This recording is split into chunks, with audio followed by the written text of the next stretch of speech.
Soundings presents an unabridged recording of The Black Spectacles, written by John Dickson Carr and read by Chris Dyer. The moral right of the author has been asserted. This performance is owned by Soundings. Introduction.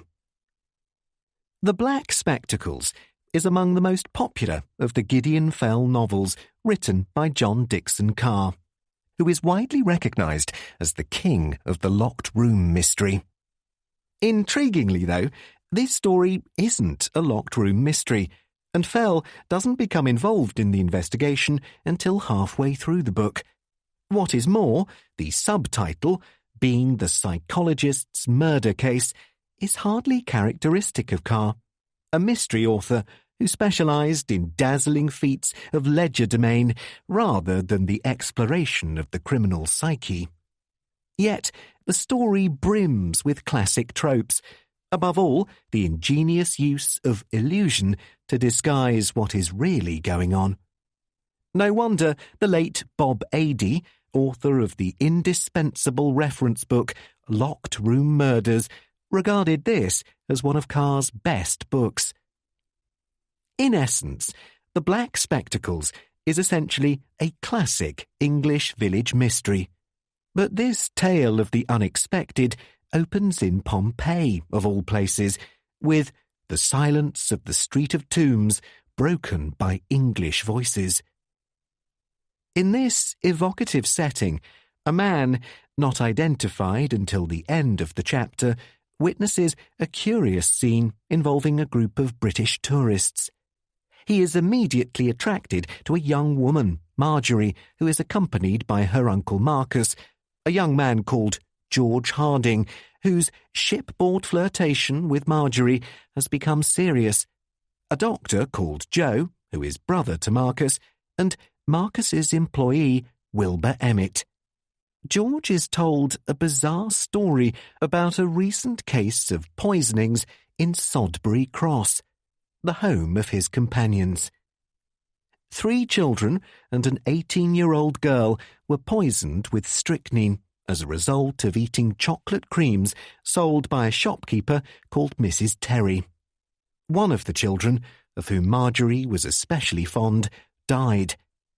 Alarmingly, everyone who could have had access to the chocolates, everyone who could have done this at certain established times, is a person well known in Sodbury Cross. In other words, the case is a closed circle mystery with a defined pool of suspects, although, as ever with Golden Age detective fiction, readers who hope to solve the puzzle will be well advised to take nothing for granted. In the second chapter, the scene shifts to Sodbury Cross. Carr's regular Scotland Yard detective, Superintendent Hadley, dispatches young Inspector Elliot, who did very well on a cold trail in that crooked hinge business, to the village with a view to trying to solve the puzzle of the poisoned children. Almost immediately, however, a further murder is committed. This time, the scene of the crime is Bellegarde, Marcus Chesney's country home, and, in the finest Carr tradition, the circumstances of the killing, another poisoning, this time by means of a green capsule, are both strange and melodramatic. Among the striking features of the story is the attention Carr pays to real-life murder mysteries. The initial poisonings recall the case of Christiana Edmonds, who was mad, if you like, but she had as sound a motive as most murderers. This young lady, in the Brighton of 1871, fell violently in love with a married doctor who gave her no encouragement. She first attempted unsuccessfully to poison the doctor's wife with strychnine. To show that she was innocent, she conceived the idea of doctoring the chocolate creams in a sweet shop and killing people wholesale. The fictional use that Carr makes of this factual precedent is extremely clever. Baffled by the mystery, Scotland Yard's Inspector Elliot consults Dr. Gideon Fell. The local constabulary has already tried to interest him in the original crimes, but with no luck. Wasn't sensational enough for him. No hermetically sealed rooms. No supernatural elements. No funny business at the Royal Scarlet Hotel. But the weird events at Bellegarde are a different matter, and Fell throws himself into the mystery with his inimitable verve. Towards the end of the book, Fell gives a fascinating mini-lecture on real-life poisoners and their activities. Not for him the cliché that poison is a woman's weapon. He talks about male poisoners who are usually men of some imagination, education, and even culture. Their professions indicate as much. Palmer, Pritchard, Lamson, Buchanan, and Cream were doctors. Richardson was a clergyman, Wainwright an artist, Armstrong a solicitor, Hock a chemist, Waite a dental surgeon, Vacquier an inventor, Carlyle Harris a medical student.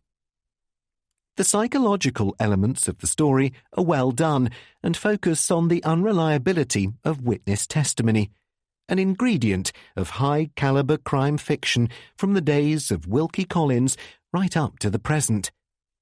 Any lawyer who has interviewed a number of witnesses to an incident, as I have done many times, will confirm that each person sees things differently and from their own perspective. Sometimes the discrepancies are trivial. Sometimes they are astonishingly significant. This phenomenon is fundamental to the storyline, and Carr describes it with his customary gusto. All witnesses, metaphorically, wear black spectacles. They can neither see clearly nor interpret what they see in the proper colours. They do not know what goes on the stage, still less what goes on in the audience. Show them a black and white record of it afterwards, and they will believe you. But even then, they will be unable to interpret what they see. The Black Spectacles was Carr's preferred choice of title for the novel, but his American publishers were unconvinced of its commercial merits and prevailed upon him to accept their preferred but less sophisticated title, The Problem of the Green Capsule. Carr's British publisher was happy to call the book The Black Spectacles, as did Carr's biographer Douglas G. Green. The British Library also, I'm glad to say, considers that Carr's original choice was the most suitable one. Carr published this novel in 1939, and there is a passing negative reference to life in Nazi Germany at that time. The previous September, Carr and his wife had taken a cruise around the Mediterranean, from which came the background for his description of Pompeii. The novel's dedication to the memory of Powys Mathers deserves comment. Edward Bill Powys Mathers died not long before the book's publication at the age of 46.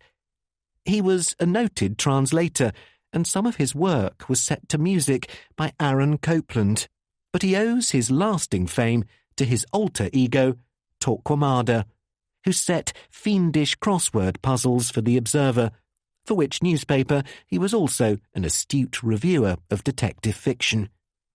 His work included a play, Cold Blood, staged in London in 1932, and the curious and convoluted mystery Cain's Jawbone, which originally appeared in the Torquemada puzzle book and has recently been reissued in a new edition. Marie Mayhew, who has researched Mather's life and work, points out that he made a great impression on Carr, who wrote an introduction to Torquemada's posthumous 112 best crossword puzzles, as well as dedicating this novel to him. As Douglas Green's biography points out, Mathers described Carr as one of the big five of writers of the classic mystery living in England at that time. The others included Agatha Christie and Dorothy L. Sayers, Carr must have been gratified to find himself in such company. On the strength of books such as The Black Spectacles, many readers will agree that the accolade was well deserved. Martin Edwards. www.martinedwardsbooks.com.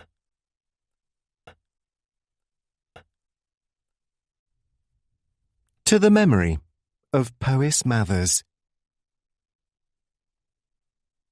Part 1. First View Through the Spectacles. How shall I sleep tonight? Christiana Edmonds, Brighton, 1871. Chapter 1. It began, as a certain man remembered it, at a house in Pompeii. He never forgot the hot, quiet afternoon, the silence of the Street of Tombs broken by English voices, the red oleanders in the ruined garden, and the girl in white standing in the midst of a group in sunglasses, as though in the midst of a group in masks. This man who saw it had been in Naples for a week on business. His business there does not concern this narrative, but it took up all his time, and it was not until the afternoon of Monday, September the 19th, that he found himself free. He was leaving that evening for Rome, and thence back by way of Paris to London. For that afternoon he was in the mood for a little idle sightseeing, and the past had always fascinated him as much as the present. That was how, in the quietest part of the day, under the quiet of a blazing sun, he found himself in the Street of Tombs. The Street of Tombs lies outside the walls of Pompeii. It leads from the Herculaneum Gate, descending a shallow hill like a broad trough of paving blocks between a footway on either side. Cypresses stand up over it and make this Street of the Dead seem alive. Here are the burial vaults of the patricians, the squat altars hardly yet blackened to ruin. When this man heard his own footsteps there, he felt merely that he had got into a neglected suburb. The hot, hard light shone on paving stones worn to ruts by cartwheels, on grass sprouting in cracks, and tiny brown lizards that darted before him like an illusion of moving shadow in the grass. Ahead of him, Vesuvius rose beyond the mausoleums, dull blue in a heat haze, but no less large in the mind because it was 6 miles away. He was warm and half drowsy. These long streets of gutted shops, these glimpses of painted and pillared courts, were having a disturbing effect on his imagination. He had been wandering for over an hour, and since he entered the town he had seen not a living soul, except one mysterious party with a guide which had suddenly appeared at the end of the Street of Fortune, and then vanished in a ghostly fashion amid a rattle of small stones. The Street of Tombs brought him to the end of the town. He was debating whether to call it a day or to turn back for more exploring when he saw the house among the tombs.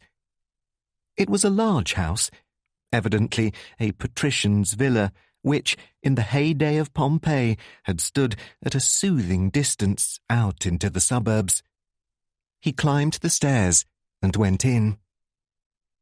The atrium was gloomy and damp-smelling, less well-kept than the retouched townhouses he had already seen. But beyond it lay the garden of the peristyle, closed in by pillars, with the sun pouring down into it. The garden was overgrown, full of red flowering oleanders and with Asiatic pines round a ruined fountain. He heard a swishing in the long grass, and he heard English voices. By the fountain, a girl in white stood looking in his direction. And he saw not only beauty, but intelligence. Her dark brown hair was parted and drawn back behind the ears into small curls at the nape of the neck. She had an oval face with small, full lips and wide-set eyes that expressed good humour despite the gravity of her expression. They were grey eyes, rather heavy-lidded and thoughtful. Her pose was easy. She smoothed the white frock idly. But she was nervous. You saw it even in the arch of the eyebrows. Facing her stood a dark-haired young man in a grey flannel suit who was holding up a small cine camera with his eye pressed to the viewfinder. The cine camera began to hum and click. With his cheek against the side of it, the young man spoke out of a corner of his mouth. "Well, do something," he urged. "Smile, or bow, or light a cigarette, or anything, but do something. If you just stand there, it might as well be a photograph." "But George, what on earth can I do?" "I've told you. Smile, or bow, or—" The girl was evidently afflicted by that self-consciousness which people feel when they know any movement they make will be recorded. After looking preternaturally solemn, she managed a guilty smile. She lifted her white handbag and waggled it in the air. Then she looked round for an opportunity to get away and concluded by laughing in the face of the camera. "We're using up film," howled the young man, rather like a studio executive. To the observer in the doorway, only a dozen feet away from that group, there came a sudden conviction. He knew that this girl was in a dangerously nervous state of mind, that her healthy complexion was a sham, and that the insistence of the clicking little camera was beginning to affect her like the nightmare of an eye. "Well, what can I do?" "Walk about, or something. Move over there, to the right. I want to get those columns in behind you." Another member of the group, who had been watching this with his fists on his hips, uttered a kind of snort.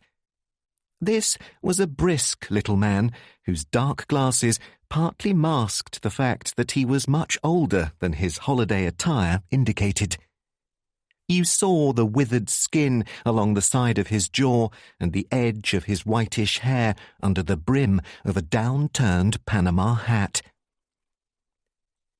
"Trippers," he said, with withering scorn.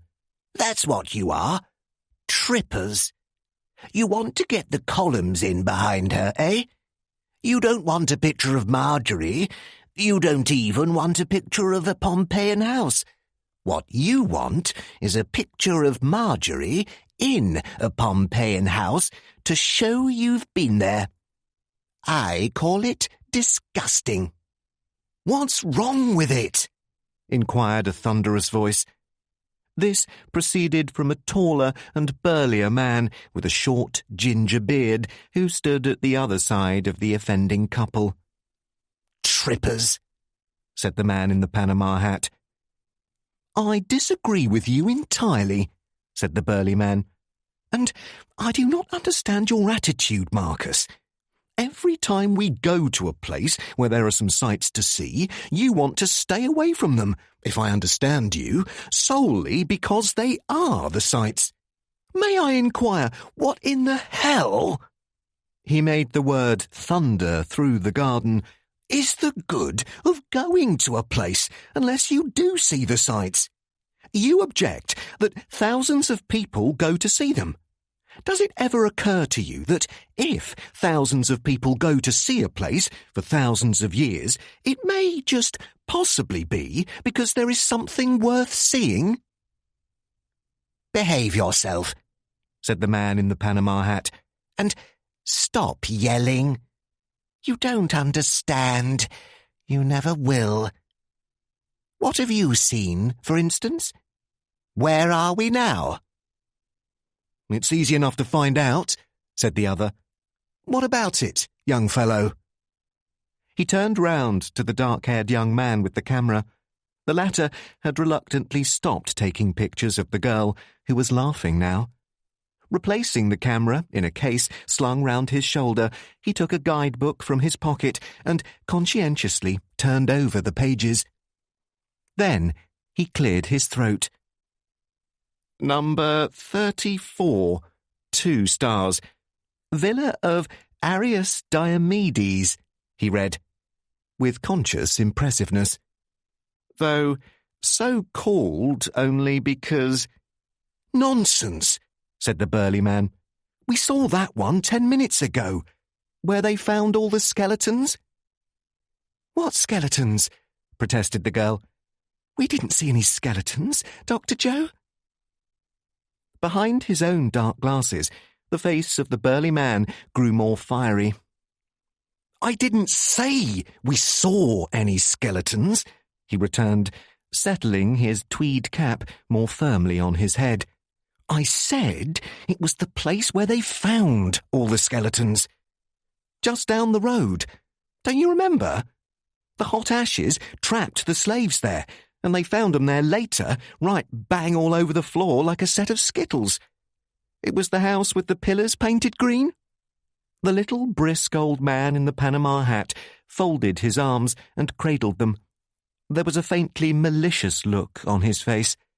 "It may interest you to know, Joe, that they weren't." "Weren't what?" demanded Dr. Joe. "Painted green. Over and over again I've proved my contention," the little man resumed, "that the average person, you, is absolutely incapable of reporting accurately what he sees or hears. You don't observe. You can't observe. Eh, Professor?" He turned and glanced over his shoulder. There were 2 other persons who completed the group, and these 2 men stood in shadow just inside the columns of the peristyle. The watcher was hardly conscious of them. He did not see them in the same way he saw the 4 others in sunlight. He noticed only that one was middle-aged, the other young. With the aid of a magnifying glass, they were examining a piece of stone or lava which they seemed to have picked up from the balustrade of the peristyle. Both wore dark glasses. "Never mind the villa of Arius Diomedes," said a voice from beyond the balustrade. "Whose house is this?" "I've got it now," volunteered the young man with the camera and the guidebook. "I was on the wrong page before. This is number 39, isn't it? Right, here we are. Number 39, 3 stars. House of Aulus Lepidus, the poisoner." There was a silence. Up to this time, they had seemed an ordinary family or friendly group, with the tempers of the elder members a little upset by heat or the wear of travel.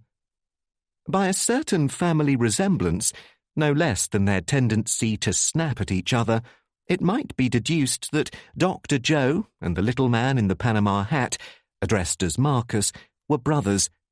The girl called Marjorie, too, was some relation to them. All as usual. But at the reading of the words out of the guidebook, there was a change of atmosphere as palpable as a chilling or darkening of the courtyard. Only the young man with the book seemed unconscious of it. Everyone else half turned round, and then remained very still. 4 pairs of sunglasses were turned towards the girl, as though she stood inside a ring of masks. Sunlight gleamed on the glasses, making them as opaque and sinister as masks. Dr. Joe said uneasily, What? The poisoner, said the young man. By the design of sword and stripped willow tree, lepidus equals stripped of bark, polished, hence witty or agreeable, set into the mosaic pavement at the entrance to the atrium, Mommsen has identified this villa as belonging to... Yes, but what did he do? Who, according to Varro, killed 5 members of his family by means of poisoned mushroom sauce, continued the young man. He looked round with an air of refreshed interest, as though he half expected to see the corpses still there. Here, this isn't bad, he added. I suppose it was easy to get away with wholesale poisoning in those days. And then, suddenly, he knew that there was something wrong. The bristly hair seemed to rise on the back of his neck. He shut up the book and spoke quietly. Look here, he blurted out. Look here, have I said something I shouldn't? Of course not, replied Marjorie with the greatest composure.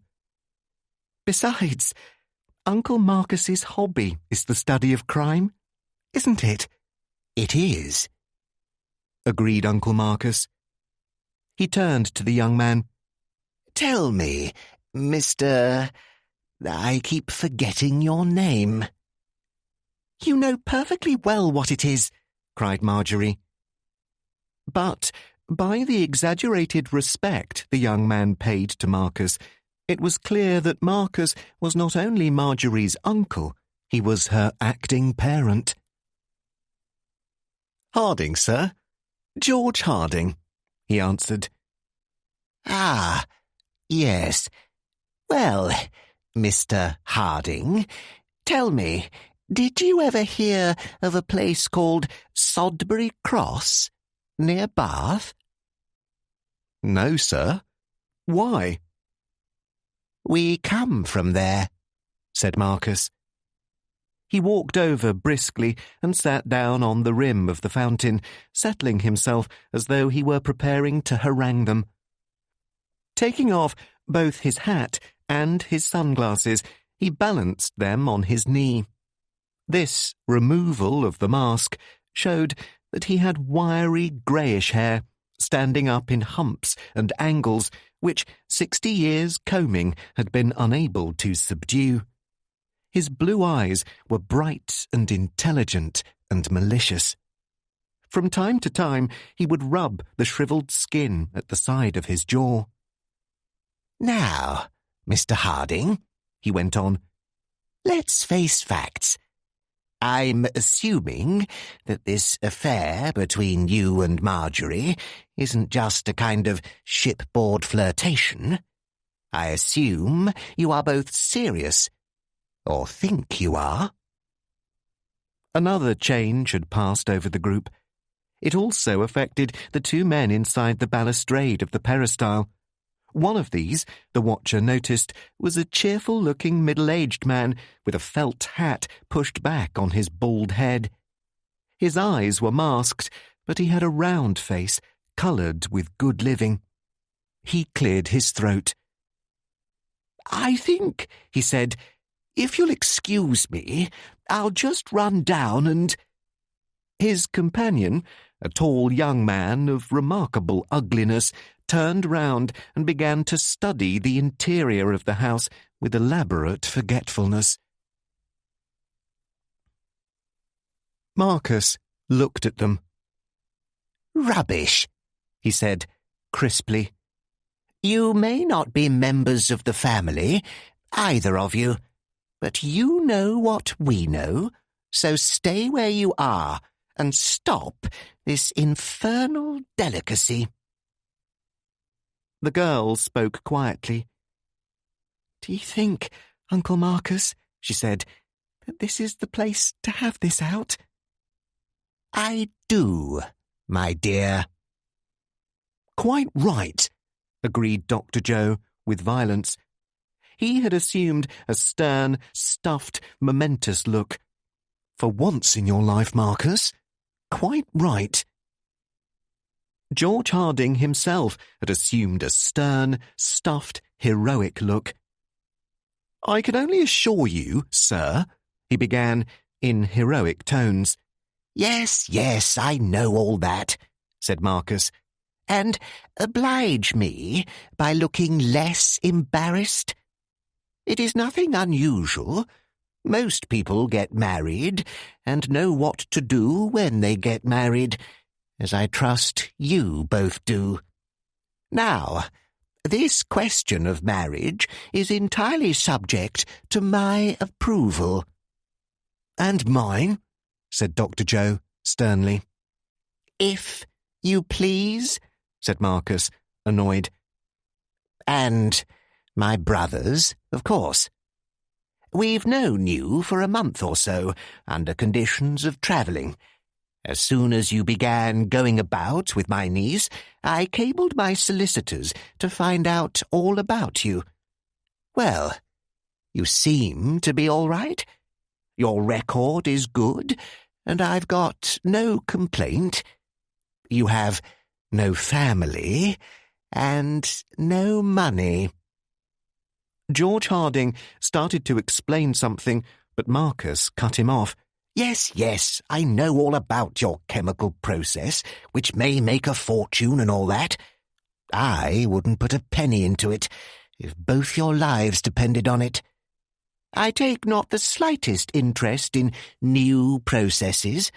I detest new processes, particularly chemical ones. They exalt the brains of fools, and they bore me green. But you will probably make a good thing of it.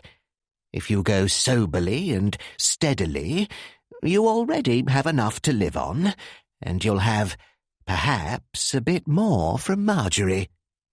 Is all that understood? Again, George started to explain something. This time, it was Marjorie who interposed. Her face was slightly pink, but her eyes were candid, and she showed great composure. "Just say yes," she advised. "It's all you'll be allowed to say." The bald-headed man in the felt hat, who had been leaning on his elbows on the balustrade and watching them with a slight frown, now waved his hand as though to attract attention in a classroom. "One moment, Marcus," he interrupted.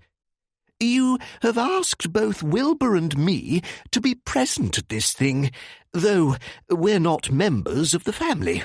So let me say a word.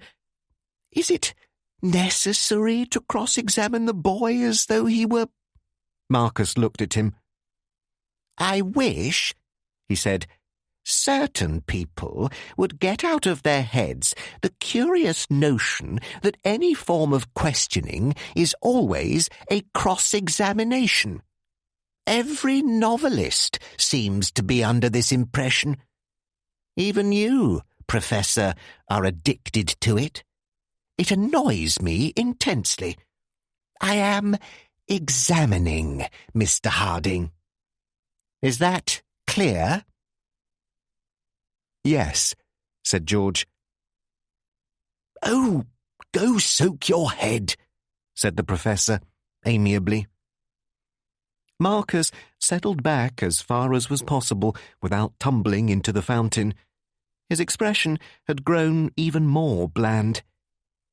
"Since all this is understood," he went on in a slightly different voice, "you ought to know something about us. Has Marjorie told you anything about it?" "I thought not. If you think we are members of the strolling idle rich who are accustomed to take a 3 months holiday at this time of year, get it out of your head. It is true that I am rich, but I am not idle, and I very seldom stroll. Neither do the others. I see to that. I work, and though I consider myself more of a scholar than a businessman, I am none the worse a man of business for that. My brother Joseph is a general practitioner in Sodbury Cross. He works in spite of his constitutional laziness. I see to that, too. He is not a good doctor, but people like him. Dr. Joe's face went fiery behind the dark glasses.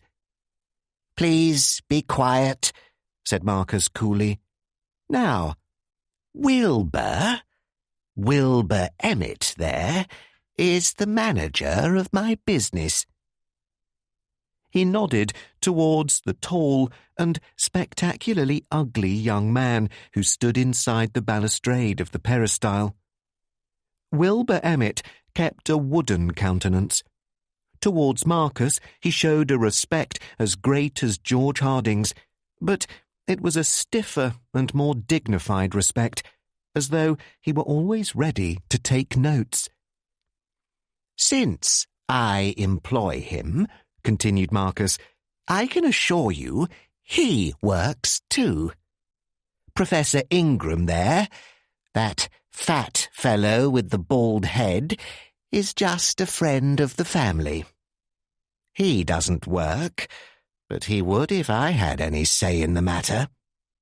Now, Mr. Harding, I want you to understand this from the start, and I want you to understand me. I'm the head of this family. Make no mistake about that. I am not a tyrant, I'm not ungenerous, and I'm not unreasonable. Anybody will tell you that. He stuck out his neck. But I'm an interfering, strong-minded old busybody who wants to find out the truth of things. I want my own way, and I generally get it.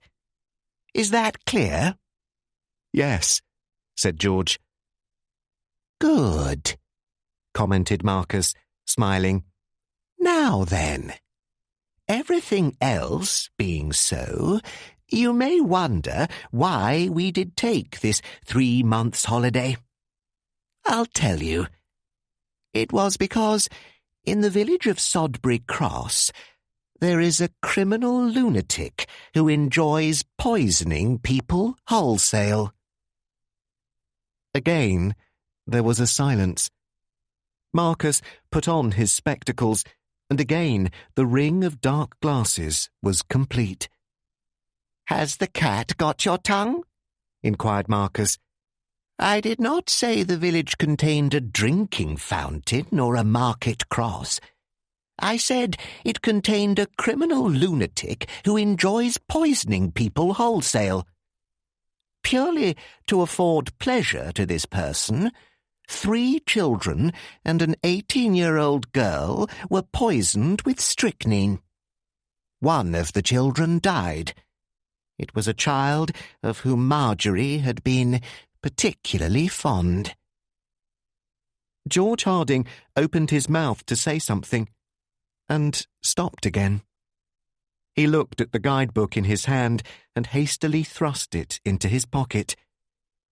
"I'm sorry," he began. No. Listen to me. Marjorie was ill for several weeks with nervous shock. Because of this, and certain other atmospheres, Marcus adjusted his glasses. We decided to come for this trip. "Never been robust," muttered Dr. Joe, staring at the ground. Marcus silenced him. On Wednesday, Mr. Harding, we go home by the Hakazaki Maru from Naples. So, you had better know a little about what happened in Sodbury Cross on last June the 17th. There is a woman named Mrs. Terry who keeps a tobacconist's and sweet shop in the High Street. The children were poisoned by doses of strychnine in chocolate creams sold by Mrs. Terry. She does not, you may gather, sell poisoned chocolates as a regular thing. The police believed that poisoned sweets were substituted for harmless ones, in a certain way. He hesitated. The point is that everyone who could have had access to the chocolates, everyone who could have done this at certain established times, is a person well known in Sodbury Cross. Do I make myself clear? Here, the dark glasses looked very hard at Marcus's listener. I think so, sir. Speaking for myself, continued Marcus, I am anxious to get back home. Good Lord, yes, exploded Dr. Joe with powerful relief. Decent cigarettes, decent tea, decent... From the shadows of the peristyle, the stern-faced and exceptionally ugly-faced young man spoke for the first time. He had a deep voice, which gave his somewhat mysterious words the effect of a Sibylline prophecy. His hands were dug into the pocket of a blue blazer. Sir, said Wilbur Emmett, we should not have been away in July and August. I do not trust the early silver to McCracken. Please understand me, Mr. Harding, said Marcus sharply. We are not a band of pariahs. We do as we please. We take a holiday when we please, and come home when we please. At least, I do. I am particularly anxious to get back home because I think I can solve the problem that has been tormenting them. I knew a part of the answer months ago, but there are certain... Again, hesitating, he lifted his hand in the air, shook it, and brought it down on his knee. If you come to Sodbury Cross, you will find certain innuendos, certain atmospheres, certain whispers. Are you prepared for them? Yes, said George. To the man who was watching them from the doorway of the atrium, there always remained a picture of that group in the garden, framed in ancient pillars and strangely symbolic of what was to happen. But his thoughts were not metaphysical now. He did not go farther into the house of Aulus Lepidus, the poisoner. Instead, he turned round and went out into the Street of Tombs, where he walked a little way up towards the Herculaneum Gate. A tiny blur of white smoke coiled and crawled round the cone of Vesuvius. Detective Inspector Andrew MacAndrew Elliot, Criminal Investigation Department, sat down on the high footway, lighted a cigarette, and stared thoughtfully at the brown lizard that darted out into the road.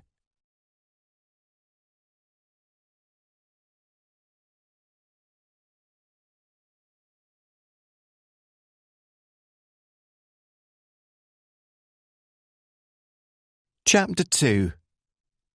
On the night that murder was done at Bellegarde, Marcus Chesney's country house, Inspector Elliot left London in his car, of which he was inordinately proud, and arrived in Sodbury Cross at 11:30. It was a fine, though very dark night after a day of brilliant sunshine, and warm for the 3rd of October. There had been, he thought gloomily, a kind of fatality about it. When Superintendent Hadley told him to take over, he did not say what was in his mind. Haunting him was not only a Pompeian scene, but a certain ugly business at a chemist's shop. As usual, Hadley had complained bitterly, we've been called in when the trail is as cold as last year's Flatiron. Nearly 4 months ago. You did very well on a cold trail in that Crooked Hinge business, So, you may be able to do something, but don't be too optimistic. Do you know anything about it? I read something about it at the time, sir. Well, it's being stirred up again. Devil of a row, it appears, since the Chesney family got back from a trip abroad. Anonymous letters, scrawls on the wall, that sort of thing. It's a dirty business, my lad, poisoning kids. Elliot hesitated. There was a dull anger in him. Do they think it was one of the Chesney family, sir? I don't know. Major Crow, that's the chief constable, has his own ideas. Crow is inclined to be more excitable than you'd think to look at him. When he gets an idea, he freezes to it. All the same, he'll give you the facts. He's a good man, and you ought to work well under him. Oh, and if you need any help, Fell is close at hand. He's at Bath, taking the cure. You might ring him up and see that he does some work for a change. Andrew MacAndrew Elliot, young, serious-minded, and very Scottish of soul, was considerably heartened at the knowledge of the vast doctor's presence. He might even, he thought, tell Dr. Fell what was in his mind, for Dr. Fell was that sort of person. At 11:30, then, he arrived in Sodbury Cross and pulled up at the police station. Sodbury Cross, in status, hovers between a town and a village, but it is a market town and close to the London road, so that it carries a volume of traffic. At that time of night, it was sealed up in sleep. The lights of Elliot's car picked up blank rows of windows. The only other light was an illuminated clock over the Diamond Jubilee drinking fountain. Major Crow and Superintendent Bostwick were waiting for him in the superintendent's office at the police station. "Sorry to be so late, sir," Elliot told the former, "but I picked up a flat tyre on the other side of Carn, and—" "Oh, that's all right," said the chief constable. "We're night hawks ourselves. Where are you putting up?" "The superintendent suggested the Blue Lion." "Couldn't do better. Would you like to go over and knock 'em up and turn in now, or hear something about the case first?" "I'd like to hear something about it, sir, if it's not too late for you." For a time, it was silent in the office, except for the ticking of a noisy clock, and the gas light flared nervously. Major Crow held out a box of cigarettes. He was a shortish, mild-mannered, mild-voiced man with a close-shaven grey moustache, one of that type of ex-army man whose success always surprises you until you come in contact with its absolute efficiency. The chief constable lit a cigarette and hesitated, his eye on the floor. "I'm the one," he said, "who ought to apologise to you, Inspector. We ought to have called in the yard long ago, if we were going to call you in at all. But there's been rather a stir in the past few days, since Chesney and his crowd got home again. People will think enormous strides are being made." His smile was without offence, just because Scotland Yard is on the job. "Now, a lot of them want us to arrest a girl named Miss Wills, Marjorie Wills, and there isn't enough evidence." Elliot, though tempted, did not comment. "You'll understand the difficulty," pursued Major Crow, "if you just get a mental picture of Mrs. Terry's shop. You've seen hundreds like it. It's a very small place, narrow but deep. On the left-hand side there's a counter for tobacco and cigarettes. On the right-hand side there's a counter for sweets. An aisle, barely wide enough to turn round in, runs between them to the back of the shop, where there's a small circulating library. You know?" Elliot nodded. "There are only 3 tobacco and sweet shops in Sodbury Cross, and Mrs. Terry's is, or was, by far the best patronised. Everybody went there. She's a cheerful soul, and absolutely efficient. Husband died and left her with 5 children, you know. Again, Elliot nodded. But you also know how the sale of sweets is managed in those places. Some of the stuff is under a flattish glass showcase, but a lot of it is simply spread out anyhow in glass jars or in open boxes on the counter. Now, on top of this showcase, there were 5 open boxes, slightly tilted up to show the contents. 3 boxes contained chocolate creams, 1 box contained solid chocolates, and 1 box caramels. Now, suppose you wanted to introduce poisoned chocolates among them. Nothing easier. You buy some chocolate creams elsewhere. They're a common type you can find everywhere. You take a hypodermic needle, fill it with strychnine in an alcohol solution, and inject a grain or 2 into, say, half a dozen chocolates. A tiny puncture like that won't show. You then walk into Mrs. Terry's shop, or any other shop, with the chocolates hidden in the palm of your hand. You ask for cigarettes, and Mrs. Terry goes behind the cigarette counter. Say you ask for 50 or 100 players, so that she not only has to turn round, but has to reach or climb up to a higher shelf for the box of 100. While her back is turned, you simply reach behind you and drop the prepared chocolates into the open box.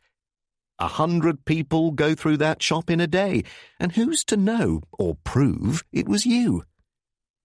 He had risen, a slight flush on his face. "Is that how it was done, sir?" inquired Elliot. "Wait.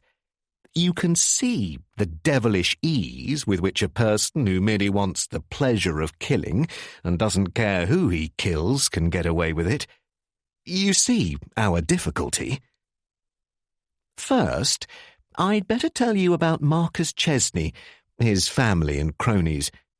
Chesney lives in a big house about a quarter of a mile from here. You may have seen it. Fine spick-and-span place. Everything up to date and of the best. It's called Bellegarde, named after a peach." "A what, sir?" "A peach," replied the chief constable. "Ever heard of Chesney's famous greenhouses?" "No?" "He's got half an acre of them. His father and his grandfather before him grew what were supposed to be the finest luxury peaches in the world. Marcus has carried on. They're those big peaches you buy at West End hotels at fantastic prices. He grows them out of season. He says sun, or climate, has nothing to do with peach growing. He says the trick is his secret, which is worth tens of thousands. He grows the Bellegarde, the early silver, and his own speciality, the royal ripener. And it's certainly profitable. I hear his yearly income runs into 6 figures. Here Major Crow hesitated, looking keenly at his guest. "As for Chesney himself," he went on, "he's not exactly popular in the district. He's shrewd and tough as nails. People either dislike him intensely or give him a half-tolerant respect. You know the sort of thing in pubs. Ah, he's a one, old Chesney is. And a shake of the head and a half-chuckle, and down goes the tankard on the counter. Then there's popularly supposed to be something queer about the family, though nobody can tell what it is. Marjorie Wills is his niece, daughter of his sister, deceased. She seems to be quite a nice girl, for all anybody knows. But she's got a temper. For all her sweetly innocent looks, I hear she sometimes uses language that would startle a sergeant major. Then there's Joe Chesney, the doctor. He redeems the family. Everybody likes him. He goes about like a roaring bull, and I wouldn't trust his professional skill too far, but lots of people swear by him. He doesn't live with Marcus. Marcus won't have Bellegarde messed up with a surgery. He lives a little way along the road. Then there's a retired professor named Ingram, very quiet and pleasant, a great crony of Marcus's. He has a cottage in the same road, and he's well thought of hereabouts. Finally, the manager, or foreman of Chesney's nurseries, is a chap named Emmett, about whom nobody knows or cares much. Well, June the 17th was a Thursday, market day, and there were quite a number of people in town. I think we can take as established that there were no poisoned chocolates in Mrs. Terry's stock until that day. Reason? She has 5 children, as I told you, and one of them had a birthday on the 16th. Mrs. Terry gave him a small birthday party in the evening. For the party, she took, among other sweets, a handful out of each of the boxes on top of the counter. Nobody suffered any ill effects from eating any of it. For the Thursday, we've got a list of all the people, all of them, who were in the shop on that day. That's not as difficult as it sounds, because most of them took library books, and Mrs. Terry keeps a record. There were no strangers in the shop that day. This we can take as established. Marcus Chesney himself was there, by the way. So was Dr. Joe Chesney. But neither Professor Ingram nor young Emmett went in. Elliot had taken out his notebook and was studying the curious designs he had made there. "What about Miss Wills?" he inquired, and again became conscious of the warm night, the singing gaslight, and the chief constable's worried eyes. "I'm coming to that," Major Crow went on. Miss Wills wasn't actually in the shop at all. This is what happened. At around about 4 o'clock in the afternoon, just after school was out, she drove into Sodbury Cross in her uncle's car. She went to Packer's, the butcher's, to make a small complaint about something. When she was coming out of the butcher's, she met little Frankie Dale, 8 years old. She always has been very fond of Frankie, according to most people. She said to him, overheard by a witness, "Oh, Frankie, run down to Mrs. Terry's and get me threepennyworth of chocolate creams, will you?" And she handed the child a 6pence. Mrs. Terry's is about 50 yards away from the butcher's. Frankie did as he was told. As I've mentioned, there were 3 boxes of chocolate creams on top of the glass case. Frankie, like most kids, didn't specify. He simply pointed firmly to the middle box and said, "I want threepennyworth of those." "Just a moment, sir," interposed Elliot. "Had anybody else bought chocolate creams up to that time?" No. There had been a fairly brisk trade in licorice, chocolate bars and bullseyes, but no chocolate creams had been sold that day. "Go on, please." Mrs. Terry weighed it out for him. Those chocolates are 6pence a quarter pound, and he got 2 ounces, which came to 6 chocolates. Then Frankie ran back to Miss Wills with the chocolates in a little paper bag. Now, it had been raining that day, and Miss Wills was wearing a raincoat with deep pockets. She put the bag into her pocket. Then, as though changing her mind, she pulled it out again. At least, she pulled out a paper bag, you know? Yes. She opened the bag, looked inside, and said, "Frankie, you've got me the small ones with the white filling. I wanted the larger ones with the pink filling. Run back and ask Mrs. Terry to change them, will you?" Mrs. Terry, of course, obligingly changed them. She poured the chocolates into the middle box and refilled the bag with others from the right-hand box. Frankie gave them to Miss Wills, who said he could keep the change from the 6pence. "The rest of the business," said Major Crow, drawing a deep breath and turning a grim eye on his listener, "is told soon enough." Frankie didn't spend his threepence then. He went home to tea. But after tea, he came back again. Whether or not he had already got his mind set on chocolate creams from buying some before, I don't know. But he spent twopence on them, the small ones with the white filling, and a penny on licorice. About 6:15, a maidservant named Lois Curtin, she works for Mr. and Mrs. Anderson, came in with the 2 Anderson children and bought half a pound of mixed creams out of all 3 boxes. All those who tasted a chocolate from the middle box complained of their violently bitter taste. Frankie, poor little devil, wasn't going to be put off by this because he'd spent his twopence. He wolfed down the lot.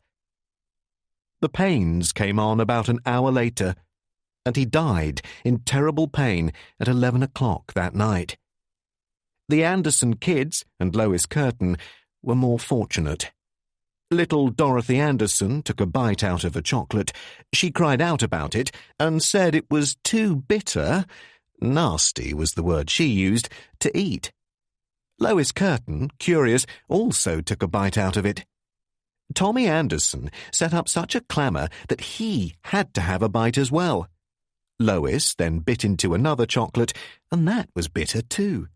She decided that the chocolates were bad and put them away in her handbag until she could go back and complain to Mrs. Terry.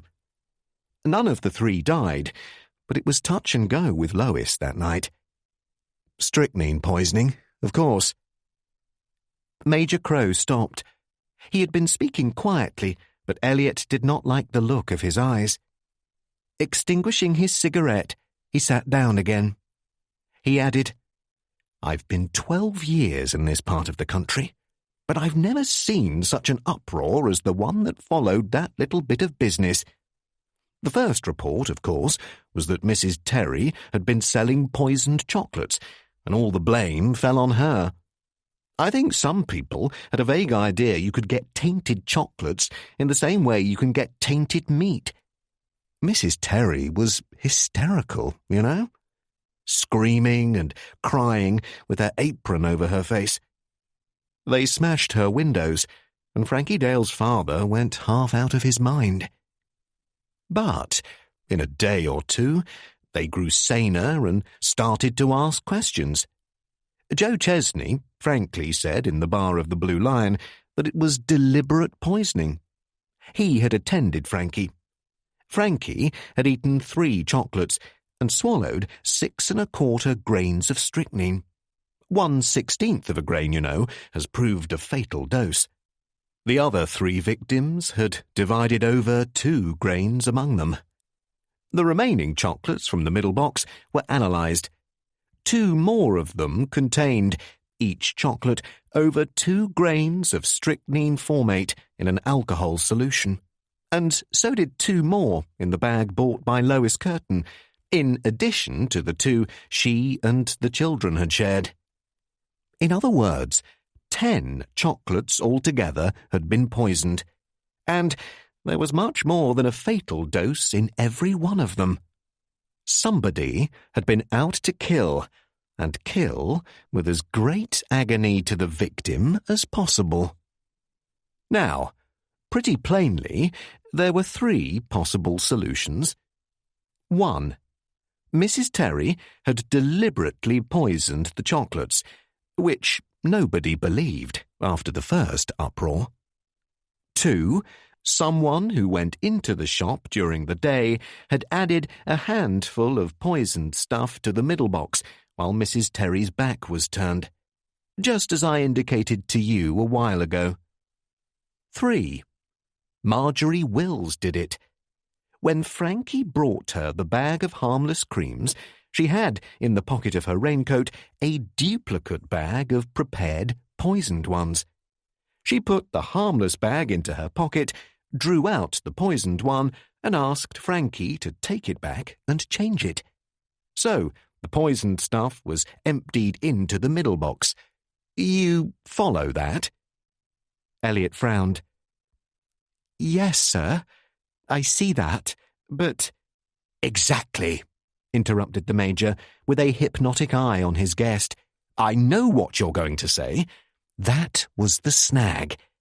She bought 6 chocolates, but there were, altogether, 10 poisoned ones in the middle box. If she returned a duplicate bag of 6, what about the extra 4? And if the duplicate bag had contained 10 chocolates instead of 6, wouldn't Mrs. Terry have noticed it in emptying it into the box?" Superintendent Bostwick of the local police had hitherto not said a word. A great lump of a man, he had been sitting with his arms folded and his eye on the calendar. Now he cleared his throat. "Some people," he said, "think she wouldn't have. Not if she was rushed." Clearing his throat again, he added, "Scotland Yard, or no Scotland Yard, we'll get that damned murdering devil if it's the last thing we ever do." The heat of that outburst quivered in the warm room. Major Crow looked at Elliot. "Bostwick," he said, "is trained to be fair-minded. But if that's what he thinks, what do you imagine the others think?"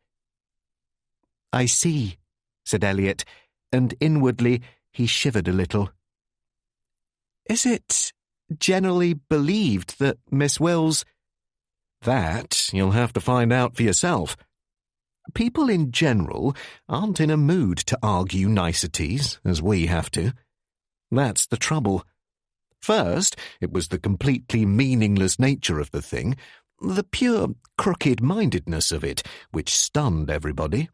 And then, well, it isn't helped by the fact, though fortunately most of the crowd at the Blue Lion don't know this, that the circumstances are almost exactly the same as in a famous poisoning case at Brighton over 60 years ago. You've heard of the case of Christiana Edmonds in 1871. She worked the poisoned chocolates dodge, getting a child to take them back to the shop and exchange them in exactly the same way.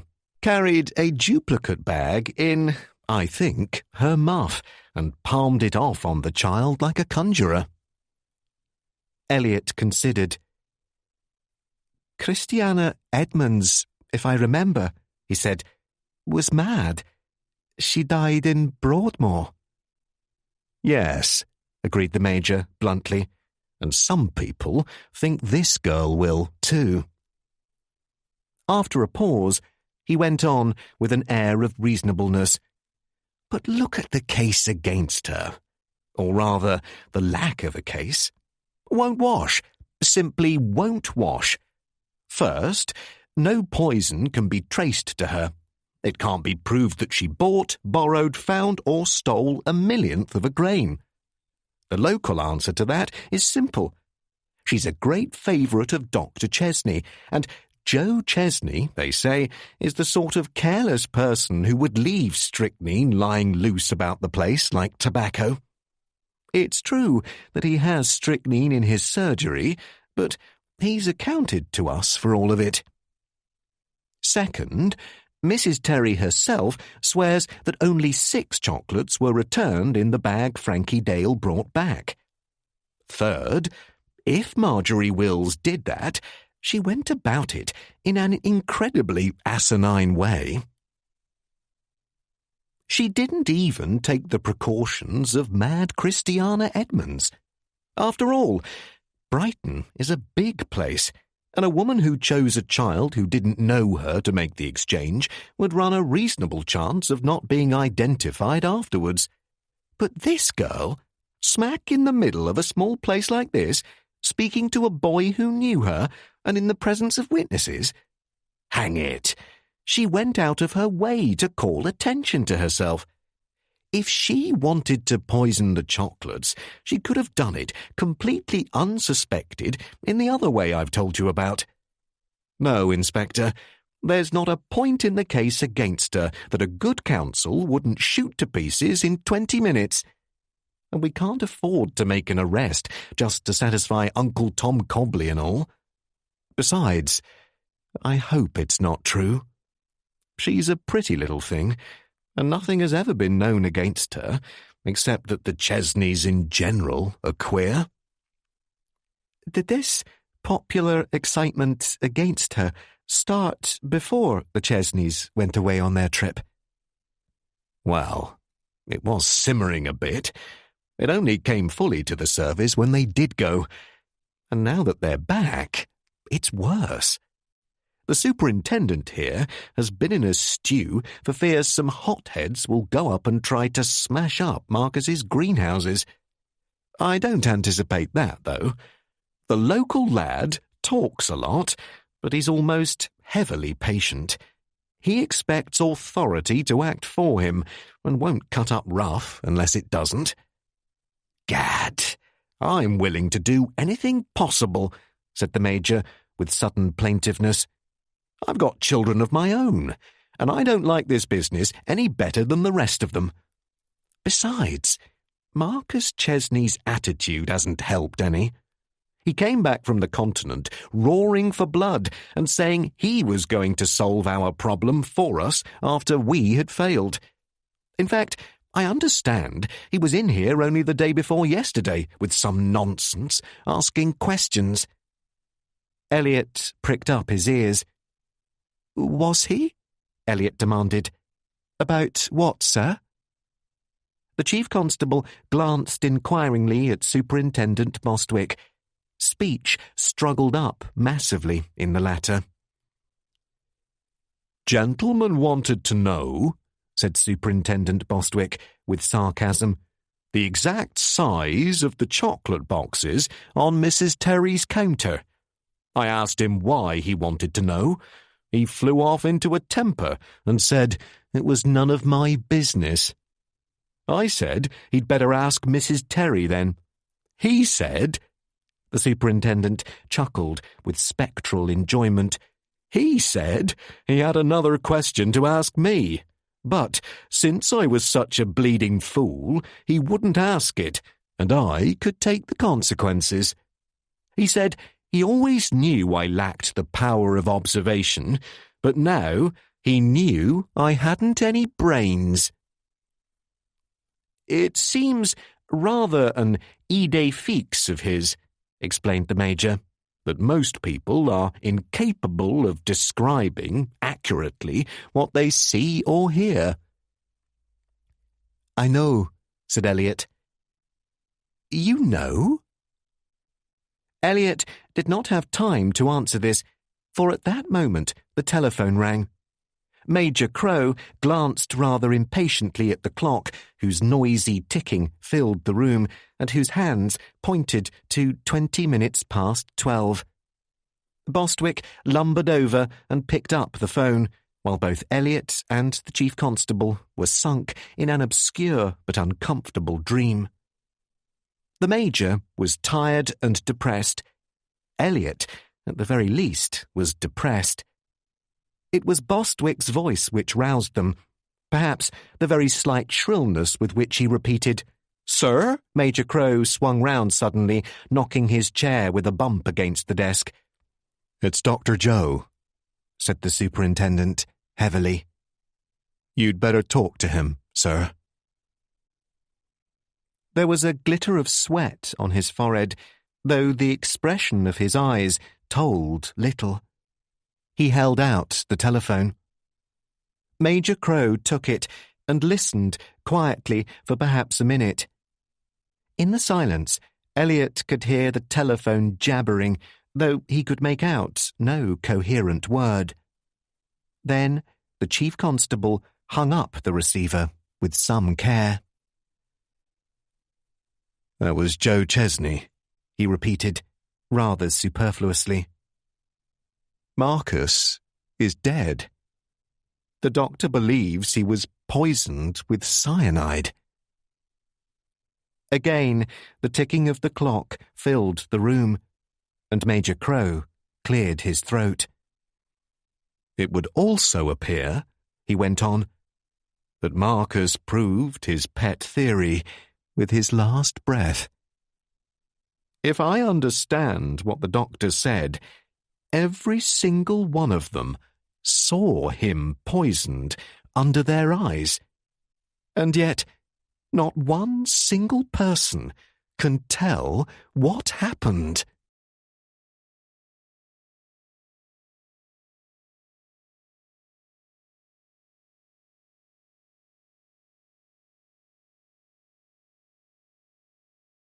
Chapter 3.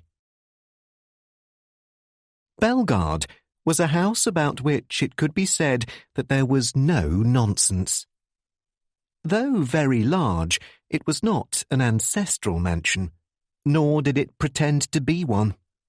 It was solidly built of yellow Dutch bricks with gable facings in blue, now somewhat begrimed. Its gables were set at the end of a long, low frontage with a steep pitched roof. But at the moment, Inspector Elliot made out details with difficulty. The sky was thick and overcast. Not a light showed at the front of the house. But from the side out of sight, round to their left as they entered the drive, poured such a blaze that they had seen it from the main road. Elliot stopped his car in the drive, and Major Crow and Bostwick climbed out of the rear seat. "Just a moment, sir," Elliot said respectfully. "Before we go in, there's something we had better straighten out. What is my status here? I was sent here over that sweet shop case, but this—" In the dark, he felt that Major Crow was regarding him with a grim smile. "You do like to have things in order, don't you?" the Chief Constable inquired. Well, that's all to the good," he added hastily. "It's your case, my lad. You handle it, under Bostwick's supervision, of course. When I've heard what has happened, I'm going home to bed. Now carry on." Instead of knocking at the front door, Elliot made straight for the side of the house and looked round the corner. Bellegarde, he saw, was not deep. This side consisted of 3 rooms set in a line. Each room had 2 French windows opening out onto a narrowish strip of lawn with a line of chestnut trees running parallel to the line of the windows. The first room, towards the front of the house, was dark. It was from the French windows of the other 2 that the light streamed, particularly the third room. It gave the smooth grass a theatrical green. It illuminated every yellow leaf on the chestnut trees, throwing theatrical shadows under them. Elliot glanced into the first of the 2 lighted rooms. It was empty. Both French windows, backed with heavy velvet curtains, stood open. It was what used to be called a music room, of the elaborate variety, with a piano and radio gramophone. The chairs now looked disarranged. Folding doors, closed, communicated with the farthest room of the 3. The silence itself was thick enough to suggest unpleasant possibilities. "Hello?" Elliot called out. Nobody answered. He moved on to look in at the windows of the other lighted room with which the folding doors communicated. And he stopped short. In the narrow green aisle between the house and the chestnut trees, just outside the windows of the far room, lay as odd an assortment of articles as Elliot had ever seen. The first thing he noticed was a top hat, a tall and shiny top hat of the old-fashioned sort, its nap badly rubbed. Beside it had been flung down a long old-fashioned raincoat with deep pockets, also much worn. Near this lay a brown wool muffler and a pair of dark sunglasses. Finally, there stood amid this heap of cast-off clothing a black leather bag, rather larger than a doctor's bag, but not so large as a suitcase. On the black bag had been painted the words, R. H. Nemo, M.D. "It looks," observed Major Crow coolly, "as though somebody has been undressing." Elliot did not reply, for he had just looked into the room, and it was not a pleasant sight. Both windows of this room were also ajar. It had been fitted up as an office or study. In the centre stood a broad table with blotter and pen tray and a desk chair behind it on Elliot's left. A person sitting in this chair would be facing the double doors to the other room. A bronze lamp on this table held an electric bulb of such intense, blinding brilliancy that Elliot knew it for a photo flood bulb, the sort with which indoor photographs are taken.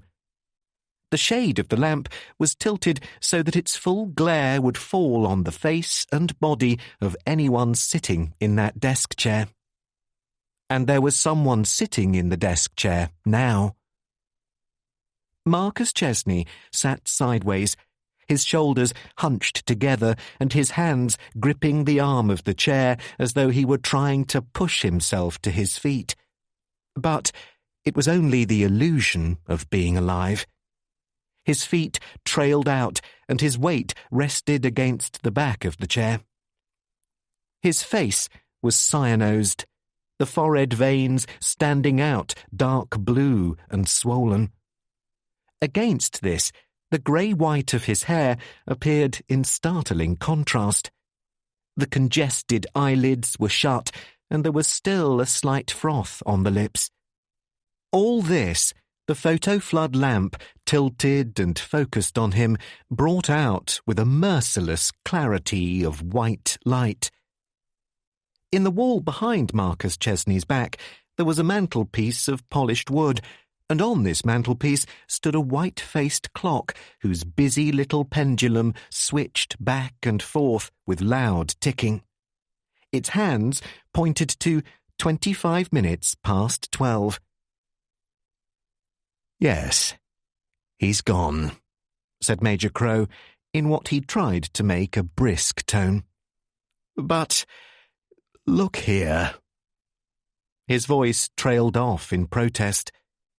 The ticking of the clock was inordinately loud. Even from the window they could smell the bitter almonds odour. "Yes, sir," said Elliot, memorising details.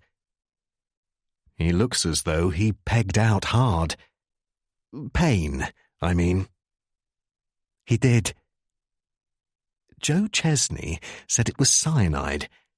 And then there's that odour.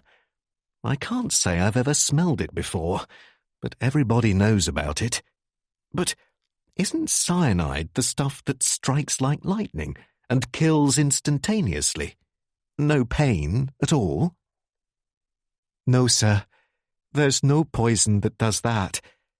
It's very rapid, but only rapid in the sense that it takes minutes, instead of—" Here. This wouldn't do. He had to get on with it. But, as Elliot stood in the window, his imagination took the ugly exhibits in that room and fitted them together in a picture of remarkable vividness. Here was the dead man sitting behind a table that faced the double doors across the room, with a strong light set to shine on him. It was like a stage, with illuminations. If those folding doors were open and people were sitting beyond them to look in here, this room would be like a stage. The folding doors would be curtains. Marcus Chesney would be the actor. And outside the window lay those curious stage properties: a top hat, a raincoat, a brown muffler, a pair of sunglasses, and a black bag painted with the name of a phantom doctor. Well, that could wait. Elliot noted the time by his watch, which agreed to the second with the clock on the mantelpiece, and entered it in his notebook. Then he went into the room. The bitter almonds odour was very strong round Marcus's mouth. He had been dead only a very short time. His hands were still clenched in a final spasm round the arm of the chair. He wore a dinner jacket whose shirt front bulged up out of the waistcoat, and behind the handkerchief in his breast pocket there stuck out the edge of a folded piece of paper. If he had taken poison, Elliot could find no container or receptacle from which he had taken it. The table, with its neat desk blotter and pen train, was brushed clean. There were only 2 other objects on the table. One was a lead pencil, flattish rather than round or hexagonal, and dark blue in colour. It lay not in the pen tray, but on the blotter. The other object on the desk was a £2 box of cheap chocolates. It was unopened. The glazed cardboard was ornamented with a flowered design like blue wallpaper and bore the words "Henry's Peppermint Creams" in gilt letters on the lid. "Hello?" bellowed a voice from the other room. The carpets were thick, and they heard no footsteps. Also, it was so dark beyond the core of light that they could see little, even when someone fumbled at the folding doors and pulled them open. But Dr. Joseph Chesney hurried into the room and stopped short. "Oh," said Dr. Joe. He was breathing hard. "It's you, Major, and Bostwick. Thank God." The Major greeted Tim curtly. "We were wondering where you'd got to," he said. "This is Inspector Elliot, who has come down from Scotland Yard to give us a hand. Suppose you tell him what happened here." Dr. Joe looked at Elliot with searching curiosity. The air was disturbed at his passing, as by a wind. He brought an atmosphere of brandy to mingle with the bitter almonds. His short ginger beard and moustache were puffed out by the pursing of his lips and the breaths he drew. Seen here at home, rather than in Italy, he seemed less aggressive, and perhaps even less burly, in spite of his heavy tweed suit. He had scrubby ginger hair and scrubby red eyebrows over fiercely genial eyes, with moving wrinkles under them, as though the whole lower part of his face were on a hinge. But the fat face was not genial now. "I don't know what happened," he retorted, rather querulously. "I wasn't here. And I can't be everywhere at once. I've just been upstairs attending to another patient." "Another patient? Who?" "Wilbur Emmett." "Wilbur Emmett?" said the Major. "He's not—" "Oh no, he's not dead. Got a nasty crack on the back of the head, though. Concussion," explained Dr. Joe, clasping his hands and rubbing them together with a washing motion. "Look here, what about going into the other room? It's not that I mind being here with that." He pointed to his brother. "But those photo-flood lamps don't last forever. If you keep that thing burning, you'll burn it out, and then you ruddy well will be in the dark when you do the what's-it." He washed his hands again. "Search for the clues, and so on. Eh?" At a nod from the chief constable, Elliot wound a handkerchief over his fingers and switched off the light. Joseph Chesney stamped rather quickly into the other room. In the music room, he faced them with what Elliot realised was the aggressiveness of nervousness. Major Crow half-closed the double doors. "Now then," he said briskly, "if they don't mind your using the phone, Superintendent, you might ring up the doctor and ask him—" "What do you want a doctor for? I'm a doctor. I can tell you he's dead." "It's a matter of form, Chesney. You know that. If you've got anything to say against me professionally—" "Nonsense, my lad. Now, Inspector?" Dr. Joe turned to Elliot. "So, you're from Scotland Yard, eh?" he demanded. and then seemed to reflect. "Stop a bit. How did you get down here so quickly?" He reflected again. "You couldn't have." "I came down about another matter, Doctor. Poisoning the children." "Oh," said Dr. Joe, and changed colour. "Well, you've got a job on your hands." "I appreciate that," admitted Elliot. "Now, Doctor, if you could just give me an idea of what happened here tonight?" "Tomfoolery is what happened here," roared the other instantly. "Tomfoolery. Marcus wanted to give 'em a show, and by thunder he did." "A show?" "I can't tell you what they did," Dr. Joe pointed out, "because I wasn't here. But I can tell you what they were going to do, because they were arguing about it all through dinner. It was the old argument, only it never took such concrete shape before. Marcus said that 99 people out of 100, as witnesses, are just plain lousy. He said they can't tell you what goes on under their eyes, and if there's a fire, a street accident, a riot, or anything like that, the police get such wildly conflicting testimony that it's worthless as evidence." He peered at Elliot with sudden curiosity. "Is that true, by the way?" "Very often, yes. But what about it?" "Well, all of them disagreed with Marcus, each on different grounds, but all of them said you couldn't fool them. I said so myself."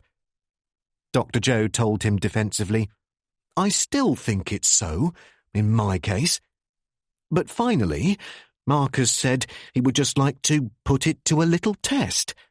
He offered to try out on them a psychological test that had been used at some university or other. He said he'd put on a little show for 'em.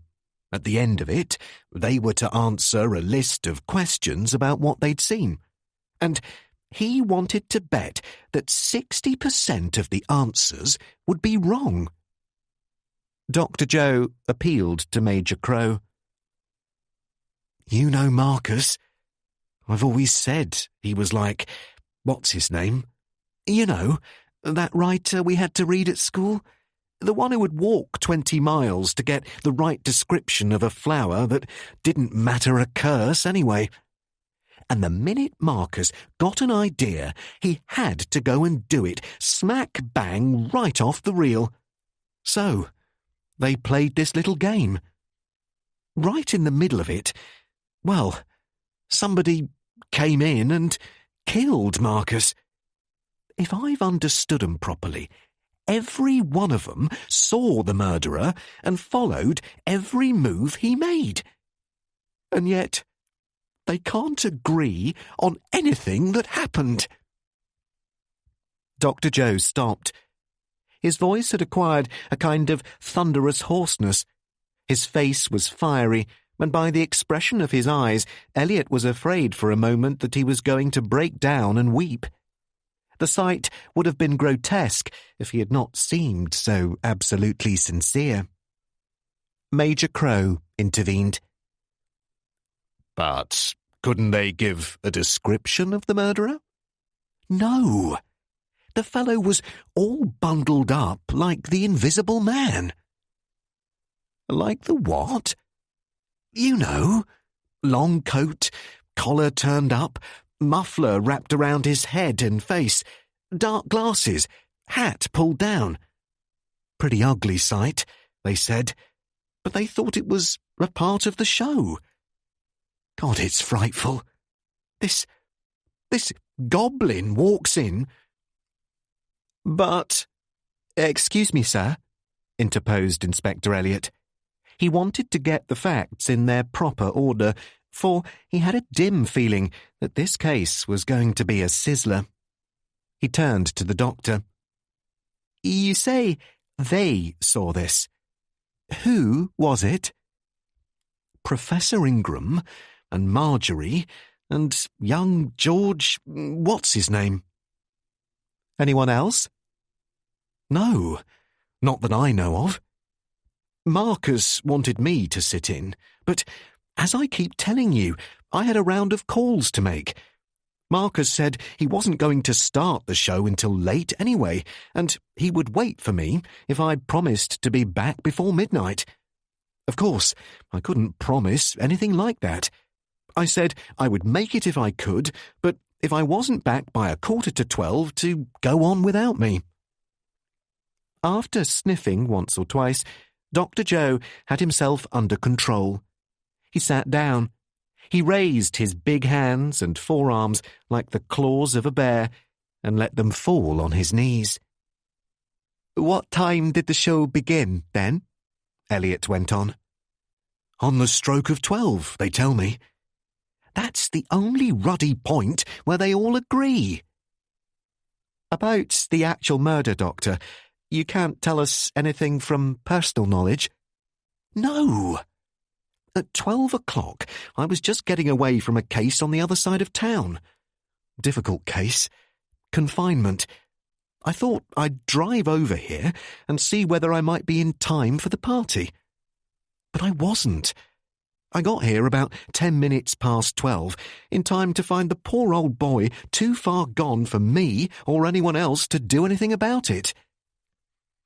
Here, some new reflection seemed to strike him and brighten in his mind.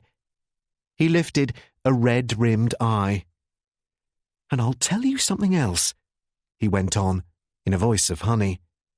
There's just one good thing that's come out of this business. And will I cram it down their throats? Will I? Look here, Inspector.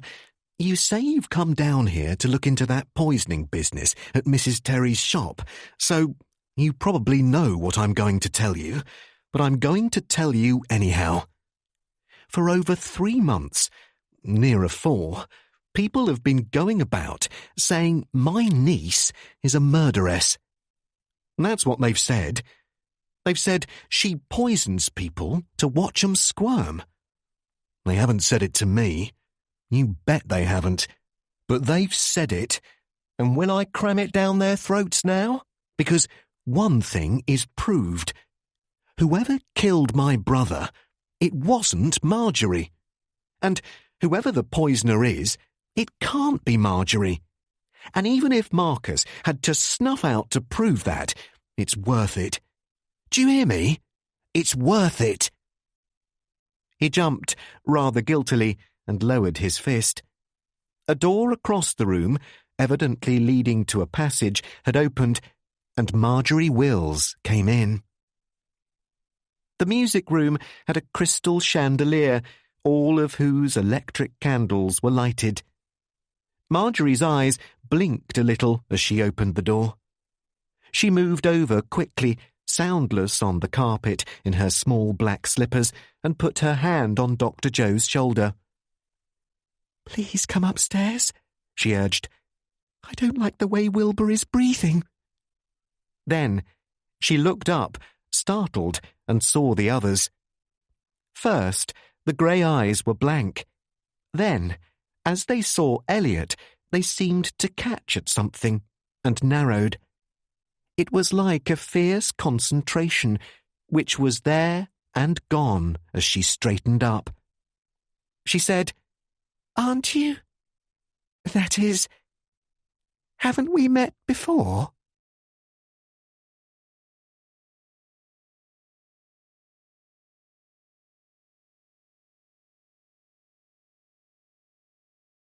Chapter 4. Whereupon Elliot made another slip. He spoke, for a certain reason of his own, with such barking sharpness that the chief constable stared at him. "I think not, Miss Wills," he said. "Will you sit down, please?" She was looking at him in that same puzzled way. How vividly his own memory returned, he did not mention. Never had he met a person of whose presence he was so intensely aware, like a physical touch. He seemed to know what she would do, how her head would turn, how she would raise her hand to her forehead. "You're hysterical, Marjorie," said Dr. Joe, patting her hand. "This fellow's an inspector from Scotland Yard. He—" "Scotland Yard?" said the girl. "As bad as that, is it?" And she began to laugh. She checked herself immediately, but even such humour as it was had not reached her eyes. Elliot had forgotten no detail. The glossy dark brown hair, parted and drawn behind her ears to small curls at the nape of the neck, the broad forehead, arched brows, and meditative grey eyes, the mouth that seemed to be always in repose. He saw now that she was not beautiful, but he had hardly noticed this. "I'm sorry," she said, rousing herself again from the puzzled look she was directing at him. "I'm afraid I didn't hear you. What did you say?" "Will you sit down, please, Miss Wills? If you feel up to it, we should like to hear what you can tell us about your uncle's death." She gave a quick glance at the folding doors to the dark room beyond.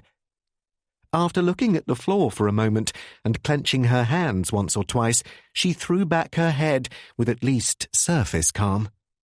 But such humour and intelligence as he ascribed to her may not be proof against 4 months' whispering attack of tongues. "That bulb can't have burned out, can it?" she said, and rubbed her forehead vigorously with the back of her hand.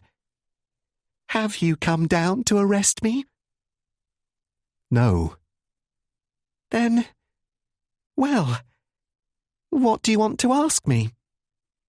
"Just tell me about it in your own way, Miss Wills. Dr. Chesney, if you would like to go to your patient."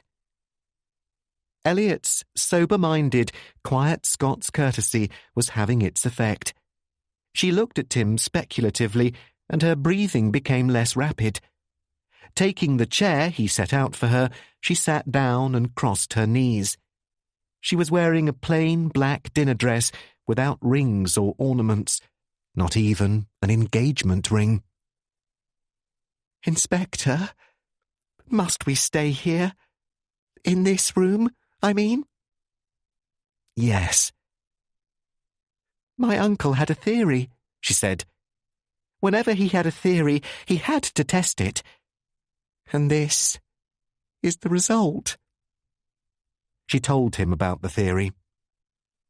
"I understand, Miss Wills, that this all began with an argument at the dinner table?" "Yes." "Who started the argument? Introduced the subject, I mean?" "Uncle Marcus," answered the girl, as though surprised. "And you disagreed with him?" "Yes." "Why, Miss Wills? On what grounds?" "Oh, does it matter?" cried Marjorie, opening her eyes a little and making a gesture of impatience. But she saw the tenacity of Elliot's jaw, and, puzzled and excited, she went on. "Why, just for something to do, I suppose. It's been rather beastly since we've been back home, even with George here. Especially with George here. George is my fiancé.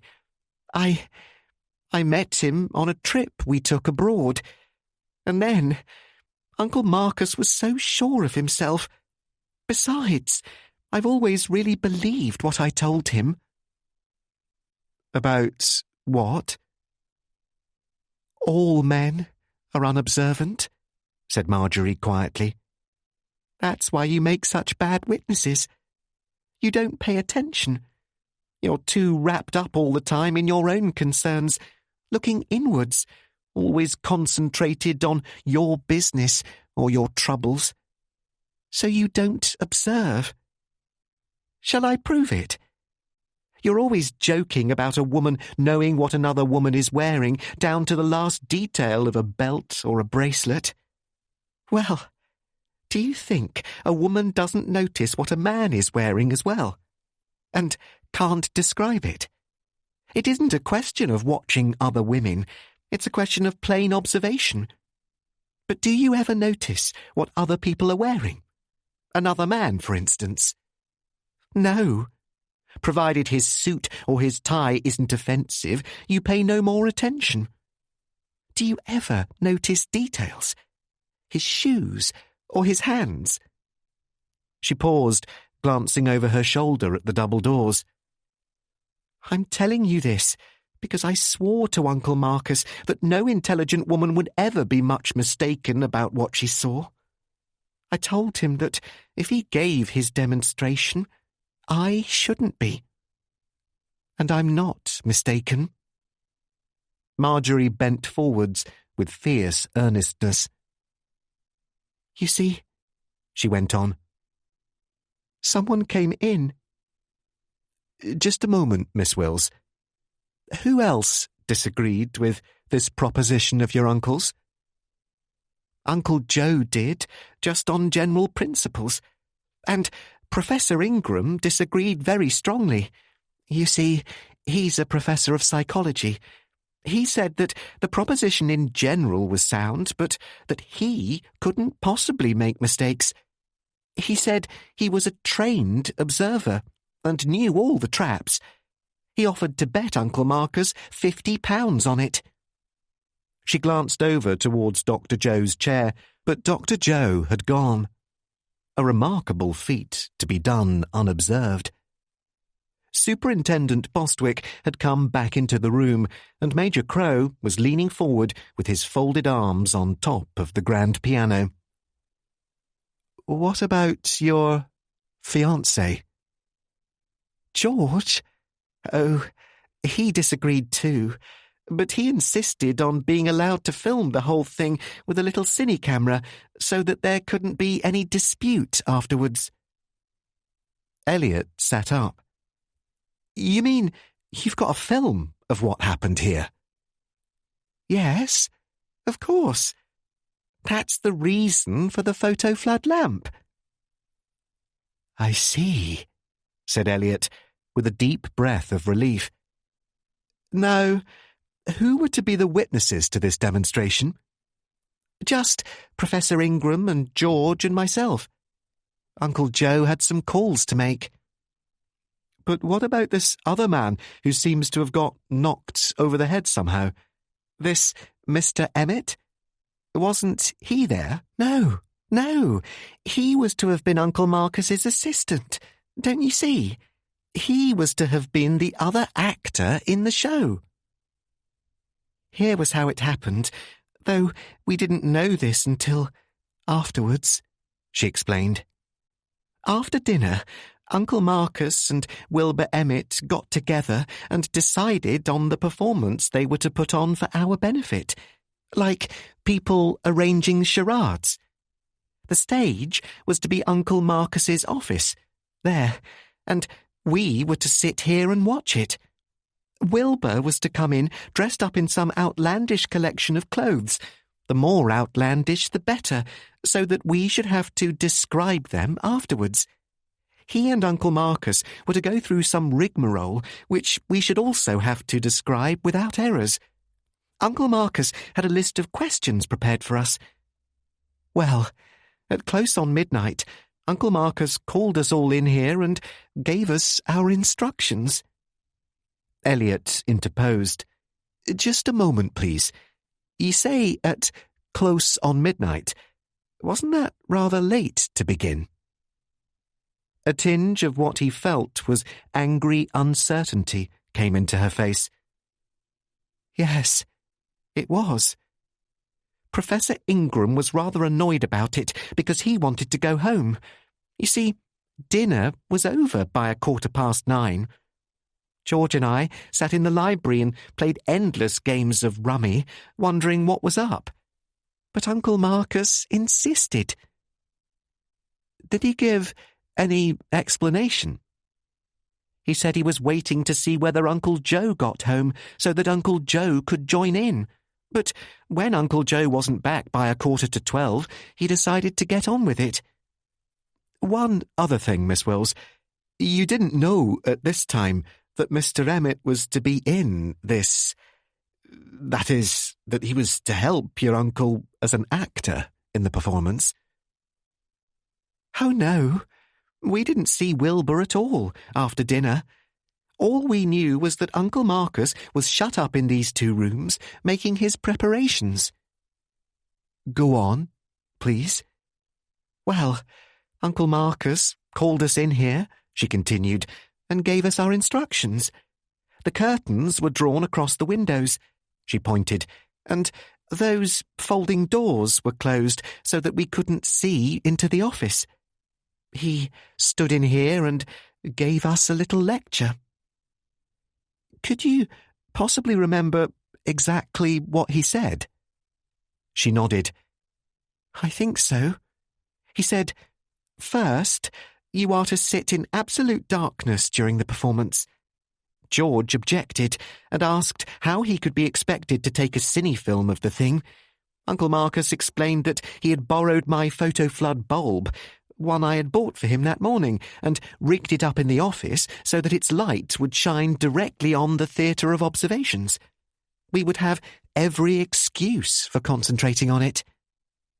Here, Elliot felt a wave of uncertainty in his direction, as palpably as though the girl wore perfume. And yet, I thought that there was a trick in it, somehow, she added. Why? It was the way Uncle Marcus looked, she cried. You can't live with a person for as long as I have. And then it was what he said. He said, second, you are not to speak or interfere no matter what you see. Is that clear? Finally, just before he went into the other room, he said, be careful. There may be traps. With that, he went into the office and closed the folding doors. I turned out the lights and, in a few seconds, the performance began. It began when Uncle Marcus opened the folding doors to their full width. I felt excited and nervous. I don't know why. He was alone. I could see nearly all the office. After he opened the doors, he walked back slowly and sat down behind that table, in the middle, facing us. The photo flood bulb was in a lamp with a bronze metal shade, placed at the front of the table and a little to the right, so that it lit up everything without obscuring our view of Uncle Marcus. There was a dead white glare on the wall behind him, and a big shadow of him. You could see the white face of the clock on the mantelpiece behind him, with the pendulum shining and switching back and forth. The time was midnight. Uncle Marcus sat there facing us. On the table there was a chocolate box, also a pencil and a pen. He picked up first the pencil, then the pen, and pretended to write with each. Then he looked round. One of the French windows in the office opened, and in from the lawn stepped that horrible-looking thing in the top hat and the sunglasses. Marjorie paused, only half succeeding in clearing her throat. But she went on. It was about 6 feet tall, not even counting the top hat with the curly brim. It wore a long, dirty raincoat that had the collar turned up. There was something brown twisted around its face, and it had black glasses on. It was wearing shiny gloves and carrying a kind of black satchel. We didn't know who it was, of course, but I didn't like the look of it even then. It looked more like an insect than human.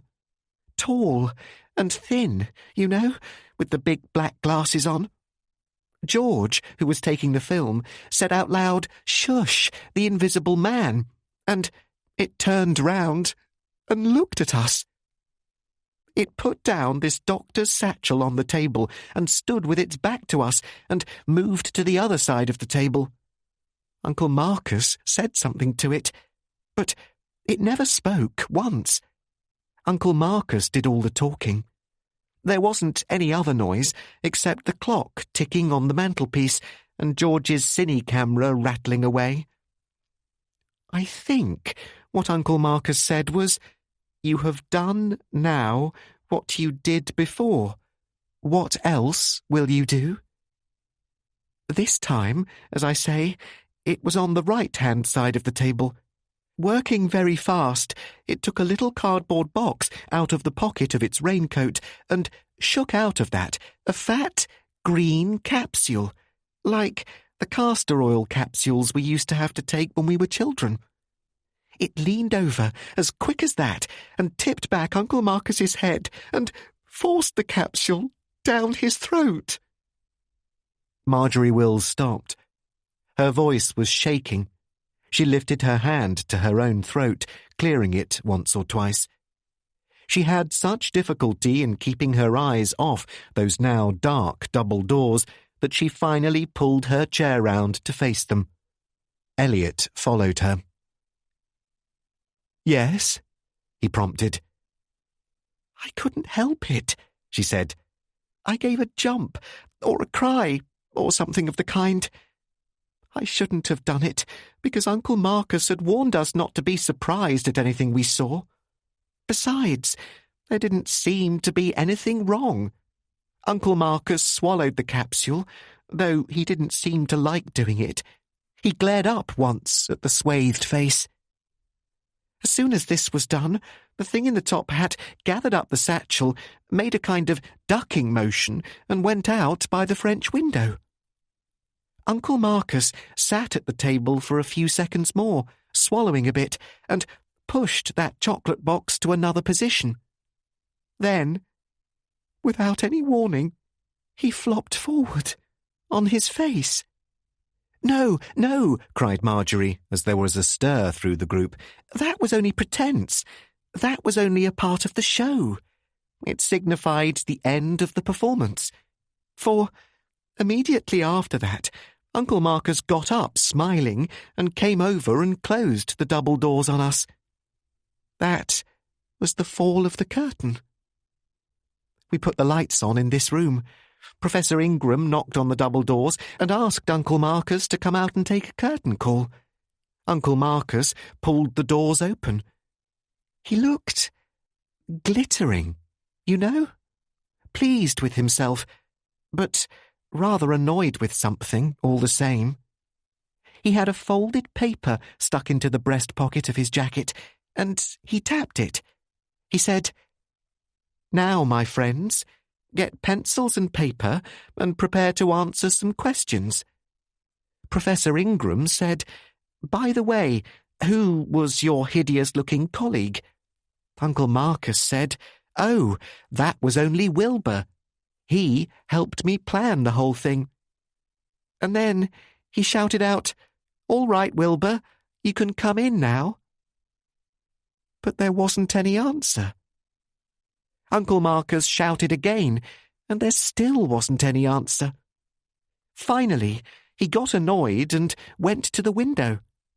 One of the windows in this room, you see, had been left open because it was such a warm night. The lights were on in both rooms now, and we could see out into that strip of grass between the house and the trees. All of this goblin's trappings were lying there on the ground. Top hat and sunglasses and bag with that doctor's name painted on it. But we couldn't see Wilbur at first. We found him in the shadow at the other side of a tree. He was lying on his face, unconscious. Blood had come out of his mouth and nose into the grass, and the back of his skull felt soft. The poker he had been hit with was lying near him. He had been unconscious for quite some time. She explained, her face screwing up in spite of herself. "You see, the man in the top hat and sunglasses hadn't been Wilbur at all."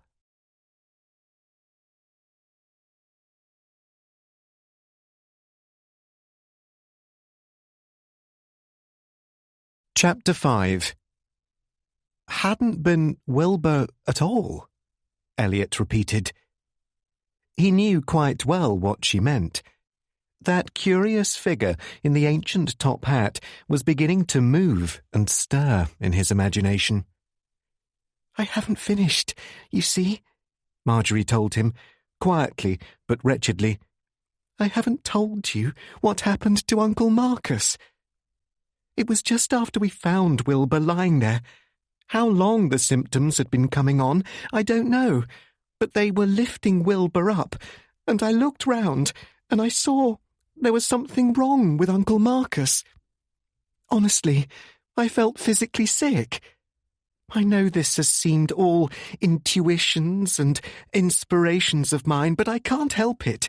I knew what it was at that minute. He was leaning against the side of a tree, half doubled up and trying to get his breath. The light from the house was shining through the leaves behind him. I couldn't see him very well, but the light was on the side of his face, and the skin looked roughish and lead-coloured. I said, 'Uncle Marcus, what's wrong? Is anything wrong?' And I must have screamed it. He only shook his head violently and made a gesture as though he were trying to push me away. Then he began to stamp on the ground with one foot. You could hear him breathe in a kind of whine and moan together. I ran to him, and so did Professor Ingram, but he struck Professor Ingram's hand away, and—" She could not go on. She slapped her own hands against her face, covering the eyes, and slapped again. Major Crow came forward from the piano. "Steady," he said, gruffly. Superintendent Bostwick said nothing. He had folded his arms and was looking at her curiously. "He began to run," said Marjorie wildly. "That's what I'll always remember. He began to run. Back and forth, up and down, but only a few steps each way, because he couldn't stand the pain. George and the professor tried to grab him and hold him down, but he broke away and ran through the window into his office. He collapsed by the desk. We lifted him up into the chair, but he never spoke at any time. I went out to phone for Uncle Joe. I knew where to find him. Mrs. Emsworth is expecting a baby. Uncle Joe walked in on us while I was still ringing up, but it was too late. You could smell that bitter almond stuff all over the room by this time. I still thought there might be some hope, but George said, 'Come away. The boy's a goner.' I know what that is." And it was. "Bad luck," growled Major Crow. It was inadequate, but it was sincere. Superintendent Bostwick said nothing. "Miss Wells," said Elliot, "I don't want to press you too much at this time." "I'm all right. I really am. But do you think your uncle was given poison in that green capsule?" "Of course. Uncle Joe said it acted on the respiratory nerves, and that's why he couldn't speak from the first second he felt it come on." "He didn't swallow anything else at any time?" "No." "Can you give me a description of this capsule?" "Well, as I say, it looked like the castor oil ones we used to take when we were children. They're about the size of a grape and made of thick gelatine. You think they'll never go down your throat, but they do, easily. Lots of people hereabouts still use them." Checking herself, she looked at him very quickly, and colour came into her face. Elliot ignored this. "Then this is the position. You think that just before the performance, someone knocked out Mr. Emmett?" "I do." "Someone wrapped himself in those outlandish clothes so that even Mr. Marcus Chesney wouldn't recognise him. Then someone played Mr. Emmett's part in the show. But in place of a harmless capsule, which Mr. Chesney was supposed to swallow as a part of the show, this person substituted a poisoned capsule." "Oh, I don't know. Yes, I think so. Thank you, Miss Wells. I won't bother you any more for the moment. Elliot stood up. Where are Professor Ingram and Mr. Harding? Do you know? Upstairs with Wilbur. They were.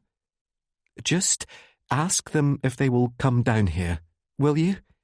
Oh, one other thing. She had risen, though she fidgeted, and seemed in no hurry to go. She looked at him inquiringly. I shall want you, before long, to make a very detailed statement of everything you saw during the performance, Elliot went on. But there's one thing we might settle now. You described a part of the man's costume, raincoat and so on.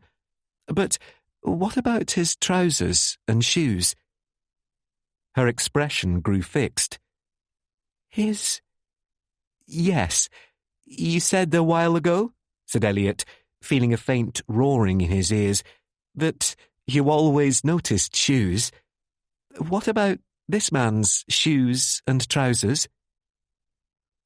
That light, answered Marjorie, after a slight pause, was placed on the desk to shine straight across, so that things near the floor were pretty dark. But I think I can tell you. Yes, I'm sure of it. The startled glitter in her eyes became even more fixed. He was wearing ordinary dress trousers, black, with a darker stripe down the side, and patent leather evening shoes. Were all the men here tonight wearing dinner jackets, Miss Wells? Yes, that is, all except Uncle Joe. He had calls to make, and he says the psychological effect is bad if a doctor goes to see a patient in evening clothes. He says it makes the patient think the doctor's mind isn't on business. But you don't think... Elliot smiled, though he felt it turn into a mask of hypocrisy. How many people hereabouts are accustomed to dress for dinner? Nobody that I know of, said Marjorie. She was evidently growing even more flurried. We don't ourselves, ordinarily, but tonight Uncle Marcus asked us to, for some reason. For the first time? Well, for the first time since we've had a lot of guests anyway. But Professor Ingram hardly counts as a guest, and neither does George. Thank you, Miss Wells. Unless Major Crow or the superintendent have some questions? Both the others shook their heads, though Bostwick looked highly sinister. Marjorie remained looking speculatively at Elliot for a moment. Then she went out and closed the door with great softness, but he thought he saw her shudder. There was a silence in the bright room. Said Major Crow. You know, he added, and a sharp little eye fixed on Elliot, I don't like that girl's testimony. No more do I, said Bostwick, and unfolded his arms with deliberation. On the surface, it's a clear case, growled Major Crow, speaking down his nose. Somebody overheard and saw Chesney and Wilbur Emmett making their preparations and knew what the show was to be. He knocked out Emmett, played his part and substituted a poisoned capsule for the harmless one. The gelatine would take a minute or two to dissolve, so Chesney wouldn't notice anything wrong when he took the capsule. That is, he wouldn't shout out immediately that he'd been poisoned or try to stop the murderer. The murderer could then fade away, leaving the disguise outside. When the gelatine melted, the poison would kill in a couple of minutes. All very clear. Yes, apparently. But... Ah, grunted Bostwick as the chief constable pounced on the word. Why hit Emmett out? Eh, sir? Elliot was suddenly conscious of a far greater shrewdness than he had expected emanating from the bulk in the corner. Bostwick was his superior officer, of course, but still he had not expected it. The superintendent had been rocking back and forth, bumping his posterior at measured intervals against the wall, and now he looked at Elliot with such a broad and fishy expression that it was as though a searchlight had been turned on. "That's exactly it, Inspector," agreed Major Crow. "As Bostwick says, why hit Mr. Emmett out? Why not let Emmett give Chesney the poisoned capsule in the ordinary course of the show? If the murderer knows what they're going to do, all he needs to do is change over the capsules. Why run the risk of knocking out Emmett, dressing up in the clothes and possibly being spotted straight away and walking in here exposed to everybody's eyes? Why let himself in for all those terrific risks when all he had to do was substitute one capsule for another and let somebody else do the dirty work?" "I think," Elliot said thoughtfully, "that's the whole point of the crime." "The whole point of the crime?" "Yes, sir. In the performance, as it was rehearsed, Mr. Chesney never intended to swallow any capsule at all." Said Major Crow, after a pause. "He was only going to pretend to swallow it. You see, this whole performance was to be a series of traps for the observation. You've probably had similar tricks played on you in a course in psychology at college." "Not me," said Major Crow. "Nor me," grunted Superintendent Bostwick. All Elliot's stubbornness rose up fiercely in him, not only at this, but at the slight air of hostility which had come into the room. He wondered if he sounded as though he were swanking. Then he decided, with the tips of his ears stinging, that he did not give a curse. "The instructor," he went on, "takes a bottle of some liquid, puts his tongue to it, makes a wry face, and comments on the bitter taste of the stuff. Then he passes the bottle to you. All it contains is coloured water. But if you're not careful, you'll swear the stuff is bitter just from having it impressed on you. Or else it really is bitter, and he only pretends to taste it, telling you to do as he did. Unless you note carefully what he did, you'll take a swig of it. That's what happened here, very probably. Mr. Chesney warned them to look out for traps. You remember, Miss Wells said he looked surprised and annoyed when the capsule was shoved into his mouth. It's likely that his instructions to Emmett were to pretend to give him the pill, and he would pretend to swallow. But the real murderer pushed it down his throat, that's all. To avoid breaking up the show, Mr. Chesney didn't make any audible protest." Elliot shook his head. "And I'll be very much surprised if, in that list of questions he prepared, we don't find some such question as, 'How long did it take me to swallow the capsule?' or the like." Major Crow was impressed. "By Jove! That's reasonable enough," he admitted, with a gleam of relief. Then exasperation and bewilderment flooded out everything else. "But look here, Inspector. Even so, to do that, my God, are we dealing with a lunatic?" "Looks like it, sir." "Let's face it," said Major Crow. "A lunatic, or whatever fancy name we want to call it, from this house." "Ah," murmured Bostwick. "Go on." The Chief Constable spoke mildly. "To begin with, how would an outsider know they were going to arrange an observation test here tonight?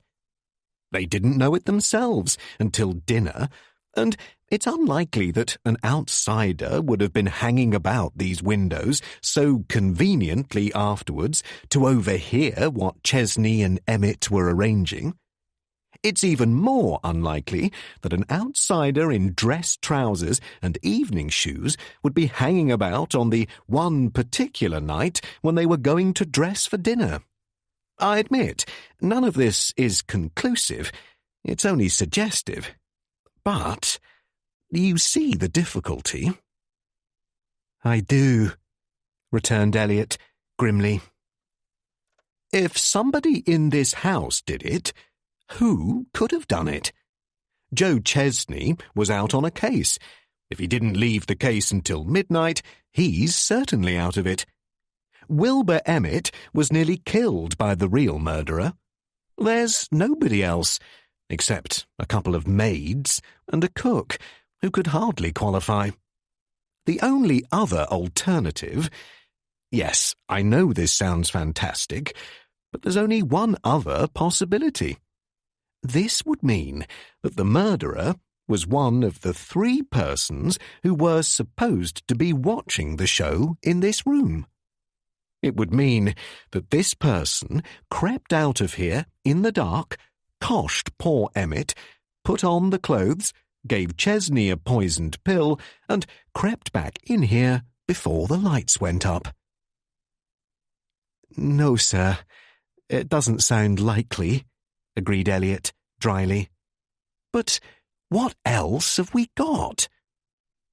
Elliot did not reply. He knew that they must not theorize now.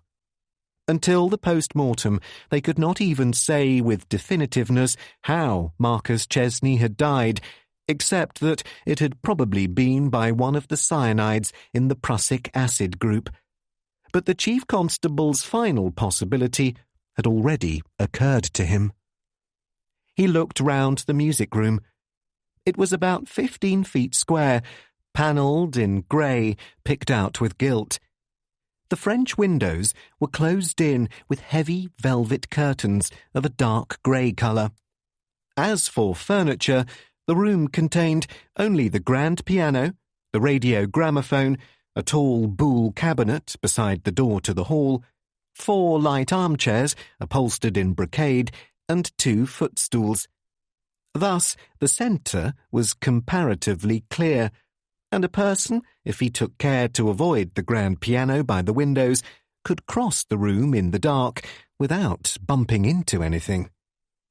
The carpet they had already seen was so thick as to prevent any footstep being heard. "Yes," said the chief constable. "Test it." The electric switch was behind the buhl cabinet beside the door to the hall. Elliot pressed it down, and darkness descended like an extinguisher cap. The lights had been so bright that a ghost pattern of the electric candles in the chandelier still wove and shrank in front of Elliot's eyes in the dark.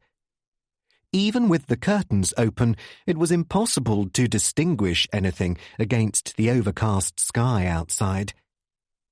There was a faint rattle of rings as someone drew the curtains close. "I'm waving my hands," came the chief constable's voice out of the dark. "Can you see me?" Not a thing, said Elliot. Stay where you are. I'm going to open the double doors. He groped his way across, avoiding a chair, and found the doors.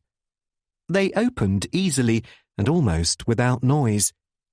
Shuffling forward some 8 or 9 feet until he found the table, he felt for the bronze lamp. He turned the switch, and the dead white glare sprang up against the opposite wall. Then Elliot backed away to study it from the music room. Said Major Crow. The only living thing in that office was the clock. They saw it, ruthless and busy, on the mantelpiece of dark-polished wood behind the head of the dead man. It was a fairly large ormolu clock, having a dial fully 6 inches across, and a small brass pendulum which switched and swung in moving gleams. Beneath it sat the dead man, undisturbed. The time was 5 minutes to 1. The table was of mahogany with a brown blotter, and the bronze lamp stood towards the front of it, slightly to their right. They saw the chocolate box with its design of blue flowers. By standing on tiptoe, Elliot could see the pencil lying on the blotter, but there was no trace of the pen Marjorie Wills had described.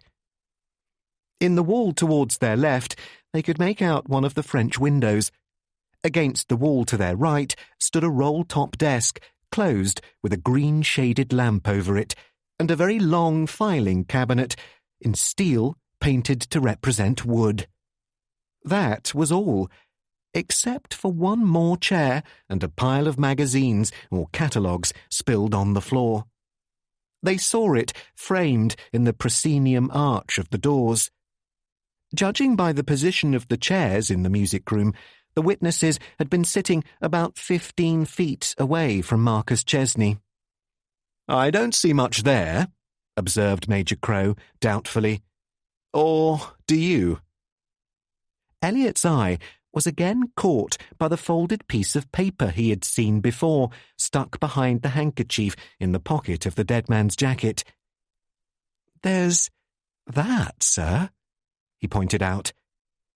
"According to what Miss Wills told us, that must be the list of questions Mr. Chesney prepared." "Yes, but what about it?" almost shouted the Chief Constable. "Suppose he did prepare a list of questions. What difference?"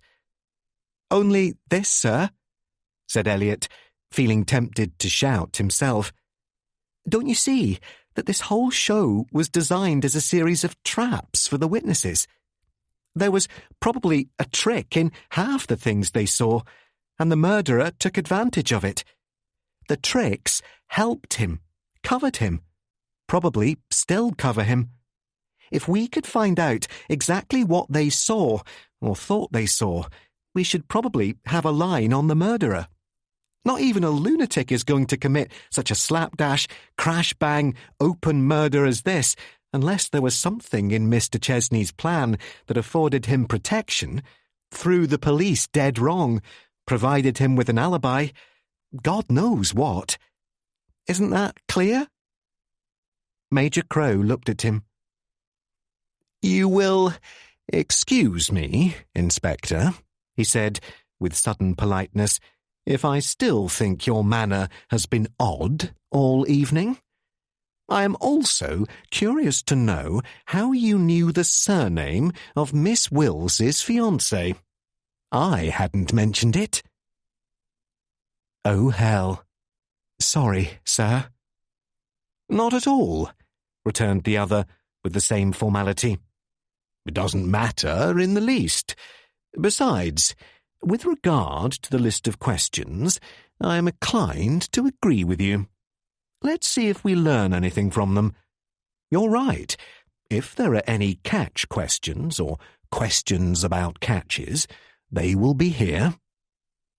He pulled the paper out of the dead man's pocket, unfolded it, and spread it out on the blotter. Here is what they read, in neat copper-plate handwriting. Answer correctly the following questions. 1. Was there a box on the table? If so, describe it. 2. What objects did I pick up from the table? In what order? 3. What was the time? 4. What was the height of the person who entered by the French window? 5. Describe this person's costume. 6. What was he carrying in his right hand? Describe this object. 7.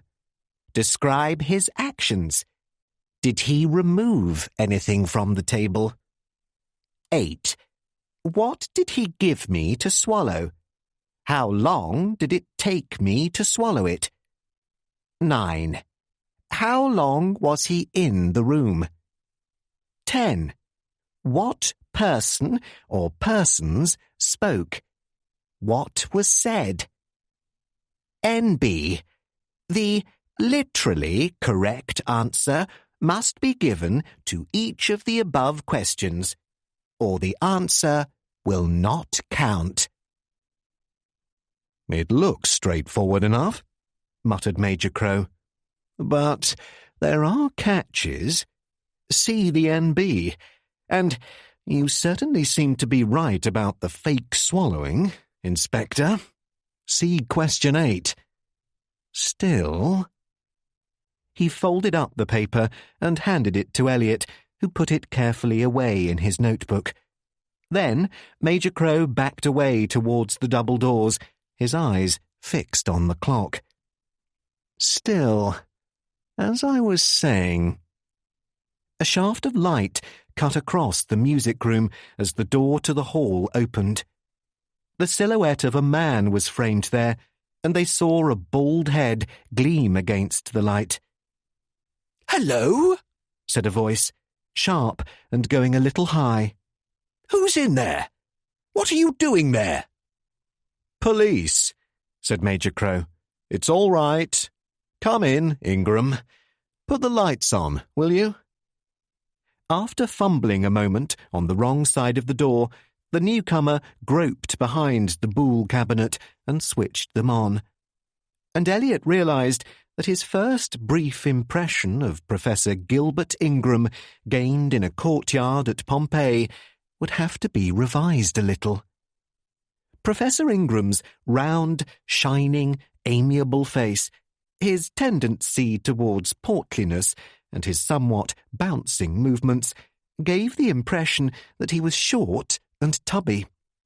This was aided by the twinkle of a guileless-seeming blue eye, a button nose, and 2 tufts of dark hair ruffled out over the ears on either side of his baldness. He had a trick of lowering his head and looking up with a quizzical expression which matched his attitude towards life. But all this looked subdued now. Subdued and a trifle scared. His face was mottled with colour. His shirt front, which had a deep crease, bulged out round the waistcoat like dough rising in an oven, and he brushed the fingers of his right hand together as though to remove chalk from them. Actually, Elliot saw, he was of middle height and was not noticeably fat. "Reconstructing, eh?" he suggested. "Good evening, Major. Good evening, Superintendent." His manner had a casual courtesy which included everybody in the flick of a smile, like the flick of a whip over a team of horses. Elliot's chief impression was of a strong and penetrating intelligence looking out of that guileless face. "And this, I suppose," he added hesitantly, "is the Scotland Yard man Joe Chesney was telling me about. Good evening, Inspector." "Yes," said Major Crow. He went on with some abruptness. "Look here, you know, we're depending on you." "Depending on me?" "Well, you're a professor of psychology. You wouldn't be fooled by tricks. You said you wouldn't. You can tell us what really happened in this damned show, can't you?" Professor Ingram took a quick look through the double doors. His expression altered still more. "I think so," he said grimly. "Well, there you are," said Major Crow, with a gesture of rising argumentativeness. "Miss Wills has told us there was some jiggery-pokery intended." "Oh, you've seen her?" "Yes, and from what we can gather, this whole show was designed as a series of traps." "It was more than that," said Professor Ingram, looking him straight in the eyes. I happen to know it was designed to show how the chocolates at Mrs. Terry's shop were poisoned without anyone seeing the murderer do it.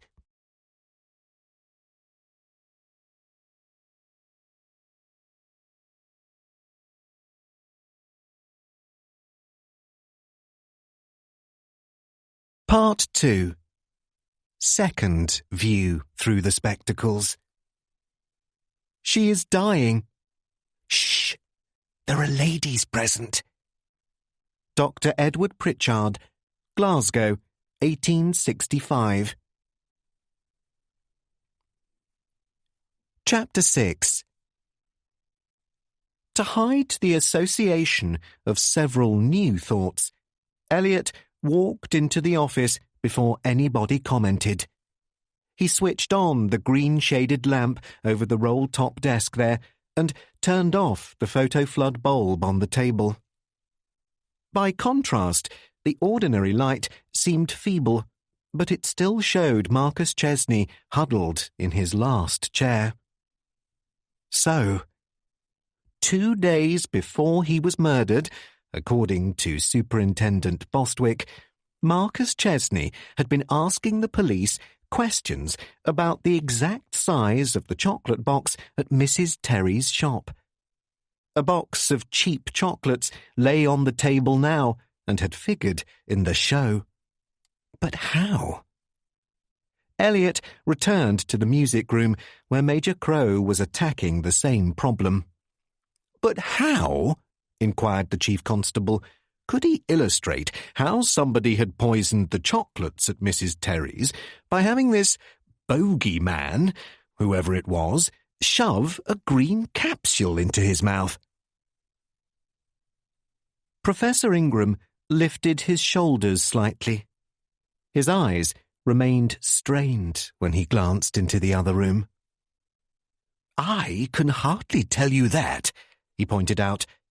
But, if you want my guess, Chesney meant this green capsule incident to be only a sideline, a part of the show, perhaps not even a necessary part of it.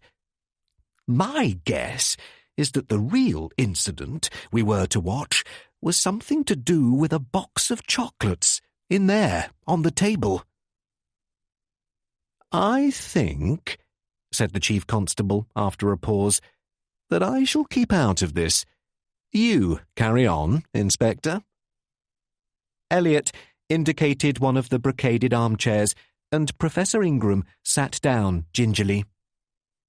Now, sir, did Mr. Chesney tell you that the purpose of this performance was really to show how chocolates could be poisoned without anybody noticing it?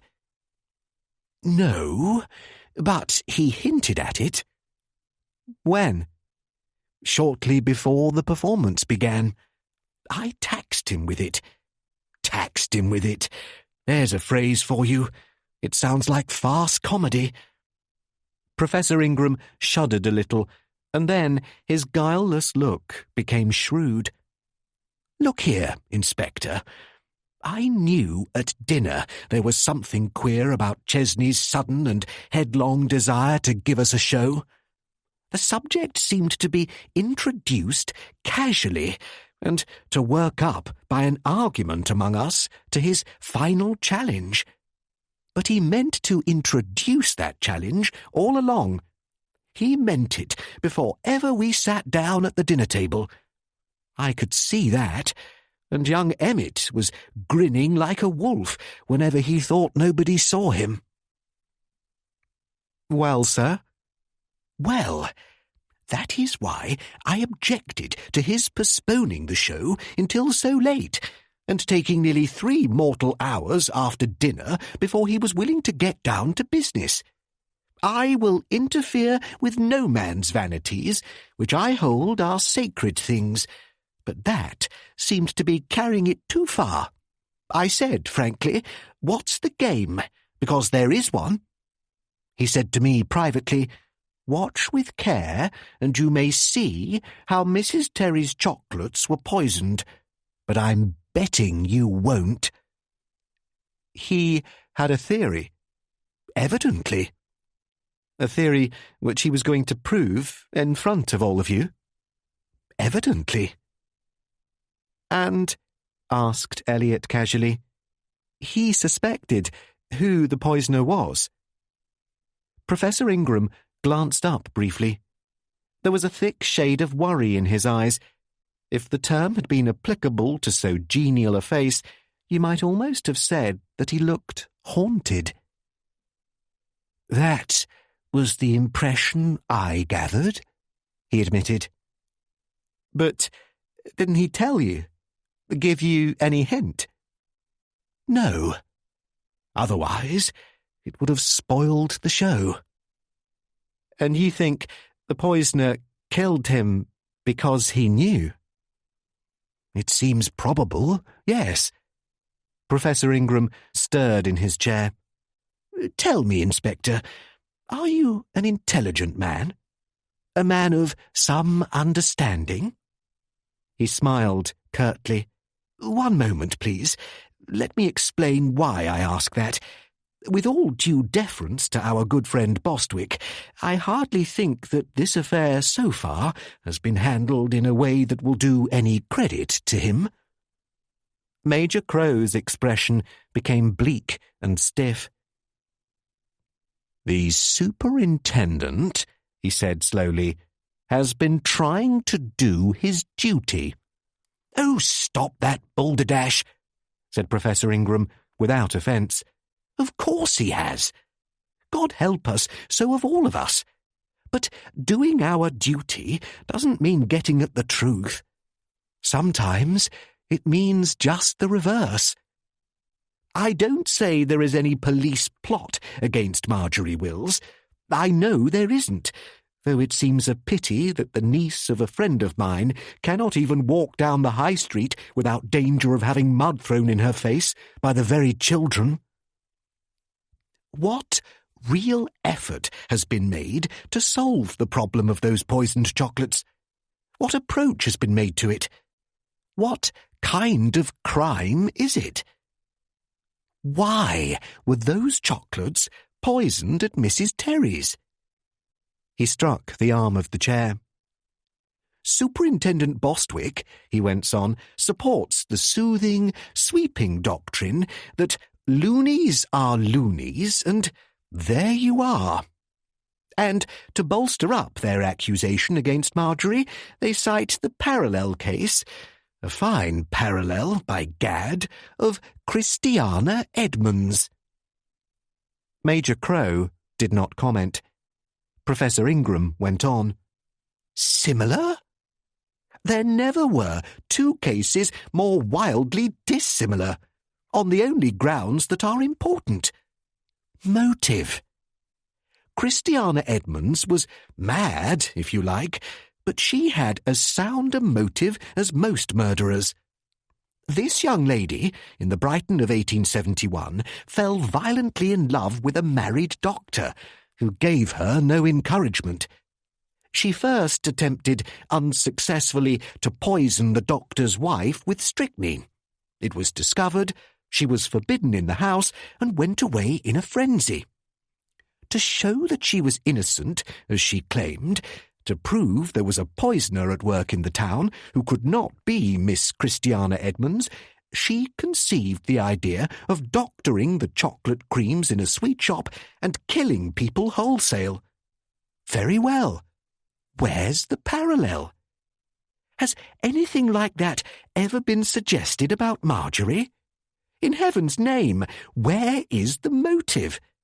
On the contrary, her own fiancé, after coming to Sodbury Cross and hearing what is being said about her, is on the point of getting cold feet and slipping away. At this point, Professor Ingram's expression was what can only be called cherubically murderous, emphasised by the crackling of his shirt front. He laughed a little and grew more quiet. "Never mind," he said. "You were asking the questions." "Has Miss Wills," Elliot asked unexpectedly, "ever been engaged to anybody before?" Why do you ask that? Has she, sir? Again, Ingram gave him that brief, indecipherable glance. No, not that I am aware of. I believe Wilbur Emmett was, and is, intensely fond of her, but Wilbur's red nose and his general unattractiveness would hardly recommend him, even if Marcus had favoured it. I hope I am speaking in confidence. Here Major Crow intervened. Chesney, I'm told, he observed in a colourless voice, used to discourage all possible suitors from coming here to see her. Professor Ingram hesitated. In a sense, that is true. What he called caterwauling disturbed his smooth life. He didn't exactly discourage them, but— I was wondering, said Major Crow, why this boy Marjorie met abroad got Chesney's approval so easily. You mean, the Professor spoke bluntly, you mean Chesney was becoming anxious to get her off his hands? I did not say that. My friend, the devil you didn't. In any case, you're wrong. Marcus liked young Harding. The boy has prospects, and his exaggerated deference towards Marcus may have helped. But may I ask why we are arguing about this? Whatever else is true or false in this world— Here Professor Ingram's shirt front gave a sharp crackle. It is absolutely certain that Marjorie had nothing to do with killing her uncle. Again, it was as though the temperature of the room altered. Elliot took charge. You know what Miss Wills thinks about it herself, sir? Thinks about it? That someone knocked out Mr. Emmett, played Mr. Emmett's part, and used a poisoned capsule in the performance. Ingram looked at him curiously. Yes. That seems the most feasible explanation, doesn't it?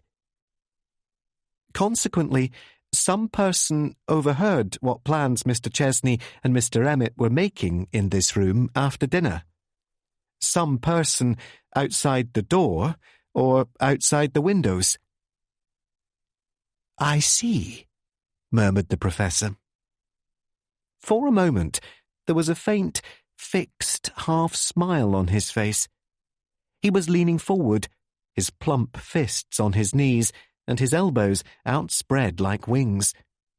He wore that oddly witless expression assumed by intelligent people when their thoughts turn inwards and arrange facts with swift certainty into a pattern. Then he smiled again. I see, he repeated. Now, let me ask your questions for you, Inspector. He waved his hand in the air mesmerically. Your next question is, where were you between 9:15 and midnight? And where were Marjorie and George Harding between 9:15 and midnight? But you'll go further. Where were all of you at the time the performance took place? That's the important thing. Is it possible that one of you spectators could have slipped out in the dark and played the part of the sinister bogey in the top hat?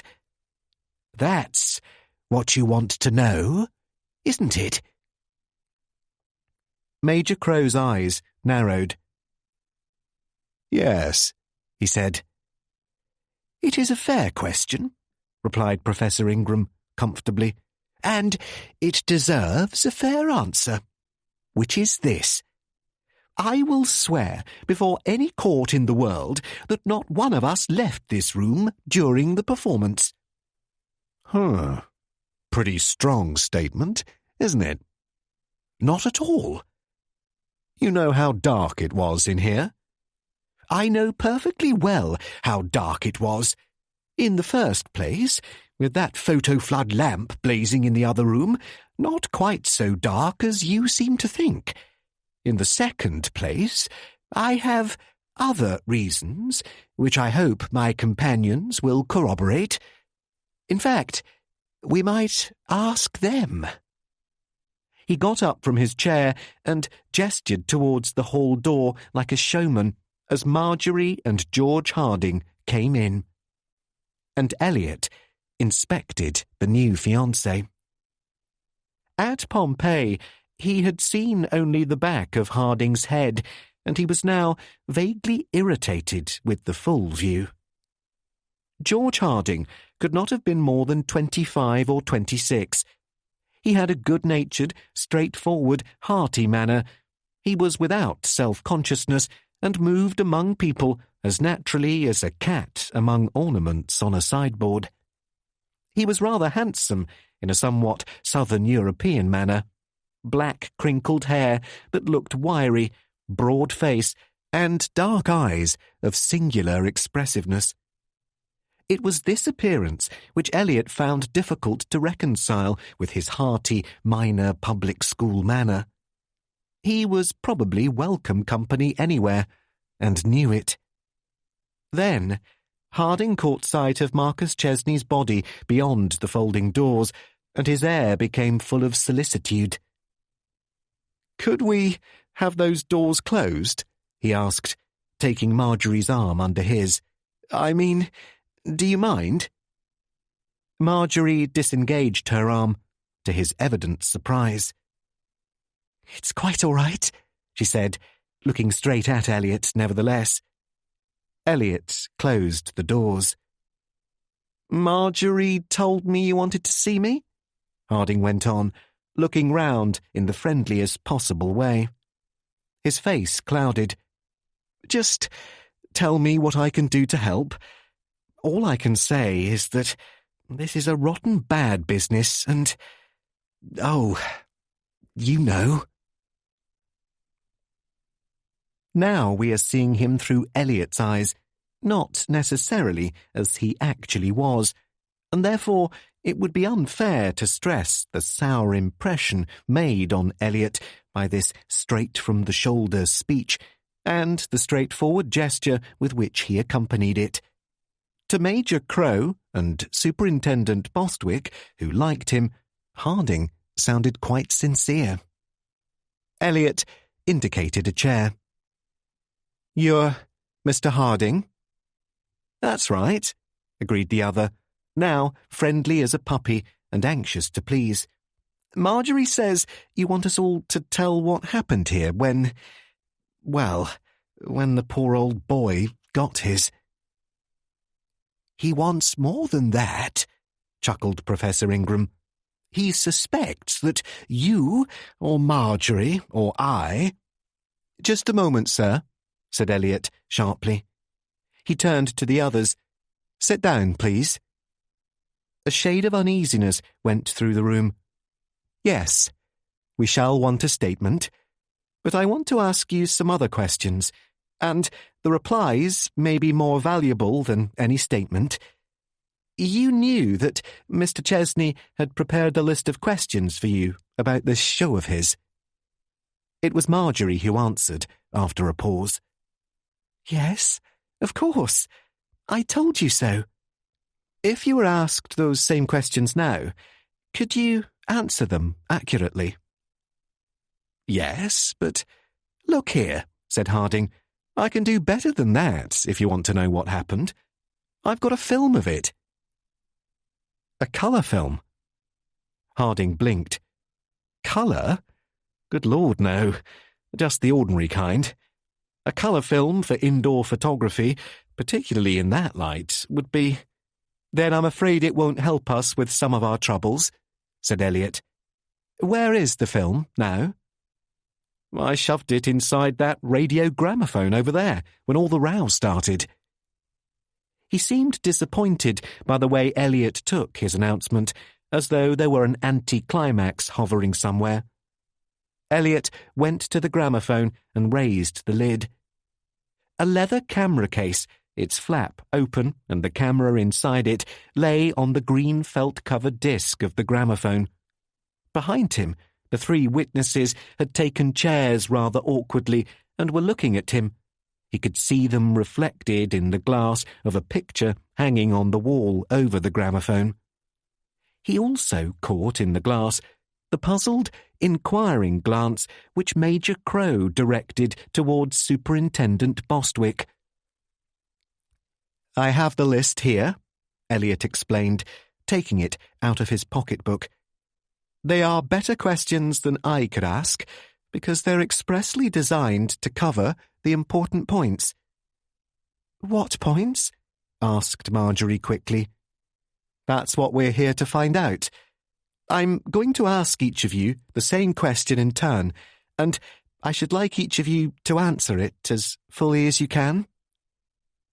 Professor Ingram raised his almost invisible eyebrows. "Aren't you afraid, Inspector, that we may have concocted a story for you?" "I shouldn't advise you to, sir. And I don't think you have, because Dr. Chesney tells me you've already contradicted each other all over the place. If you go back on that now, I'll learn about it.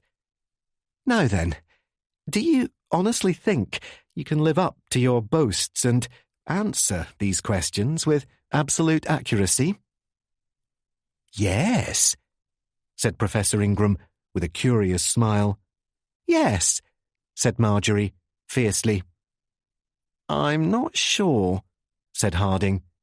"I was more concentrated on getting everything in the picture than keeping tabs on details of it.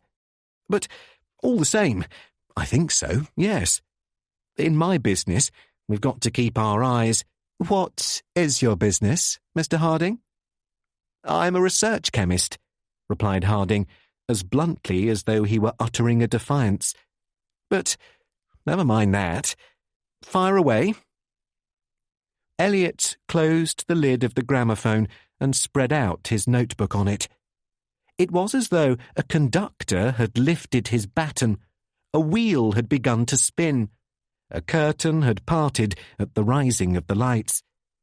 In his bones and soul, Elliot knew that this list of questions contained all the clues to the truth, provided he had the wit to grasp not only the significance of the answer, but the significance of the question.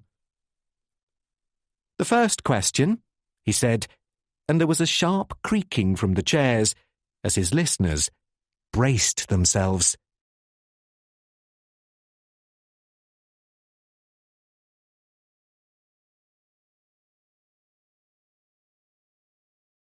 Chapter 7. The first question. Was there a box on the table? If so, describe it. Miss Wills?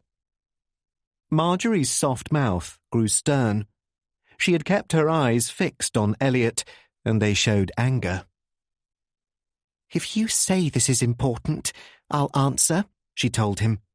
"But this is rather ghastly, isn't it? Sitting here and asking questions as though this were a game, with him." She looked towards the closed door and away again. "It's important, Miss Wills. Was there a box on the table? If so, describe it." "Of course there was a box on the table. It was on Uncle Marcus's right-hand side, towards the front. A 2-pound box of Henry's chocolate caramels. I didn't see the label because I was sitting down, but I know they were Henry's chocolate caramels because the box had a design of bright green flowers on it." George Harding turned round and looked at her. "Nonsense," he said. "What is nonsense?"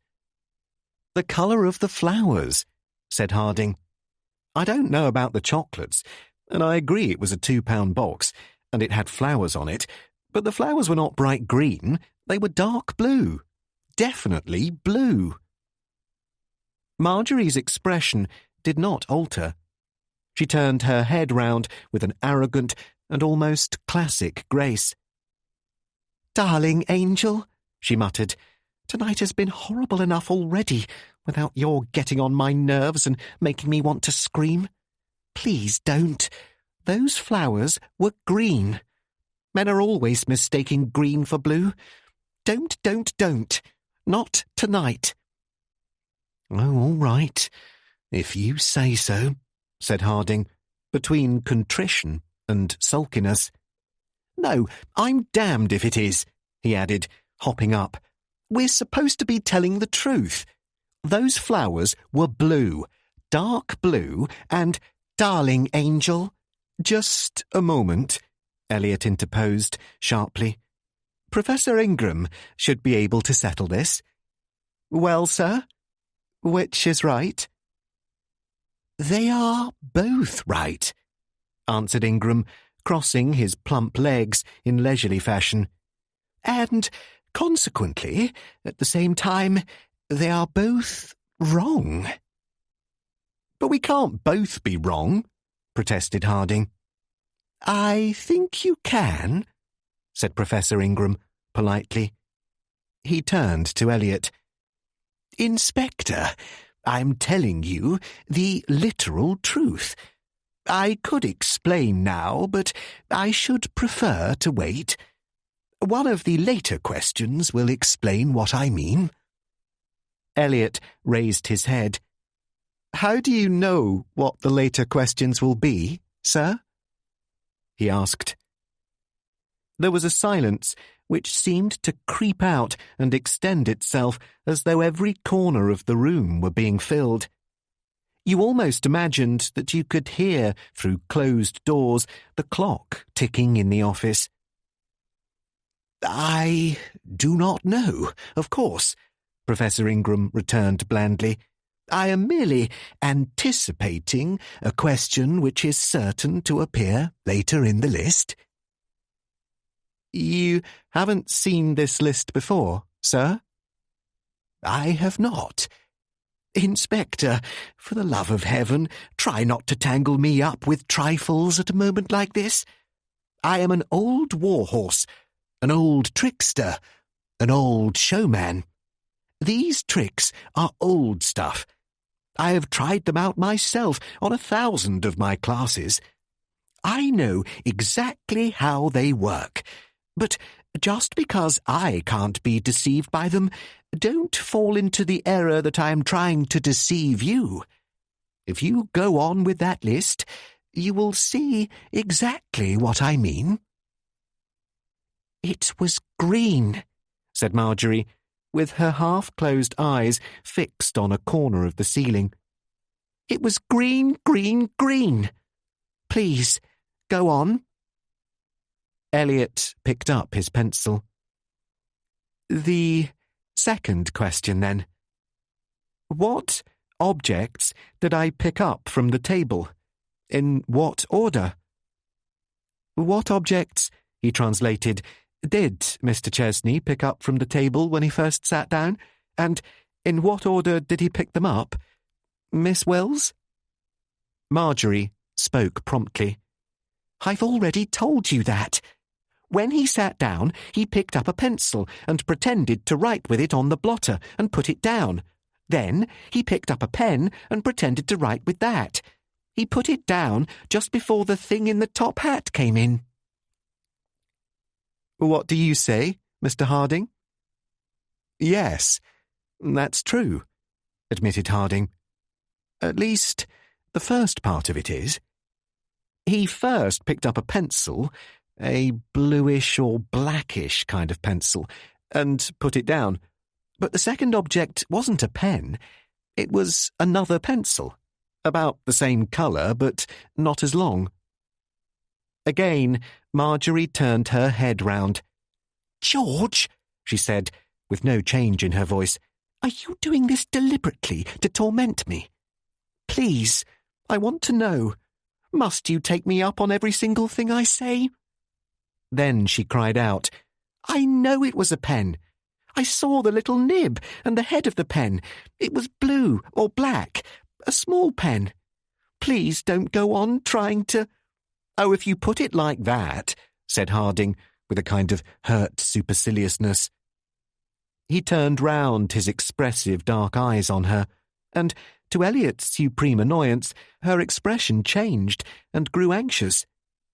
In Elliot's mind was a picture of a pair of lovers in which Harding's boyish charm spread its tyranny over an intelligent but adoring woman and played the very devil. "I'm sorry," observed Marjorie. "All the same, it was a pen." "Pencil." "What do you say, Professor Ingram? Pen or pencil?" "As a matter of fact," replied the Professor, "it was neither." "God Almighty," whispered Major Crow, growing suddenly human. Professor Ingram held up his hand. "Don't you see it?" he inquired. "Aren't you beginning to understand that all these things are tricks and traps? What else did you expect?" He sounded mildly irritated. "Marcus simply set one of the ordinary traps for you, and you tumbled into it. First of all, as you quite rightly say, he picked up an ordinary pencil and pretended to write with it. That prepared your mind. He then picked up what was neither a pen nor a pencil, though in size and shape not unlike the pencil, and pretended to write with that. You immediately suffered from the psychological illusion that you had seen either a pen or a pencil. Of course, it was nothing of the sort." "What was it, then?" demanded Elliot. "I don't know." "But—" Ingram's guileless eye twinkled. "Steady, Inspector. Whoa," he suggested, in somewhat unprofessorial tones. "I guaranteed to tell you where the trick lay. I guaranteed to spot what was wrong. But I did not guarantee to tell you what he picked up. And I confess, I don't know." "But can't you describe it?" "To a certain extent, yes." The Professor seemed badly bothered. "It was something like a pen, but narrower and much smaller. Dark blue in colour, I think. Marcus had some difficulty in picking it up, I remember." "Yes, sir, but what kind of object looks like that?" "I don't know. That's what bothers me. Stop." Here, Ingram's hands closed very firmly round the arms of the chair, and he held himself poised as though he were going to jump up. Then a wave of relief or some other emotion flooded over his face. He relaxed with a kind of whoosh and stared at them. "I've got it," he added. "I know what it was now." "Well, sir?" "It was a blowpipe dart." "What?" "I think so," the Professor told them, as though some huge hurdle were surmounted. "We had some in the Natural History Museum at the university. They were under 3 inches long, thin slivers of wood, blackish, sharp-tipped, South American, or Malayan, or Bornese, or something of the sort. My notions of geography have always been muddled." Elliot looked at Marjorie. "Had your uncle any blowpipe darts in the house, Miss Wills?" "No, certainly not. At least, not that I ever heard of." Major Crow intervened with interest. "You mean," he said to Professor Ingram, "a poisoned dart?"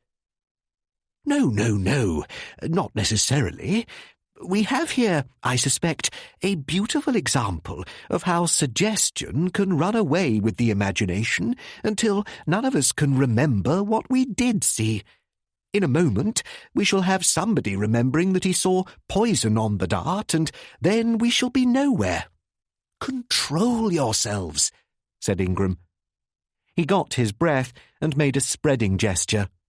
All I said was that I saw something which looked like a blowpipe dart. Is that clear? Then go on with the questions. George Harding nodded. Yes, he agreed, and on his face Elliot surprised a curious look as Harding glanced at the professor. It was gone in a flash, nor could Elliot interpret it. Don't seem to be getting a great deal further. Fire away with the questions. Elliot hesitated. The new suggestion disquieted him, and he would have liked to attack it, but that could wait. The next question, he glanced at his list, presumably refers to the entrance of the muffled-up figure through the French window. Take it as you like, though. What was the time? Midnight, said Marjorie promptly. About midnight, admitted George Harding. To be completely exact, said Professor Ingram, fitting the palms of his hands together, it was just 1 minute to midnight. Here he paused, as though inquiringly, and Elliot put the query he seemed to expect. Yes, sir, but I've got a question of my own. Do you actually know that it was 1 minute to midnight, from your own watch, that is, or do you only know it was 1 minute to midnight by that clock on the mantelpiece in the office? I know the clock is right now, but was it necessarily right then? Professor Ingram spoke dryly. The question had occurred to me, he said. I wondered whether Marcus might have altered the clock and given a false time to stare us in the face so that we would swear to it later. But I claim fair play. Again, he looked annoyed. A trick of that sort would not come within the rules. This was to be an observation test. Marcus ordered the lights turned out, and consequently we could not see our own watches. Therefore, if he gives us a clock to judge by, the only way we can judge time is by that clock. I regarded that as the agreement. I can tell you the various times when things happened by that clock, but I can't tell you whether it had the correct time to start with. Marjorie said, Well, I can. Of course the clock was right. She spoke with violence and surprise and perplexity. It was as though she had expected every development except this, or as though the hopelessness of making anyone see reason had driven her even beyond weariness. I have the best of reasons for knowing, she informed them. Oh, it isn't a question of observation, my observation. I can prove it. Easily. Of course the clock was right. But what difference does it make, anyway? It might make all the difference, said Major Crow, to the alibi of someone who wasn't here. Joe Chesney, murmured Professor Ingram, and whistled. I beg your pardon, he added, formally. As once before he had been able to reach everyone with the flick of a smile, so he now, evidently by a slip of the tongue, reached everyone with a flick of something else altogether. Elliot wondered how the dictionary defined the word suggestion. Whatever else it might be, it was a stirring of the waters. Uncle Joe? Cried Marjorie. What about him? Go on with the questions, invited the professor, and gave her a reassuring grin. Elliot, after making a quick note, decided to increase the tempo. We can thrash out these things later, if you don't mind. Just give me the answers as briefly as you can. Next, what was the height of the person who entered by the French window? 6 feet, replied Marjorie instantly.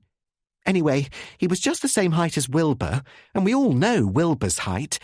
Just the same height as Wilbur and Uncle She stopped. 6 feet is about right, decided Harding, after reflection. If anything, I'd have said a bit more than that, but it may have been the effect of that wild-looking hat. Professor Ingram cleared his throat.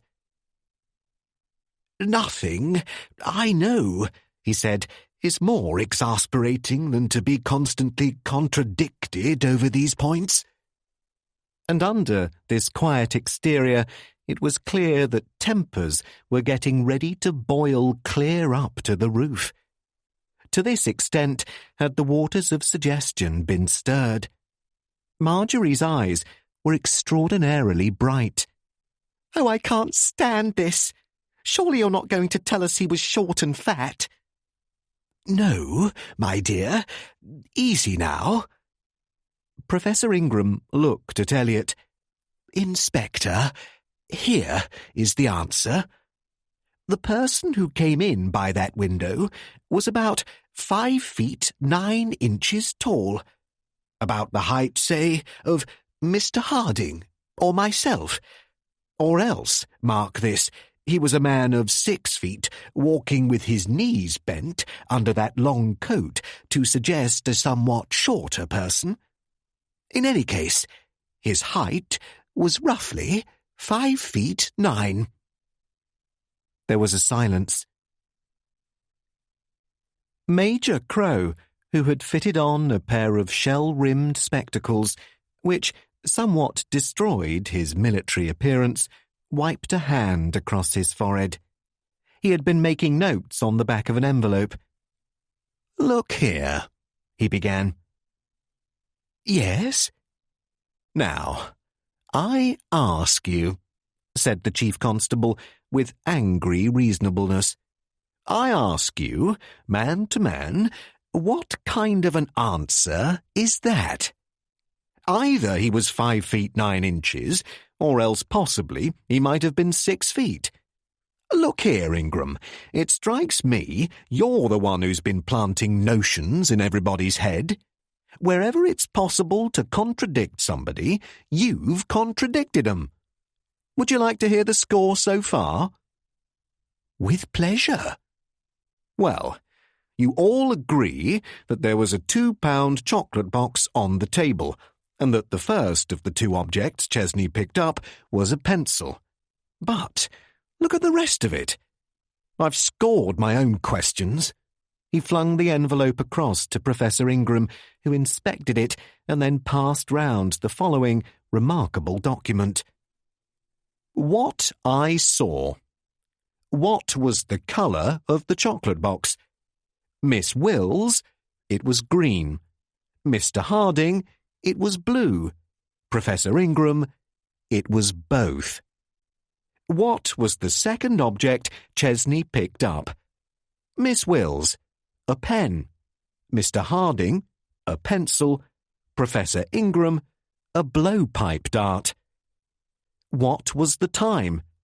Miss Wills, midnight. Mr. Harding, about midnight. Professor Ingram, 1 minute to 12. How tall was the bloke in the hat? Miss Wills, 6 feet. Mr. Harding, 6 feet. Professor Ingram, 5 feet 9. The only rough agreement there, Major Crow went on, is about the time, and that's probably the most thoroughly wrong of the lot. Professor Ingram got to his feet. "I don't think I quite understand you, Major," he said. "You ask me, as an expert witness, to tell you what really happened. You expect discrepancies. You want to find discrepancies. And then, for some reason, you seem annoyed with me when I point them out to you." "I know, and that's all very well," argued Major Crow, pointing the envelope at him. "But what about that business of the chocolate box?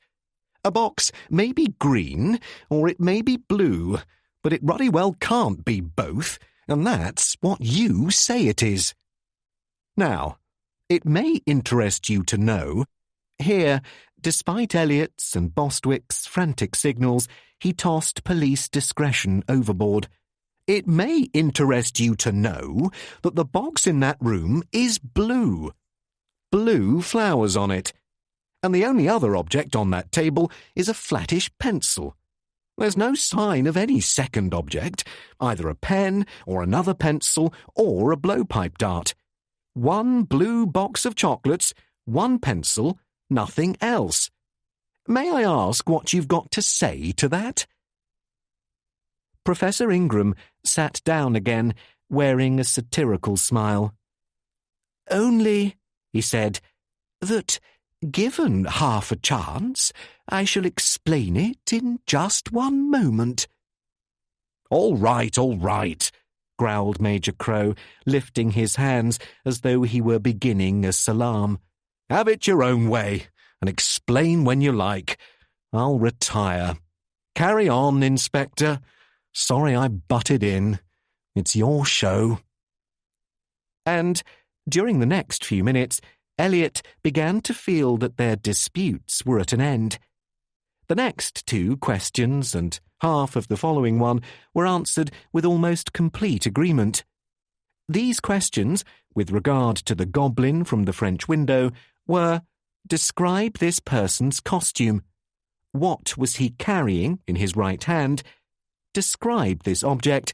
Describe his actions. Out of it emerged a picture of that grotesque dummy figure which seemed to have made so powerful an impression on them all. From top hat, through brown wool muffler, sunglasses, raincoat, and black trousers, with evening shoes, not a detail was missed by anyone. Each person correctly described the black bag, painted with the white letters R.H. Nemo, M.D., and carried in the visitor's right hand. The only new detail was that the visitor had been wearing rubber gloves. This unanimity disturbed and puzzled Elliot, until he remembered that all of the witnesses had had more than a fair opportunity to study the costume. Most of Nemo's properties, including the black bag, had been flung down outside the office window. The witnesses had not only seen them during the performance, they had seen them afterwards when they went out to look for Wilbur Emmett. Yet, even so, they had missed nothing of the visitor's actions on the stage. The figure of the black-blind Nemo bowing and nodding under his own huge shadow in the white light seemed to fill the screen of their minds like a nightmare. They described his entrance. They described how, at an incautious jeer of George Harding's from the audience, Nemo had turned round and looked at them. They described how he had put down his bag on the table, turning his back to them.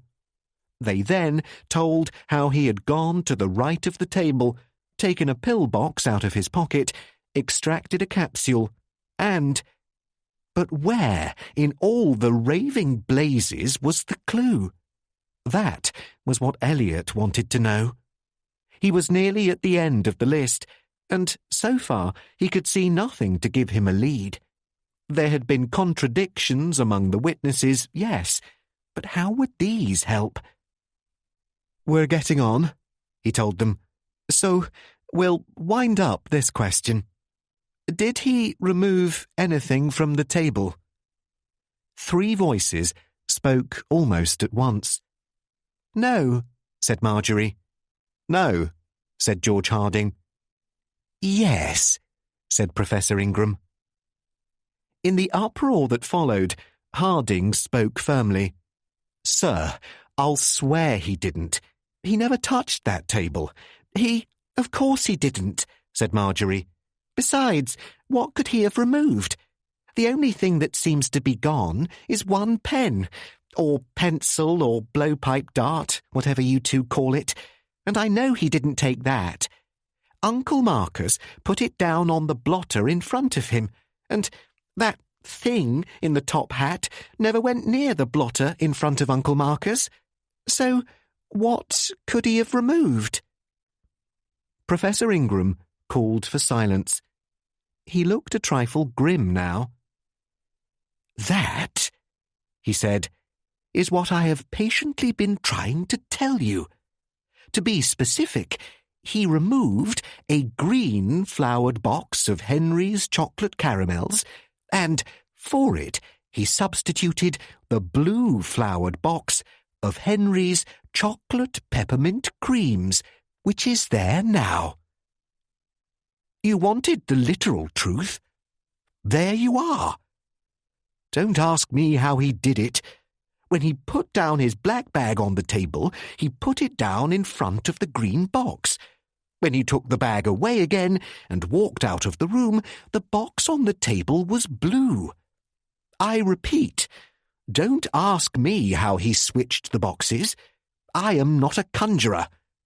But I think that the answer to the problem of several very ugly poisonings is contained in that little action. I suggest you exercise your wits on it.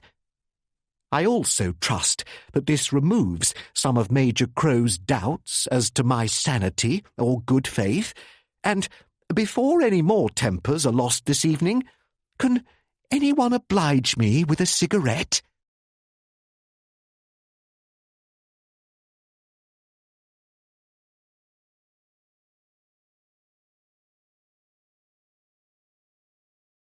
Chapter 8. Whether or not Professor Ingram got his cigarette, Elliot never knew, for the explanation of some of this sleight of hand had suddenly come to him. "Excuse me, back in a moment," he said. And, moving round the piano, he went out through one of the French windows. As an afterthought, he closed the thick velvet curtains behind him.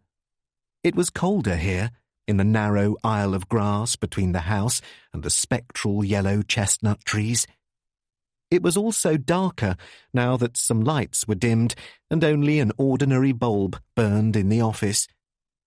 He felt the effect of that dead hour of the night when flesh and bone seem brittle. He also thought he heard a bell ringing faintly somewhere. But he paid no attention to it, for his attention was concentrated on Dr. Nemo's properties lying outside the office windows. That black satchel. Now he knew why its appearance had seemed vaguely familiar. Larger than a doctor's medicine case, though of much the same shape, and yet not large enough for an ordinary valise. Such a bag was one of the exhibits on display in the Black Museum at Scotland Yard. He knelt down by the bag, which stood near the hat and the raincoat.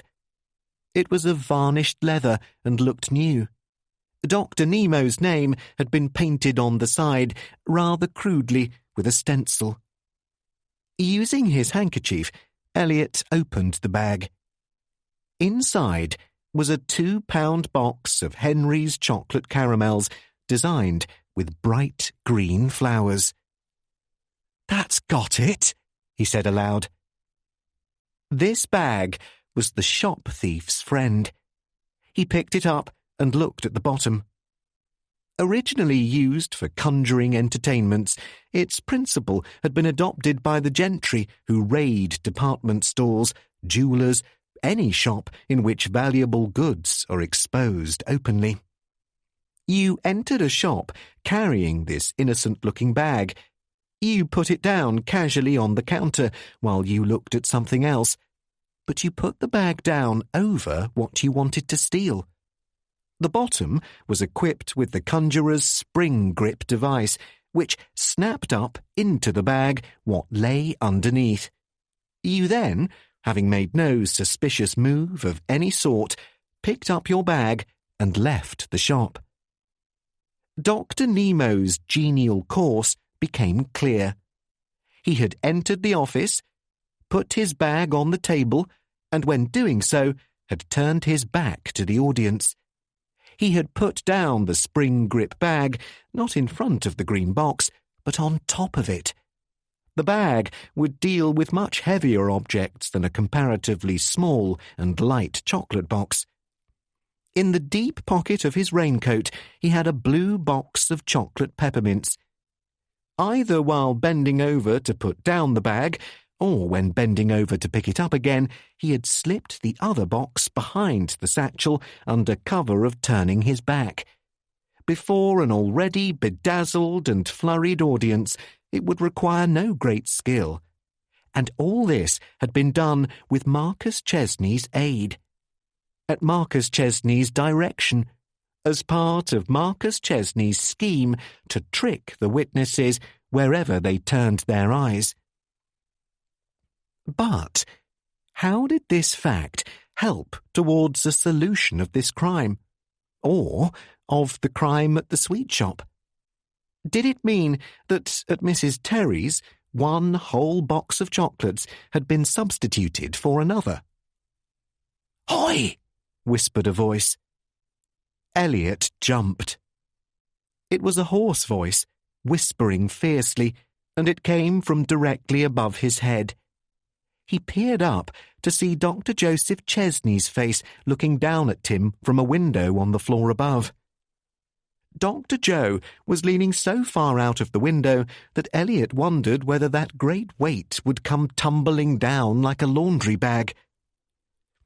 "Are you all deaf down there?" whispered Dr. Joe. "Don't you hear the doorbell ringing? Why doesn't somebody answer it? It's been ringing for 5 minutes. Curse it all! I can't do everything. I've got a patient here." Elliot woke up. That, of course, would be the police surgeon, the photographer and fingerprint man who had to be summoned from 12 miles away. "And, oi!" roared Dr. Joe. "Yes?" "Send Marjorie up here, will you? He's calling for her." Elliot looked up quickly. "Is he conscious? Could I see him?" A rusty, hairy fist, its loose sleeve dangling, was shaken at him from the window. Illuminated from below, Dr. Joe's gingery beard had an aspect almost Mephistophelian. "No, my lad, he's not conscious, not in the way you mean. And you can't see him tonight or tomorrow, or maybe for weeks or months or years. Got that? And send Marjorie up here. These maids are no good. One of them drops things and the other's hiding in bed. Oh, for God's sake." The head was withdrawn. Very slowly, Elliot gathered up Dr. Nemo's properties. The distant ringing had ceased. A chilly wind was beginning to stir at the turn of the night. It moved in the tattered leaves. It brought up from the earth the rich scent and decay of autumn. And then, as at the insistence of the breeze or the opening of a door, it brought another and sweeter odour. It was like the faint scent which seemed to pervade the house itself. Then Elliot remembered, somewhere close, 1/2 acre of greenhouses in the darkness. It was the scent of the peach tree, the almond tree, whose fruit ripens between July and November, the almond tree of bitter almonds, haunting Bellegarde. He carried Dr. Nemo's properties into the office as the office door to the hall opened, and Superintendent Bostwick brought in 2 newcomers, whom he introduced as Dr. West and Sergeant Matthews. Major Crow followed them. Matthews was given the routine instructions as to fingerprints and photographs, and Dr. West bent over Marcus Chesney's body. Major Crow looked at Elliot. "Well, Inspector?" he asked. "Why did you decide to dash off all of a sudden? And what did you find?" "I've found how the chocolate boxes were exchanged, sir," said Elliot, and explained. The other was impressed. "Neat," he conceded. devilish neat. But even so, look here. Where did Chesney get a trick bag like that? You can buy them at some of the magical supply houses in London. You mean he sent away specially for it? Looks like it, sir. Major Crow went over and inspected the bag. Which would mean, he reflected, that he's had this performance in mind for some little time. You know, Inspector, he seemed to resist an impulse to give the bag a hearty kick. The more and more we go on, the more and more important this confounded show becomes, and the less and less it seems to help us. Where are we? What have we got? Wait, are there any more questions in Chesney's list? Yes, sir, 3 more. Then go in there and get on with it, said the Chief Constable, giving a bitter glance towards the closed double doors. But before you go, I want to ask you whether you've noticed something that struck me particularly in all this flummery. Yes? Major Crow took up his stance. He extended a bony wrist and forefinger as though he were uttering a denunciation. There's some jiggery-pokery about that clock, he declared. They looked at it. Dr. West had turned on the blazing white light so as to look at the body, and again the derisive white face of the clock with its brass trimmings and marble frame stared back at them from the mantelpiece. The time was 20 minutes to 2. "Hello? I've got to get home," observed Major Crow suddenly.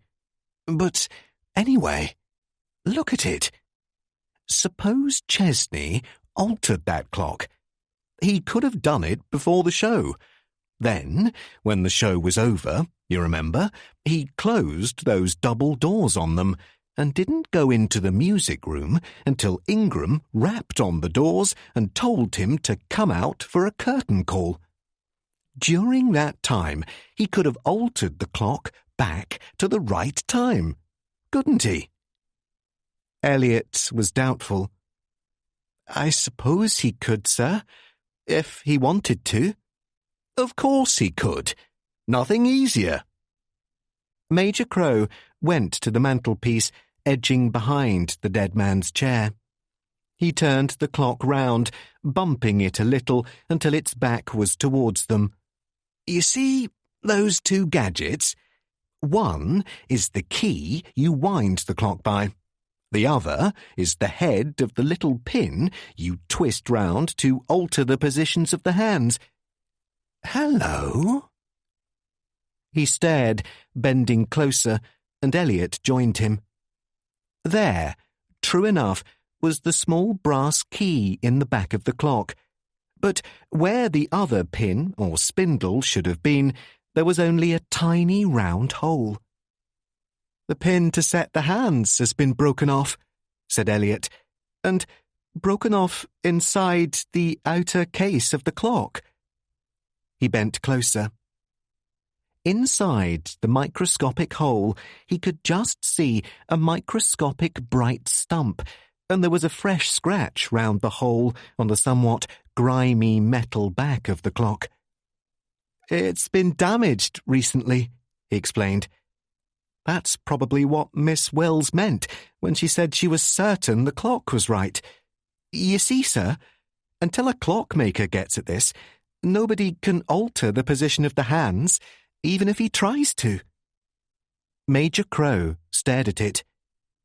"Nonsense," he said. "Nothing easier. Like this." He turned the clock round again with its face outwards. Opening the round glass door, protecting the face of the clock, he laid hold of the hands. "All you've got to do," he continued, "is simply push—" "Steady on, sir," said Elliot. Even Major Crow left off and knew himself beaten. The metal hands were too delicate. To attempt to push them in either direction was only to bend them in half or break them off. Quite plainly, their position could not be altered by the fraction of a second. Elliot stood back. He began to grin in spite of himself. The hands continued their derisive course. The metal screw holding them fast winked back at him, and the ticking of the clock touched in him such a deep inner chord of amusement that he almost laughed in the chief constable's face. Here was a symbol. He was looking at the fiction writer's nightmare, a clock that could not be tampered with. "So, that's that," he said. "That is not that," said Major Crow. "But, sir, there is some jiggery-pokery about that clock," declared the other, with such slow and measured emphasis that he seemed to be making a vow. "I admit I don't know what it is, but you'll see it proved before we're many hours older." It was at this point that the photo-flood bulb, after flaring up with a dense and smoky glare, abruptly burned itself out. It startled them all, and the green-shaded lamp over in the corner now seemed dusky by contrast. But Dr. West had already drawn back. He was an elderly man with a pince-nez who looked tired. "What would you like me to tell you about this?" he said to Major Crow. "Well, what killed him?" "It is prussic acid, or one of the cyanides. I will do a post-mortem in the morning and let you know." "One of the cyanides? Joe Chesney said it was cyanide." Dr. West looked apologetic. "You are probably thinking of potassium cyanide. That is one of a group of cyanide salts derived from prussic acid. But I agree, it is the most common." "Let me acknowledge my ignorance," said Major Crow. "I read up on strychnine for that other business, but I'm out of my depth here. Well, say someone killed Chesney with prussic acid or its cyanide derivative. Where does the stuff come from? How would you go about getting it?" "I have some notes here," the doctor told him, fumbling in his pocket with what can only be called a sort of slow hurry. He spoke with modest satisfaction. "It's not often we get the opportunity to see a case of prussic acid poisoning, you know. It is rare, very rare. I made some notes in the case of Billy Owens, and I thought I had better bring them along." He went on in his grateful way. "Pure prussic acid, HCN, is almost inaccessible to the layman. On the other hand, any good chemist could easily prepare it from non-poisonous, I mean unscheduled, not on the poison list substances. Its salt, potassium cyanide, is used in a variety of ways. It is used in photography, as you probably know. It is sometimes used as an insecticide on fruit trees." "Fruit trees?" muttered Major Crow. "It is used in electroplating. It is used in killing bottles." "What's a killing bottle?" "Entomology," said the doctor. "Catching butterflies. The painless killing bottle contains 5% of KCN. They can be bought at a taxidermist's. But for all these things, of course, the buyer would have to sign a poison book." Elliot interposed. "May I ask a question, Doctor? It's true, isn't it, that there is prussic acid in peach stones?" "Yes, that is true," agreed Dr. West, rubbing his forehead. and that anybody could distill prussic acid by crushing ordinary peach stones and boiling them. I have been asked that question before, said Dr. West, rubbing his forehead still harder. It is certainly true, but I have estimated that to produce a lethal dose from peach stones would require the kernels of approximately 5,600 peaches. This hardly seems practicable.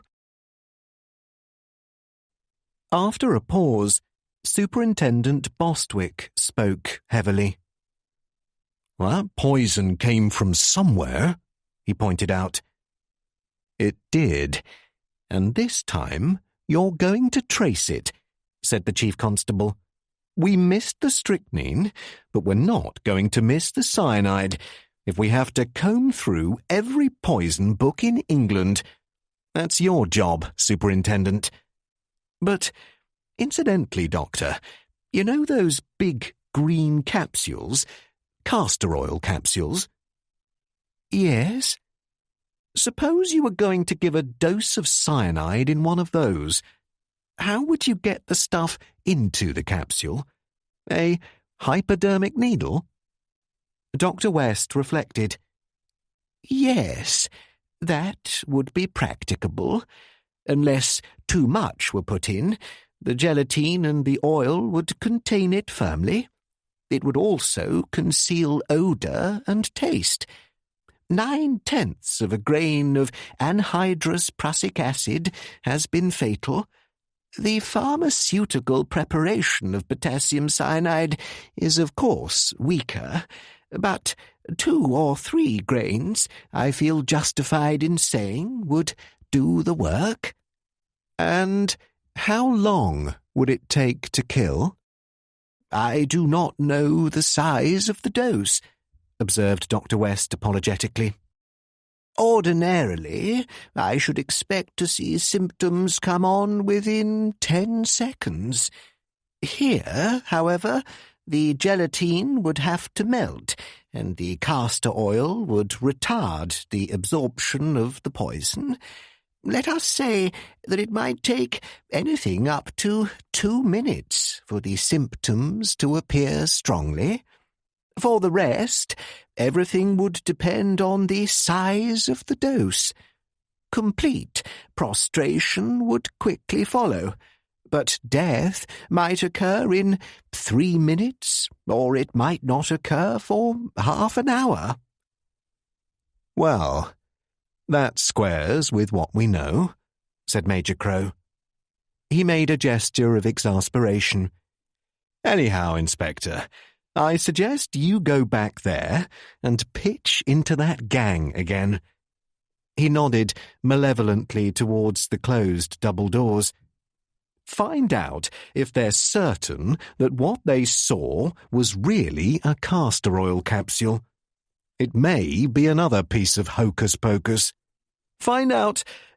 Oh, get the guts out of all the foolery, and then we shall know where we are. Elliot, glad of an opportunity to work alone, went into the music room and pulled shut the doors behind him. 3 pairs of eyes were fixed on him. I won't detain you much longer tonight, he told them pleasantly. But if you wouldn't mind clearing up the rest of these points? Professor Ingram studied him. 1 moment, he suggested. Could you clear up a point, Inspector? Did you find out that the chocolate boxes really were switched in the way I said? Elliot hesitated. Yes, sir. I don't mind telling you they were. Ah, said Professor Ingram with a rich and evil satisfaction. He sat back while Marjorie and George Harding looked at him in a puzzled way. I was hoping for that. Then we are already on the way towards a solution. Marjorie was about to speak, but Elliot gave her no chance. Here is Mr. Chesney's 8th question, about the man in the top hat. What did he give me to swallow? How long did it take me to swallow it? You're all agreed now that it was a castor oil capsule." "I'm positive," answered Marjorie. "It took 2 or 3 seconds for him to swallow it." "It certainly had that appearance," Professor Ingram said more cautiously, "and he had some difficulty in getting it down." "I don't know anything about these capsules," said Harding. His face was white and restless and doubtful. Elliot wondered why. "I should have said it was a grape, a green grape, and I wondered why he didn't choke on it. But if you both recognized it, all right, I agree." Elliot switched the attack. "We'll return to that. Now, a question of very great importance. How long was he in the room?" He spoke so gravely, and the satiric expression had become so broad across Ingram's face that Marjorie hesitated. "Is there a catch in it?" she inquired. "You mean, how long was it between the time he walked in through the French window and the time he walked out again?" "Certainly not very long. 2 minutes, I should think." 2.5 minutes, said Harding. "He was in the room," said Professor Ingram, "exactly 30 seconds, over and over again, with such uniformity that it becomes almost boring. People will overestimate time wildly. Actually, Nemo ran little risk. You had almost no opportunity to study him, although you think you had. If you like, Inspector, I will give you the entire time schedule of the performance, including Chesney's movements. Shall I?" At Elliot's nod, Professor Ingram closed his eyes. "Let's begin with the time when Chesney slipped through those doors and I turned out the lights in here. After I had turned out the lights, about 20 seconds elapsed before Chesney pulled open the doors to begin the show. Between the time Chesney opened the doors and the time Nemo entered, fully 40 seconds elapsed. There is a full minute before Nemo's entrance. Nemo's part was over in 30 seconds. After his departure, Chesney sat for another 30 seconds before he flopped forward in pretended death. He rose and closed the doors again. I had some difficulty in getting the lights on. I always grope on the wrong side of the door for that infernal switch. Say, another 20 seconds? But the whole performance, from extinguishing the lights to turning them on again, took just 2 minutes and 20 seconds. Marjorie looked doubtful, and Harding shrugged his shoulders. They did not contradict, but a settled rebellion had got into them. Both were looking white and tired. Marjorie shuddered a little, and her eyes were strained. Elliot knew that the spring could not be pressed much harder tonight. "And now the final question," he said. "Here it is. What person or persons spoke? What was said?" "I'm glad it's the last one," observed Marjorie, swallowing. "And this time, at least, I know I can't be wrong. The thing in the top hat never spoke at all." She faced Professor Ingram fiercely. "You don't deny that, do you?" "No, my dear, I don't deny it." "And Uncle Marcus only spoke once. It was just after the thing in the top hat had put down that black bag on the table and walked over to the right-hand side of the table. Uncle Marcus had said, 'You have done now what you did before. What else will you do?'" Harding nodded. "That's right. You have done now what you did before. What else will you do?" Or something like that, anyway. I won't swear to the exact order of the words." "And that's all that was said?" persisted Elliot. "Absolutely everything." "I disagree," said Professor Ingram. "Oh, damn you!" Marjorie almost screamed. She leapt to her feet.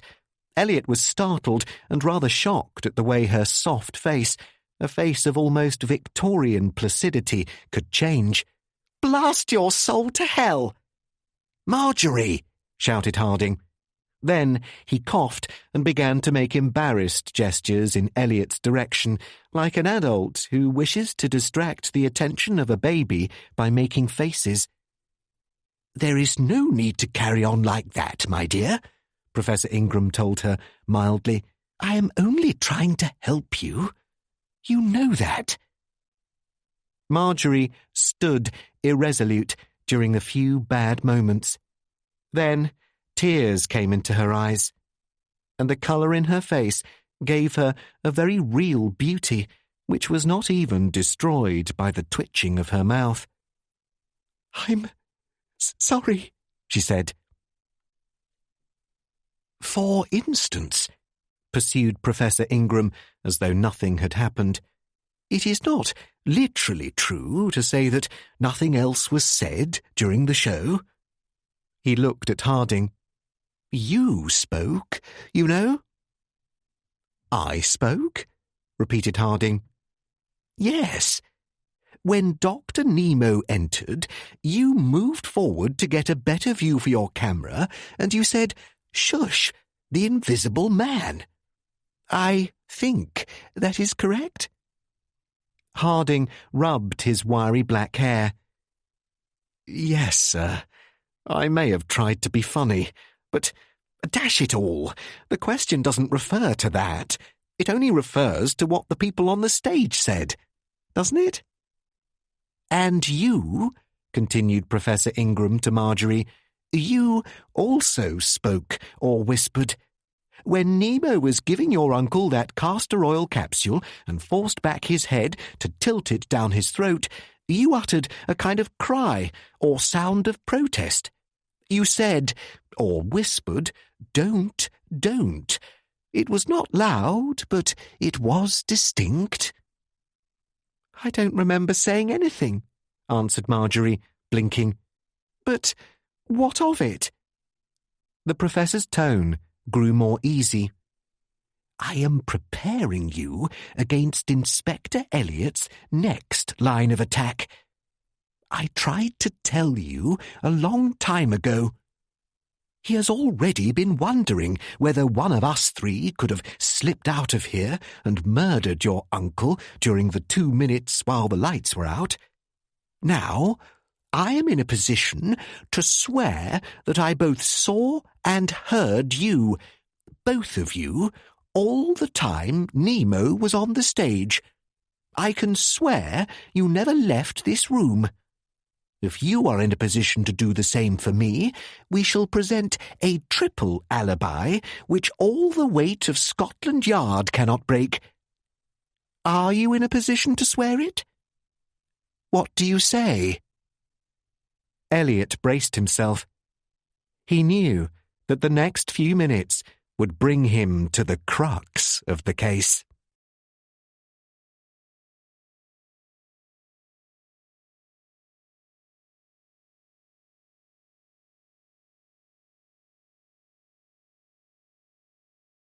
Chapter 9. This time, Harding was on his feet. His large eyes, cow-like, Elliot called them, having already gone through a whole series of animals in finding his similes about Harding, looked alarmed. He retained his mechanical expression of good nature, nor did his deference towards authority lessen, but his hairy hands twitched a little. "But I was taking the picture," he protested. "Look, there's the camera. Didn't you hear it going? Didn't you?" Then he laughed with very genuine charm. He seemed to hope that someone would laugh with him, and was annoyed when nobody did. "I see," he added, looking far away. I read a story once. Did you now? Inquired Professor Ingram. Yes, said Harding, quite seriously. Chap had an alibi because they swore they could hear him working his typewriter all the time. It turned out he had a mechanical gadget which made a noise like a typewriter when he wasn't there. Great snakes! Do you think there's something that will run a cine camera for you while you're not there? But that's absurd, cried Marjorie, as though this were the last point of bedevilment. I saw you. I know you were there. Is that what you think, Inspector? Elliot assumed his stolidest grin. Miss Wills, I haven't said anything. It's the Professor here who has made all the suggestions. All the same, we might consider the point, even if we only— He was broadly sympathetic. Clear it up. It was very dark in here, though, wasn't it? Professor Ingram answered him before the others could speak. It was very dark for perhaps 20 seconds, up to the time Chesney opened those double doors. Afterwards, there was enough reflection thrown back from the photo-flood bulb on the far wall of the office so that it could hardly be called altogether dark. Outlines were perfectly clear, as I think my companions will tell you. Just a moment, sir. How were you sitting? Professor Ingram got up and carefully arranged 3 armchairs in a row about 3 feet apart. The chairs faced the double doors from a distance of some 8 or 9 feet, so that their full distance from Marcus Chesney would have been about 15 feet. Chesney arranged the chairs before we got here, Professor Ingram explained, and we didn't disturb them. I sat here, on the right-hand end, nearest the lights. He laid his hand on the back of the chair. Marjorie was in the middle. Harding sat at the other end. Elliot studied the position. Then he turned to Harding. But what were you doing so far over to the left? He asked. Couldn't you have got a better picture from the middle? From this position, you couldn't have photographed Nemo as he stepped in through the window.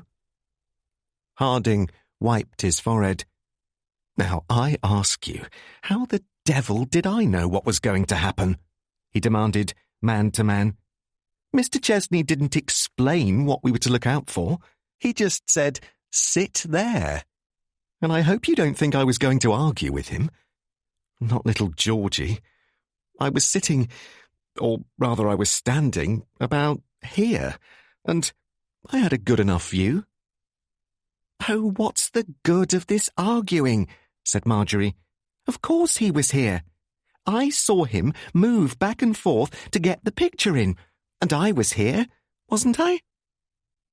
You were, Professor Ingram confirmed, blandly. I felt you. Eh? Said Harding. Professor Ingram's face grew murderous. I felt her presence, young man. I heard her breathe. I could have reached out and touched her. It is true she is wearing a dark dress, but she has, you observe, a very white skin, and her hands and face were as plain in the dark as the front of your shirt. Clearing his throat, he turned to Elliot.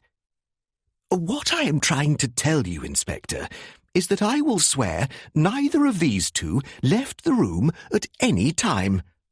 Harding was always at the corner of my eye.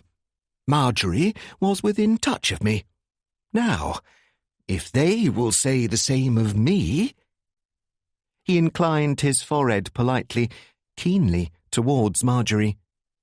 His manner, Elliot felt, was that of a physician testing a patient's pulse, and there was a quiet concentration in his face. Of course you were, cried Marjorie. You're sure of that? Elliot insisted. I'm perfectly sure of it. I saw his shirt and his bald head," she went on with emphasis. "And, oh, I saw everything. I heard him breathe, too. Weren't you ever at a spiritist séance? Wouldn't you have known if anybody had left the group?" "What do you say, Mr. Harding?" Harding hesitated.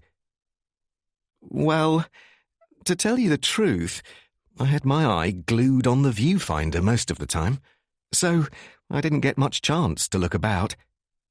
"Hold on, though." He struck his fist into the palm of his left hand, and such an expression of relief came into his face that it was as though a wheel went round behind his eyes. "Ah! Now wait, don't hurry me. Just after this top-hatted bloke stepped out of the picture, I looked up and stepped back and shut off the camera. I bumped into a chair as I stepped back. I looked round." He was following this with turns of his wrist, and I could see Marjorie right enough. I could see her eyes shine, in a way. That isn't scientifically correct, but you know what I mean. Of course I knew she was there all the time, because I'd heard her speak out and say, "Don't." But I also saw her. And anyway, his broad grin cheered the room. You can be ruddy well certain she's no more than 5 feet 9 inches tall, and she is 6 feet. What's got into us, anyway? "And did you see me?" questioned Professor Ingram. "Eh?" said Harding, whose eyes were on Marjorie. "I say, did you see me in the dark?" "Oh, definitely. I think you were trying to look at your watch, bending over it. You were there, all right." Harding had regained such an extraordinary sparkle and animation that it was as though he were about to strut up and down with his thumbs hooked in his waistcoat. But Elliot had begun to feel that he was groping in an even worse fog. The case was a psychological morass, yet he was willing to swear that these people were telling the truth, or thought they were telling the truth. "You see before you," explained Professor Ingram, "a corporate alibi of truly remarkable soundness. It is impossible for one of us to have committed this crime. That is the bedrock on which you must build your case, whatever it is. Of course, you may choose to doubt our stories, but nothing is easier to test. Reconstruct.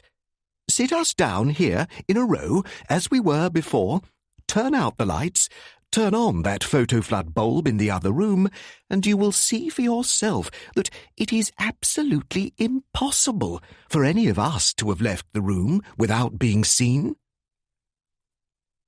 "I'm afraid we can't do that, sir, unless you've got another photoflood bulb," said Elliot. "The other one has just burned out. Also—" "But," exclaimed Marjorie. She checked herself, staring with puzzled eyes at the closed doors. "Also," continued Elliot, "you may not be the only persons with alibis. There's one thing in particular I'd like to ask you, Miss Wills. A little while ago, you said you were certain that clock in the office had the right time. Why are you certain of it?" "I beg your pardon?" Elliot repeated the question. "Because it's broken," replied Marjorie, drawing her attention back. "I mean, the little thingamajig you set the hands by was broken clean off, so you can't alter the clock at all. And it's an accurate timekeeper. It's never been a second out since we've had it." Professor Ingram began to chuckle. "I see. When was it broken, Miss Wills?" "Yesterday morning. Pamela, that's one of the maids, broke it off when she was tidying up Uncle Marcus's office. She was winding the clock and carrying an iron candlestick in the other hand, and she bumped it against that other little pin and broke it clean off. I thought Uncle Marcus would be furious. You see, we're only allowed to tidy up his office once a week. He's got all his business accounts in there, and particularly a manuscript he's working on that we mustn't touch. But he didn't. Didn't what? He wasn't furious, I mean. Just the opposite. He walked in the middle of it. I said we could send the clock down to Simmons in the town and get it mended. He stood looking at the clock for a minute, and all of a sudden he burst out laughing. He said, No, let it alone. It was now set with the right time, couldn't be altered, and was a joy to behold. It's an 8-day clock. It was wound up then. He also said Pamela was an excellent girl and would be a blessing to her parents in their old age. That's how I remember so well. Now, why, reflected Detective Inspector Elliot, does a man stand in front of a clock and suddenly roar with laughter? But he had no time to consider. As though to overload his troubles to the breaking point, Major Crow appeared from the door to the hall. "May I see you for a second, Inspector?" he requested in a curious voice. Elliot went out and shut the door. It was a spacious hall, panelled in light oak, with a broad, low staircase and a floor so highly polished that it reflected the edges of the rugs. One bridge lamp was burning, making a pool of light beside the staircase and shining on a telephone on its stand. Major Crow kept his deceptively mild appearance, but his eye looked wicked. He nodded towards the telephone. "I've just been talking to Billy Emsworth," he said. Billy Emsworth? Who's that? "The fellow whose wife had a baby tonight. The one Joe Chesney attended, you know. I know it's very late, but I thought Emsworth would probably be still sitting up, celebrating with a friend or two. He was, and I talked to him. I didn't give anything away. I was only offering congratulations, though I hope it doesn't occur to him to wonder why I should ring up at 2:00 in the morning to do it." Major Crow drew a deep breath. "Well, if that clock in the office is right, Joe Chesney has an absolutely cast-iron alibi." Elliot said nothing. He had expected it. "The brat was born about 11:15. Afterwards, Chesney sat down and talked with Emsworth and his friends until close on midnight. They all looked at their watches as he was leaving. When Emsworth saw him to the door, the church clock was just striking 12, and Emsworth stood on the front steps and made a speech about the dawn of a newer, fairer day. So, the time of his going is established. Now, Emsworth lives at the other side of Sodbury Cross. It's absolutely impossible for Joe Chesney to have been here at the time of the murder. What do you think of that?" "Only, sir, that they all have alibis," said Elliot, and told him. Said Major Crow. "Yes, sir," said Elliot. "This is awkward." "Yes, sir." "Damned awkward," amplified the Chief Constable with a slight roar. "Do you think they're telling the truth about its not being too dark to follow everybody's movements?" "We must test it out, naturally," Elliot hesitated. "But I noticed myself that brilliant light in the other room makes all the difference. I honestly don't think it was dark enough so that one could have slipped out without being seen. To tell you the honest truth, sir, I believe them." "You don't think the three of them concocted the story among themselves?" "Anything is possible. Still..." No device, Dr. Fell once said, is more useless or exasperating than deceit by conspiracy to tell the same lie. Therefore, I think it only fair to state that there was no conspiracy of any kind among the three witnesses.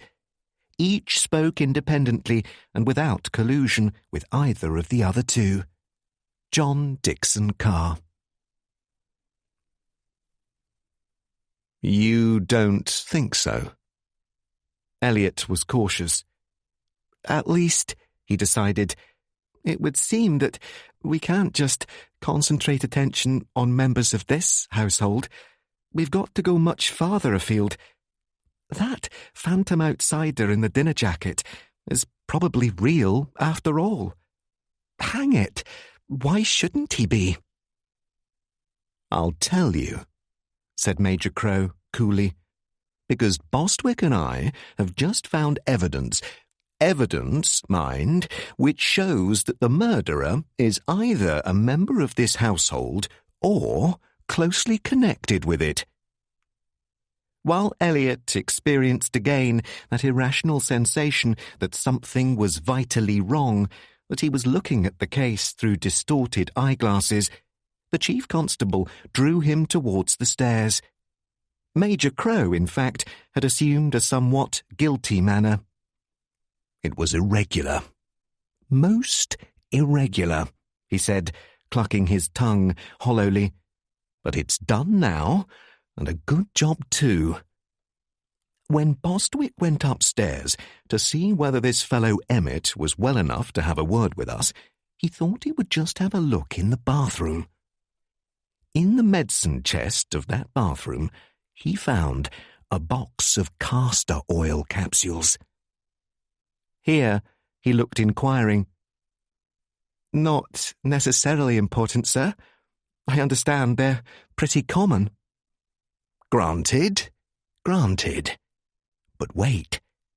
Tucked away at the back of the shelf beside the mouthwash, he found a 1-ounce bottle, a quarter full, of pure prussic acid.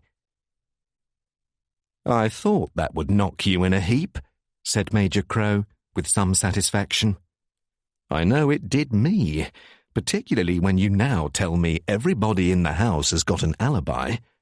It was not, mind you, the weaker solution of potassium cyanide. It was the Simon Pure article, the fastest working poison on Earth. At least, that's what we think it is. West is going to have it analysed for us, but he's fairly certain now.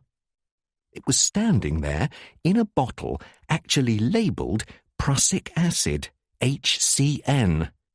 Bostwick took one look at it and couldn't believe his eyes. He took the cork out of the bottle, but when he caught one faint whiff of it, he stuck the cork back again faster than he's ever moved before in his life.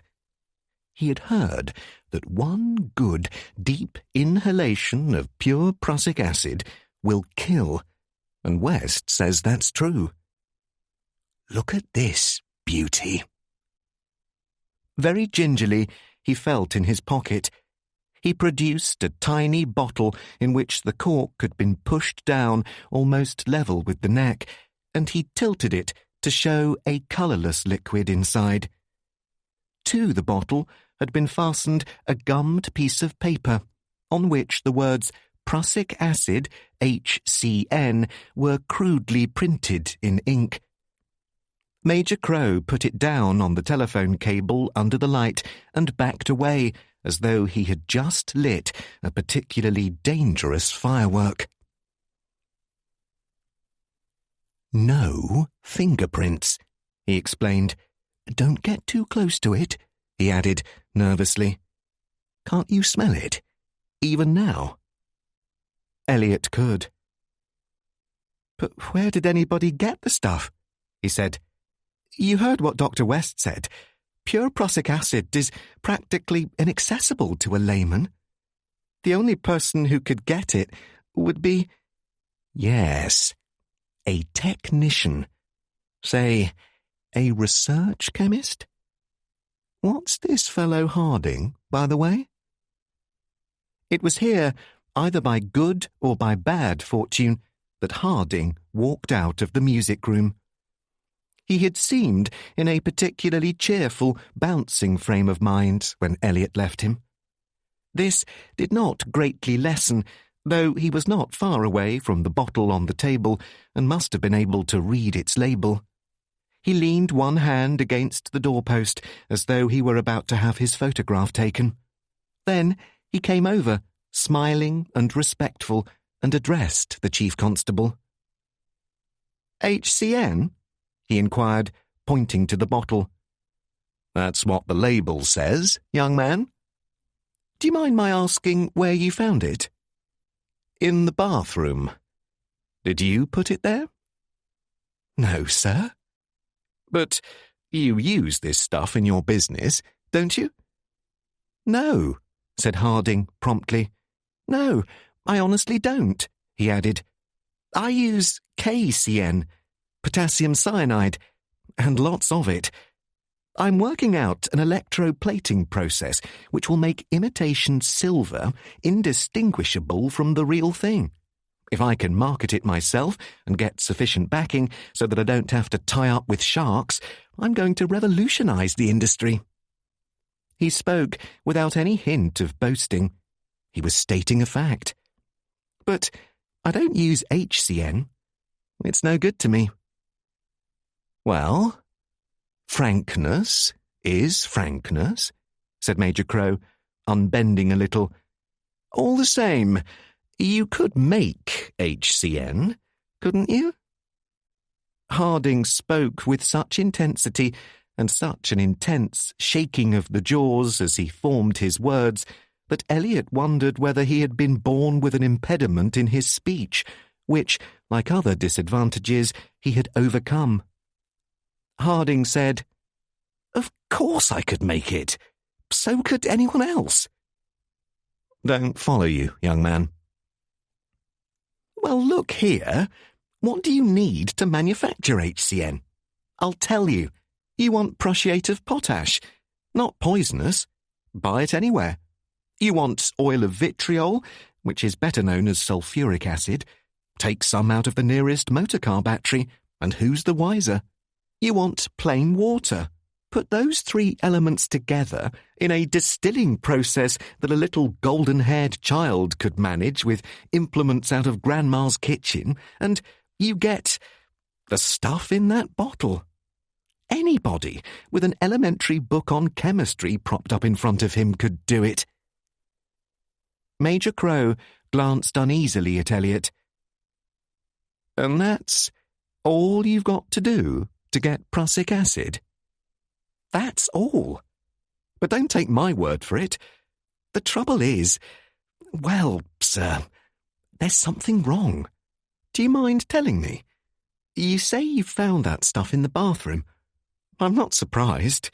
I'm past surprise. But do you mean you just picked it up in the bathroom? Like a tube of toothpaste or something?" Major Crow spread out his hands.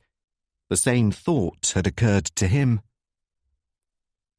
"This house is mouldy," said Harding, studying the fine and gracious hall. "It looks all right, but there's something chemically wrong with it. I'm an outsider. I can tell. And now, if you'll excuse me, I'm going out to the dining room to get a drink of whiskey, and I'm praying to the saints there's nothing chemically wrong with that." His footsteps clacked loudly on the bare parquetry, defying Bogle's. The pool of light trembled by the staircase. The pool of poison trembled in the small bottle. Upstairs, a man with concussion of the brain lay muttering.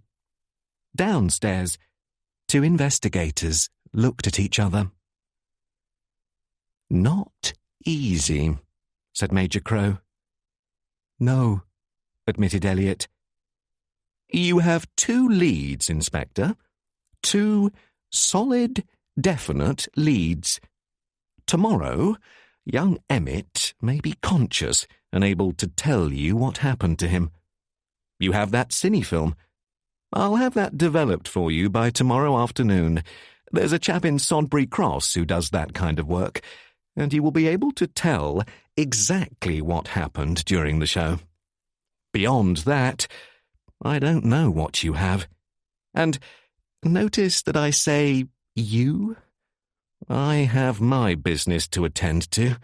Tomorrow, I promise you, on my word of honour, I butt in no longer. It's your case, and I wish you joy of it. Elliot had no joy in it, for private reasons. But for public reasons, the matter had been squeezed down into one issue that stood out as clear and black as a fingerprint.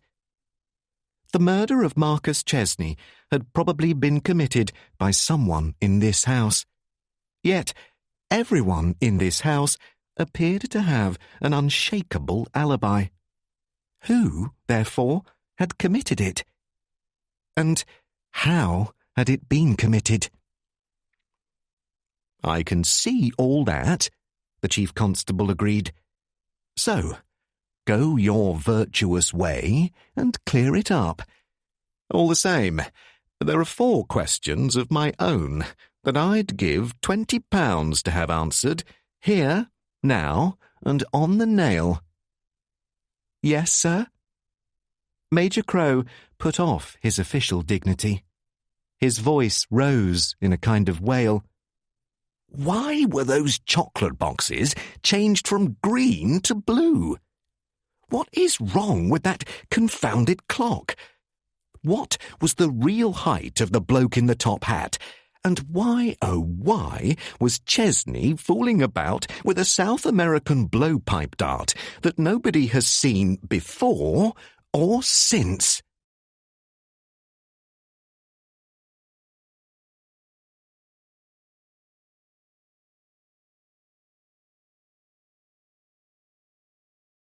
Part 3. Third view through the spectacles.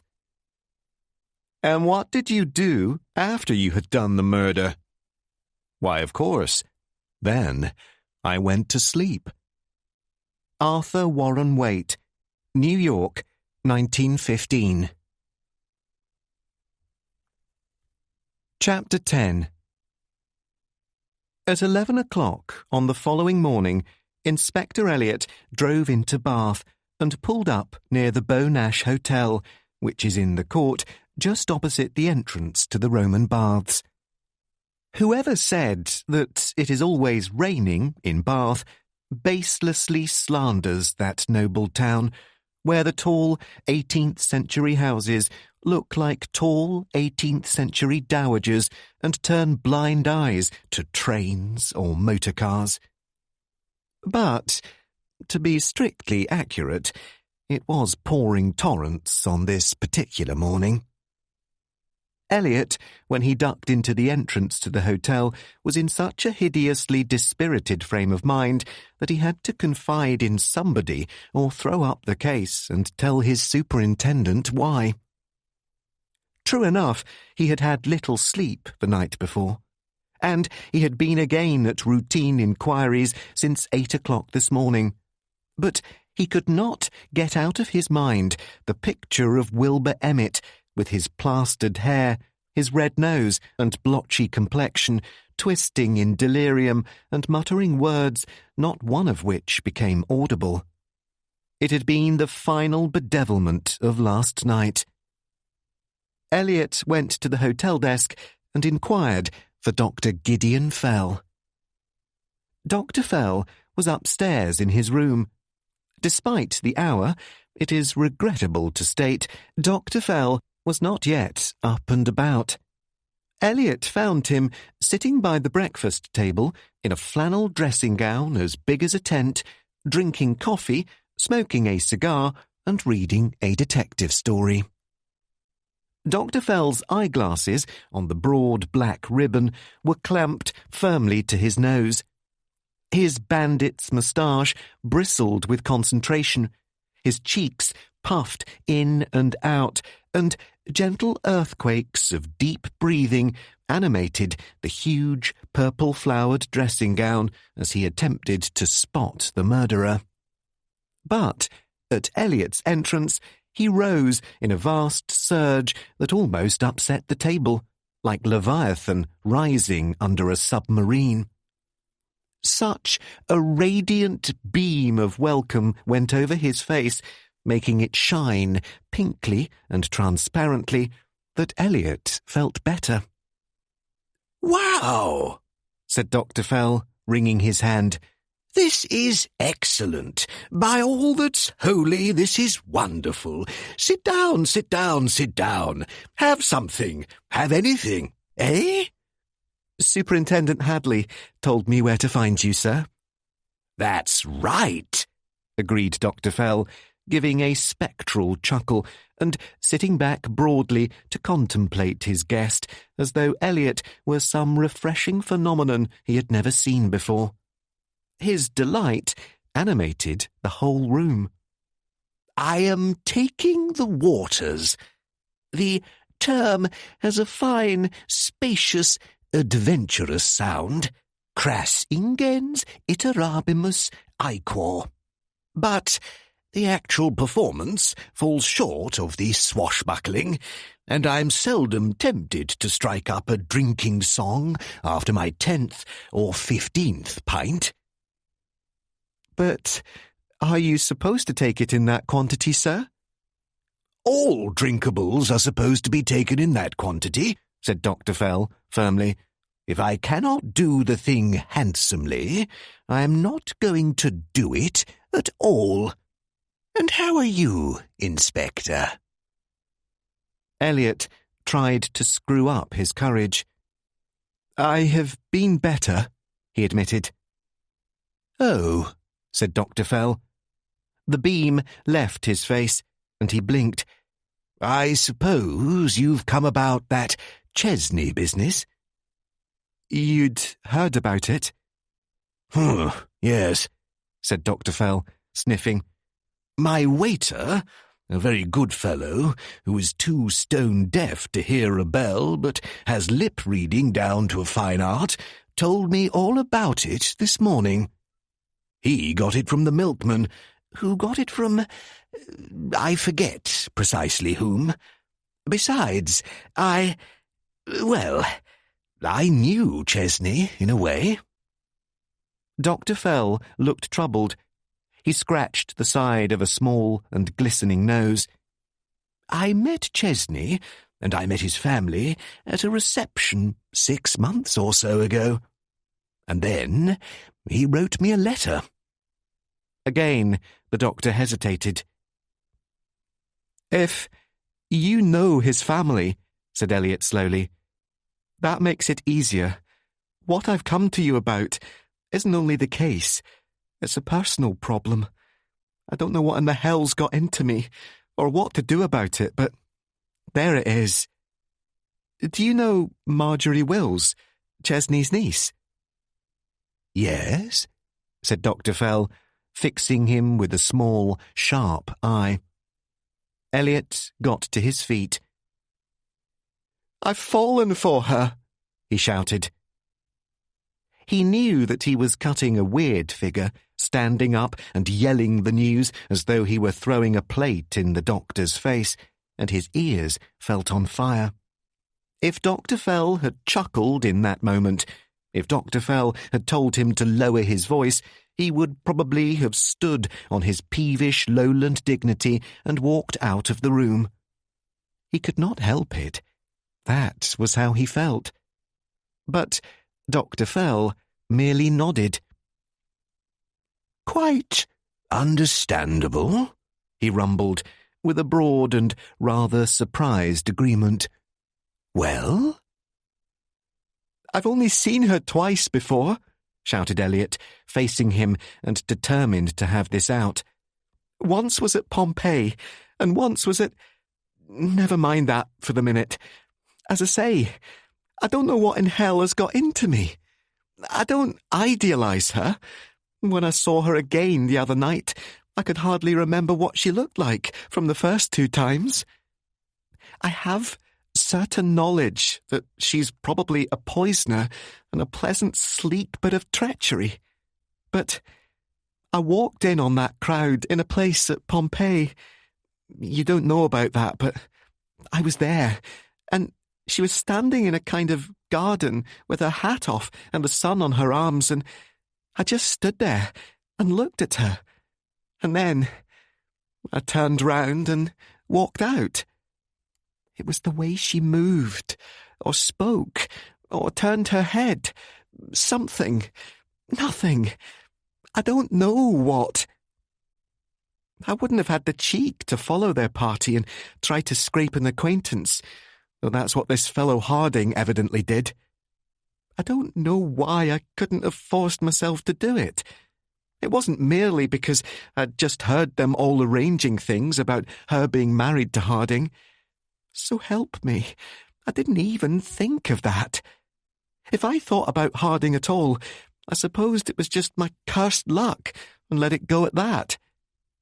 All I knew was, first, that I had fallen for her, and second, that I would have to get the idea out of my head because it was all nonsense. I don't suppose you understand. The room was quiet, except for the wheezing of Dr. Fell's breath and the splash of rain outside. "You have a very low opinion of me," said the doctor gravely, "if you suppose I don't understand. Go on." Well, sir, that's all. I didn't get the idea out of my head. Not all, I think? All right. You want to know about the second time I saw her? It was a fatality. I knew in my bones it was bound to happen. See a person once, try to forget it or get away from that person, and you bump into the person every time you turn around. The next time I saw her was just 5 days ago, at a little chemist shop near the Royal Albert Docks.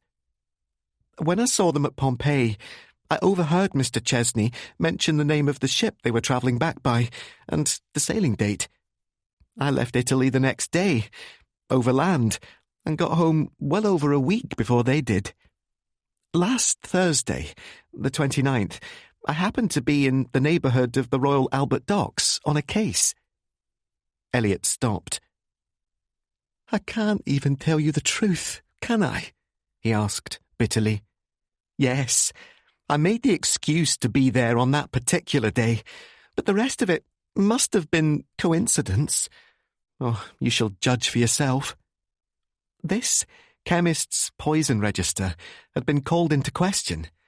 He seemed to have been getting rid of more drugs than was natural or normal. That was why I was there. I went in and asked to see his poison register. He showed it to me quickly enough and sat me down to look at it in a little dispensary at the back of the shop, screened off from the counter by a wall of bottles.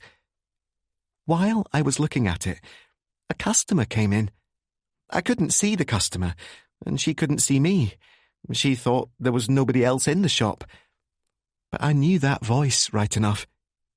It was Marjorie Wills, wanting to buy cyanide of potassium for photographic purposes. Again, Elliot stopped. He did not see a room at the Bonash Hotel. He saw a dingy shop in the dingy afternoon light and breathed the dim, chemical smell he would always associate with this case. There was creosote on the floor, the tops of squat glass jars were faintly luminous, and across the shop, in shadow, was a fly-blown mirror. In that mirror, he saw Marjorie Wills's reflection, her eyes upturned, when she edged along the counter requesting potassium cyanide for photographic purposes.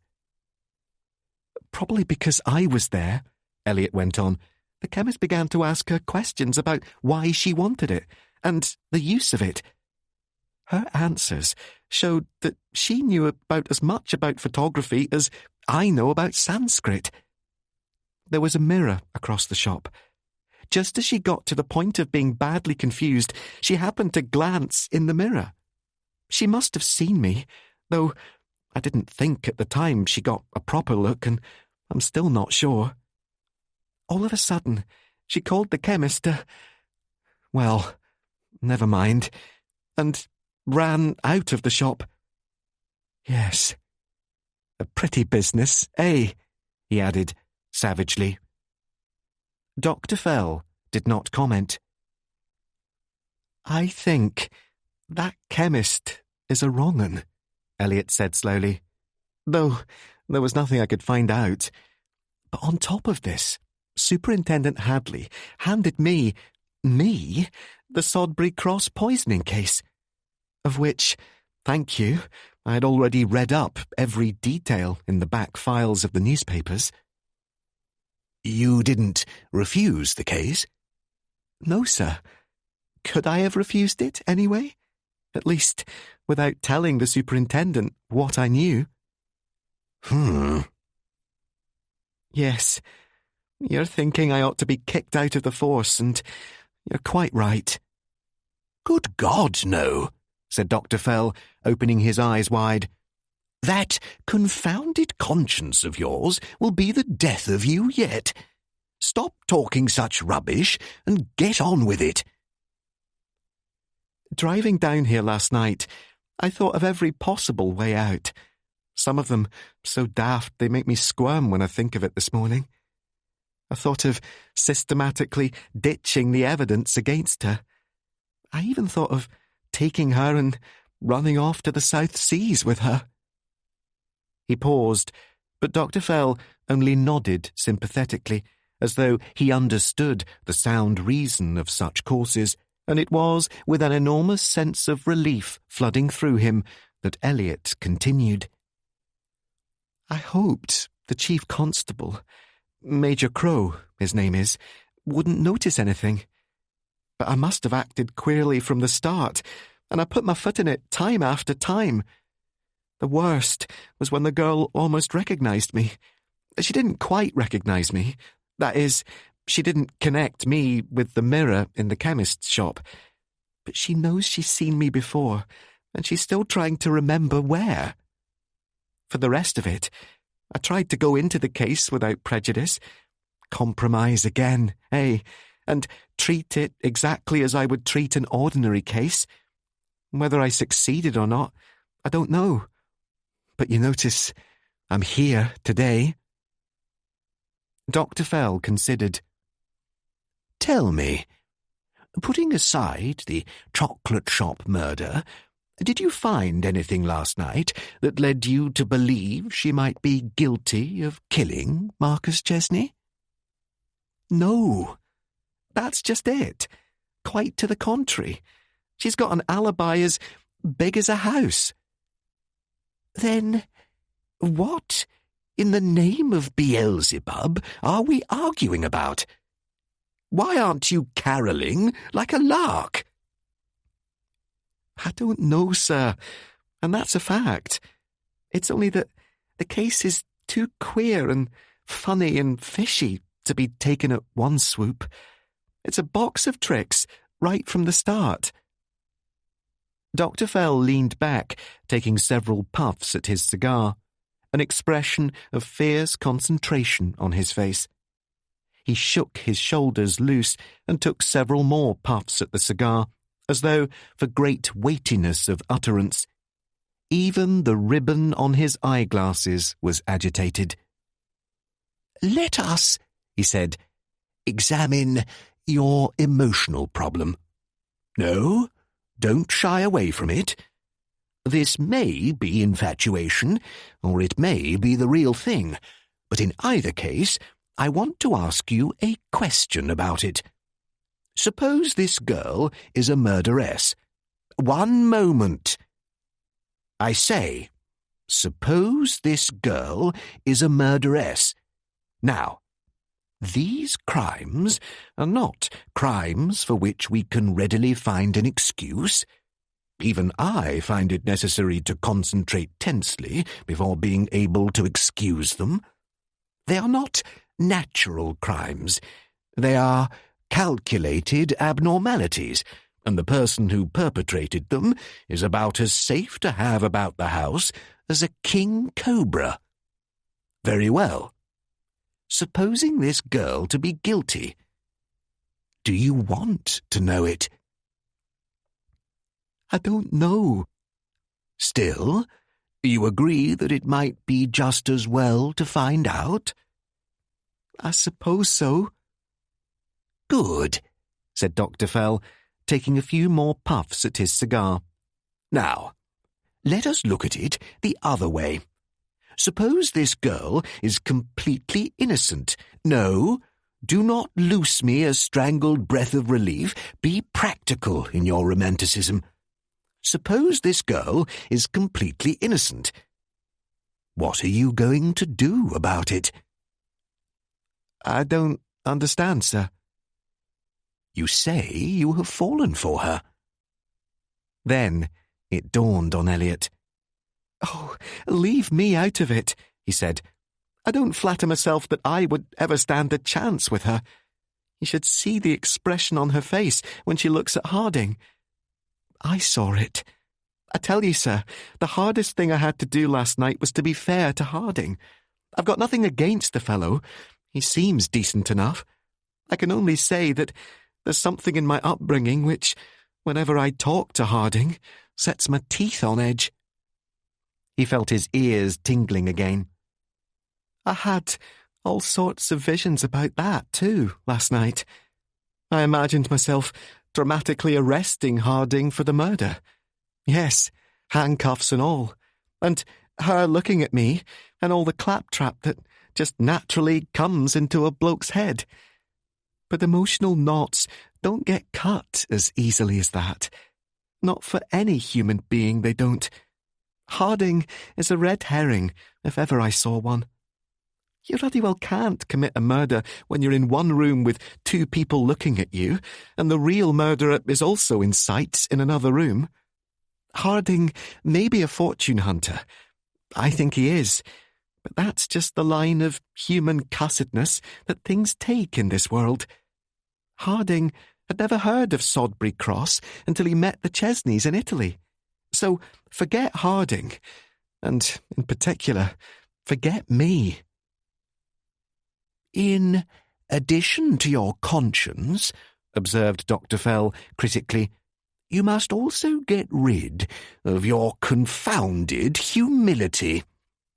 It is an excellent spiritual virtue, but it is a virtue that no woman can endure.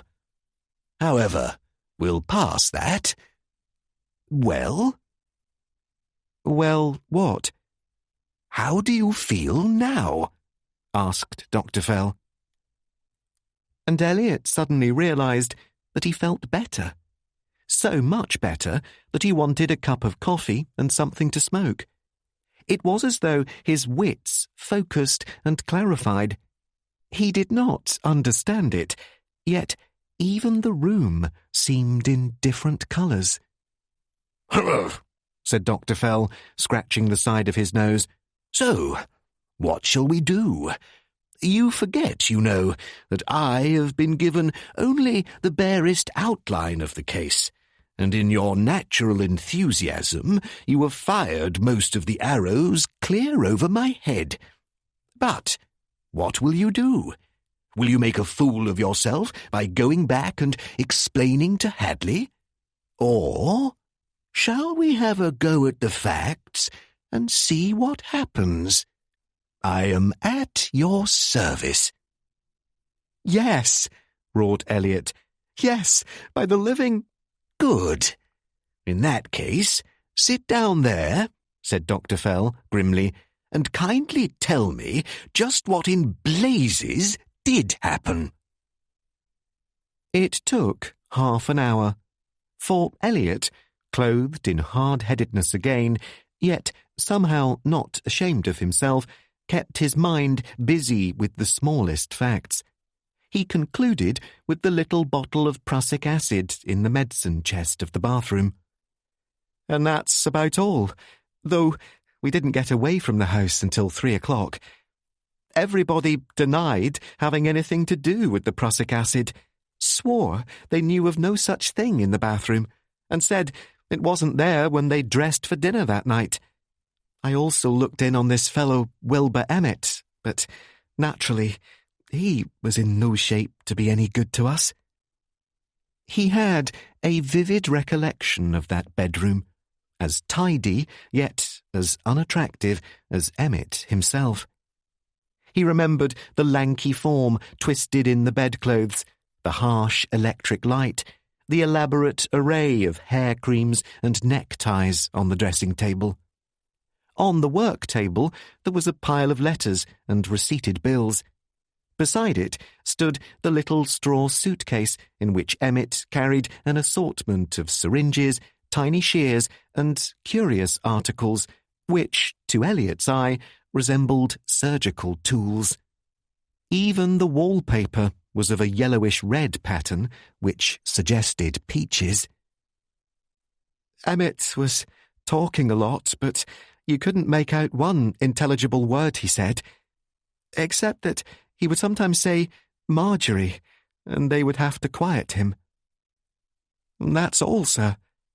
I've now told you every single thing I know, and I wonder if you can make any sense of it.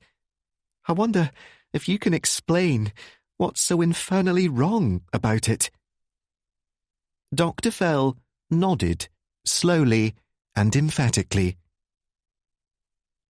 I think I can, he said.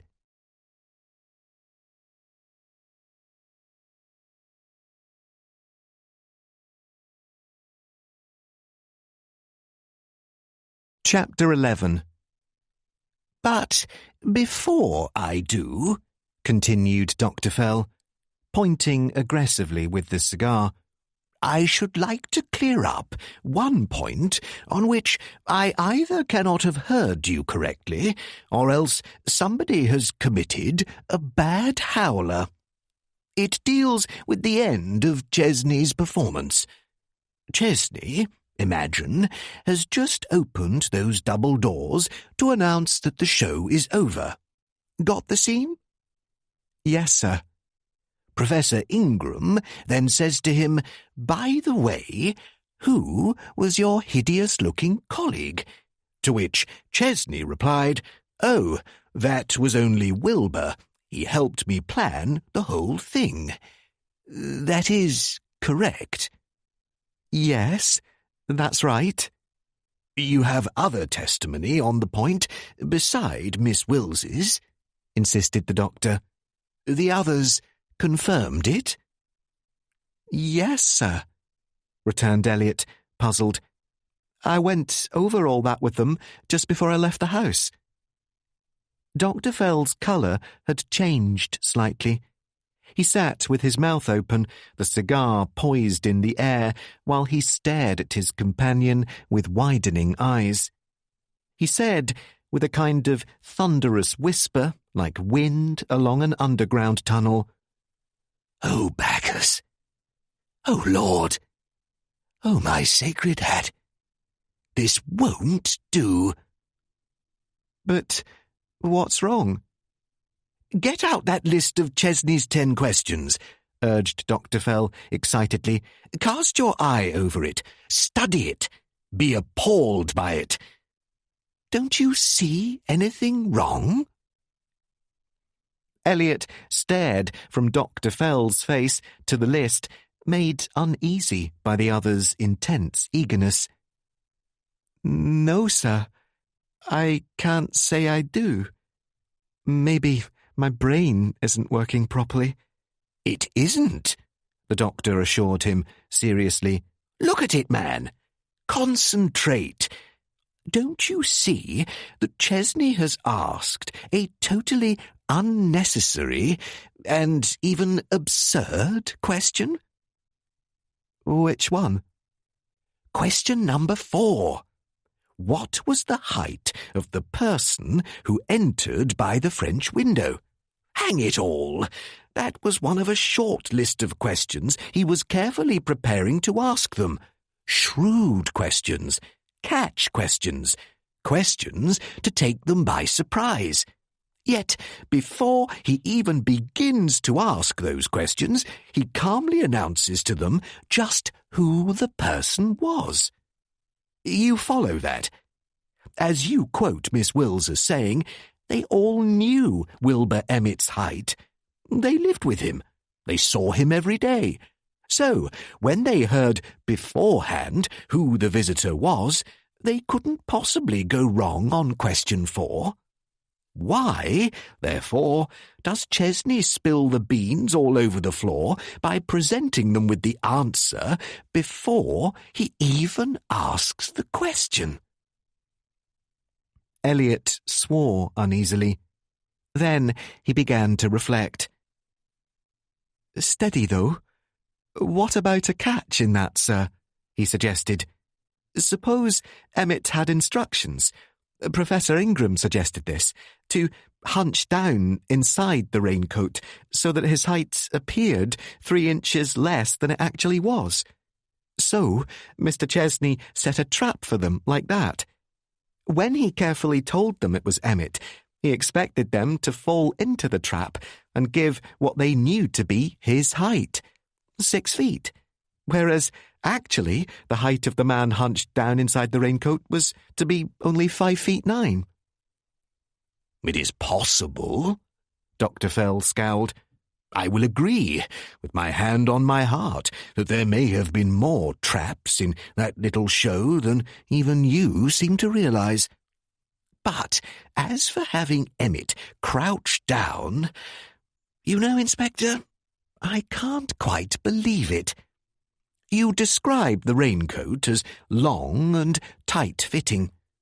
The only way a person could take away 3 inches from his height would be to bend his knees and shuffle across the stage with short steps. Now, I will almost defy anyone to do that without his knees jutting out like pistons under the coat, carrying himself oddly and making obvious to the audience just what he is doing.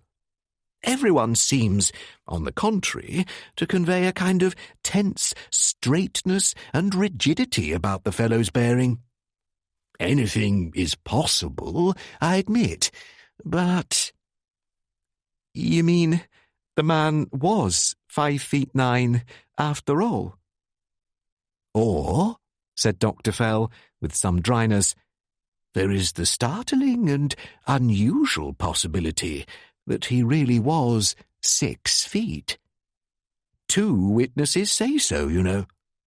At every point where Professor Ingram disagrees with them, you automatically believe the professor. Probably you are right to do so, but we mustn't fall into the error of treating Professor Ingram as an oracle or an augur or a mouthpiece of Holy Writ. Again, Elliot reflected. Or, he suggested, Mr. Chesney may have been nervous or rattled and blurted out Emmett's name without intending to? Hardly, said Dr. Fell, when he immediately called Emmett in and made a row when Emmett didn't appear.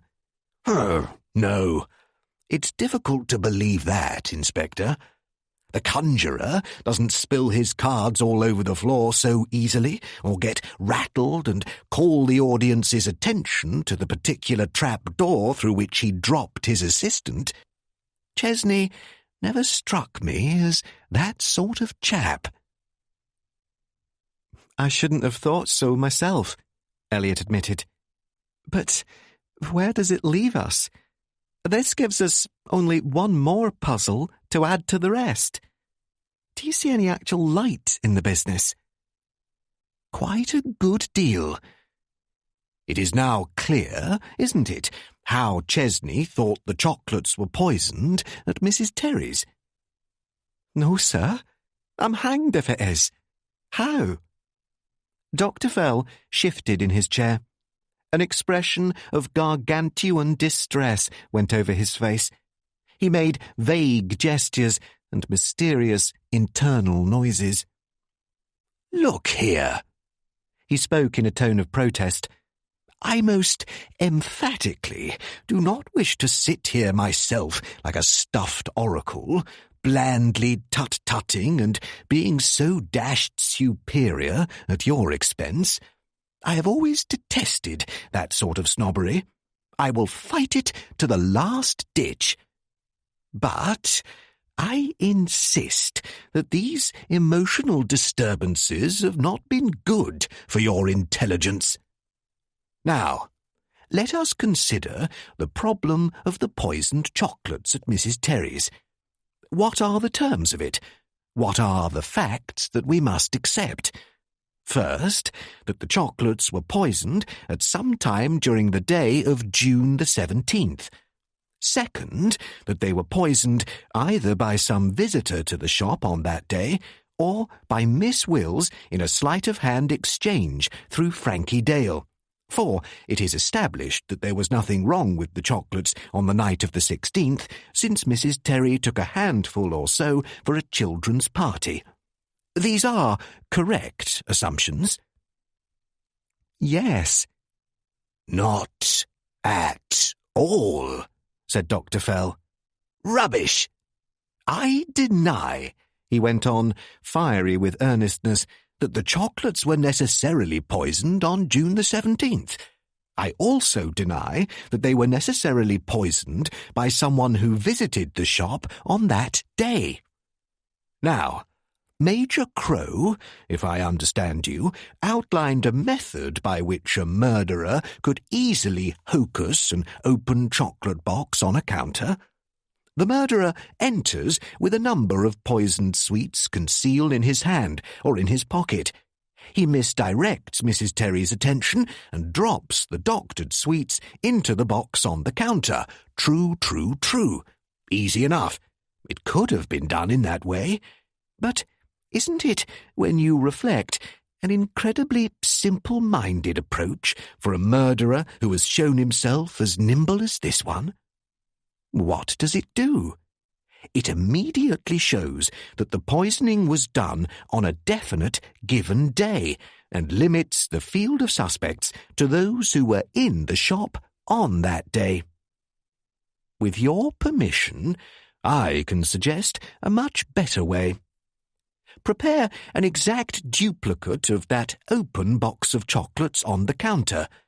Don't, like a fool, poison the top layer of chocolates in your duplicate box.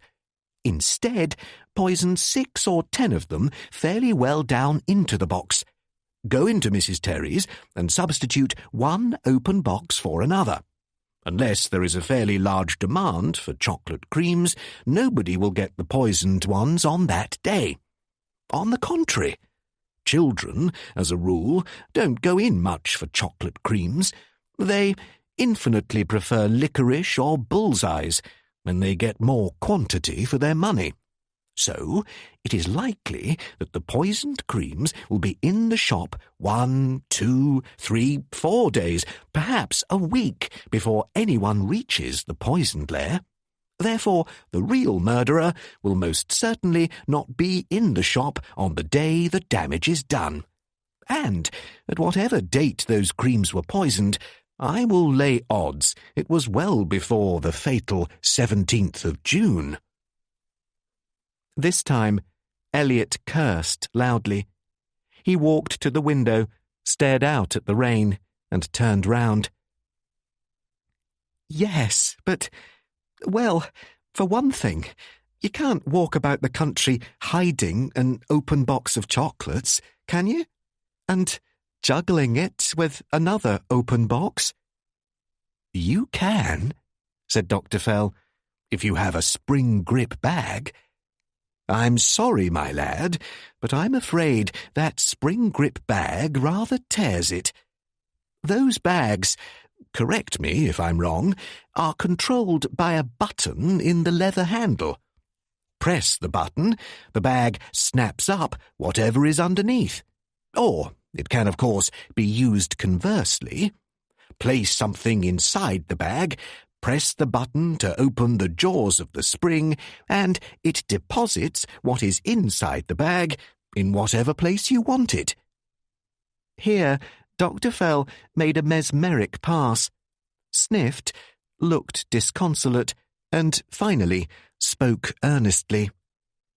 Yes, my lad, I'm afraid that's just what happened, or there would be no point whatever to the spring grip bag bobbing and tumbling through this case.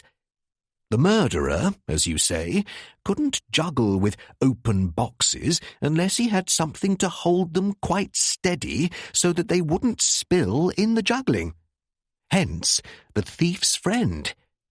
He walked into Mrs. Terry's shop with a box of Hocust creams in the bottom of his bag. While he misdirected Mrs. Terry's attention, he released this box on the counter. He then put the bag down over the real box, snapped it up into the bag out of sight, pushed the poison box into place, all in the space of time it took him to receive 50 players or gold flake across the tobacco counter opposite. And Marcus Chesney tumbled to the trick. To illustrate how the boxes were changed, he imported a similar spring grip bag from London. Chesney then had the same trick performed last night, and nobody spotted it. Elliot drew a deep breath in the silence that followed. "Thank you," he said, gravely. "Eh?" "I said, thank you," repeated Elliot, grinning. "You're pulling my wits back to normal, sir, or giving them a kick in the pants, if you know what I mean." "Thank ye, Inspector," said Dr. Fell, with vague gratification. "But you do realise, all the same, that this explanation leaves us still worse off than before. I believe it. I think it's the one that best fits all the circumstances, but it upsets the only facts we had before. We don't even have an idea as to when the chocolates might have been poisoned, except that it probably wasn't the only day the police have been concentrating on for nearly 4 months.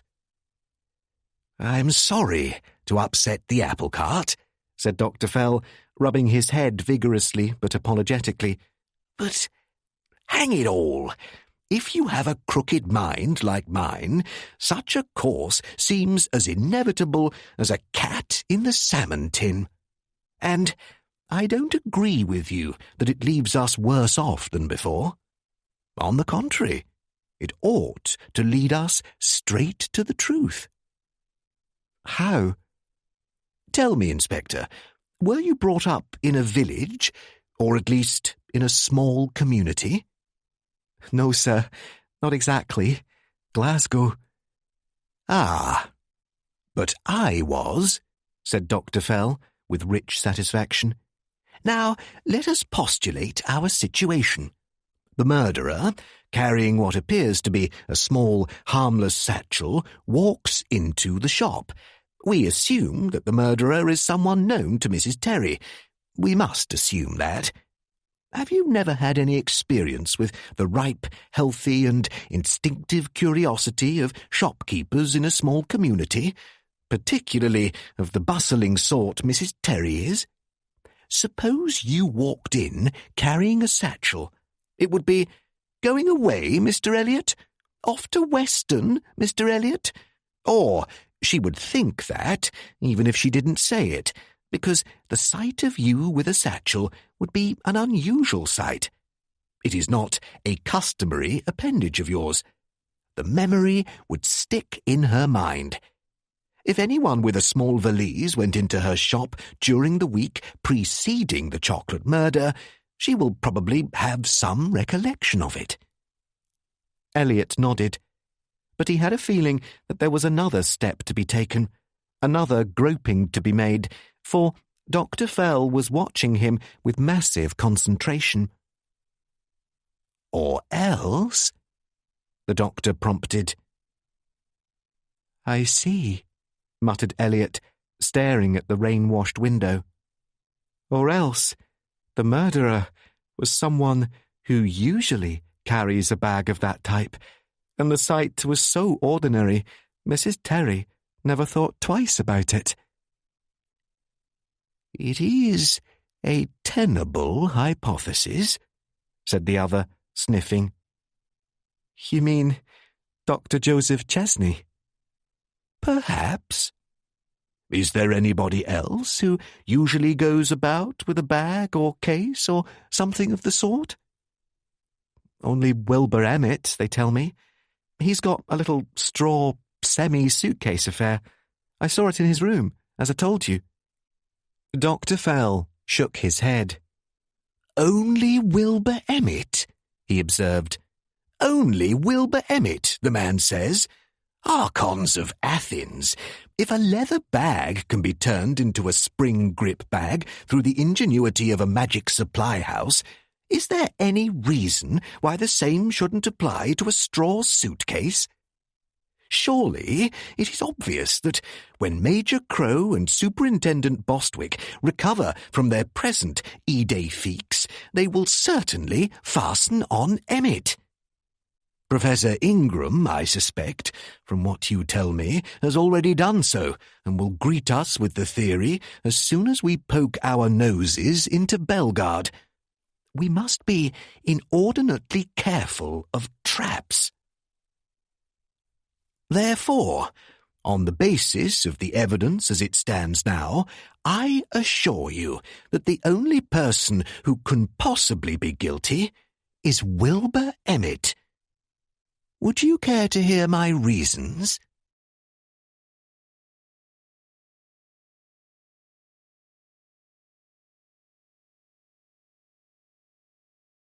Chapter 12. Dr. Fell, Eliot had sometimes thought, would be a bad person with whom to hold a conversation on a morning, say, when you were suffering from too many whiskies the night before. His mind moved so fast that it was round the corner and in at the window before your mental eyesight could follow it. You were conscious of a whir of wings, a capping of tall words, and then, before you quite knew what had happened, a whole edifice had been reared by steps which seemed completely logical at the time, but were difficult to remember afterwards. "Steady on, sir," Eliot urged. "I've heard you do this sort of thing before, and—" "No, hear me out," said the doctor, with fierce earnestness. "You must remember that I started life as a schoolmaster. Every minute of the day, the lads were attempting to tell me some weird story or other, smoothly, plausibly, and with a dexterity I have not since heard matched at the Old Bailey. Therefore, I start with an unfair advantage over the police. I have had much more experience with habitual liars, and it occurs to me that you accepted Emmett's innocence much too tamely. It was foisted on you, of course, by Miss Wills before you had time to think. Kindly don't rise in wrath. The foisting was probably unconscious, but what was the state of affairs there? You say everybody in that house had an alibi, which isn't true. Explain, if you will, how Emmett had an alibi." Said Eliot. "Nobody, in fact, saw Emmett at all. You found him lying unconscious under a tree with a poker handy. Someone immediately said, 'He has clearly been lying here like this for a long time.' But what medical evidence did you have, or could you have, as to how long he had been lying there? It was not like a post-mortem report as to the time of death. It could just as well have occurred 10 seconds before as 2 or 3 minutes before. A prosecuting counsel might call it the double bluff." Eliot reflected. "Well, sir, I won't say I hadn't thought of it. By that theory, the man in the top hat was really Emmett after all. He played his own part, except that he gave Mr. Chesney a poisoned capsule. Then he arranged to get himself a crack over the head. Self-mutilation to prove incapacity isn't a new thing, and showed he couldn't have been Dr. Nemo. Exactly. And further? It would have been easier for him than anybody else, Elliot acknowledged. No hocus-pocus, no putting on or off the props. All he had to do was play his own part in his own good time. All he had to do was substitute a prussic acid capsule for the harmless one. He knew all the details. He was the only person who knew all the details. The more Elliot thought of it, the more he was impelled and pushed into belief. The trouble is, sir, that as yet I don't know anything about Emmett. I've never talked to him. Who is Emmett? What is he? There's been no breath of suspicion against Emmett so far by anybody. How would it profit him to kill Mr. Chesney? How would it profit him, asked Dr. Fell, to spread strychnine among a group of children? We're getting back to pure lunacy, then? I don't know, but it might pay you to consider motive a bit more. As for Emmett... Dr. Fell scowled and stubbed out his cigar. I remember meeting him at the same party where I met Chesney. Tall, dark-haired, red-nosed chap, with a voice and manner rather like Hamlet's father's ghost.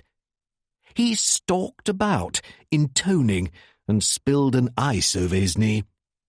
The leitmotif was poor old Wilbur. As for his appearance, what about the mechanics? The top hat, raincoat, and so on. Were they of a size to be worn only by Emmett, or what? Elliot took out his notebook. The top hat was size 7. It was an old relic belonging to Marcus Chesney himself. The raincoat, which belongs to Emmett, was an ordinary men's large size. They don't make raincoats in a list of carefully graded sizes, like suits. The rubber gloves, a 6-penny pair from Woolworths. I found expertly rolled up in the right-hand pocket of the raincoat. So? Said Dr. Fell. And here are the various measurements. Bostwick got them for me. Emmett is 6 feet tall, weight 11 stone 8, wears size 7 hat. Dr. Joseph Chesney is 5 foot 11.5 inches tall, weight 13 stone, size 7 hat. George Harding is 5 feet 9 inches tall, weight 11 stone, size 6 7/8 hat. Professor Ingram is 5 foot 8 inches tall, weight 12 stone 2, wears size 7 1/4 hat. Marjorie Wills is 5 feet 2 inches tall, weight 7 stone 8.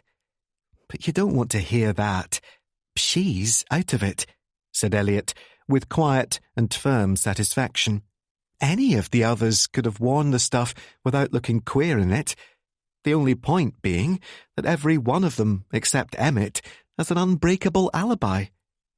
We can't say too much at the moment, but just at present, it looks as though it's got to be Emmett. Why, I wonder? Dr. Fell looked at him curiously. He was to remember that look long afterwards. Our psychologist friends, the doctor declared, will doubtless say that Emmett is the downtrodden one who suffers from the lust for power. It is a common complaint among poisoners, I admit. Gegardo, Zwanziger, Van der Leyden, Cream, the list is endless. I've also heard that Emmett suffers from, let us give it the capitals, a hopeless passion for Miss Wills. Oh, Any arrangement of the dark cells is possible, I grant you. But it is possible, too—" here he stared very hard at his companion— "that Emmett figures in still another role, as scapegoat." "Scapegoat?" "Yes, for, do you see, there is still another interpretation of the spring grip bag and the murderer in the chocolate shop." Dr. Fell considered. "It has seemed curious to me, Inspector, that so many references have been made to the case of Christiana Edmonds in 1871. It always seemed to me that there was a moral in that story."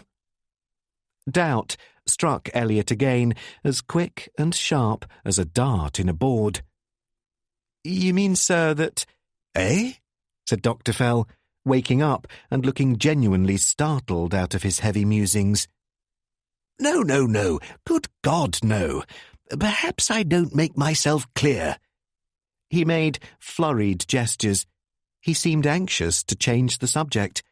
"Well, let's apply your own theory and get down to business.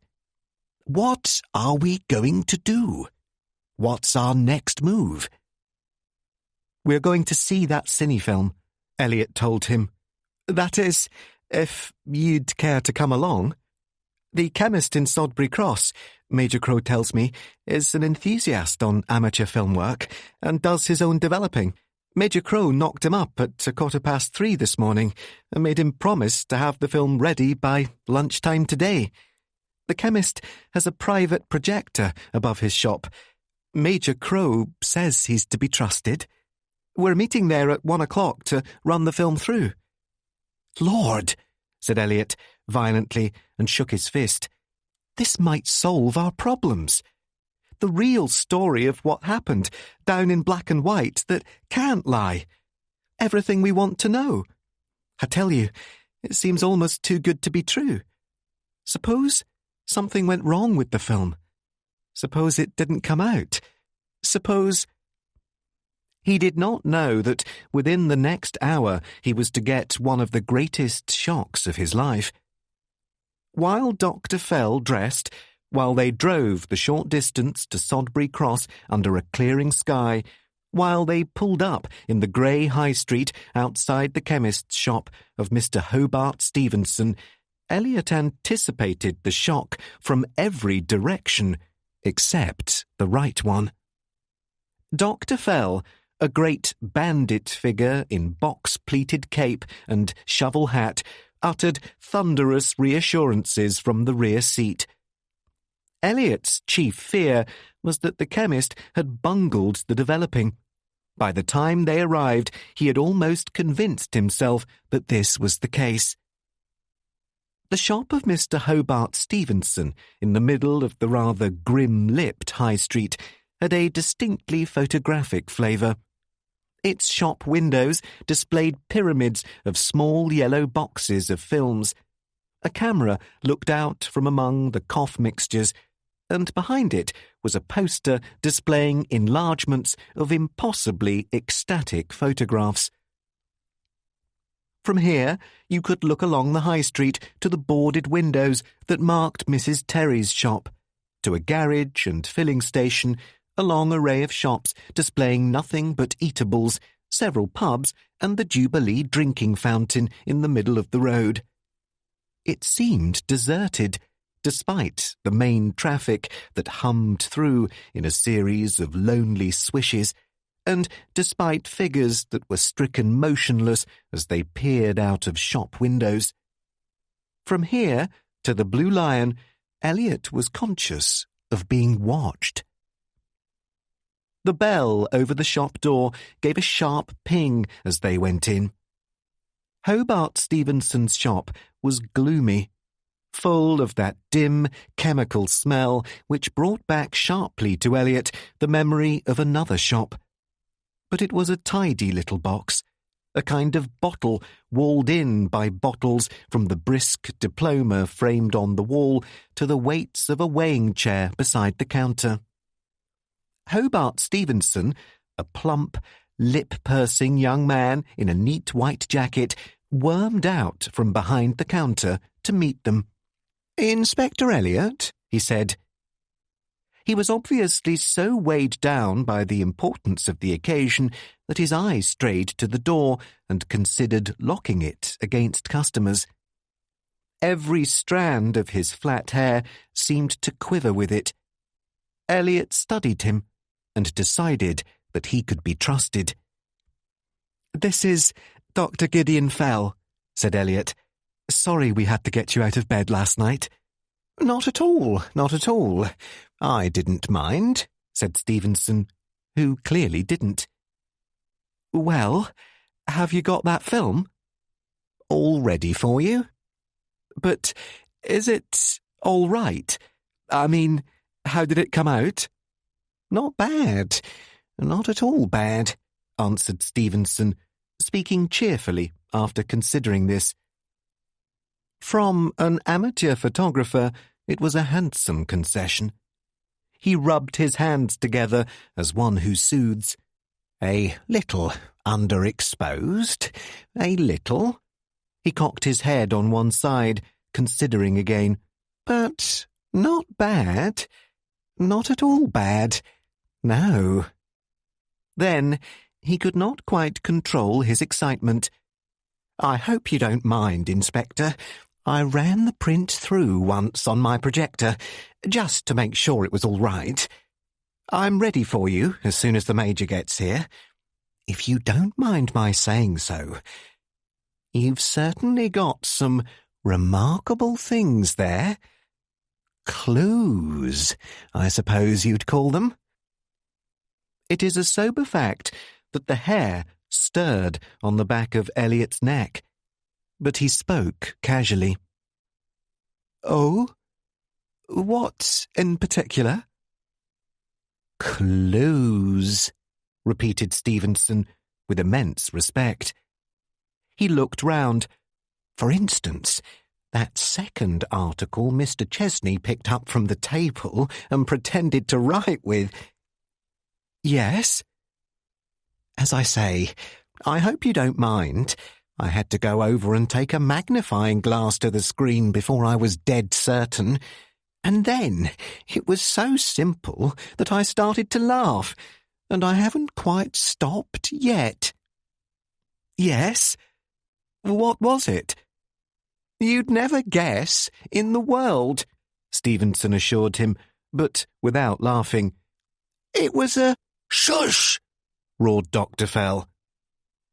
This thunderous hiss merged into the ping of the bell over the door as the door opened and Professor Gilbert Ingram walked in. Professor Ingram did not appear surprised. On the contrary, he showed an expression of great satisfaction. He wore a cap and dark-coloured suit of tweed +4s, which did not flatter his somewhat portly figure. But Elliot noticed less his straight glance or his courteous gesture of greeting than the atmosphere which entered with him.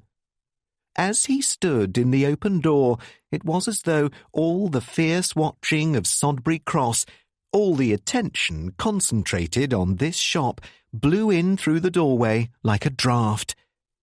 Outside, it was growing darker with approaching rain.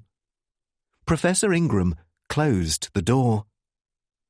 "Good morning, Inspector," he said. "And this, I think, will be Dr. Fell."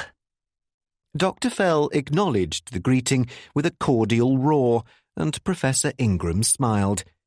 "I have heard a great deal about you, sir, though I am not sure whether we met or did not meet at a dinner or some such thing 6 months ago. Anyhow, I've heard Chesney speak of you. He wrote you a letter only a few days ago, I think." "He did." However, Professor Ingram became businesslike. He turned to Elliot. "If I overslept this morning, Inspector, I don't suppose anybody will blame me. I've just come pelting in from my cottage." He puffed humorously, indicating that he was out of breath. It seems to me I overheard you last night making plans for the, preview of a certain film here at Stevenson's. Morning, Mr. Stevenson.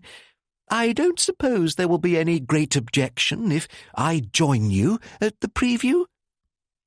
Again, the atmosphere subtly changed. Elliot was stolid. "Sorry, sir. I'm afraid that's impossible." The other's cordial air grew puzzled. "But surely, Inspector—" "Sorry, sir. We haven't seen it yet ourselves. You'll probably have an opportunity to see it, all in good time." There was a pause. "Don't you think, Inspector, that's being just a little unfair?" asked Professor Ingram, with a very slight change in his voice. "After all, you came to me as an expert witness. I helped you to the best of my ability, which you will be the first to admit was a good deal, and I am naturally anxious to see whether I was right." "Sorry, sir." Elliot moved back to the counter. He bumped against the weighing machine, whose weights rattled. Glancing to the left, he caught his own reflection in a gloomy mirror on the wall, and he would have fought out against these coincidences if he had not suddenly realized that most chemists must have such mirrors, to see whether a customer had come into the shop when the chemist himself was behind the dispensary. But, most of all, he studied Professor Ingram, who peered out from under the tweed cap and chuckled. "Well, it's of no consequence," said the professor, bouncing and bustling and quizzical again.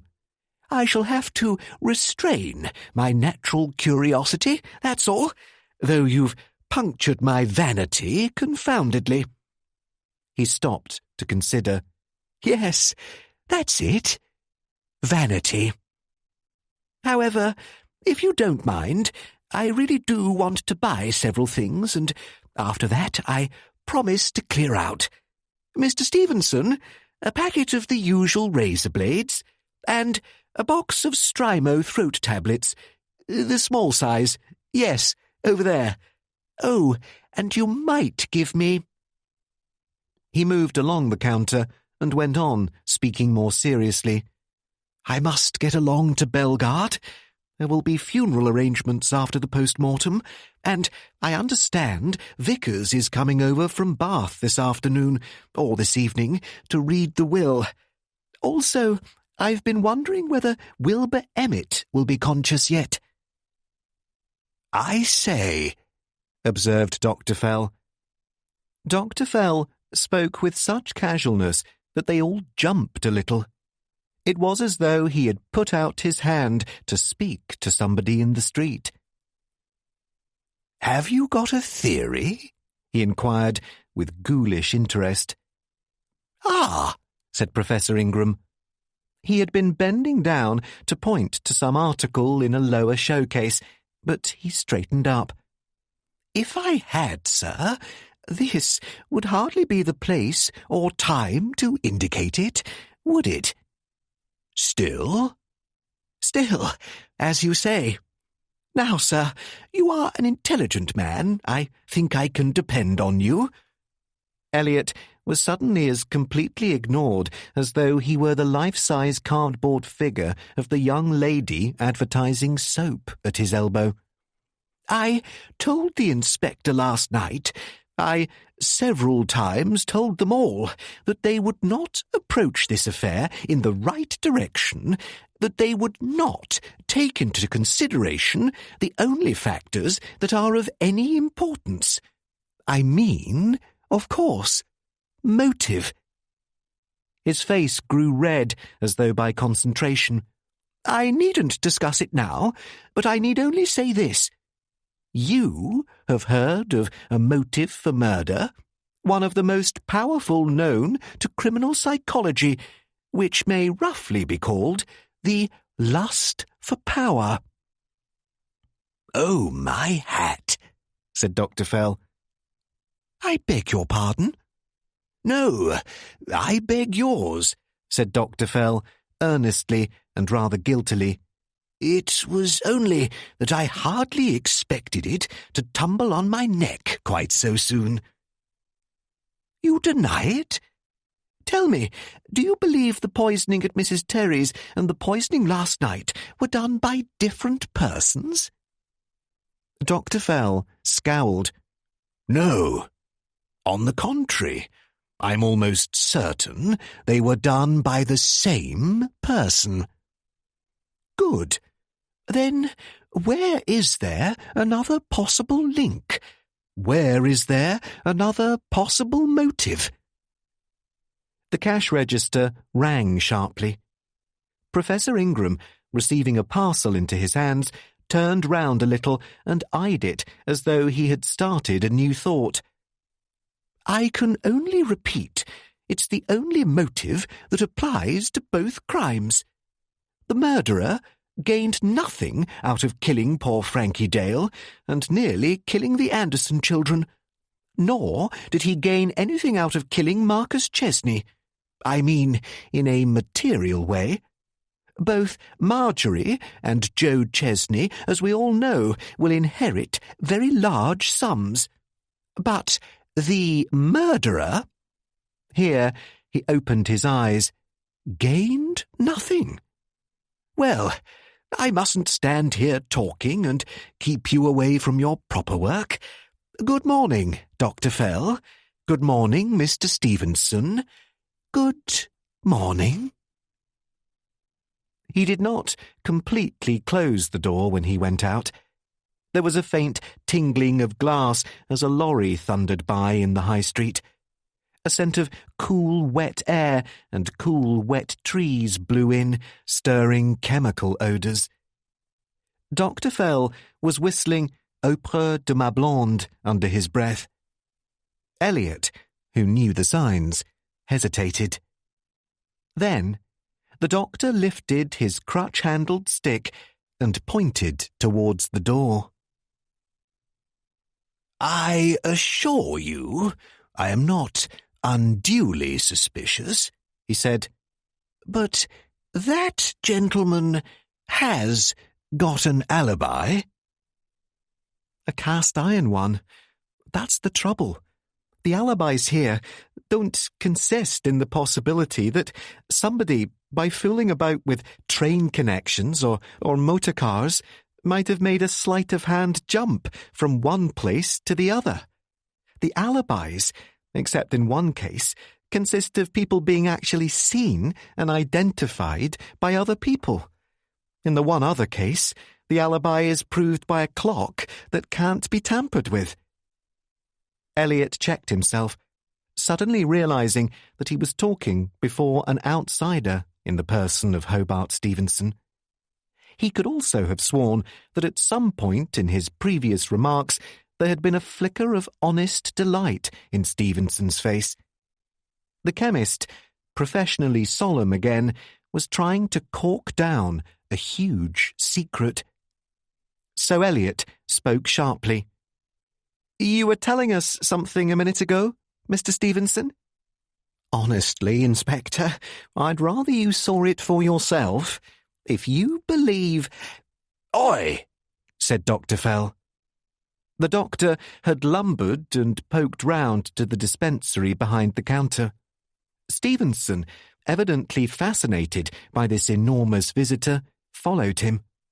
Dr. Fell peered round with interest. How are you off for poisons? He asked, like a man inquiring after the drainage. The usual lot, sir.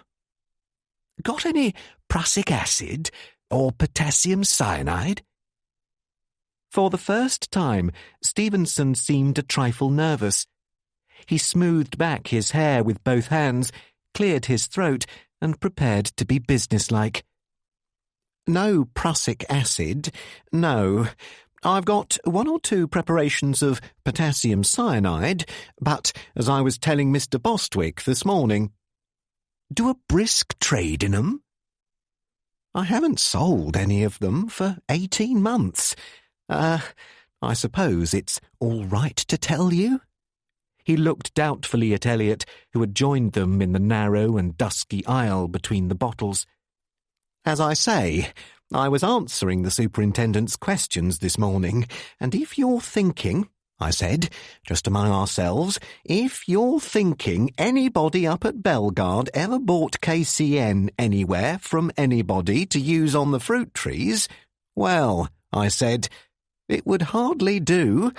With the temperature in those greenhouses kept between 50 and 80 degrees Fahrenheit all the year round, it would be plain suicide to take a KCN spray inside the door." This was an aspect of the matter which had not struck Elliot. "I can show you my register, if you like," Stevenson added. No.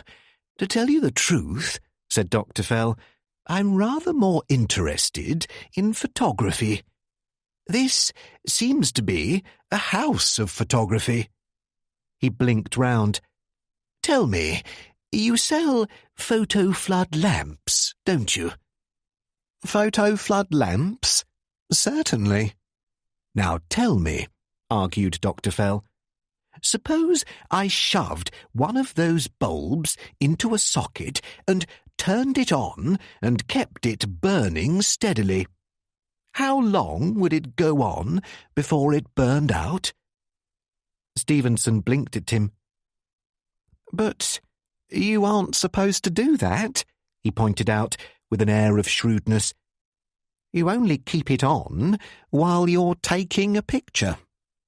Yes, I know, but suppose I'm an eccentric. Suppose I shove the blighter into a socket and keep it there. How long will it last?" The chemist considered this. "I should say well over an hour, anyhow. But you're sure of that now?" "Yes, sir. Quite sure. Those things are the best value for the money I know." So, did anybody from Bellegarde buy a photo-flood bulb from you yesterday morning?" Stevenson looked fussed. "Yesterday morning? Let me think." He did not really need to think, Elliot decided. "Yes, Miss Wills did. She came in about 10 o'clock in the morning and bought one. But, if you don't mind, I hope you're not going to quote everything I say. I don't want to say anything about anybody up at Bellegarde." "Did Miss Wills frequently buy them?" "Not frequently, but sometimes." "For herself?" No. For Mr. Chesney. They sometimes took indoor photographs at the greenhouses. The peaches, you see. Specimens and advertising and things like that. He told her to get the bulb yesterday." Dr. Fell blinked round at Elliot. "You quoted her as saying, Inspector, that the bulb last night was a new bulb she had bought herself." He turned to Stevenson again. "Miss Wills doesn't dabble in photography herself, then?" No. She never bought anything here for photographic purposes." Andrew Elliot looked up, stung by memory, and, for the second time, as at the return of a wheel, he saw Marjorie Wills looking at him in a mirror. They had heard no ping from the bell over the door. The door still stood ajar, moving and creaking a little. They had heard no tap of footsteps. What they did hear, as Elliot looked up and found himself staring full into the girl's face in a mirror not 5 feet away, was the chemist's clear, soft, enunciating voice. It was as though that reflection had slid out from behind the scenes of nowhere. Her lips were partly open, and she was wearing the same soft grey hat. One gloved hand was half raised, as though to point. Looking straight into her eyes in the dim mirror, Elliot saw recognition come into them as clearly as though a new face were taking shape. She knew. Marjorie Wills put one finger to her mouth like a child. It was at this moment that there was a bursting crash of glass from the front door, the rattle of falling fragments, and a last slow tinkle in silence as someone flung a stone at her from the street.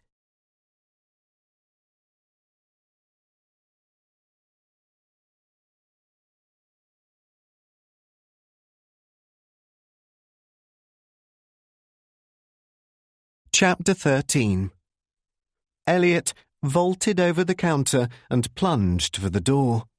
It was instinctive, the training of the force, but it was also because he did not want to meet Marjorie Wills's eyes.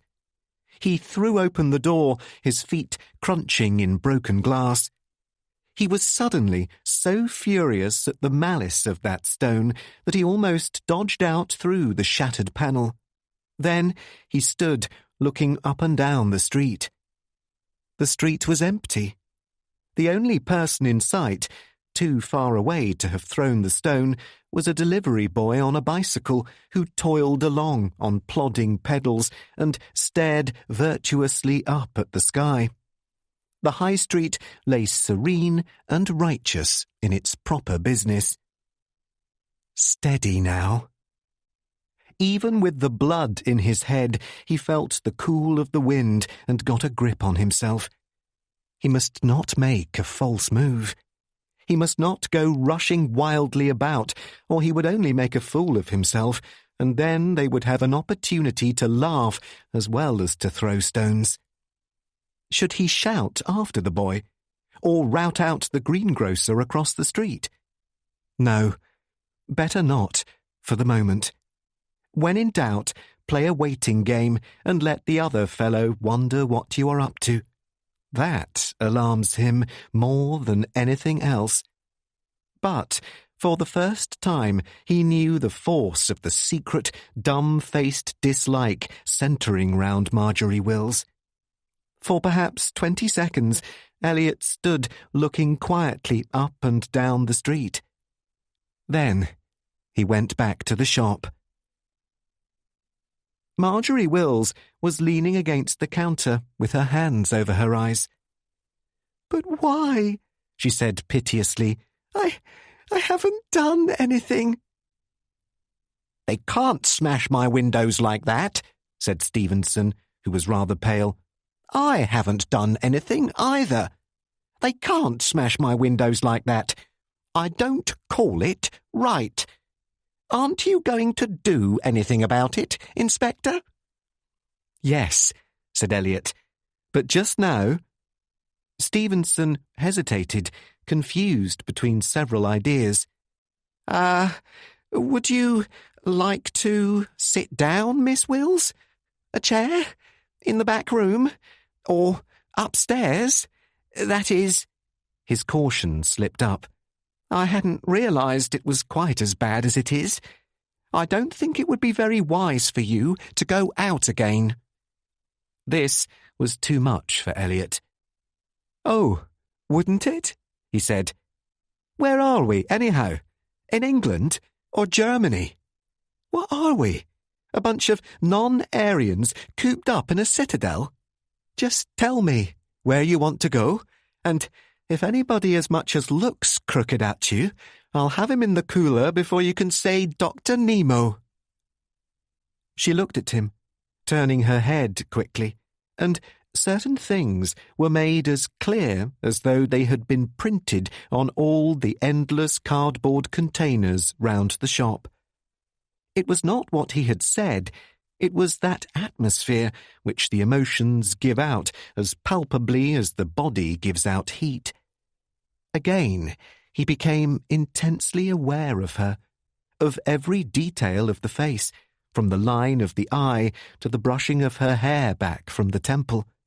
It is what is called communication.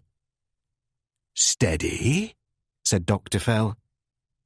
The doctor's quiet, rumbling tones restored sanity. He sounded almost cheerful. "After all," he continued, "I hardly think we're as badly off as all that. Does Miss Wills want to sit down? By all means. Does she want to go anywhere? By all means. Why not, eh? Did you come here for anything, ma'am?" Did I? She was still looking at Elliot with fixed eyes. Now she roused herself. "Soap? Toothpaste? Bath salts?" "Oh, I came to get the inspector." She did not look at him now. Major Crow wants him at Bellegarde. At once. They couldn't find him from 11 o'clock on, and nobody knew where he was. We tried to get Stevenson's on the phone, because Major Crow said he was to be here at 1 o'clock, but there wasn't any answer, and in my state of mind I thought it would be a kind of spiritual exercise to drive through Sodbury Cross. My car's outside, if they haven't cut the tyres." "Major Crow? But why at Bellegarde? He was supposed to be here at 1 o'clock. "You mean you haven't heard? Nobody's told you?" "Told us what?" "Wilbur's dead," said Marjorie. Dr. Fell reached up to the brim of his shovel hat and pulled it a little farther forward over his eyes. His big hand remained there, shading the eyeglasses. "I'm sorry," he growled from behind it. "The concussion was fatal, then?" "No," said Marjorie. "Uncle Joe says someone came into the room in the middle of the night with a hypodermic with prussic acid in it and injected it into his arm, and he died in his sleep." There was a silence. Dr. Fell extricated himself from behind the dispensary. He lumbered towards the door, where he stood with his head lowered. Then he got out a large red bandana handkerchief and blew his nose violently. "You must excuse me," he said. "I have met the powers of hell before, but never were they moved with such reasoned and loving care. How did it happen?" "I don't know. Nobody knows." Marjorie was evidently holding tight to her nerves. "We didn't get to bed until very late, and we weren't up until nearly 11 this morning.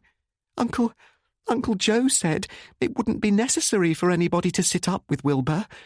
This morning, Pamela went into his room and just found him."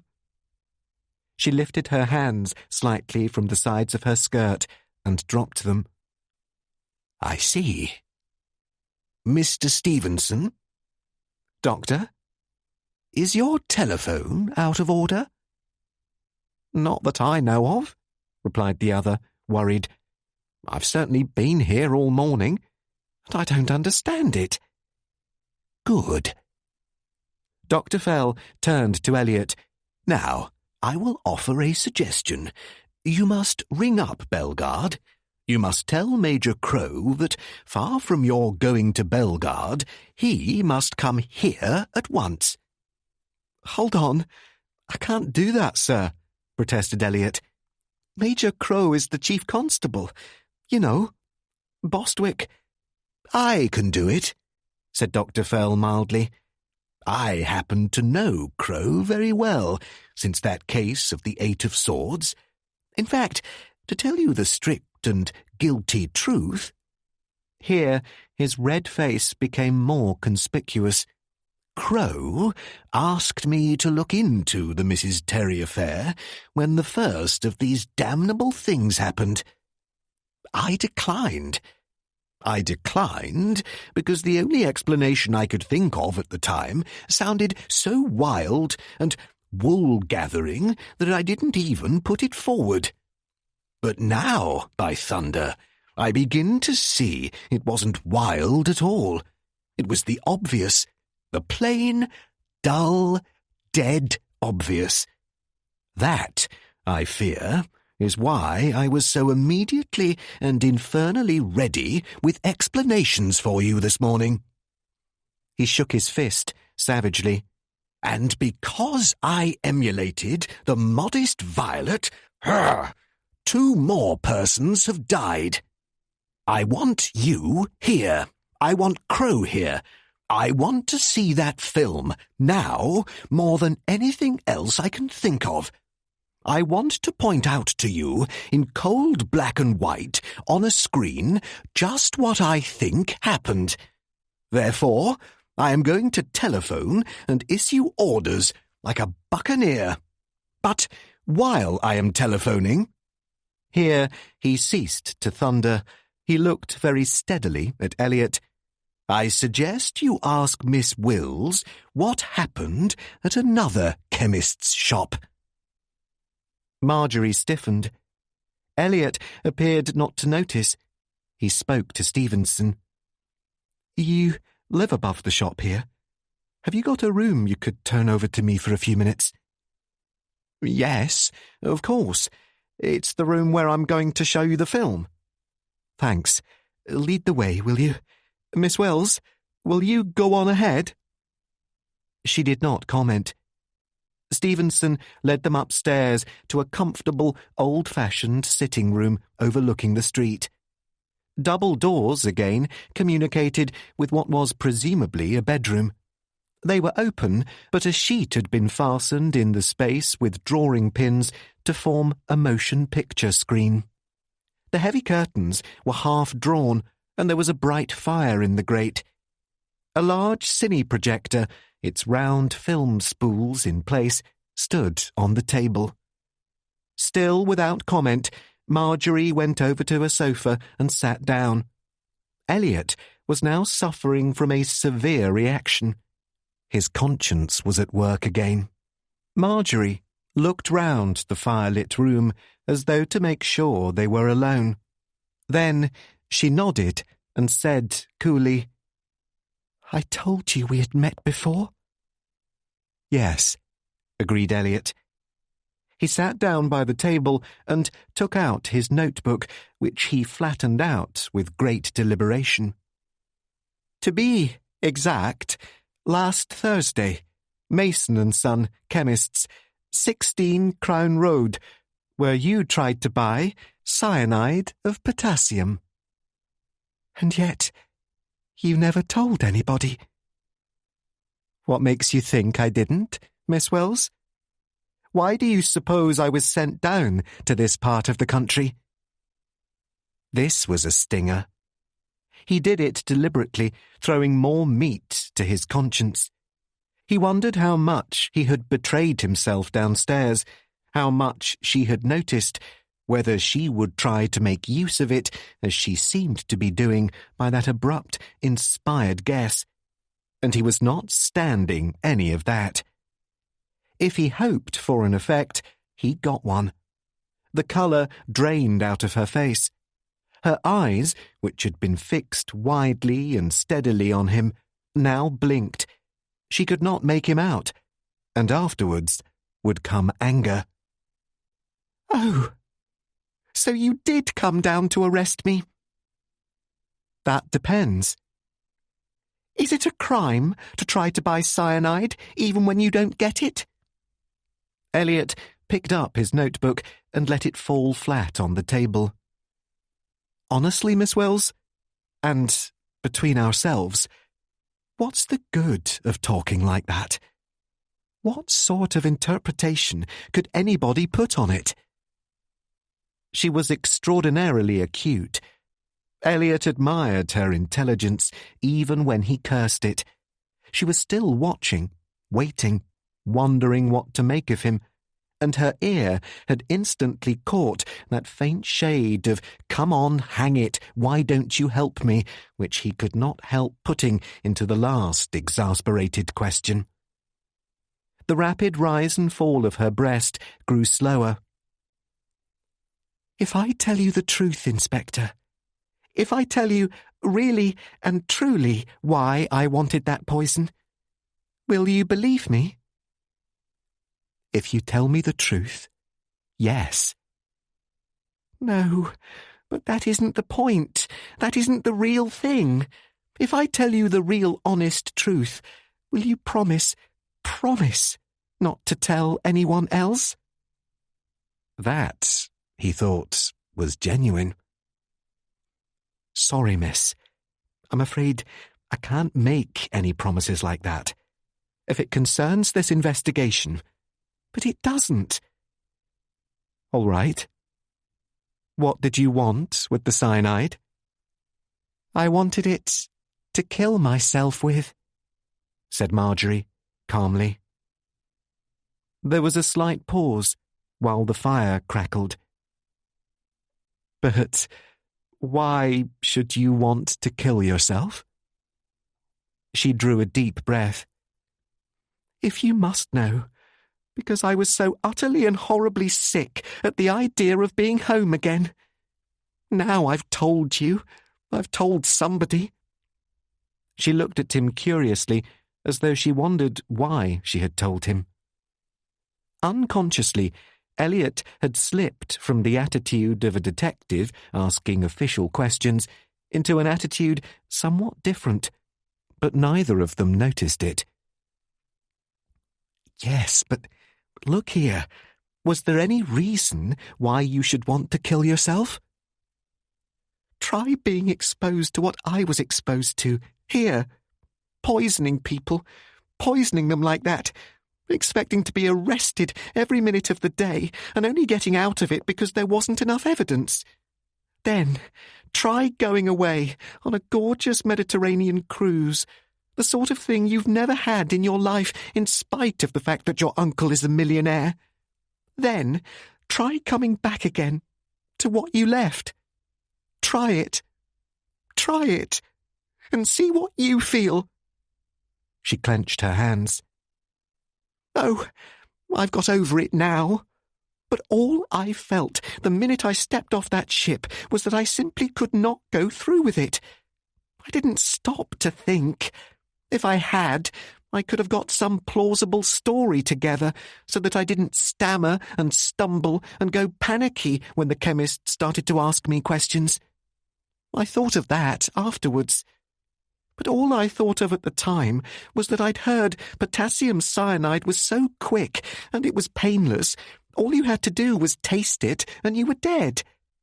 And I thought that in the East End of London they'd never know or remember me.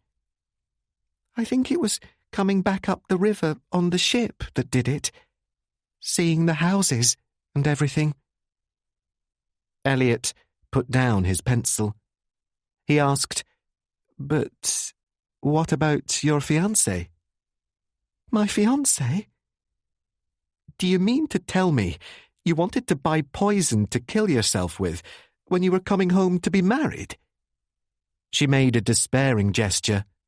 I told you it was a mood. I told you. Besides, that was another thing. Everything had been so wonderful before all this happened, and I hoped things were turning out right for me. When I met George in London, Elliot said, When you met him in London? Oh, damn, whispered Marjorie, and put her hand over her mouth. She remained staring at him. Then an expression of weariness and cynicism came into her face. Never mind. Why shouldn't you know? It's doing me a lot of good, to get this off my chest. I've known George for ages and ages and ages. I met him at a party in London, one of the rare occasions when Uncle Marcus let me go to town alone, and I fell for him terribly. I used to sneak up to town to meet him. Oh, we didn't do anything about it. I suppose I didn't have the nerve. That's me. She stared at the floor. But we decided it wasn't wise to introduce George to Uncle Marcus just yet. In the first place, Uncle Marcus never... never encouraged people. That is, people to come and see me. I'm a really good housekeeper, and it was much more convenient and everything to keep me. You know what I mean." She flushed. "In the second place, George knew all about Uncle Marcus's reputation. There would be a dreadful row if Uncle Marcus knew what had been going on behind his back. You can see that." "Yes, I can see it." "It would be better if we seemed to meet casually, preferably abroad. And besides, George said he needed a holiday anyway. Of course, George hasn't got much money, especially for a trip like that. But I had a couple of $100 in insurance that my mother left me, and I got rid of that, and so George was able to take the trip." "Swine," said Andrew Elliot to himself. "Damned swine. Clever swine." She opened her eyes. "He isn't," cried Marjorie. "I mean, he's clever, but he isn't the other thing. He's the most brilliant man I ever met, and sure of himself. And that's what I loved. Sure of himself." "Sorry," Elliot was beginning, when he stopped short with an uncanny feeling that the world had slipped its moorings. Swine, damned swine, clever swine. He had not said those words aloud. He had seen them in his mind as clearly as thought they were written on moving teletype, but he had not spoken them. This girl might be intelligent, except as concerned Mr. George Harding, but she was not a mind reader. Marjorie herself appeared to be unconscious of it. "And how I hoped," she said, with a kind of violence, "that George would give Uncle Marcus back as good as he sent. Oh, I wanted him to make a good impression, naturally, but this humble tail-wagging was too much. There was a day in Pompeii when Uncle Marcus decided to have the whole thing out, just like that, in front of Wilbur and Professor Ingram too, and right in a public place where anyone might have walked in. He as good as gave George his orders, exactly how everything was to be managed for the future. And George took it like a lamb. And you ask me why I felt low and dispirited and ready to scream when I stepped off that ship. I saw there wasn't going to be any change. I saw my life was going on exactly as it always had before. Everywhere I turned, it would be nothing but Uncle Marcus, Uncle Marcus, Uncle Marcus." Elliot pulled himself up. "You didn't like your uncle?" "Of course I liked him. I loved him. But that isn't the point. Do you understand?" "Yes, I suppose so." "He was wonderful in his own way. He's done everything for me, and he went out of his way to give me a wonderful holiday when I needed it. But you could only have heard him talk for 5 minutes, and then these eternal, non-stop arguments with Professor Ingram about crime, even when there was a real true crime right here among us, and his criminological manuscript." Elliot abruptly picked up his pencil again. "Criminological manuscript?" "Yes, I told you. He was always working at some scholarly effort or another, but mostly to do with the science of the mind. That's why he was so thick with Professor Ingram. He used to say, 'Well, you maintain that a practicing psychologist would make the greatest criminal alive. Why not be a pioneer in the interests of science? Commit a purely disinterested crime and prove your theory.'" Brr. "I see. And what did Professor Ingram say to that?" "He said, 'No thanks.' He said he wouldn't commit a crime until he could devise a perfect alibi." Elliot had heard this somewhere before. And so far as even a practicing psychologist could see, it was still impossible for a man to be in two places at the same time. Marjorie crossed her knees and leaned back against the sofa. What gave me the shivers was that they were always so cool and calm about it. Because, you see, it has happened. All these horrible things are going on, and we don't know how or who or why. And now, Wilbur is dead. Wilbur, who never did anybody the least harm, any more than Frankie Dale or the Anderson children or Uncle Marcus himself. I'm nearly at the end of my string, especially when they begin throwing stones at me, and heaven knows what else that might happen to me, like lynching or burning or I don't know what. Help me. Please, help me. She paused. Such a soft and vital directness had come into her voice, such a strength of appeal, that Elliot came near losing his official calm. She was leaning forward, her hand outstretched, as though she were asking to be helped up from the sofa, and her eyes never left his.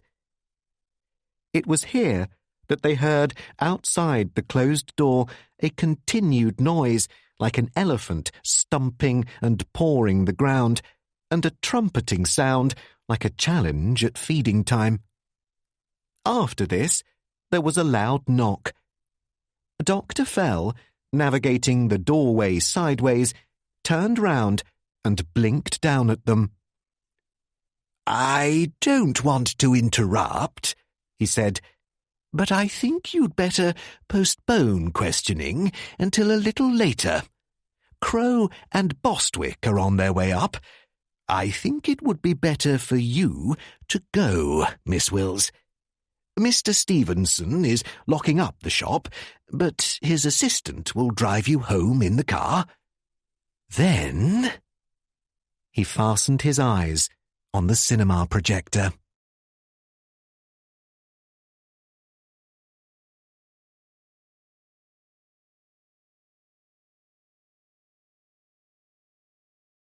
Chapter 14. Major Crow and Superintendent Bostwick passed Marjorie in the doorway as she was going out. But Major Crow did not speak until the door had closed. He was himself again. "Good morning, Inspector," he said politely. "Or rather, good afternoon. We were unable to find you this morning." "Sorry, sir." "It is of no consequence," said the other, still politely. "I only wanted to tell you that there is the small matter of another death to be considered." "I said I was sorry, sir." "Since you went to my friend Fell, I've got no objection. You had more luck than I had. I tried to interest him in this business last June, but no, wasn't sensational enough for him, it seems. No hermetically sealed rooms, no supernatural elements, no funny business at the Royal Scarlet Hotel. Only a brutal murder by strychnine and several near murders. But now we've got a broad range of evidence and 2 more victims, one of whom, Inspector, it might be worth your while to examine." Elliot picked up his notebook. "I've told you twice I was sorry, sir," he replied slowly. "I don't see that I need to say it again. And, furthermore, if you want the truth, I don't admit I've neglected anything I should have attended to.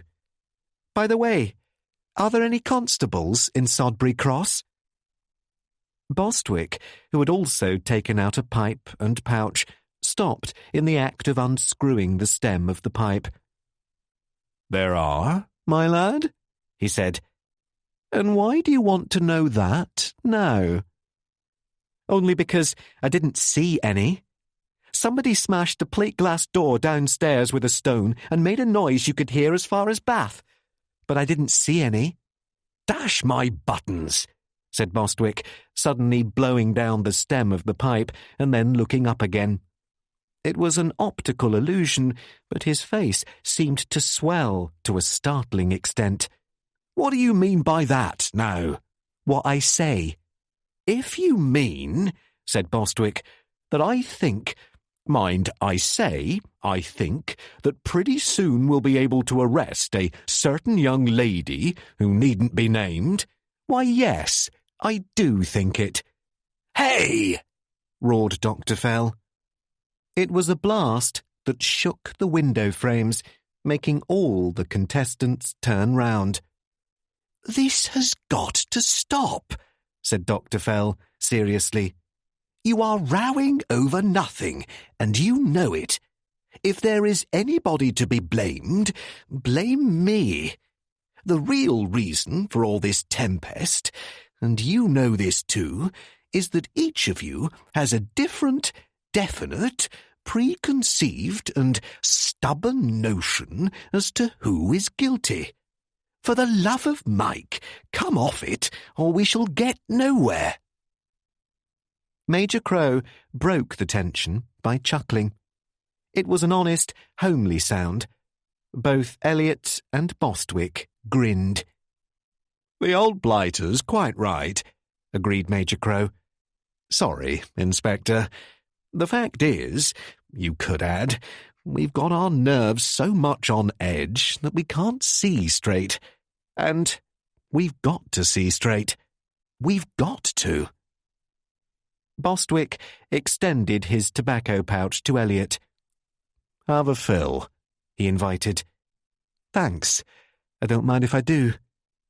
"And now," said Dr. Fell murderously, "now that the amenities are preserved and a general warmth of coziness reigns o'er all—" "I don't admit I have a definite preconceived notion," said Major Crow with dignity. "I haven't. All I know is that I'm right. When I saw that poor devil Emmett lying there—" "Huh," muttered Superintendent Bostwick with such a sceptical and sinister inflection that Elliot was surprised. He wondered in what direction they were headed now. "But there's nothing to go on, Inspector. Nothing to hold to. Emmett is, bang. Someone walked in during the night and put a hypodermic into his arm. Nobody heard, or will admit having heard, anything suspicious in the night. Anybody could have done it. Even an outsider could have done it, because they never lock doors at Bellegarde. Very few people hereabouts do lock doors at night. I say, even an outsider could have done it, though I know what I think. Oh, and I've seen West, by the way, for the medical report. Chesney was killed with pure prussic acid, about a grain of it. That is, there were no traces of other ingredients to show he was killed with a preparation of the stuff like potassium cyanide or mercury cyanide. And that's all we've got." "No, it isn't," said Dr. Fell with satisfaction. "Here's Mr. Stevenson. Now, my lad, we're ready. Touch her off." An uneasy silence settled on the group. Stevenson, conscious of his own importance, trod lightly and had a tendency towards fussiness. After mopping his forehead, he inspected the fire. He glanced at the windows. He studied the sheet hung in the space between the double doors. After a prolonged scrutiny of the table, he hauled it back, bumping until it was almost against the wall opposite the sheet. Then he pushed it forward some inches. From a bookcase, he dragged out a number of volumes of the Encyclopaedia Britannica, which he piled up on the table to make a higher platform for the projector. All 4 investigators were now smoking pipes, so that a cloud of smoke rose in the dusky room. They had a tendency to prowl. "This won't work," said Major Crow suddenly. "Something will go wrong." "But what can go wrong?" demanded Elliot. I don't know. Some damned thing. This is too easy. You'll see. I assure you it's all right, sir, said Stevenson, turning a perspiring face. Ready in just a second. The silence lengthened, except for an occasional mysterious tinkling sound in Stevenson's operations, or a mournful whish of traffic from the high street. Stevenson edged the sofa to one side so that there was an uninterrupted line to the screen. He arranged chairs. There was a slight wrinkle in the screen, so he altered the position of a drawing pin and smoothed that out. Finally, while a vast breath of relief came from the spectators, he moved back slowly on his heels towards the windows. Now, gentlemen, he said, groping for one curtain. Ready. If you'll just take chairs before I close these curtains. Dr. Fell lumbered over to the sofa. Bostwick sat down gingerly on the edge beside him. Elliot drew a chair to a position closer to the screen, but at one side of it. There was a rattle of rings as one set of curtains swept together. Now, gentlemen. Stop, said Major Crow, taking the pipe out of his mouth. Oh, my ancient hat, howled Dr. Fell. What is it now? No need to get excited about it, protested the other. He pointed with the stem of his pipe. Suppose nothing does go wrong. That's what we're waiting to see, you know. Suppose it comes out as we hope. There are certain things we're bound to get. Dr. Nemo's actual height, for instance. It's only fair to take a show of hands now. What are we going to see? Who was Dr. Nemo? What do you say, Bostwick? Superintendent Bostwick turned round a moon face over the back of the sofa. He held his pipe in such a way that it seemed to be poised in the air behind his head. Well, sir, if you ask me, I haven't got much doubt we shall find he was Mr. Wilbur Emmett. Emmett? Emmett? But Emmett's dead. He wasn't dead then, the superintendent pointed out. But never mind then. What's your view, Fell? Sir, said Dr. Fell, with polished courtesy, my view is this. My view is only that I wish to be allowed to have a view. On some points, I am certain what we shall see. On other points, I am uncertain what we shall see. On still further points, I am beginning not to give a curse what we see, provided only that we are ultimately permitted to get on and see it. Right-o, said Stevenson. The remaining curtains swept shut. Now the darkness was broken only by the faint glow of the fire, or the uncertain goblin gleam of a pipe. Elliot became conscious of the dampness which clings to old stone houses, of stuffiness and smoke. He had no difficulty in making out the shapes or faces of any of his companions, even of Stevenson at the back of the room. Stevenson moved round, stepping gingerly to avoid the electric flex attached to the projector. He switched it on. Chinks and gleams of light sprang up from the box, illuminating him like an alchemist over a crucible, and the beam of the projector, which the smoke caught and followed, appeared on the screen in a blank white patch some 4 feet square. From the back of the room came a series of rattling, tinny sounds, and a click as of something opened or shut. The projector began to hum, rising to a steady, whirring noise. The screen flashed, flickered, and then went dead black. There was nothing wrong, for the whirring noise still filled the room. The blackness continued, shot a little with grey and wavering slightly. It seemed to go on interminably. Then a faint blur of light appeared, becoming a dazzle. It was as though a vertical crack were opening down the centre of the screen, with a vague black blur pushing and stretching it open. Elliot knew what it was.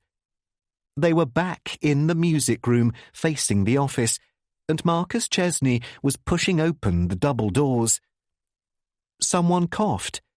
The picture jumped a little. Then they saw, as though cut off from them by a lawn of darkness, the back part of the office at Bellegarde. A moving shadow wavered along the edge of it, evidently that of a man walking back to the table. Harding had taken the picture from slightly too far to the left, so that you could not see the French windows. The light was vague and rather bad, despite its sharpness of shadow. But you could distinctly see the glimmering mantelpiece, the face of the clock whose pendulum threw back gleams, the back of a desk chair, the broad tabletop, the chocolate box whose pattern showed grey, and the two tiny pencil-like articles lying on the blotter. Then there was a stir at the edge of the light, and Marcus Chesney's face stared out from the screen. Marcus Chesney was not a pleasant sight. Due to the placing of the light, the absence of makeup, the jumpy, flickering world created by the unsteady camera, he looked already dead.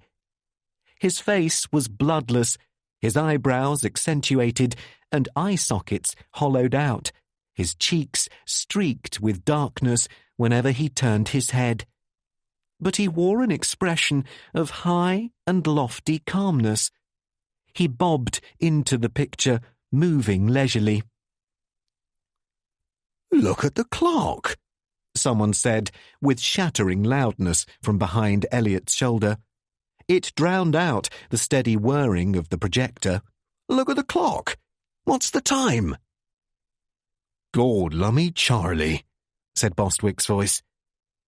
A stir went through the room, as though it were the furniture that had moved rather than the people. "What's the time there? What do you say?" "They were all wrong," said Bostwick's voice. "That's what it is. One of them said midnight, one said about midnight, and Professor Ingram said 1 minute to midnight. They're all wrong. It's 1 minute past midnight." "Shh!" The little mimic world was unaffected. With great deliberation, Marcus Chesney drew out the desk chair and sat down. He reached out and pushed the chocolate box a little to his own right with great nicety, as contrasted to the flickering of the film. Next, he picked up a flattish pencil, and with it he industriously and rather self-consciously pretended to write. Next, having to dig his fingernails a little into the blotter and showing some difficulty in picking it up, he took up the other tiny article. They saw it clearly, straight against the light. Professor Ingram's description of it flashed into Elliot's mind. The professor had described it as something like a pen, but narrower and much smaller. He had described it as a thin sliver, under 3 inches long, blackish, sharp-tipped. And this was a correct description. "I know what that is," said Major Crow. There was the scrape of a chair. Major Crow walked quickly out of the group, edged sideways, and stuck his head into the beam of light to get a better look. His shadow blotted out half the screen, and a series of fantastic pictures of Marcus Chesney writhing wildly danced in faint outline across the back of his raincoat. "Stop the picture," said Major Crow, turning round full in the beam from the projector. His voice was going high. "I know what it is right enough," he repeated. "It's the minute hand of a clock." "The what?" demanded Bostwick. "The minute hand of that clock on the mantelpiece," shouted Major Crow, raising his finger as though to illustrate. "We noticed the clock had a dial 6 inches in diameter. Don't you see it? It's the long minute hand, as opposed to the short hour hand. All Chesney had to do before the performance was unscrew the head of the spindle holding the hands. We saw it had a screw head, remove the minute hand from the spindle, and replace the screw head. That left only one hand on the clock, the short hour hand pointing dead to 12. Gad, take my... Don't you see it yet? There was only one hand on the clock. The witnesses all thought they saw two hands. What they really saw was the hour hand and a sharp black shadow of the hour hand thrown above and beside it on the white face of the clock by that brilliant light shining up on it from below. He pointed his finger. He seemed to fight down a tendency to dance. It even accounts for all the differences in the testimony, don't you see? The witnesses differ according to the direction in which they saw the shadow fall. Professor Ingram, sitting to the extreme right, saw the shadow fall at 1 minute 2:12. Miss Wills, sitting in the centre, saw it dead on midnight. This film, taken from the extreme left, shows it at 1 minute past 12. After the performance, when Chesney carefully closed the double doors on them, all he had to do was replace the minute hand on the clock, which would take about 5 seconds, and the clock showed the right time again. But during the performance, Chesney had the colossal cheek to sit there holding the minute hand under their very eyes, and not one of them saw it. There was a silence. From the gloom came the sound of Bostwick appreciatively slapping his thigh, of an approving grunt from Dr. Fell, and of Stevenson muttering as he struggled with a jammed film. Major Crow added, more mildly but bursting with pride, "Didn't I tell you there was some jiggery-pokery about that clock?" "You did that, sir," said Bostwick. "It's sound psychology," admitted Dr. Fell, nodding with vigour. "You know, I would offer a small wager that the trick would have deceived them even if there had been no shadow. When the hands of a clock are on midnight, we see only one hand. We glance no further. Custom deceives us. But our good Chesney went even further and made his scheme triple foolproof. That, we begin to see, was why he insisted on holding the show round about midnight. The shadow illusion, granted, would work with the hands at any position on the dial, but by getting the hour hand vertical at midnight, he made sure that 3 different witnesses, in 3 different positions, saw 3 different, sharply emphasized times on the clock, and he would catch them out in no less than 2 questions out of his 10. But look here, the question is, steady, the question now is, what was the real time? "Ah," said Bostwick. That hour hand is vertical, isn't it? "It is," affirmed Major Crow.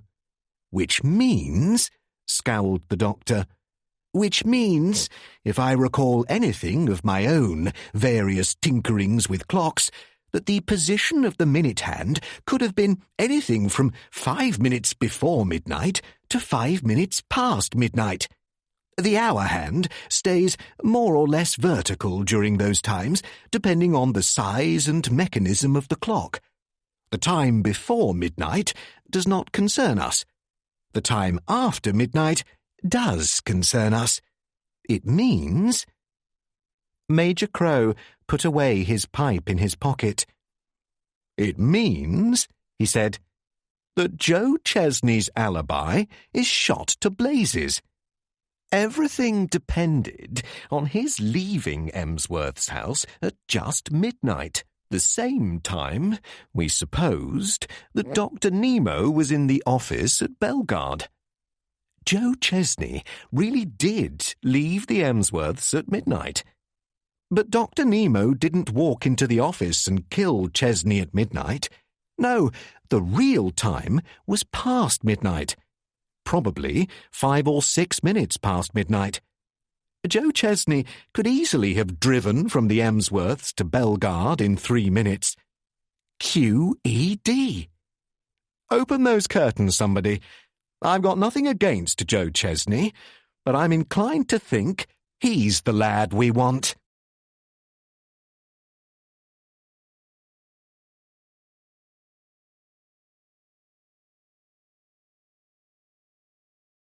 Chapter 15. It was Elliot who threw back the curtains on one window. Daylight came in with grey pallor paling the beam from the projector, showing Major Crow standing before a picture still twisted and stuck faintly on the sheet hung between the doors. And Major Crow's excitement was growing.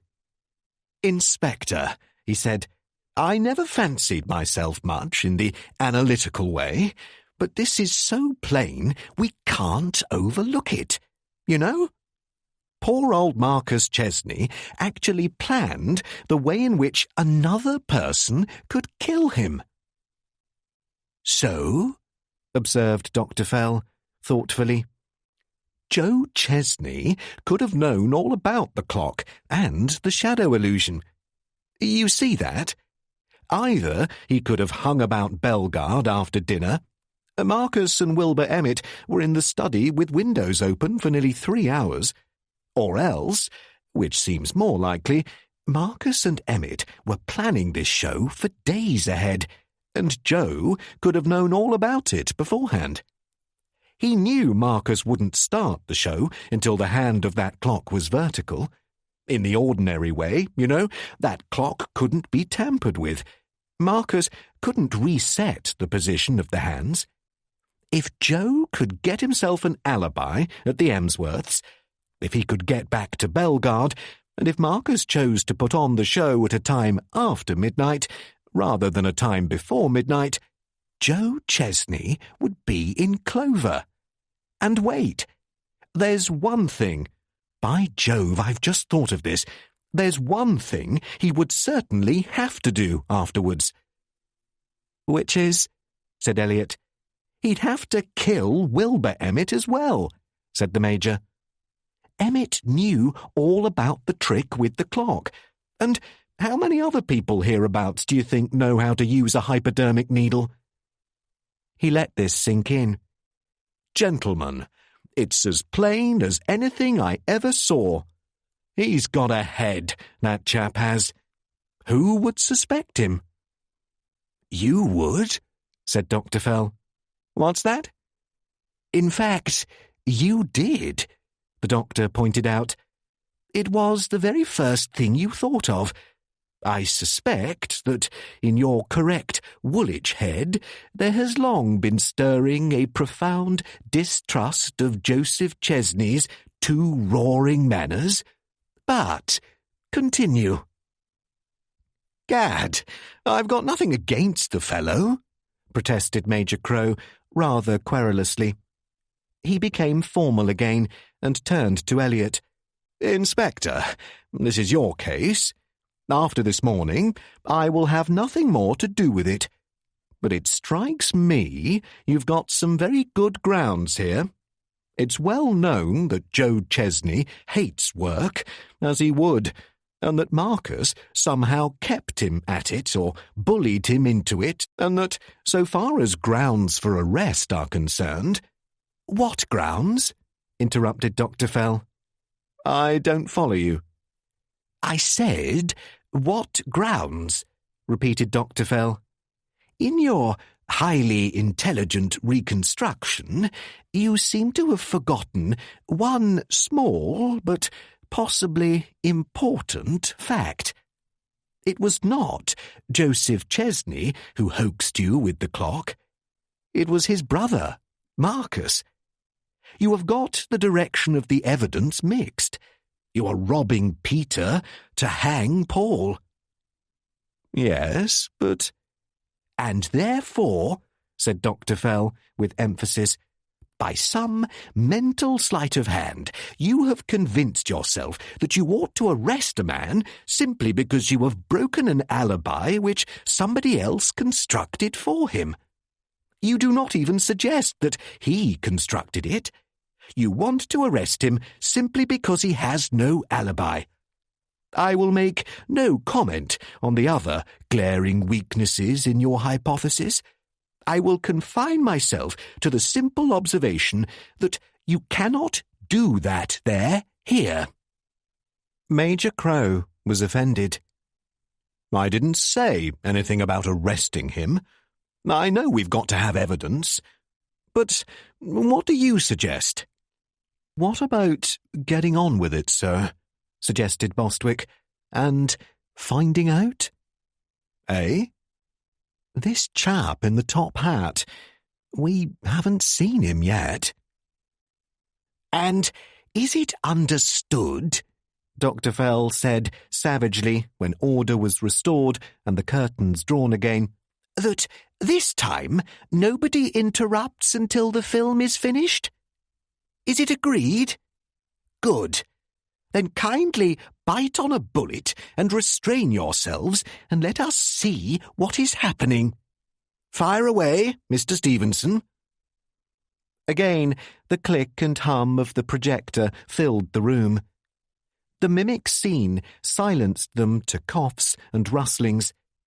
Now, as Elliot looked at the screen, the thing seemed so obvious that he wondered how mind, correlated with eyesight, could have gone so far astray. The larger hand on that clock clearly was a shadow, nothing more. Marcus Chesney, holding the real clock hand and industriously pretending to write with it, wore an expression that betrayed nothing. Marcus Chesney dropped it on the blotter. He seemed to hear something. He turned round a little way to his right. His face, bony and unpleasantly hollowed with shadow, swung round so that they had an even better view of it. And into the picture stepped the murderer. Dr. Nemo, in fact, turned round slowly and looked at them. He was a dingy figure. The nap of the tall hat was badly rubbed and looked moth-eaten. The raincoat, a muddy light grey, had its collar turned up to where the ears might have been. A fuzzy, greyish blob, which might have been the face of an insect or the windings of a muffler, filled up the space between, and the black spectacles stared at them opaquely. Their first view of him was a fairly full view, though taken from the left. He was standing within the radius of light, but at the moment he was standing too far to the front, and the light was placed too high, so that his trousers and shoes were too dim to be made out. The fingers of his gloved right hand, smooth and jointless as a dummy's, held the black bag with its painted name towards them. Then he moved with blinding swiftness. Elliot, on the alert for it, saw what he did. His back was partly turned to them when he looked back at Marcus Chesney, and the movement was easier to follow. Approaching the table, he put down the bag. He put it down just behind the chocolate box there. Instantly, as though altering his intention, he picked it up again and put it down on top of the chocolate box.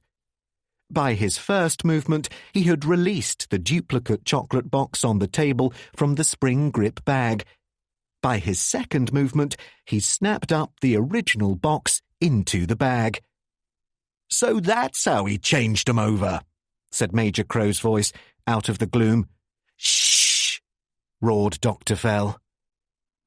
But there was not time to think, for the whole affair was over too soon.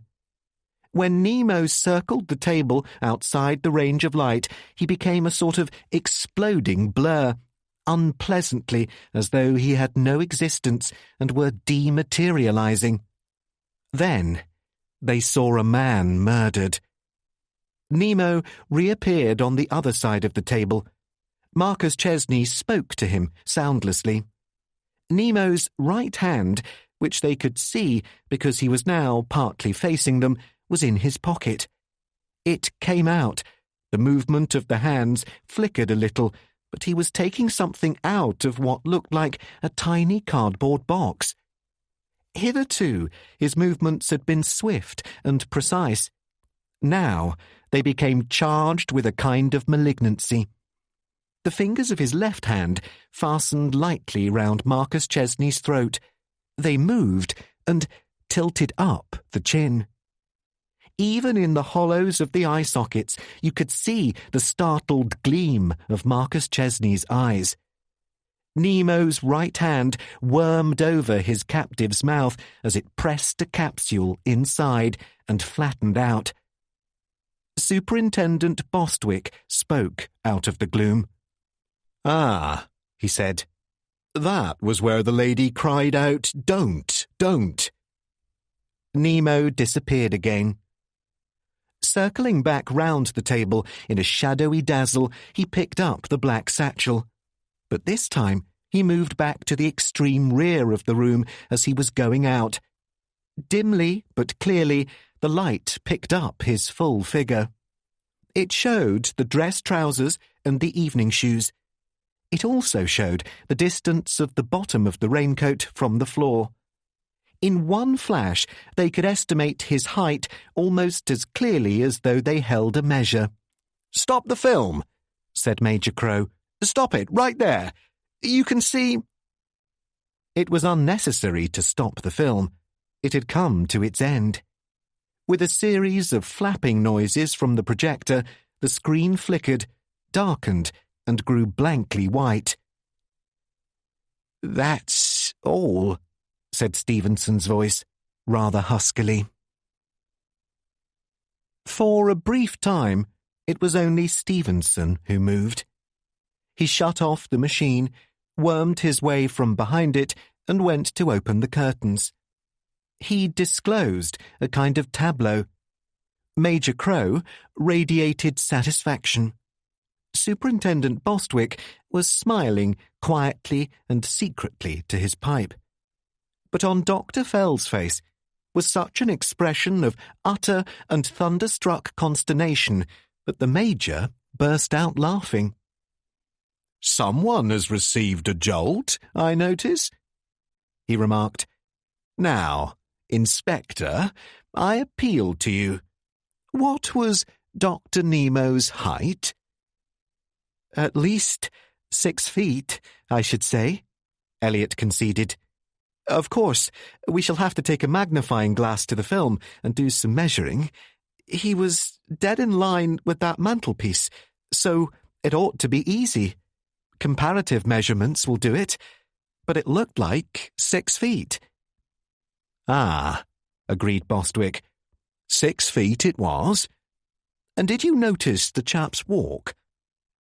"What do you say, Fell?" "I say no," roared Dr. Fell. "But you don't believe your own eyes?" "No," said Dr. Fell. "Certainly not. Definitely not. Observe the mess in which we have already landed by believing our own eyes. We are travelling in a house of illusions, a box of tricks, a particularly devious sort of ghost train. When I think of that trick with the clock, I am filled with a kind of reverent awe. The clock couldn't have been tampered with, but it was. If Chesney could think of a stunt as ingenious as that, he could think of others as good, or better. I don't believe it. By thunder, I won't believe it. But is there any reason to suppose this is a trick too? There is, affirmed Dr. Fell. I call it the problem of the unnecessary question. But here we are only supplied with huger and fresher problems. Such as? Well, observe how our expert witness was snookered, argued Dr. Fell, drawing out his bandana handkerchief and flourishing it. 3 witnesses answered that question as to the height of Dr. Nemo. Marjorie Wills is not a particularly good witness. Harding is a rotten witness. Professor Ingram, on the other hand, is a very good witness indeed. Yet, in this question of height, both the unobservant ones got it right, and Professor Ingram got it hopelessly wrong. Still, why are you so insistent that he wasn't 6 feet? I'm not insistent on it. I only say something is fishy somewhere. For all the time, all the prickly, scrambled, uneasy time since I have heard about this case, one question has been bothering me like blazes. It still bothers me worse than any, and it is this. Why wasn't that film destroyed? I repeat, said Dr. Fell, flourishing the handkerchief. Why wasn't that film destroyed by the murderer? After Chesney's death, when they carried Emmett upstairs, the whole ground floor of the house was deserted. There was ample opportunity, easy opportunity to destroy it. You yourselves found the music room empty when you arrived. The camera had been shoved away carelessly under the lid of a gramophone. All the murderer would need to do would be open the camera, expose the film to the light, and pop goes the weasel. You can't tell me the murderer wanted a picture of himself in action floating about for the police to put under a microscope. No, no, no. But Joe Chesney, began Major Crow. All right, suppose the murderer was Joe Chesney. Suppose he killed Marcus, depending on the clock trick for his alibi, exactly as you say he did. But the man can't be a complete lunatic. If he played the part of Dr. Nemo, he knew Harding was there, filming the whole thing for dear life. He must have known an examination of this film would immediately disclose the missing minute hand, the hocussed clock, and upset the whole scheme with a crash, as it did. Now, what time did he telephone you at the police station? At 20 minutes past 12. Yes. And what time did you get to Bellegarde? About 25 minutes past. Yes, exactly. So, if he telephoned you, he was downstairs within 3 steps of the music room door. The others were upstairs. Why didn't he take 2 seconds off, walk into the music room, and destroy the evidence that could hang him?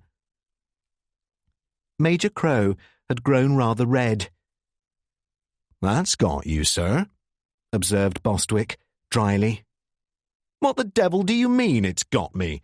Said Major Crow with inordinate stiffness. I don't know. Maybe he couldn't find the camera. Tut, tut, said Dr. Fell. But since you, Superintendent, pursued Major Crow, are being so infernally superior about this whole affair, perhaps you could help us out. Can you explain why the murderer didn't destroy the film? Yes, sir. I think I can.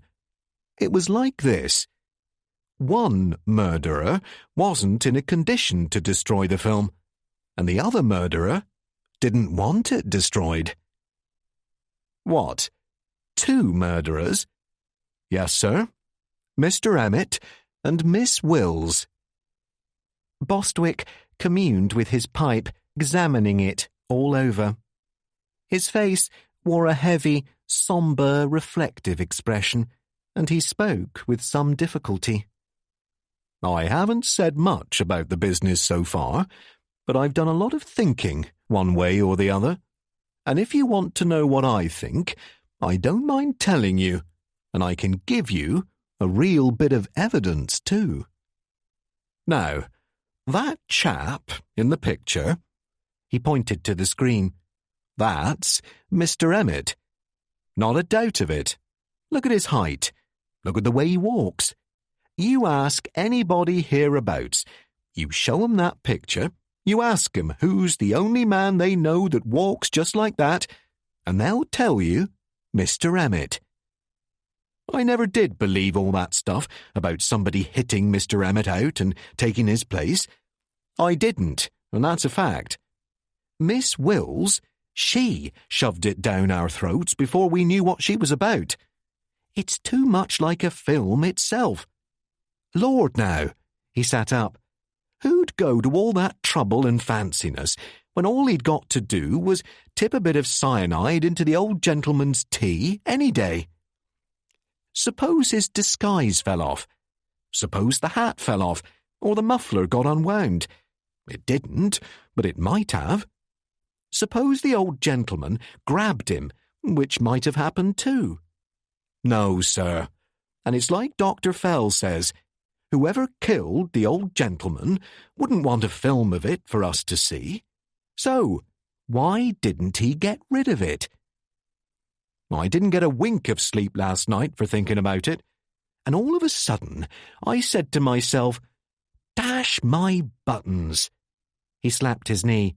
Dash my buttons, I said. Where's the other capsule? Elliot looked at him. The other capsule? He inquired, as Bostwick returned the look steadily. Ah, the other capsule. We think, Miss Wills makes us think, somebody's hit Mr. Emmett out and put a poisoned capsule in place of an ordinary one. All right, say that's so. If it's so, where's the other capsule? The harmless one. High and low we looked, all over the shop, in the raincoat and the satchel and everywhere else. And did we find another capsule? No, we didn't. Which means there only was one. The one Mr. Emmett had. The one he forced down the old gentleman's throat. Major Crow whistled. Go on, he said. And there's another thing we didn't find, argued Bostwick, addressing Elliot. That little box. The little pasteboard one he took the capsule out of. Did we find that in the raincoat? No, we didn't. But I thought to myself, here, I said, where is it? So, I looked this morning where I thought it might be, and it was. Where? In the right-hand pocket of Mr. Emmett's jacket, hung up on a chair in his bedroom, where they put it when they undressed him. This, said Major Crow, looks... I might as well finish, sir, now I'm on it, said Bostwick, speaking more rapidly and even more heavily. Somebody killed Mr. Emmett last night. That somebody was in cahoots with Mr. Emmett over killing the old gentleman. It's well known Mr. Emmett to do anything for her. Or else she gave him a capsule with poison in it, without him knowing what was in it, and told him to go on and shove it down the old gentleman's throat.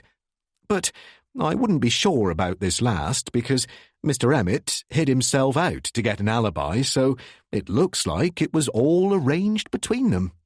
Anyway, why did she shout out, don't, when the old gentleman was being murdered, and deny saying it afterwards?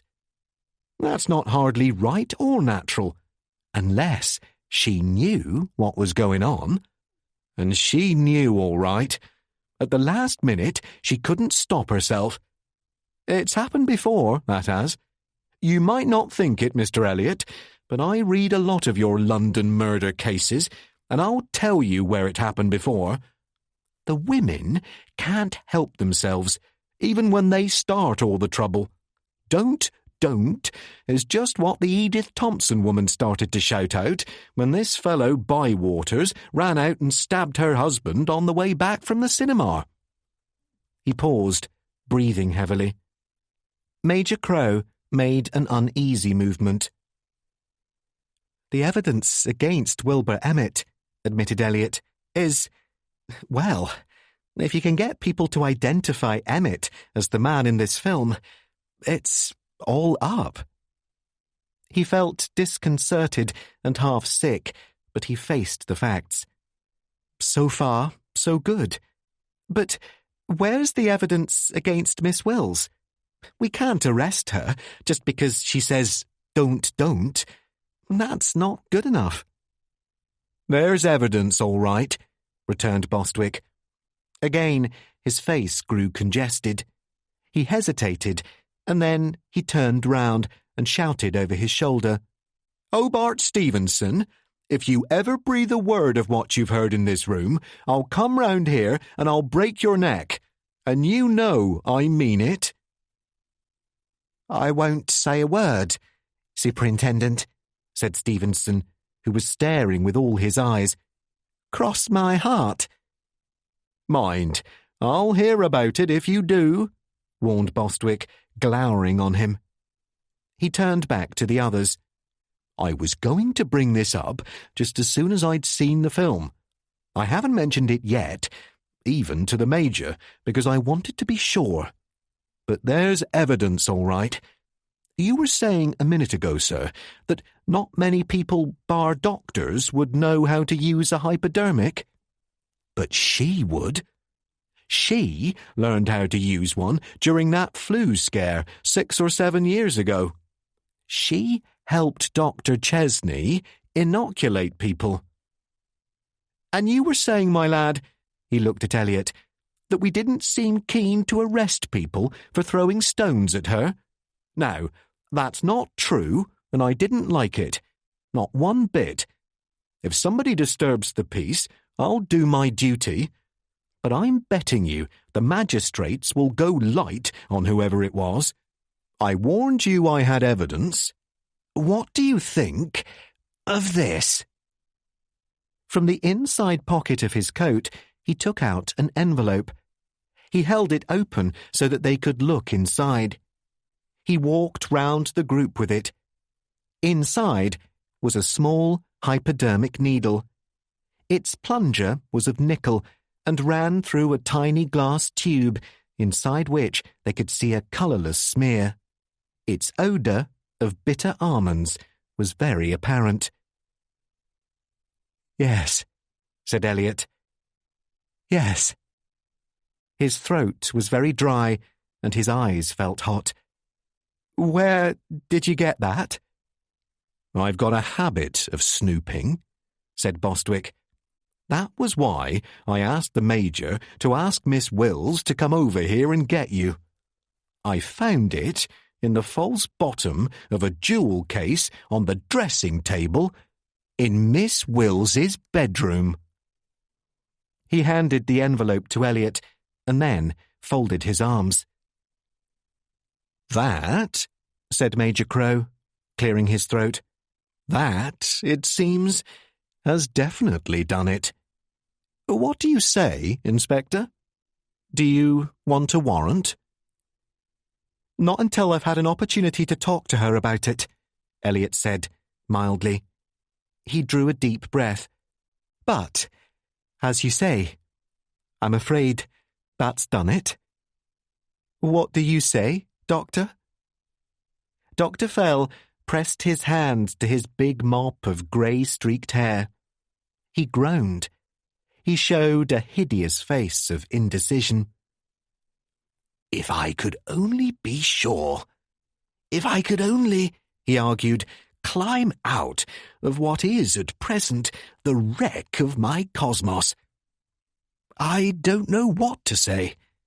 This business has clattered round my ears in a way I never thought it could. It's quite probable they're right. Elliot's own hopes clattered down round his ears. But a little talk with the girl, of course, is indicated before— "Talk to her," roared Superintendent Bostwick, losing control of his restraint at last. "Talk to her? Ah, that's what we're always doing, that is. The girl's as guilty as hell, sir, and well we know it. God knows she's had every chance, every opportunity. We couldn't have been fairer to her if she'd been royalty. And what does it get us? We know what it gets us. She's Edith Thompson all over again, except much worse. As for the Thompson woman, I've heard she," he glanced at Elliot, "even tried to vamp the tech who went round to question her after the murder. And what I say is, history keeps repeating itself all the time."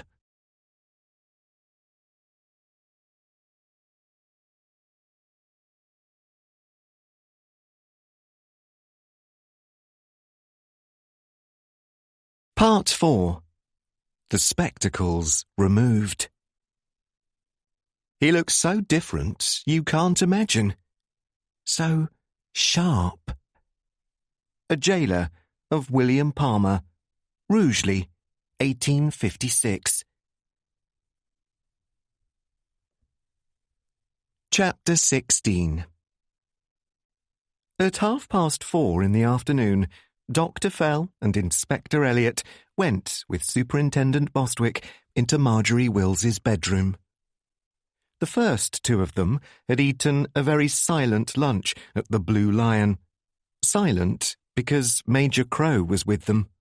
And though the Major declared that after this particular side of the matter had been investigated, he was having nothing more to do with the case, Elliot was not at all sure of this. Elliot, in fact, was inclined to be morose and a trifle queasy about the stomach when the joint was brought in. He kept telling himself that there it was, and that was that, and so on. Seen in retrospect, his interview with Marjorie and her appeal to him seemed to be so theatrically false that it made him gag like sour-tasting medicine. They were probably going to hang her, and that was that. But how the devil had she been able to read his thoughts? He had twice been present at a hanging. He did not care to remember the details. When they arrived at Bellegarde, he found, with a sense of relief that half choked him, that Marjorie was out. She had gone out in the car with Harding, said Pamela, the pretty maid. She had gone to either Bath or Bristol, said Lena, the red-haired maid. Both were in a bad state of nerves, together with Mrs. Grinley, the cook, because they were alone in the house. A Mr. McCracken, who appeared to be Emmett's assistant at the greenhouse, would come up to the house from time to time to give them a hail and make sure all was well. Dr. Chesney, though he had slept at Bellegarde the night before, had now gone. Neither the maids nor the cook had anything to add to the testimony about either death of the night before. Bellegarde lay pleasant and cheerful-looking in the autumn sunshine. Its yellow and blue bricks, its steep-pitched roof with the trim Dutch gables, seemed to hide no secrets. Wilbur Emmett, too, had died very peacefully. The windows of his bedroom faced west. Pale sunlight poured in across the bed between undrawn curtains. His head was bandaged, and there was a slight cyanosis of the face. But this face looked serene and almost attractive in death. He lay straight out, the coverlet drawn to his chest, and his right arm, the pyjama sleeve turned back, outside it. Dr. West was permitted to remove the body for a post-mortem examination, At the moment, he could say only that Emmett seemed to have died from a dose of prussic acid administered subcutaneously, probably with a hypodermic needle. Nothing could have been quieter or less suggestive of the terrifying. Yet, even Dr. Fell, looking round that sunlit room, with its pattern like peaches on the wallpaper, could not keep back a slight shudder. "Yes," agreed Bostwick, studying him. "Now, this way, please." Marjorie's bedroom was at the front of the house. It also was a spacious, cheerful place, with cream-coloured paper having a panel design. The furniture was of light walnut. The windows had golden-brown draperies over frilled curtains. Beside the bed was a low, open-faced bookstand containing 20 or more volumes, and Elliot glanced at the titles.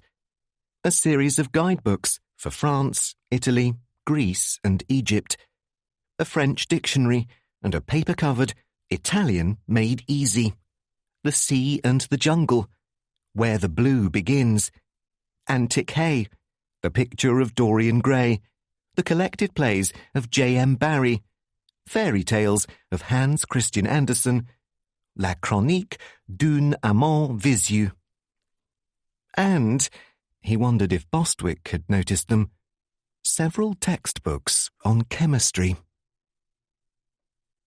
Bostwick had noticed them. "Oh, you'll see several things there, in the lower shelf." Rather a mixed bag, isn't it?" muttered Dr. Fell, peering over his shoulder. "The young lady's character begins to seem more interesting than I thought it was." "It's already interesting enough for me, sir," said Bostwick grimly. "Look here." The dressing table was between the windows. In the middle of it, pushed back against the round mirror, stood an ornate gold box, some 5 inches square. Its sides were rounded, and it stood up on 4 short legs. The workmanship was Italian, with a coloured design of Madonna and Child on the lid. The false bottom, barely 1/4 of an inch high, was well and ingeniously concealed. It worked on a spring mechanism from a tiny rosette in one of the legs. Bostwick illustrated it. "I suppose," Elliot said slowly, "she got this box during the trip abroad?" "I dare say." Bostwick was indifferent. "The point is..." "And, as a result, other members of the party might know about the false bottom?" "So," rumbled Dr. Fell, peering round, "you suggest it was planted here?" Elliot was honest. "I don't know. It's the first thing I did think of, I admit. But if somebody did plant it here, I also admit that I don't see rhyme or reason in it. Let's face this." He walked up and down the room, brooding. "We've got to accept the fact that the real murderer is either a member of this household or very intimately associated with the Chesneys. We can't get away from that. If this were fiction, the murderer could conveniently turn out to be a complete outsider. Say, Stevenson the chemist, for instance." Bostwick opened his eyes. Here. You're not saying anything like that." "No, that won't work, and we know it. But what person here would have any reason to—" He checked himself. Both he and Bostwick looked round, for there had been a slight exclamation from Dr. Fell. Dr. Fell was not interested in the jewel case. Instead, he had idly, almost absently, pulled half open the right-hand drawer of the dressing table. From this, he took out the cardboard container for a photo-flood bulb. Empty. He weighed it in his hand. He sniffed. After setting his eyeglasses more firmly on his nose, he held the container up against the light as though he were studying a bottle of wine. "Oh, I say," muttered Dr. Fell. "Well, sir?" "A little more. And oh, how much it is," said Dr. Fell. "Look here, if nobody has any objection, I should very much like to talk to the maid who does up this room." It was Elliot who went in search of her. Dr. Fell's manner had been that of one who begins to pound on a door and prepares to break it in. Elliot found that Lena, the red-haired maid, was responsible for the room, but Pamela, the pretty one, insisted on accompanying her for moral support, and both of them faced Dr. Fell with a strained and solemn air, which, Elliot later learned, covered a wild impulse to giggle. "Hello," said Dr. Fell, amiably. "Hello," said the red-haired maid, not committing herself. But Pamela, on the other hand, smiled engagingly. "Ha ha ha," said Dr. Fell. "Which of you is responsible for tidying up this room in the mornings?" Lena, after a quick look round, answered defiantly that she was. "Ever see this before?" inquired Dr. Fell, holding up the cardboard container. "Yes, I did," answered Lena. "She had it yesterday morning." "She?" "Miss Marjorie had it," said Lena, after receiving a violent nudge from her companion. "She went up the road and bought it early, and when she got back, I was just tidying up the room, so I know." "Is it a clue, sir?" asked Pamela, with innocent eagerness. "It is. What did she do with it? Do you know?" Lena glowered. "She put it in that dressing table drawer there that you have open, and you'd better put it back too, if that's where you got it." "Did you see it afterwards?" "No, I didn't." Pure, simple fright was reacting on Lena in this way, but Pamela was made of different stuff. "I saw it afterwards," she volunteered. "You did? When?" 12:15 last night," replied Pamela promptly. "Wow," said Dr. Fell, with such relief, violence and tactlessness that even Pamela shied back, and Lena's face grew muddy pale. "I beg your pardon. I am deeply sorry," he urged, waving his hands and adding to the consternation. Bostwick was staring at him. "You better be careful," said Lena passionately. "You'll go to jail. That's what'll happen to you." "I shan't go to jail," said Pamela. "Shall I?" "Of course not," Dr. Fell told her, soothing again. "Can you tell me about it? Try to tell me about it." Pamela stopped long enough to make a secret and triumphant grimace towards her companion. "I got it for Mr. Chesney," she explained. "I sat up last night listening to the wireless." "Where is the wireless?" "In the kitchen. And when I left it, I came out and started to snoopy up the stairs, but just then Mr. Chesney walked out of the office." "Yes?" "He said, 'Hello, what are you doing up? You're supposed to be in bed.' I said, 'Please, I'd been listening to the wireless. I was just going up to bed.' He was going to say something, but Professor Ingram came out of the library just then. Mr. Chesney said to me, 'Do you know for the photo flood light bulb that Miss Marjorie bought today? Where is it?' I did know for it, because Lena told me." "Don't you try to put it on me," cried Lena. "Oh, don't be so daft," said Pamela, with a sudden touch of impatience. "There's nothing in it, is there?" "I said it was upstairs. Mr. Chesney said, 'Well, run up and get it for me, will you?'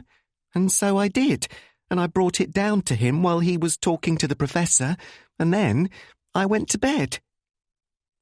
Whatever line of questioning Dr. Fell had in mind, it was interrupted by Lena. I don't care whether there's anything in it or not, Lena burst out.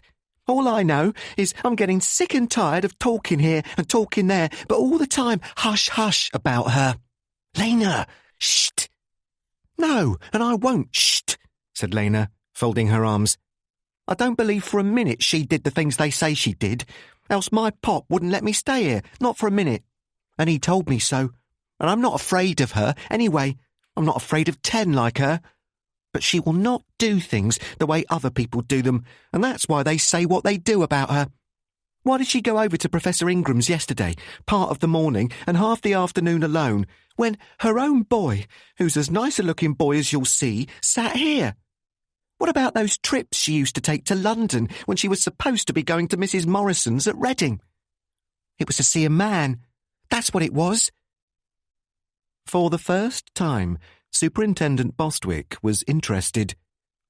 Trips to London? What trips to London? He demanded.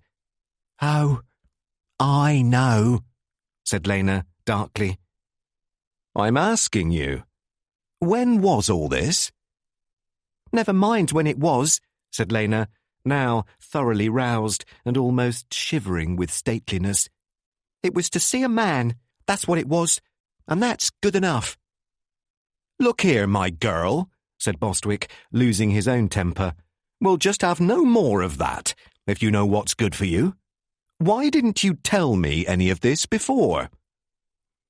Because my pop told me he'd beat the behind off me if I ever so much as mentioned it to anybody, that's why. And anyway, it was 5 or 6 months ago, so it's no odds to this. It's nothing that would interest you, Mr. Bostwick. What I say is, if we were all allowed to behave like her— Who was the man she went to London to see? Please, may we go now? Intervened Pamela, jabbing at her companion's ribs with her elbow. No, you thumping well can't go now. Who was the man she went to London to see? I'm sure I don't know. I didn't follow her. Who was the man she went to London to see? Oh, ain't we got manners, though? Said the redhead, opening her eyes. Well, I don't know, and I still shouldn't know, not if you was to give me all the money in the Bank of England. All I know is that the boy worked in a laboratory or something, because he wrote letters. No, and don't you go thinking things either, because it was printed on the envelope. That's how I know. A laboratory, eh? Repeated Bostwick, slowly and heavily. His tone changed. Out you go now, and wait outside until I call you. This command was all the easier to enforce, since, at this moment, Lena at last succumbed to a fit of weeping. The events of the night before, working with delayed action, had been a little too much. Pamela, a much cooler card altogether, took her out solicitously, and Bostwick rubbed his forehead. A laboratory, eh? He studied the idea again. You think that's interesting? Inquired Elliot. Why, I'll tell you. I think we've had a bit of luck at last and come slap up against the thing that's beat us before. Where she got the poison, declared the superintendent. That's my experience. It all comes at once. Good luck or bad luck, that's what it does. A laboratory? Well, dash my buttons. This young lady has got a mania for chemists, though, hasn't she? First this chap, then Mr. Harding. Elliot took his decision. Harding is this chap, he said, and explained. Throughout his explanation, while Bostwick's eyes grew larger and Dr. Fell remained somberly staring out of the windows, Elliot had an idea that it was no news to the doctor. Memories of the morning returned to him, of Dr. Fell hovering a little too close not to have overheard. But the whistle Bostwick gave was so long and elaborate as to take on the nature of a musical scale. How long? When did you learn this?" he demanded. "When she was trying, as you say, to vamp a police officer." He was conscious of Dr. Fell's eye on him.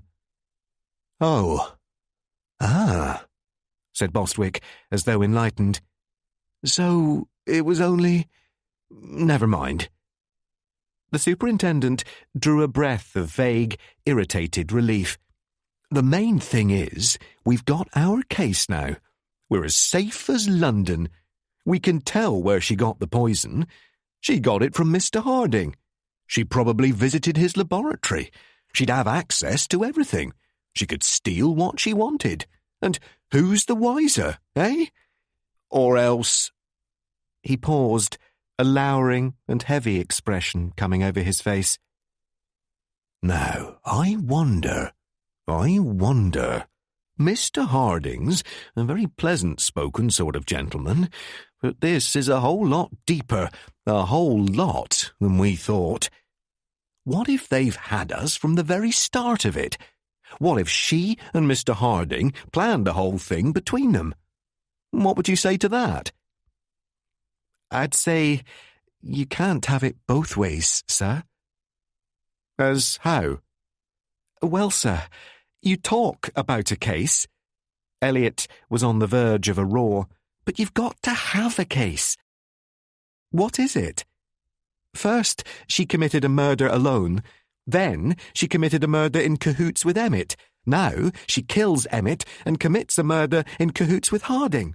For God's sake, let's be sensible. You can't have her going about the place in a homicidal ring-around-the-rose-bush with everybody she meets." Bostwick put his hands in his pockets in a leisurely fashion. "Oh? Now, just what do you mean by that, lad?" "Don't I make it plain?" "No, my lad, I'm afraid you don't. At least, you make some things plain, I'm afraid, but others you don't. You sound as though you still didn't believe this young lady was guilty." "As a matter of strict fact," said Elliot, "you're quite right. I still don't believe it." There was a small, slight crash. Dr. Fell, never what could be called careful in his movements, had just succeeded in knocking a bottle of scent off Marjorie's dressing table. After blinking down vastly at it, seeing that it was unbroken, and letting it remain, he heaved himself back with an expression of great pleasure. Relief went up from him like steam rising from a furnace. Dr. Fell said, "By me alone can the tale be told, the butcher of Rouen, poor bare-old, lands are swayed by kings on a throne." "How's that?" "Ha!" said Dr. Fell, smiting himself on the chest like Tarzan. Then he dropped his air of lofty quotation, wheezed once or twice, and pointed out of the window. "We had better," he continued, "decide on a plan of campaign. We had better decide whom we are to attack, where we are to attack, and why we are to attack. Miss Wills, Mr. Harding, and Dr. Chesney are, at this moment, driving up in the car. Therefore, a little causerie is indicated. But one thing I will say now. Elliot, my lad, I am very glad indeed you said what you have just said." "Glad? Why?" "Because you're quite right," replied Dr. Fell simply. "That girl had no more to do with any of these crimes than I had." There was a silence. To cover a blankness of thought, Elliot drew back the curtain of the nearest window and glanced out. Below was the trim front lawn of Bellegarde, with the trim gravel drive and the low stone wall fronting the road. An open car, driven by Harding, was just turning in at the gates. Marjorie sat beside him in the front seat, and Dr. Chesney lounged in the rear. Even at that distance, Elliot noticed, as a grotesque touch, that Dr. Chesney, though he wore a dark suit, had a white flower in his buttonhole. Elliot did not look at the expression on Bostwick's face. "Now, here was your plan," pursued Dr. Fell. "You were going to assume your finest leer and go at her with a yell. You were going to flourish the hypodermic needle in her face. You were going to bombard her until she confessed. You were going to take the shortest way, in fact, to drive her really mad and make her do something foolish. Well, my simple advice to you is don't. Don't say a word about it. Aside from the fact that she isn't guilty." Bostwick looked at him. "So you're in it too," he said in a heavy voice. "I am," said Dr. Fell. "By thunder, I am. I am here to see that no harm comes to the lame, the halt, and the blind. Or I am not worth a Birmingham groat in this cosmos. Kindly place that in your pipe and light it. I tell you, if you push this thing much further, you'll wind up your case by having a suicide on your hands. Which would be a pity, because that girl's not guilty, and I can prove it. We've been misled by one of the largest and most shimmering red herrings, wow, I can remember. But you might as well hear the truth now. Oh, and forget your damned laboratories. Marjorie Wills had nothing to do with this. She did not steal, borrow, or obtain any poison from Harding's laboratory, and neither, I am almost sorry to say, did Harding. Is that clear?" In his excitement, or annoyance, he was gesturing towards the window. That was how they all came to see what happened below. The car was idling up the drive, about 20 feet from the front door. Harding was looking down at Marjorie, who seemed rather flushed and uncertain, and saying something to her. Harding did not look into the driving mirror to see what was going on behind him, as in fact there was no reason why he should. Dr. Joseph Chesney sat forward on the rear seat, his fists planted on his knees and a smile on his face. The watchers could note every detail vividly. The lawn still wet from rain, the yellow-leaved chestnut trees along the road, the smile that showed Dr. Chesney was a little drunk. After a glance at the house, Dr. Chesney took the white flower out of his buttonhole and flipped it over the edge of the car into the drive. Joggling on the rear seat, he reached into his coat pocket. What he drew out of his pocket was a .38 caliber revolver. The smile was still on his freckled face. Leaning forward, he steadied his elbow on the back of the seat, pressed the muzzle of the pistol into the back of George Harding's neck, and pulled the trigger. Birds were startled out of the vines at the crash of the shot, and there was a cough and jerk as the engine of the car stalled.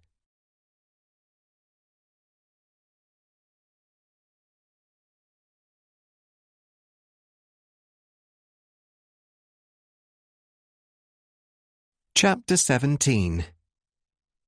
Superintendent Bostwick was a good 20 years older than Elliot, but he was downstairs only a step or two behind the latter.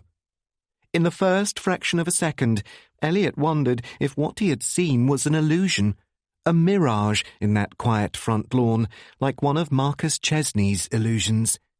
But it had been no illusion that Harding tumbled sideways from the driving seat and that Harding screamed. The car, stalled, was drifting gently almost against the front steps when Marjorie had the presence of mind to pull on the handbrake. When Elliot got there, Dr. Chesney was standing up in the back seat, evidently stricken sober. What Elliot expected to find was Harding lying across the side of the car with a bullet in his brain. What he really found was Harding, who had fumbled at the catch of the door and managed to get it open, scrambling on all fours across the gravel drive to the grass, where he collapsed. His shoulders were hunched up to his ears. Blood was coming out of the back of his neck round his collar, where he could feel it, and scaring him into a frenzy. The words he spoke sounded grotesque. They might have been ludicrous on any other occasion. "I'm shot," he was saying, in a voice little above a whisper. "I'm shot. Oh, my God, I'm shot." Then he kicked out with his heels and writhed on the grass, so that Elliot knew they were dealing with no corpse, or even near corpse. "Lie still," he said. "Lie still." Harding's plaint rose to a note of horror. Nor was Dr. Chesney, in a different way, more coherent. "It went off," he insisted, holding out the revolver. "It went off." What he seemed to wish to impress on his hearers' minds over and over was the startling news that it went off. "We noticed that, sir," said Elliot.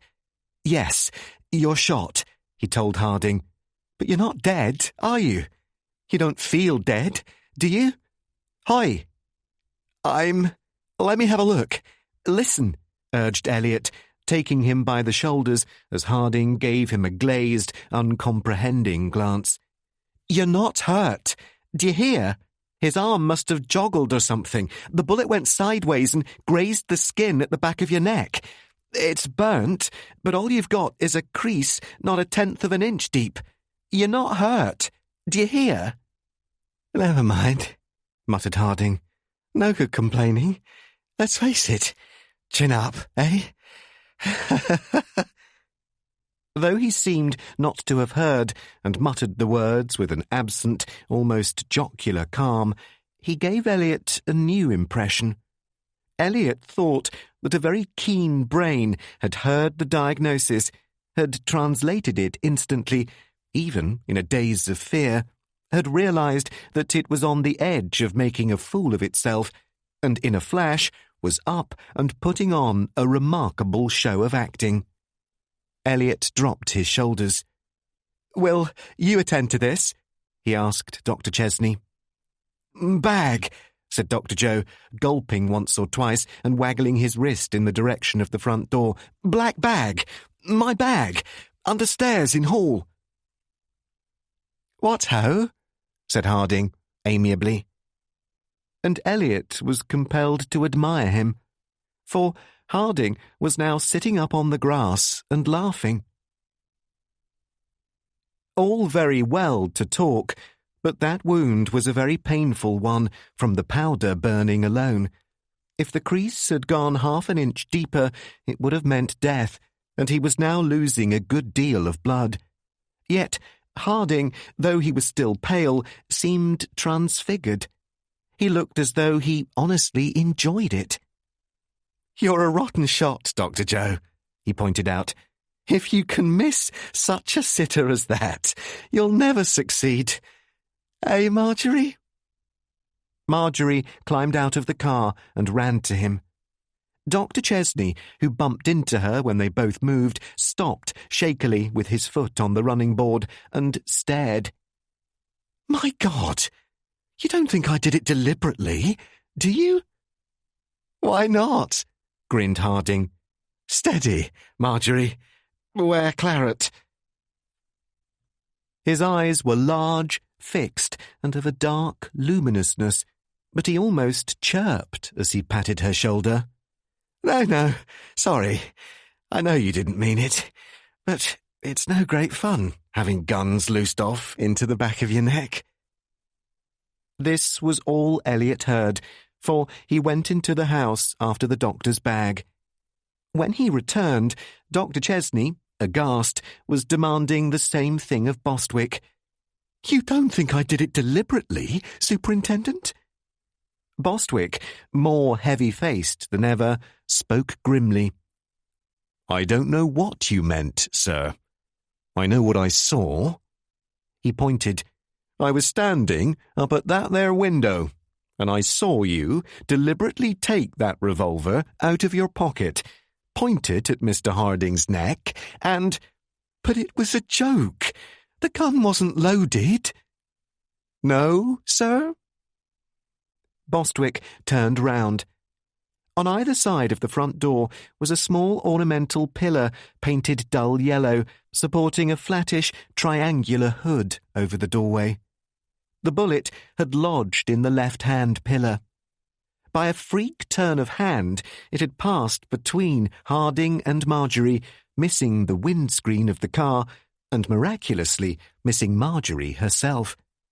"But it wasn't loaded," insisted Dr. Chesney. "I could swear to it. I know it. I clicked it several times before. It was all right when we were at—" He stopped. "At where?" "Never mind." "Man, you don't think I'd do a thing like that, do you? Why, that'd make me a—" He hesitated. "A murderer."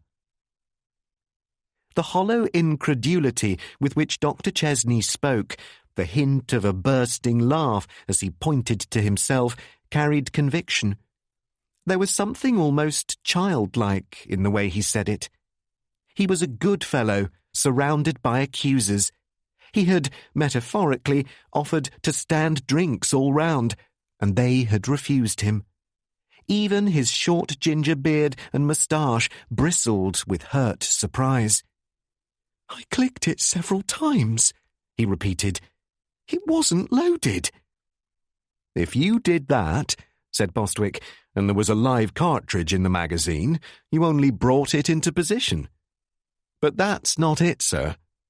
What were you doing carrying a loaded pistol about with you?" "It wasn't loaded." "Loaded or unloaded, why were you carrying a pistol?" Dr. Chesney opened his mouth and shut it again. "It was a joke," he said. "A joke?" "A kind of joke." "Have you a license to carry that revolver, sir?" "Well, not exactly, but I could get one easily enough," snorted the other, suddenly becoming truculent. He thrust out his beard. "What's all this fiddle-faddle? If I wanted to shoot somebody, do you think I'd wait till I was smack bang outside this house to draw a gun and do it? Oh, bosh! Rubbish! What's more, do you want my patient to die on me? Look at him, bleeding like a pig. Let me go. Give me that bag. Into the house with you, George, my lad. That is, if you still think you can trust me." "Right you are," said Harding. "I'll take a chance." Though Bostwick was furious, he could hardly interfere. Elliot noticed that Dr. Fell had now lumbered out of the house. Both Harding and Dr. Chesney gave him a surprised glance as they went in. Bostwick turned to Marjorie. "Now, miss?" "Yes," said Marjorie coolly. "Do you know why your uncle was carrying a revolver?" "He told you. It was a joke. You know Uncle Joe." Again, Elliot could not fathom her attitude. She was leaning against the side of the car and seemed occupied in trying to detach on the gravel several tiny white spots which clung to the damp sole of her shoe. Her glance at him was brief. Elliot moved in front of an angry superintendent. "Have you been with your uncle all afternoon, Miss Wills?" "Yes." "Where did you go?" "For a drive." "Where?" "Just for a drive." "Did you stop anywhere?" "At one or two pubs, and at Professor Ingram's cottage." "Had you seen that revolver of your uncle's before he took it out here and fired it?" "You'll have to ask him about that," answered Marjorie in the same toneless way. I wouldn't know anything about it." Superintendent Bostwick's face said, "Wouldn't you, by George?" Bostwick braced himself. "Whether you would or you wouldn't, miss," he said aloud, "it might interest you to know that we've got a question or two about yourself that you can answer." "Oh?" Behind the superintendent, Dr. Fell's expression grew murderous. He was puffing out his cheeks for a blast of speech, but an interruption was not necessary. The interruption came from another source. The staunch maid, Pamela, opened the front door, put her head out, made a gesture that indicated all the investigators, moved her lips rapidly without uttering a sound, and closed the door again. Except for Marjorie, only Elliot saw it.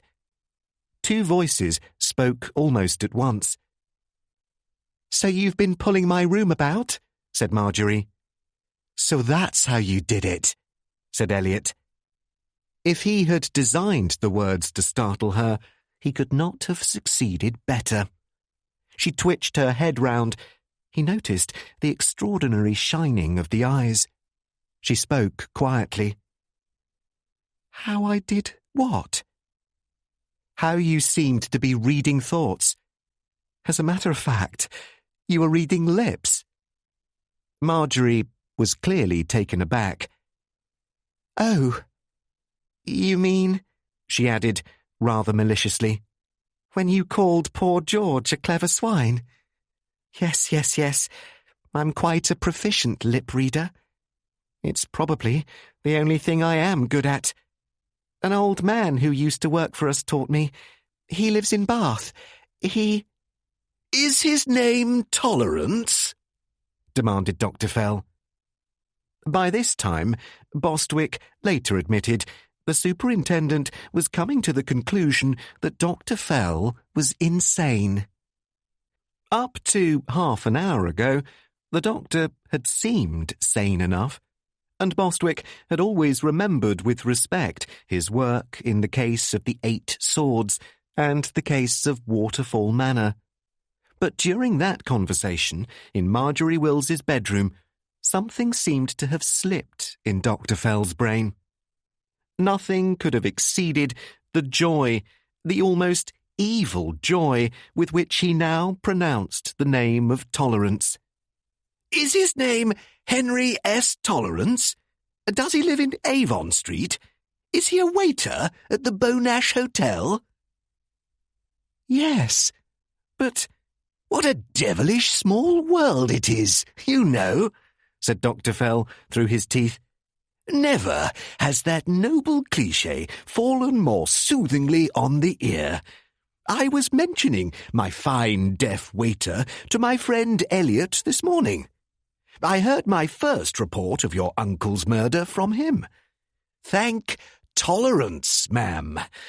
Cherish Tolerance. Send Tolerance 5 bob at Christmas. He'll deserve it." "What on earth are you talking about?" "Because he's going to prove who killed your uncle," said Dr. Fell, changing his tone and speaking seriously. "Or at least, he will be responsible for proving it." "You don't think I did it?" "I know you didn't do it." "But you know who did?" "I know who did," said Dr. Fell, inclining his head. For what seemed a long time, she looked at him with no more expression in her eyes than you will find in a cat's. Then, groping vaguely, she reached into the front of the car and drew out her handbag as though she were preparing to make a dash for the house. "Do they believe it?" she asked, suddenly nodding towards Bostwick and Elliot. "What we believe, miss," snapped Bostwick, "is neither here nor there. But the inspector," he looked at Elliot, came over here, mind, expressly to ask you some questions." About a hypodermic needle? Said Marjorie. The trembling in her fingers now seemed to have spread to her whole body. She stared at the catch of her handbag, opening and shutting it in a series of nervous clicks. Her head was lowered so that the brim of the soft grey hat hid her face. "I imagine you found it," she went on, clearing her throat. "I found it myself this morning, in the bottom of the jewel casket. I wanted to hide it, but I couldn't think of a better place in the house, and I was afraid to take it out of the house. How can you dispose of a thing? How can you put it down somewhere and make sure nobody's seen you do it? There aren't any fingerprints of mine on it, if there ever were any, because I wiped it off. But I didn't put it in the jewel casket. I didn't." Elliot took the envelope out of his pocket and held it so that she could see inside. She did not look at him. There was now no more sense of communication between them than though it had never existed. It was a snapped cord, a dead line, a new wall. "Is this the hypodermic needle, Miss Wells?" "Yes. That's it, I think." "Is it yours?" "No, it's Uncle Joe's. At least, it's like the ones he uses, and it's got Cartwright & Co. and a grade and trade number on it." "Would it be possible," requested Dr. Fell wearily, "to forget that hypodermic needle for just one moment? Would it be possible even to expunge the hypodermic needle from our minds? Confound the hypodermic needle. What difference does it make what's on it, whose it is, or how it could have come into the jewel box, provided you know who put it there? No, I say. But if Miss Wills really believes what I told her a minute ago," he contemplated her steadily, "she could tell us, instead, about the revolver." "The revolver?" "I mean," said Dr. Fell, "you might tell us where you and Harding and Dr. Chesney really went this afternoon." "You don't know that, too?" "Oh, Lord, I don't know," roared Dr. Fell, making a hideous face. "Maybe I'm wrong. It's all a question of atmospheres. Dr. Chesney had the atmosphere in his own way. Harding had it in his way. You have it in your way, too. Look at you. Please tell me if I'm a blundering ass, but there are other outward signs." Lifting his stick, he pointed to the white carnation lying in the drive. The carnation which Dr. Chesney had taken out of his buttonhole and thrown overboard as the car approached the house. Then Dr. Fell moved his stick down and touched Marjorie's shoe. Instinctively she jerked away, drawing her foot back and up, but one of the minute whitish spots adhering to the sole of the shoe now adhered to the ferrule of the stick. "They wouldn't have thrown confetti at you, of course," said the doctor, "but I seem to remember that the pavement outside the registry office in Castle Street is usually thick with it. And this is a damp day. Have I got to do this sort of thing?" he added fiercely. Marjorie nodded. "Yes," she said coolly. "George and I were married at the registry office in Bristol this afternoon." As still nobody spoke, during a pause in which they could hear noises inside the house, she tried again. "It was a special license. We got it the day before yesterday." Her voice rose a little. We intended to keep it a dead secret for a year. Her voice rose still higher. "But since you're such clever detectives and we're such rotten criminals that you guessed straight away. All right, there you are." Superintendent Bostwick stared at her. Then he was shocked into honest speech. "My girl," he said in an incredulous tone. "God alive! I don't believe it. I can't believe it. Even when I thought there was something wrong with you, but we won't discuss that. Look, even then, I never thought you'd go and do a thing like this, or that the doctor would let you. That's what beats me." "Don't you approve of marriage, Mr. Bostwick?" "Approve of marriage?" repeated Bostwick, as though the words meant nothing to him. "When did you decide to go and do this?" "We were going to do it today. That's what we'd planned.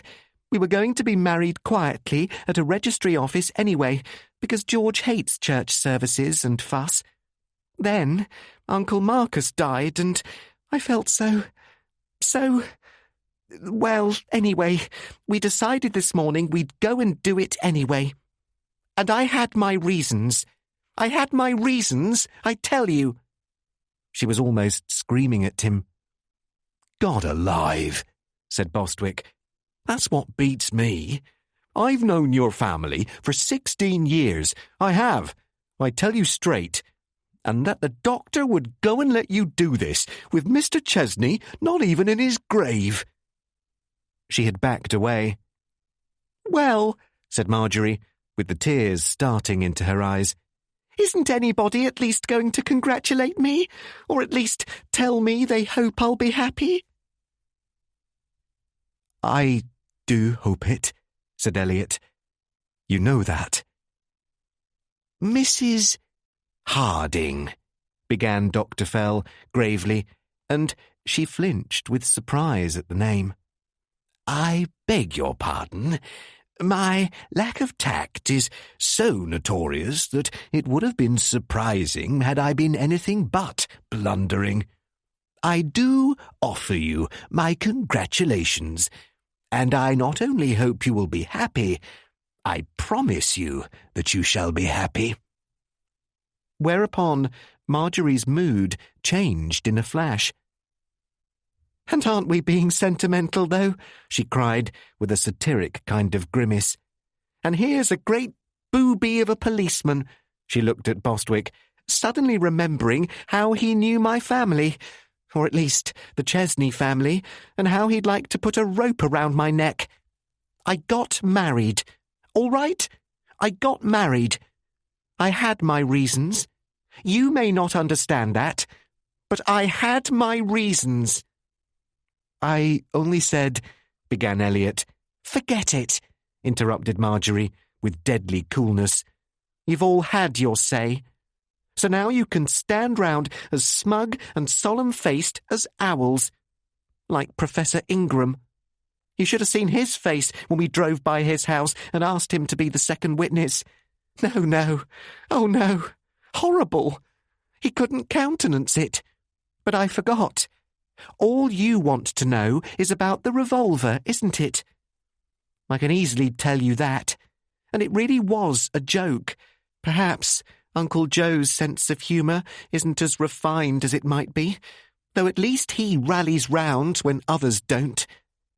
Uncle Joe thought it would be a great joke to pretend that this was what he called a shotgun wedding, and he would hold that revolver in such a way that the registrar couldn't see, but we could, and he could pretend he was there to see George made an honest woman of me. Bostwick clucked his tongue. "Oh, he muttered, with a gleam of something like relief in his face. "Why didn't you say so before? You mean—" "No, I do not mean," said Marjorie, almost tenderly. "What a master of anticlimax you are. I get married to avoid being hanged for murder, and you're filled with understanding when you think I got married to be made an honest woman of. This is beautiful." Her mirth grew. No, Superintendent. After all the things you think I've done, it may startle you terribly, but, as you would say, my purity remains unsmirched. What a world! Anyway, never mind that. You wanted to know about the revolver, and I've told you. I don't know how a bullet managed to get into it. It was probably Uncle Joe's carelessness. But it was a pure accident, and nobody meant anybody to be killed at all. Dr. Fell said politely, That is your impression? With all her quickness of understanding, she did not at first understand this. You don't mean George's being shot wasn't an...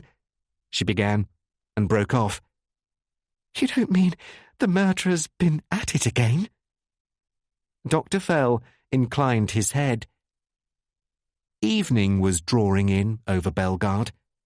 Towards the east, the low hills were turning grey, but the sky to the west was still fiery. The sky, on which faced the windows of the music room, the office, and the windows of Wilbur Emmett's bedroom above. Out of one of these windows, Elliot remembered, in an idle sort of way, Dr. Chesney had put his head last night. Do you want me for anything more? Said Marjorie in a low voice. If you don't, please let me go. Of course, said Dr. Fell, but we shall want you tonight. She was gone, and the other three stood by the bullet hole in the yellow pillar. Elliot hardly even noticed her. It was, he afterwards remembered, a vision of those windows facing the sunset light which made a window open in his own mind. Or it may have been the shock of a combination of circumstances, of what Marjorie Wills said and thought and did, which shook him out of a mental paralysis. His judgment was released as a blind is released, with a snap. And in the pouring clearness of that revelation, he cursed himself and all the works about him. A plus B plus C plus D raced into a pattern, clearly forming. He had not been a police officer. He had been a blasted fool. Wherever it had been possible to take a wrong turning, he had taken it. Wherever it had been possible to read a wrong meaning, he had read it. If one clear piece of folly be allowed once to every man, then by the Lord Harry he had had his. But now... Dr. Fell had turned round. Elliot felt the doctor's sharp, small eyes on him. Oh? Said the doctor suddenly. Got it, have you? Yes, sir. I think I've got it. And he made the gesture of one who strikes with his fist at nothing. In that case, said Dr. Fell mildly, we had better go back to the hotel and talk about it. Ready, Superintendent? Elliot was again cursing himself, rearranging bits of evidence sunk so deep that he only vaguely heard Dr. Fell whistling a tune when they went towards their car. It was a tune to which you could keep step. It was, in fact, the wedding march of Mendelssohn, but never before had it sounded evil or ominous.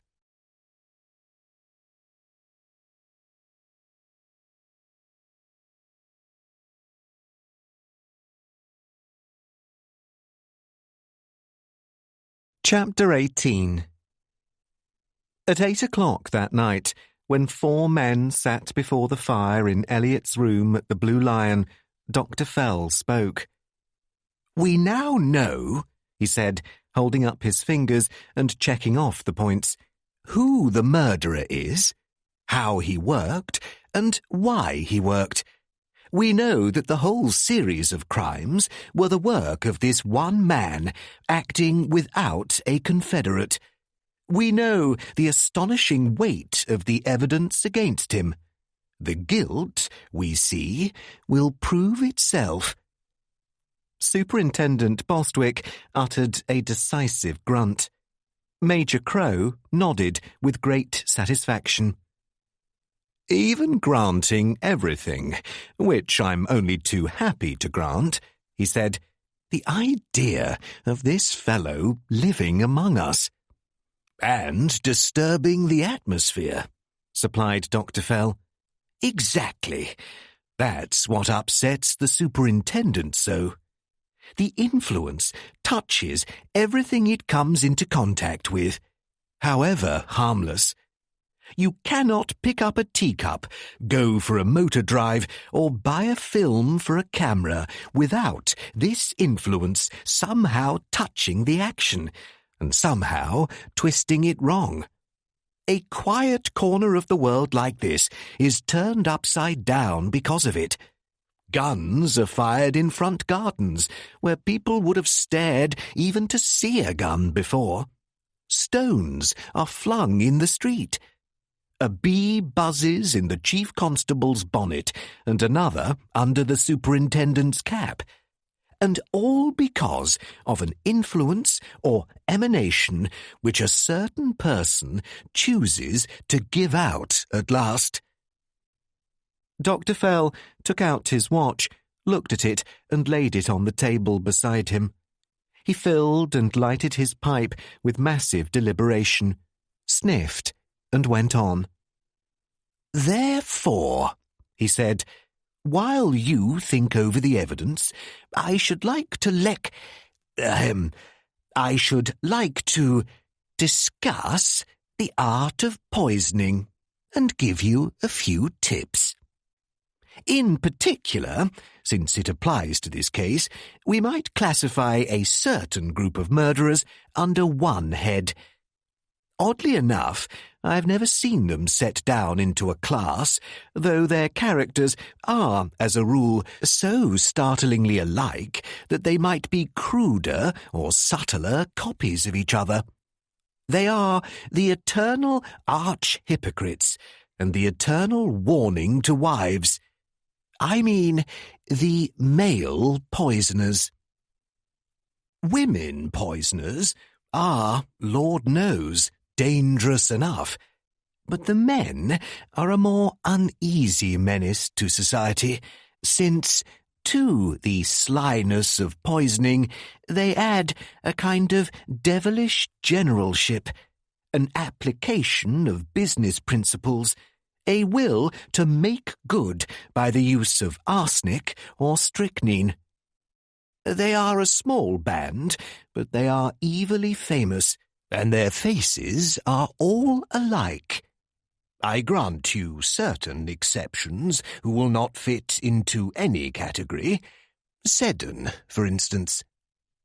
But I think that if we take a dozen well-known examples from real life, we shall find the same mask on the face and the same false stuff in the brain. Note how our murderer here at Sodbury Cross fits into the group. And it will be noted that there is missing from this list the name of Crippen. The omission is deliberate. To many of us there will always remain a strong suspicion that Crippen never meant to kill Belle Elmore, and that the overdose of hyoscine was accidental. This was the view of no less an authority than Sir Edward Marshall Hall. See Mr. Edward Marchbanks's admirable Life, page 27 et sequentia. Crippen refused to plead accidental death because it would have involved Ethel Leneve. First of all, they are usually men of some imagination, education, and even culture.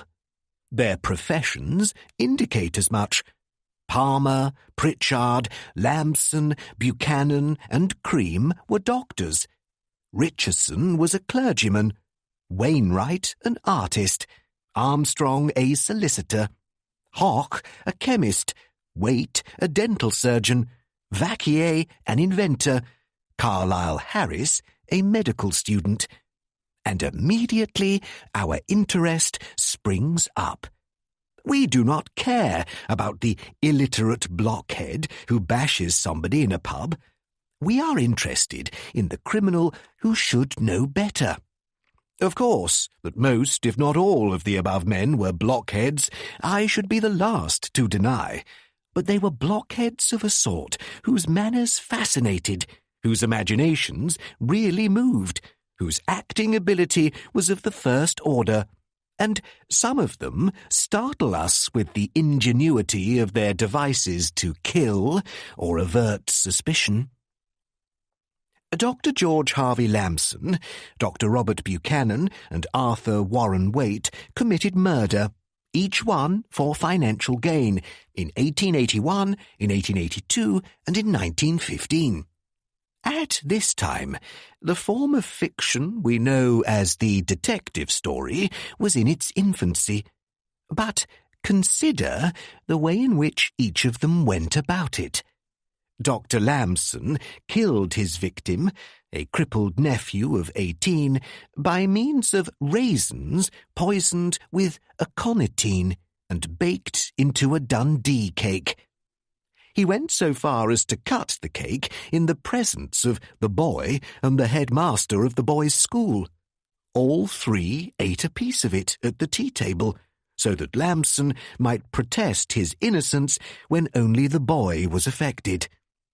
Somewhere, you know, I seem to have heard of that device in fiction. Dr. Buchanan poisoned his wife with morphine. Now, morphine is a drug which he knew would easily be spotted by any physician due to the contraction of the victim's eye pupils. So, Dr. Buchanan added to the morphine a little belladonna, which prevented contraction of the eye pupils, made the victim's appearance normal, and obtained from the attending physician a certificate of natural death.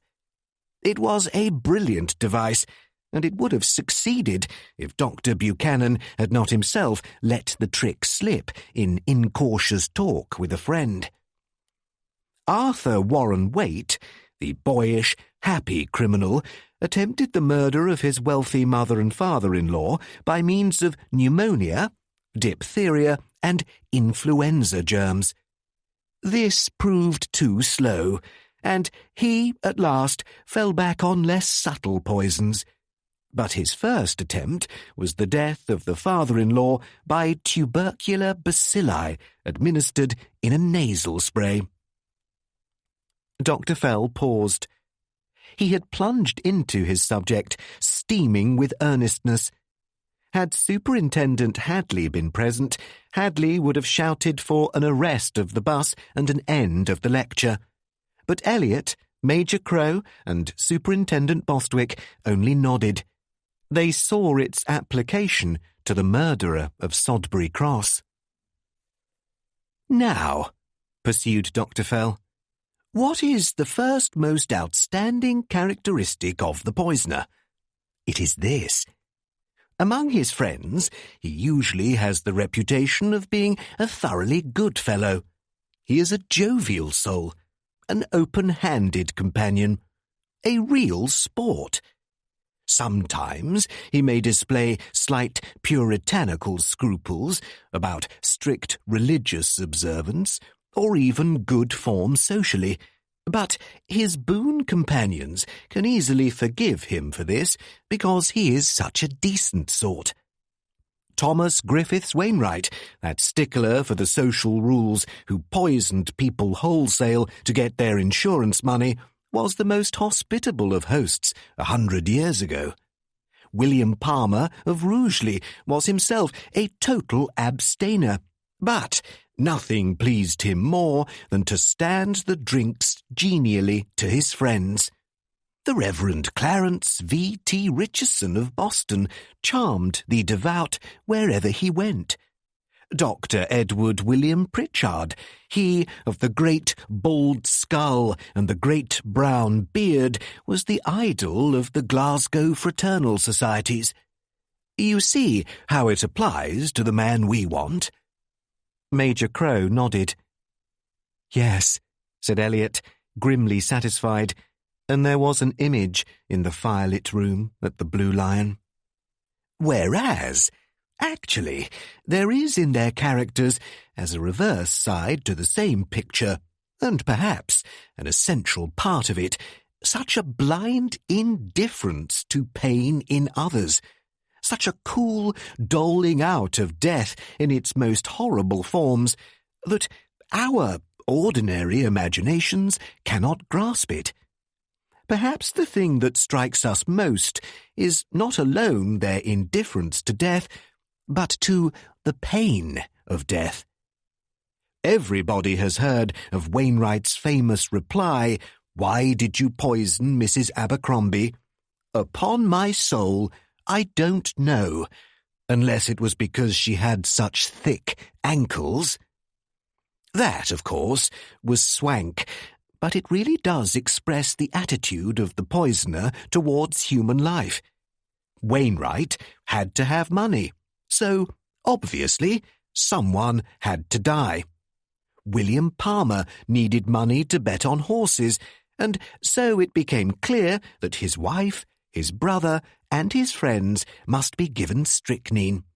It was a self-evident proposition. And it is also true in the case of those who blandly or even plaintively have to have something. The Reverend Clarence Richardson, of the magnetic eyes, would have denied with tears that he was marrying Miss Edmonds for her money or her position. But he poisoned a former mistress with potassium cyanide so that she should not interfere. The sentimental Dr. Edward Pritchard gained little by killing his wife with slow doses of tartar emetic over a period of 4 months, and he gained only a few thousands by killing his wife's mother. But he wished to be free. He had to have it. Which brings us to the poisoner's next characteristic, his inordinate vanity. All murderers have it, but the poisoner possesses it to a bloated degree. He is vain of his intelligence, vain of his looks, vain of his manners, vain of his power to deceive. He is touched with the brush of the actor, even the exhibitionist, and, as a rule, he is a very good actor indeed. Pritchard, opening the coffin so that he might kiss for the last time the lips of his dead wife, Carlyle Harris debating science and theology with the chaplain on his way to the electric chair, Palmer's shocked indignation in the presence of the investigators. These footlight scenes are endless, and their root is vanity. This vanity need not appear on the surface. Your poisoner may be a mild, blue-eyed, professorial little man, like Herbert Armstrong, the Hay solicitor, who disposed of his wife and then attempted to dispose of a business rival by means of arsenic spread on a scone at tea. Which makes it all the worse when the conceit at last comes bubbling up under examination or in a dock. And nowhere does the male poisoner's vanity more clearly express itself than in his power, or what he thinks is his power, over women. Nearly all of them have, or think they have, this power over women. Armstrong had it, concealed though it was. Wainwright, Palmer, and Pritchard made use of it to commit their murders. Harris, Buchanan, and Richardson got into their difficulties because they had it. Even squint-eyed Neil Cream thought he had it. It goes with a huge preen and swagger behind everything they did. Hock, the Bluebeard murderer, disposed of 12 wives with arsenic neatly hidden in a fountain pen. Few spectacles seem more ludicrous than that of Jean-Pierre Vaquier, the Byfleet poisoner, smirking over his oiled whiskers in the dock. Vaquier had doctored the publican's bromo salts with strychnine, trusting in his power over women to get both his victim's wife and his victim's public house, he was dragged away from his appeal, screaming, "Je demande la justice," and it is quite possible he thought he had not got it. For, whittling the thing down, we can see that all these fine fellows committed murder for financial gain. Cream, I grant you as an exception, for Cream was mad, and those frenzied demands for blackmail cannot be taken too seriously. But at the root of the other's crimes is a wish for money, a wish for a softer position in the world. Even when a wife or a mistress is eliminated, she is eliminated so that the poisoner may get a richer one. She stands in the way of his talents. But for her, he might be comfortable. But for her, he might be eminent. In his own mind, he is already eminent. The world owes him its good things. Therefore, the unwanted wife or mistress becomes only a symbol, who might be an aunt or a next-door neighbour or Barnacle Bill the sailor. It is the rotted fabric of the brain we have to consider. And that, I think we can agree, is the murderer of Sodbury Cross. Major Crow, who had been brooding and staring into the fire, made a fierce gesture. "I know it's true," he said. He looked at Elliot. "You've proved that." "Yes, sir. I think I have." "But everything he does is enough to make you want to hang the blighter," snapped Major Crow. "Even the reason why he failed to get away with this, if I understand you properly. The whole show failed because... It failed because he tried to alter the whole history of crime," replied Dr. Fell. "That never works, believe me." "Stop a bit, sir," said Bostwick. "I don't follow you there. If you are ever tempted to commit a murder by poison," said Dr. Fell with complete seriousness, "remember this. Of all forms of murder, poisoning is the most difficult to get away with." Major Crow stared at him. "Hold on," he protested. "You mean the easiest, don't you? I'm not what you'd call an imaginative man, as you'll agree, but I've sometimes wondered... Well, look here, I'll admit it. There are people dying every day around us, supposed to be natural deaths, doctor's certificate and everything, but who's to know how many of them may be murders? We don't know."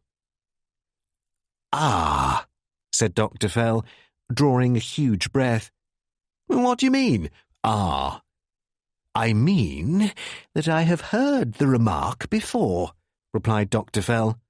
"You may be quite right. We don't know. All I wish to emphasize is that we don't know, and therefore your argument is so extraordinary that it makes my brain reel. 100 persons, let us say, die in Wigan in the course of a year.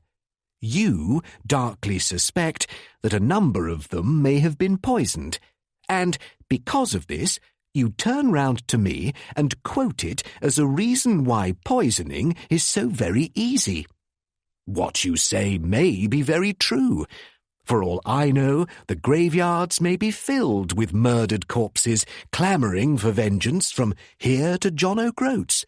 But, hang it all, let us have some evidence before we assume a thing to be true." "Well, what's your position then?" "Arguing," said Dr. Fell more mildly, "arguing on the only cases we can possibly use as a test. The cases where poison has been discovered in a body. It is clear that poisoning is the most difficult crime to get away with because so very few people ever do get away with it." I mean that the poisoner, by the very nature of his character, is doomed from the start. He cannot, he never does, let well enough alone. When he does happen to get away with it the first time, he keeps right on poisoning until he is inevitably caught.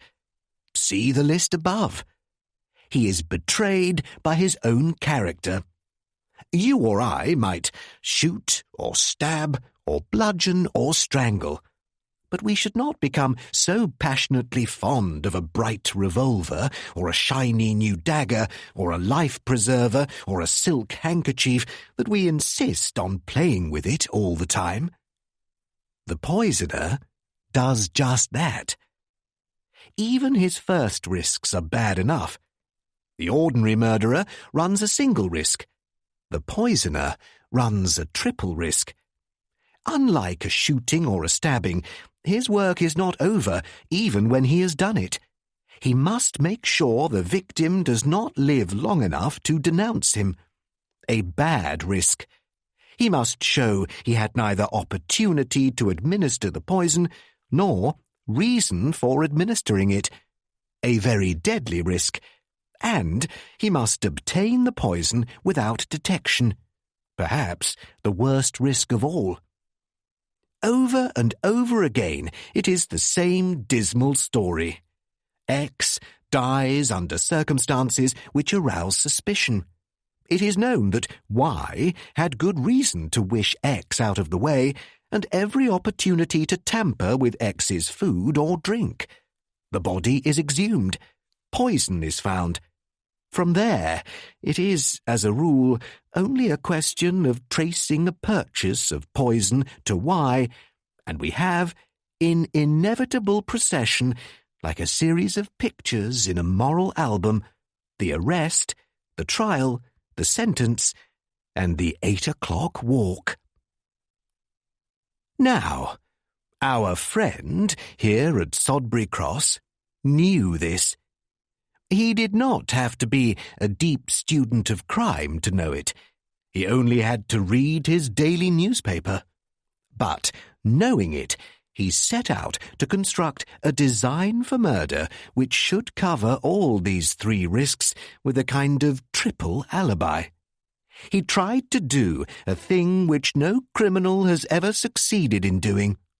And he failed because it is possible for an intelligent person, such as you are, to see through each detail of the triple plot. Now, let me show you something else. Fumbling in his inside pocket, Dr. Fell produced a note-case stuffed with odd papers. The sweepings that he always gathered about him, pushed into his pockets and refused to part with. Among these, he succeeded in finding a letter. "I told you," he pursued, "that Marcus Chesney wrote to me only a few days ago. I have jealously guarded this letter because I did not want you to be misled. There is too much real evidence, and this would have misled you badly. But read it now, in the light of what we have determined to be the truth, and see what interpretation you put on it." He spread the letter out on the table beside his watch. It was headed Bellegarde, October the 1st, and dealt with much the same theories they had already heard, but Dr. Fell's finger indicated a passage towards the end. "All witnesses, metaphorically, wear black spectacles. They can neither see clearly nor interpret what they see in the proper colours. They do not know what goes on the stage, still less what goes on in the audience. Show them a black and white record of it afterwards, and they will believe you. But even then, they will be unable to interpret what they see. I expect to give my little entertainment before a group of friends soon. If this goes well, may I ask whether you would be kind enough to come and see it at some later date? I understand you are now at Bath, and I can send a car for you whenever you like. I promise to hoodwink you in every possible way. But since you are new to the terrain, since you are only very slightly acquainted with any of the persons, I will be fair and give you a straight tip. Keep a close eye on my niece, Marjorie." Major Crow whistled. "Exactly," grunted Dr. Fell, folding up the letter. "And that, together with what we are going to see and hear tonight, should complete our case." There was a discreet knock at the door. Dr. Fell, drawing a deep breath, looked at his watch. He glanced round the circle, and all of them nodded that they were ready. Dr. Fell put away his watch as the door opened. A familiar figure, looking rather unfamiliar in ordinary clothes instead of the usual white jacket, poked its head into the room. "Come in, Mr. Stevenson," said Dr. Fell.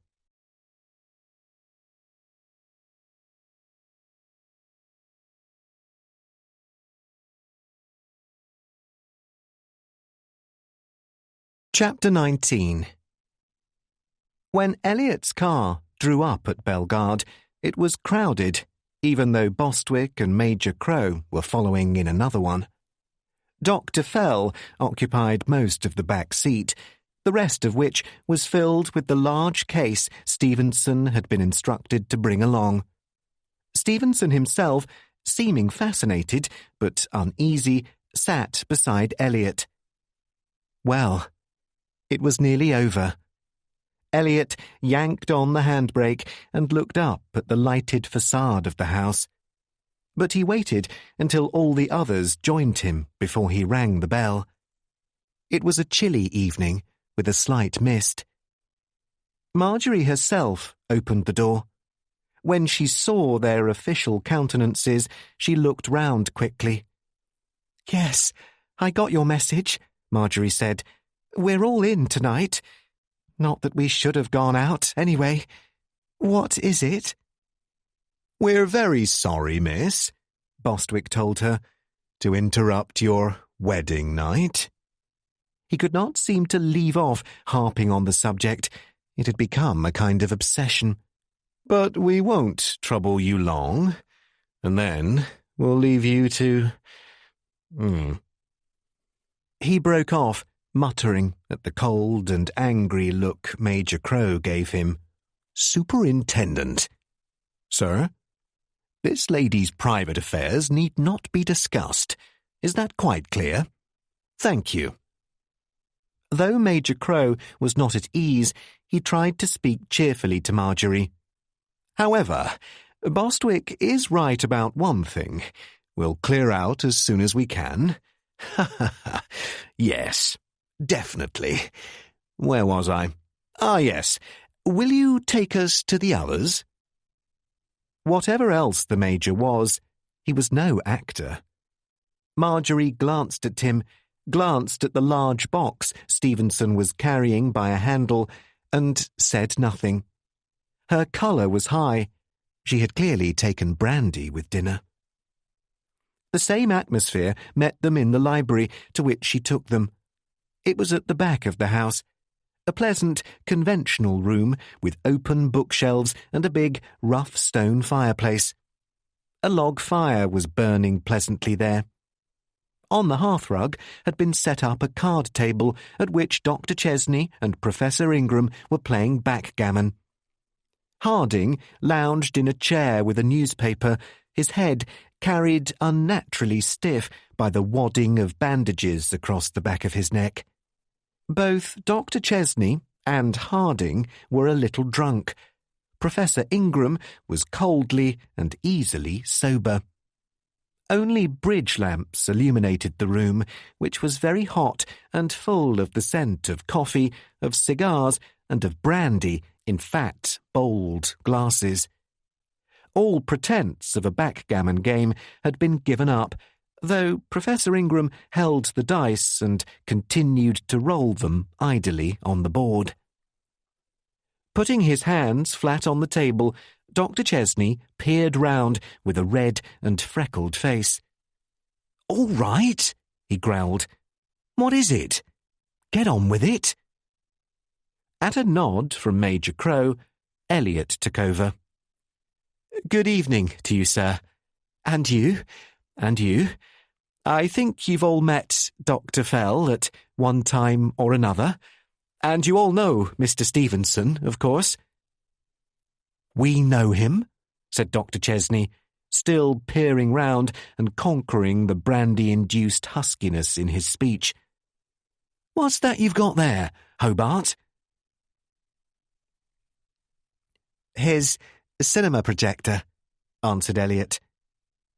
"This afternoon, sir," Elliot went on to Professor Ingram, "you were very keen to see the film that was taken of Mr. Chesney's show. I'd like to suggest that, if it's convenient for you, you all have a look at it. Mr. Stevenson has very kindly consented to bring his projector and the other materials along, and I'm sure you won't have any objection if we set them up here." He spoke in that manner which Superintendent Hadley had drilled into him. "I'm afraid it won't be very pleasant for you to look at, and I apologise. But I can assure all of you that it will help us, and you as well, if you do see it." There was a slight sharp rattle as Professor Ingram rolled the dice across the board. He glanced at them briefly to see the score, picked them up, and looked at Elliot. Well, well, well," he murmured. "Sir?" "Come now," said Professor Ingram. "Be fair. Is this—" he rolled the dice again. "Is this a kind of French police reconstruction of the crime, at which the guilty wretch is supposed to scream out and confess? Don't talk such nonsense, Inspector. It will get you nowhere, and it's bad psychology. In this case, at least." His tone was light, but his underlying meaning was serious. Elliot smiled and was relieved when Professor Ingram also smiled. He hastened to reassure them. "No, sir. Word of honour, it's nothing like that. We don't want to scare anybody. We only want you all to see the film. We want you to see it so that you can convince yourselves—" "Of what?"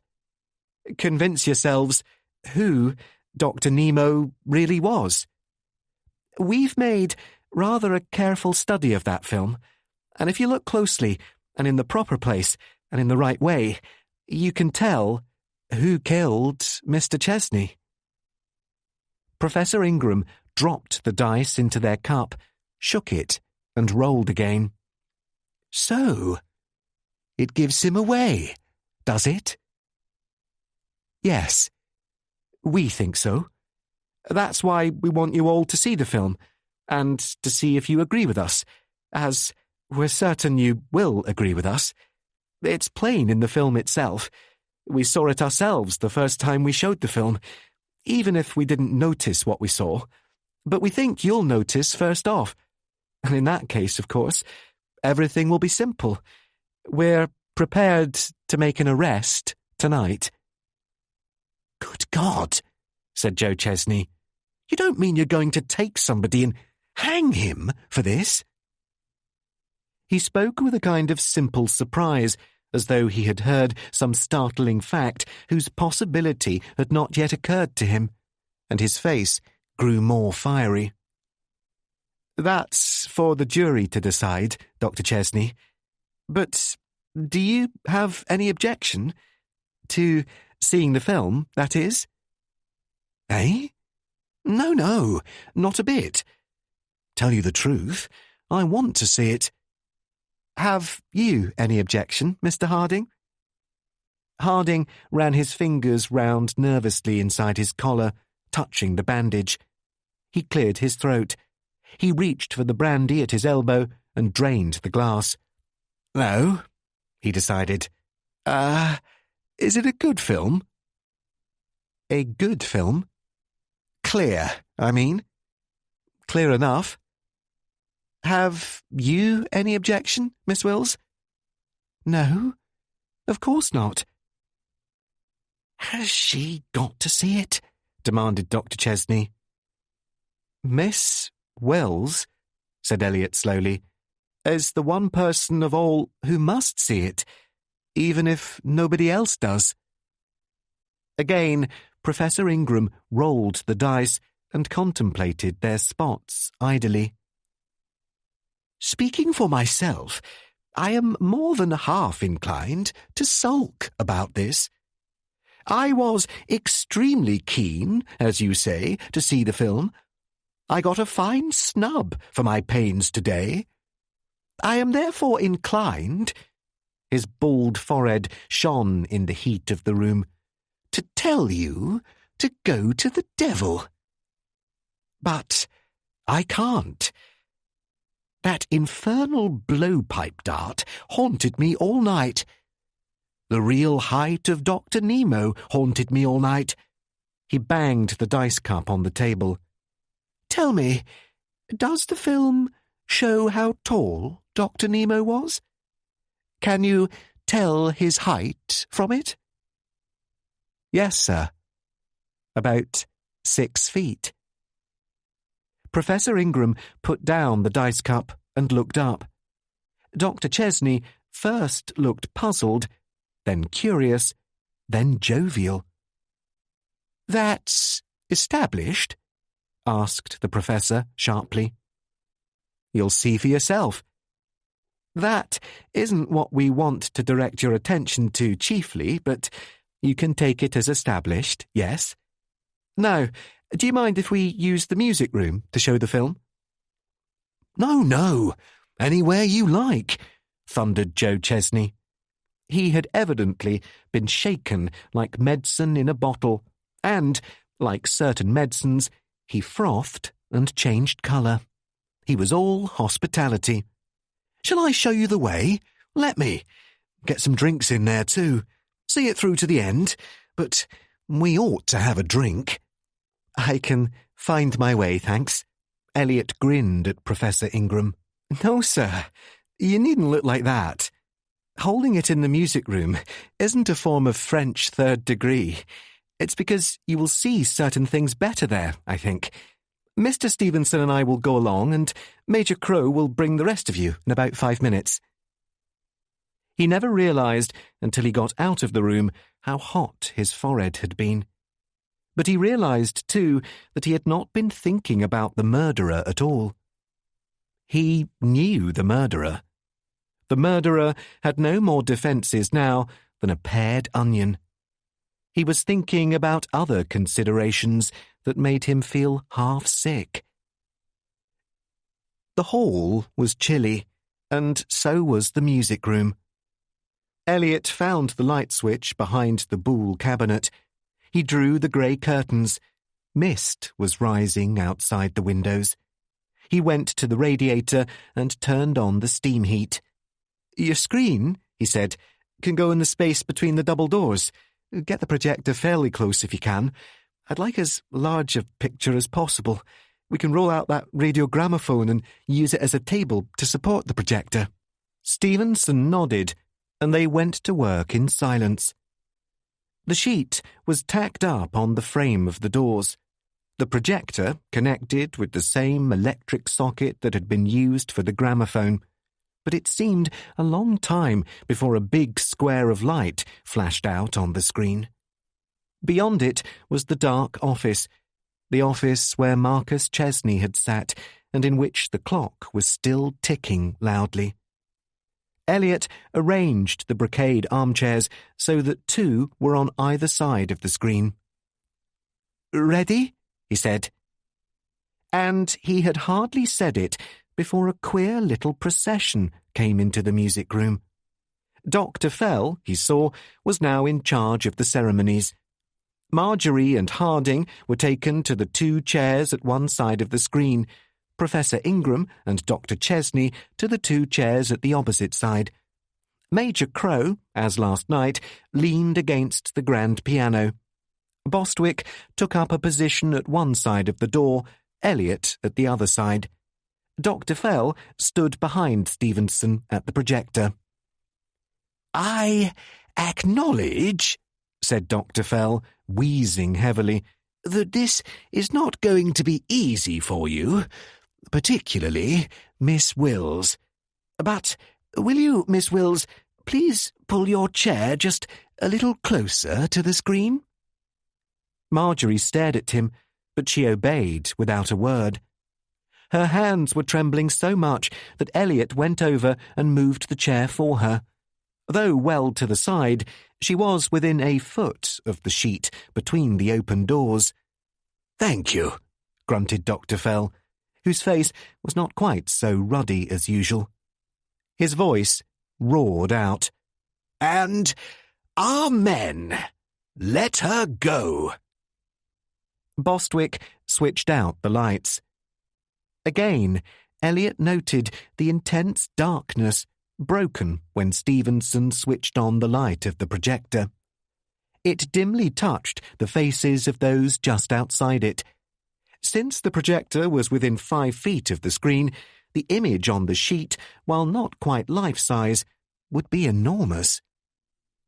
The rhythmic humming began, and the screen flashed to darkness. It was easy to hear people breathe now.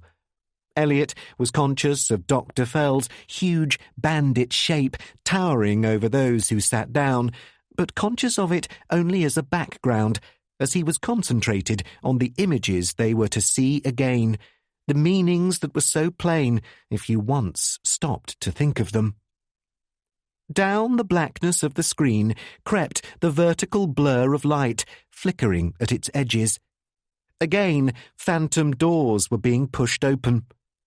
Out of that blur, gradually emerged a sharp picture of the actual room behind the double doors at which they were staring.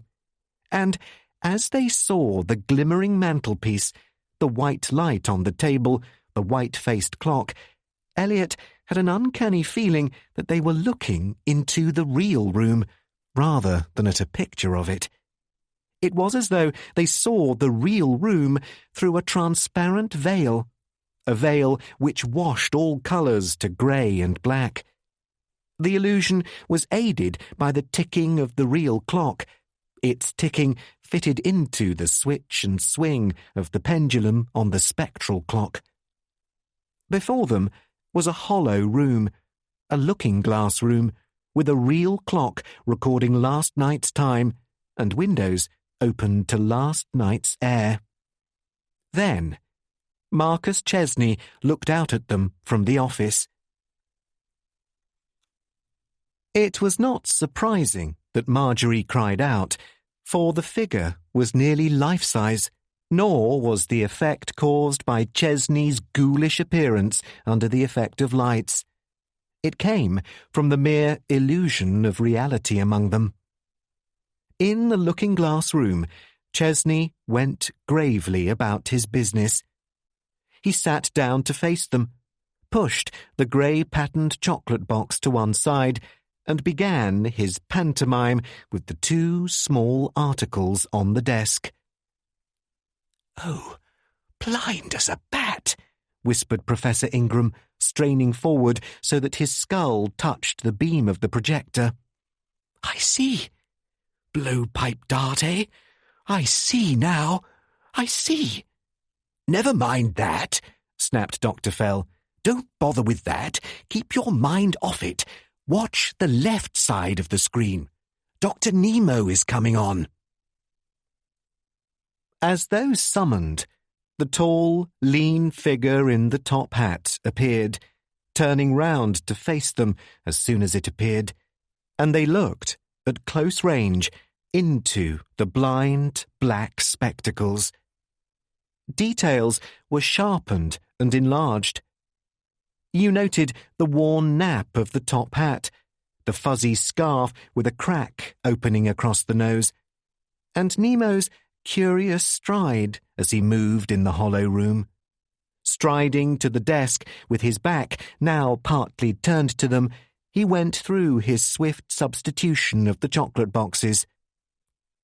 "Who is it?" demanded Dr. Fell as the figure first moved.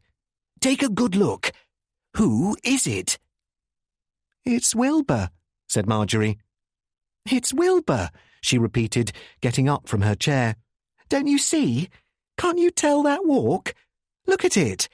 It's Wilbur." Dr. Chesney's voice was powerful but dazed.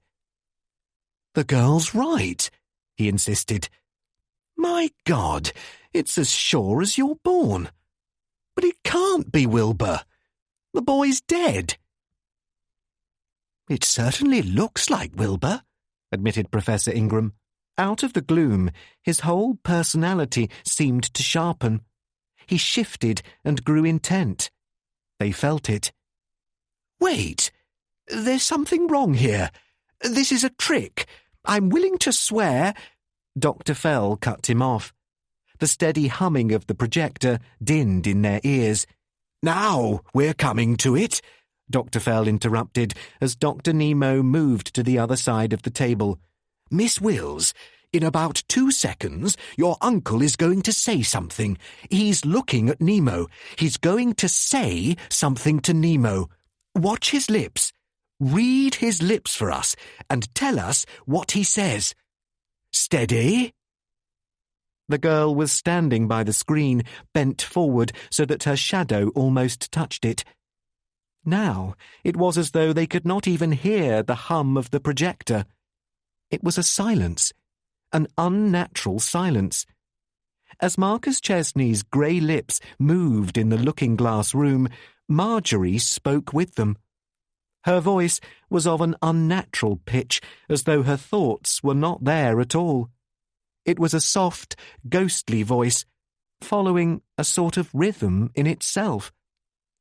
Marjorie said, "I do not like you, Dr. Fell. The reason why, I cannot tell. But—" A sort of uprising had taken place in the group. "What the devil's all this?" snapped Professor Ingram. "What are you saying?" "I'm saying what he's saying, or said," cried Marjorie. "I do not like you, Dr. Fell." "I tell you, this is a trick," said Professor Ingram. "I'm not mad enough to believe that. I was here, watching and listening to him, and I know he damn well never said anything like that." It was Dr. Fell who answered. "Of course he didn't," Dr. Fell said, in a heavy, tired, bitter voice. "And therefore, you're not looking at a film of what you saw last night. And therefore, a wrong film was palmed off on us. And therefore, the murderer is the person who gave us the wrong film with the assurance that it was the one true original. And therefore, the murderer is—" He did not need to finish. Elliot was across the beam of light in 3 strides as George Harding got to his feet. Harding saw him coming and lashed out clumsily and right-handedly for his face. Elliot had been hoping for a fight. He had been dreaming of and almost praying for a fight.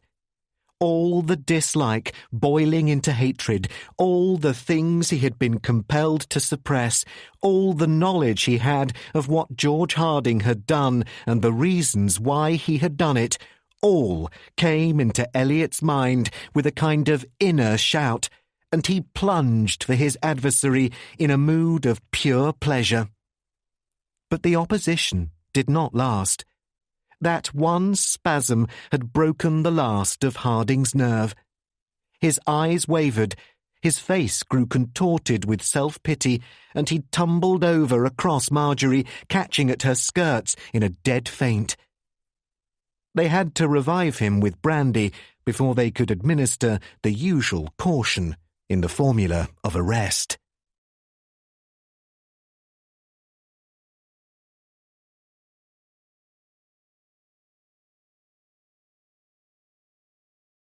Chapter 20. It was an hour later when Dr. Fell sat with them in the library before the log fire. But Marjorie was not there, and neither, for obvious reasons, were Bostwick or Harding. The others, sat round the fire in attitudes which Elliot, his mind deadly tired but still satirically working, compared to a Dutch still life. Dr. Chesney spoke first. He had been sitting with his elbows on the bridge table and his head in his hands, but now he looked up. "So, it was an outsider all the time," he muttered. "Gah! I think I knew it in my bones all the time." Professor Ingram spoke politely. "So, I think you were the one who kept assuring us what a fine young fellow Harding was. At least, when you managed that fine and tasteful wedding this afternoon." The other's face flamed. "Don't you see I had to do it, curse it all? Or I thought I had to do it. Harding convinced me. He said—" "Said a lot of things," observed Major Crow, with measured grimness.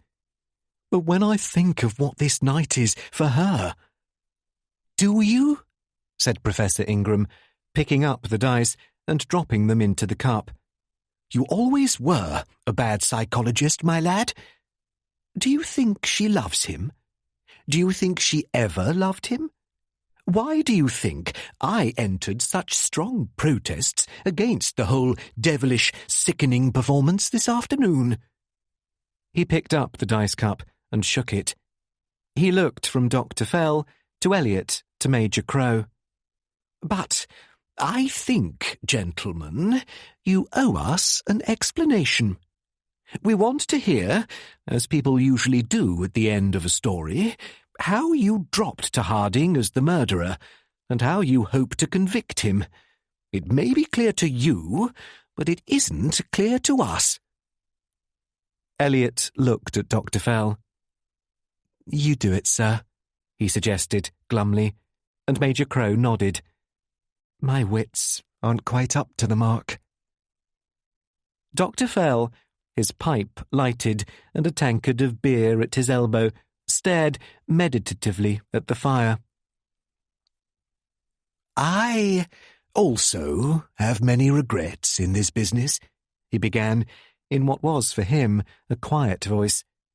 "I have those regrets because nearly 4 months ago, what I regarded as a scatterbrained idea of mine was really the beginning of a solution. Perhaps it would be as well to start even before the beginning, to show you events in consecutive order as I saw them, and to follow them as they passed under our eyes today. On June the 17th, then, the children were poisoned by chocolates from Mrs. Terry. I outlined today to Inspector Elliot my reasons for thinking, even at that time, that the poisoner had used no such clumsy device as dropping a handful of poisoned creams into an open box. I thought it much more probable that the trick had been managed by some such means as a spring grip bag, which would have made easy the somewhat difficult exchange of open boxes. I thought it would be better to look for someone who, say, at some time in the previous week or so, had gone into the shop carrying a bag. Now, that immediately postulated somebody who could carry in a bag without its being noticed or remembered afterwards as an unusual thing. Say, Dr. Chesney or Mr. Emmett. But, said Dr. Fell, pointing with his pipe, as I indicated to the inspector, there was still another possibility. Even Dr. Chesney or Mr. Emmett carrying a bag would have been noticed, in the sense that every habitual thing is noticed. But there is still another type of person who could have carried a bag in there without Mrs. Terry ever thinking twice about it, then or afterwards. "Another type of person?" inquired Professor Ingram. "A tourist," said Dr. Fell. "As we know," he went on, "Sodbury Cross carries the main tourist traffic. There is a great volume of it at most times, and at certain times it grows dense. X or Y or Z, a tourist and a stranger travelling through in a car, could have gone in with a bag, asked for a packet of cigarettes, and vanished again without the shop owner thinking of his bag or thinking of him afterwards. Dr. Chesney or Mr. Emmett, natives, would have been in the eye of the shopkeeper. X, Y, or Z, strangers, would be sponged out of her mind before they even appeared. But this seemed mere lunatic nonsense. Why should a stranger wish to do anything like that? A stranger, a criminal lunatic, could have done it, but I could hardly say to Major Crow, "Look for, in all England, a stranger to Sodbury Cross," a stranger of whom I can give you no description, travelling in a car about which I have no hint, and carrying a trick bag which I have no reason to suppose exists.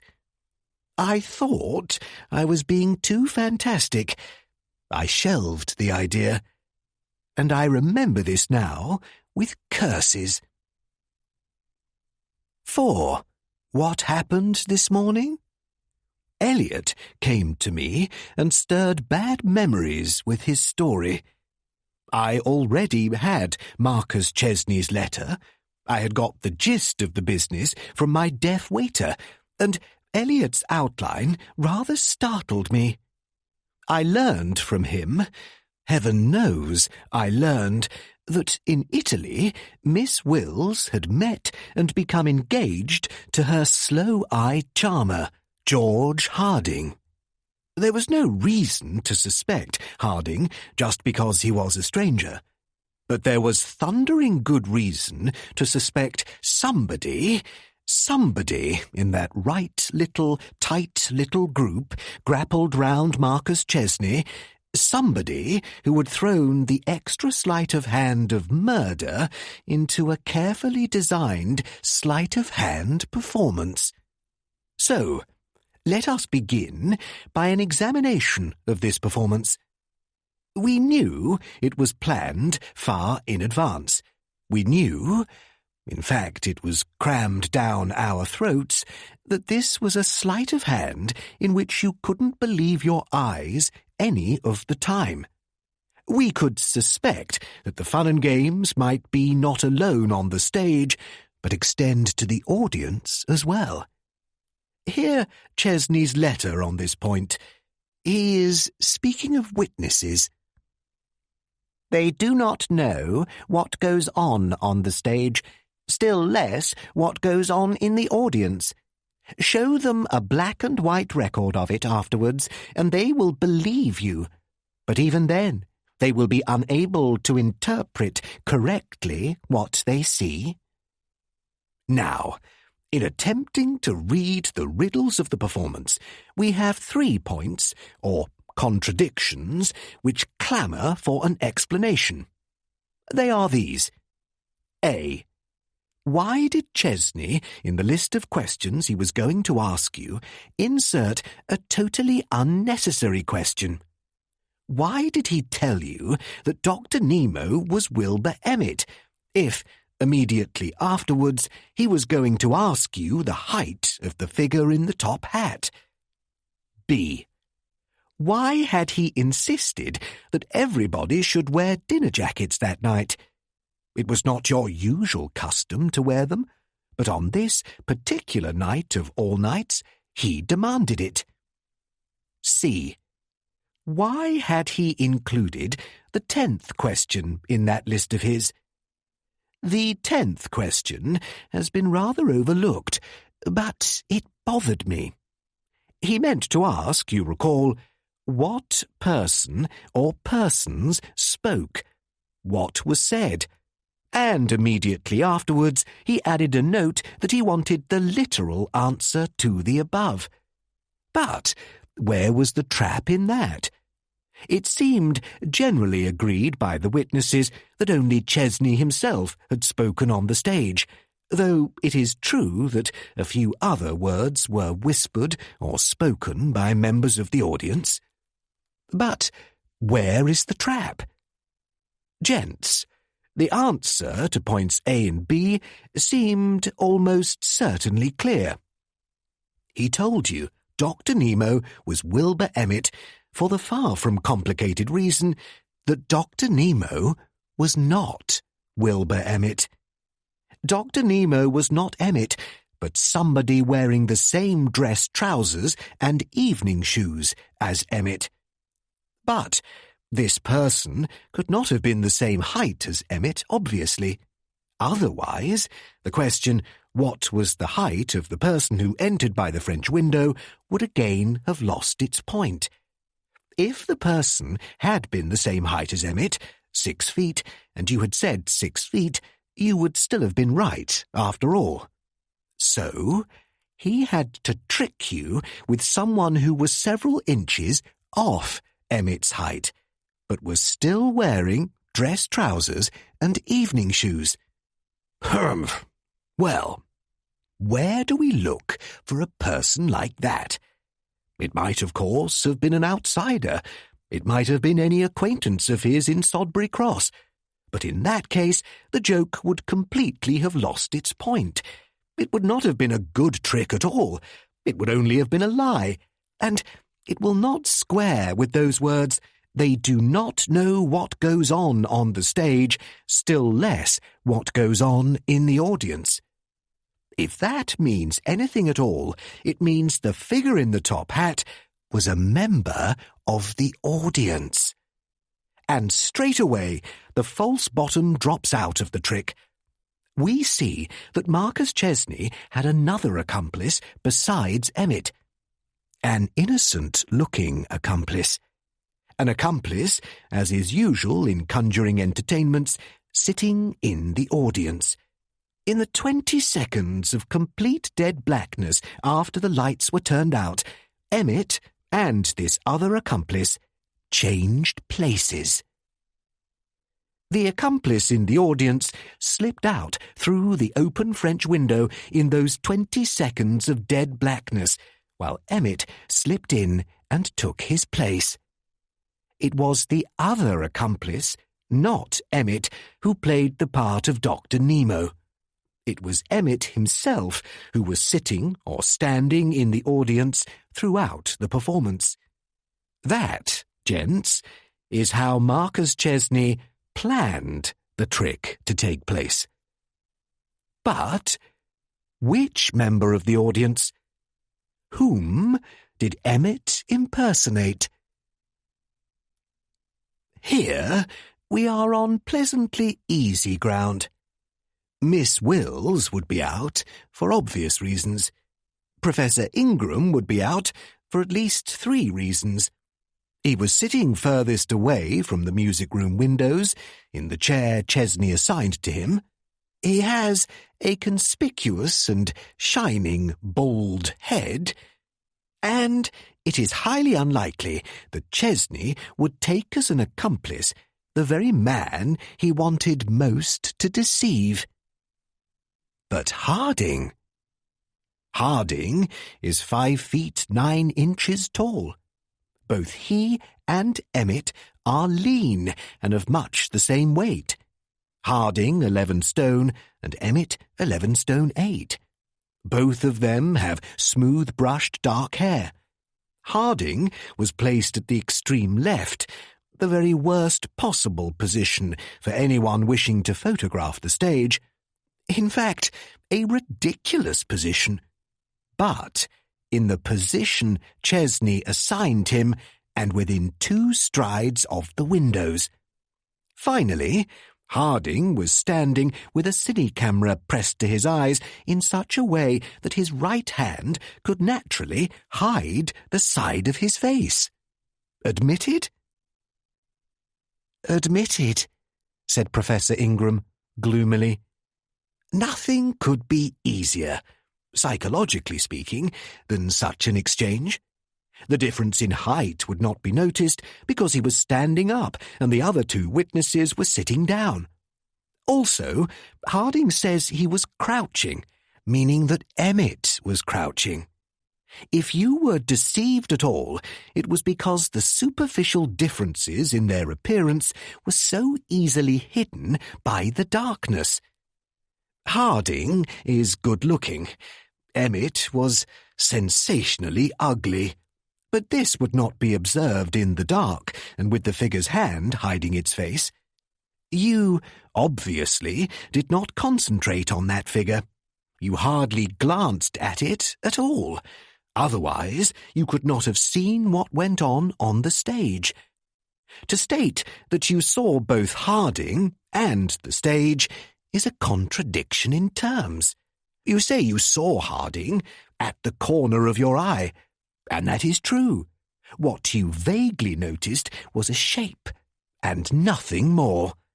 You saw Harding because you expected to see Harding.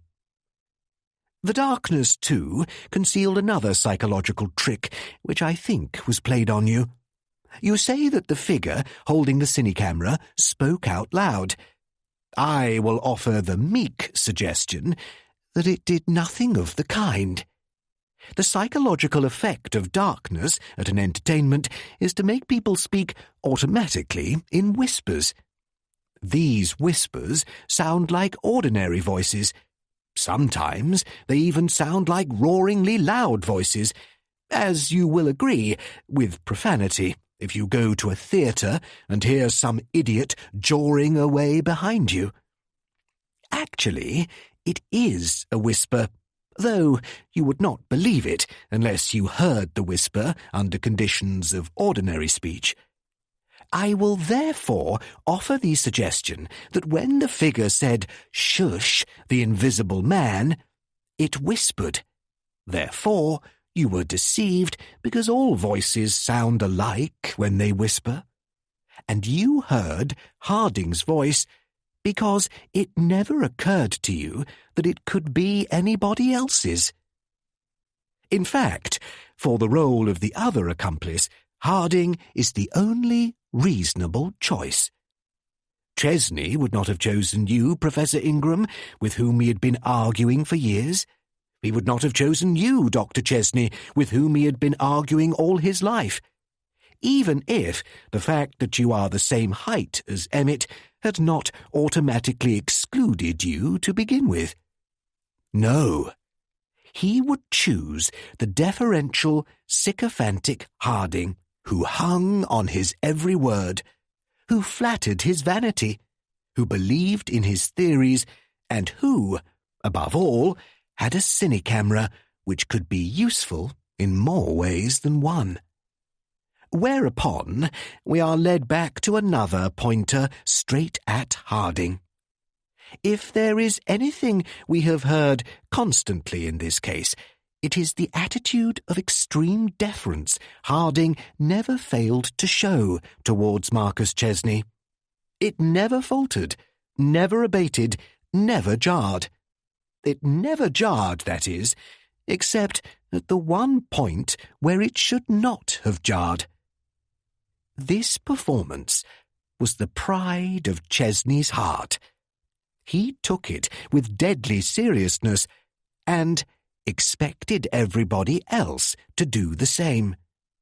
But at one of the high points of the show, the dramatic entrance of Dr. Nemo through the French window, this alleged Harding, after being expressly warned to keep silent, jeered out with the whispered words, "Shush, the invisible man." Such sudden facetiousness at Chesney's expense seemed odd. It might have provoked laughter. It might have spoiled the whole show.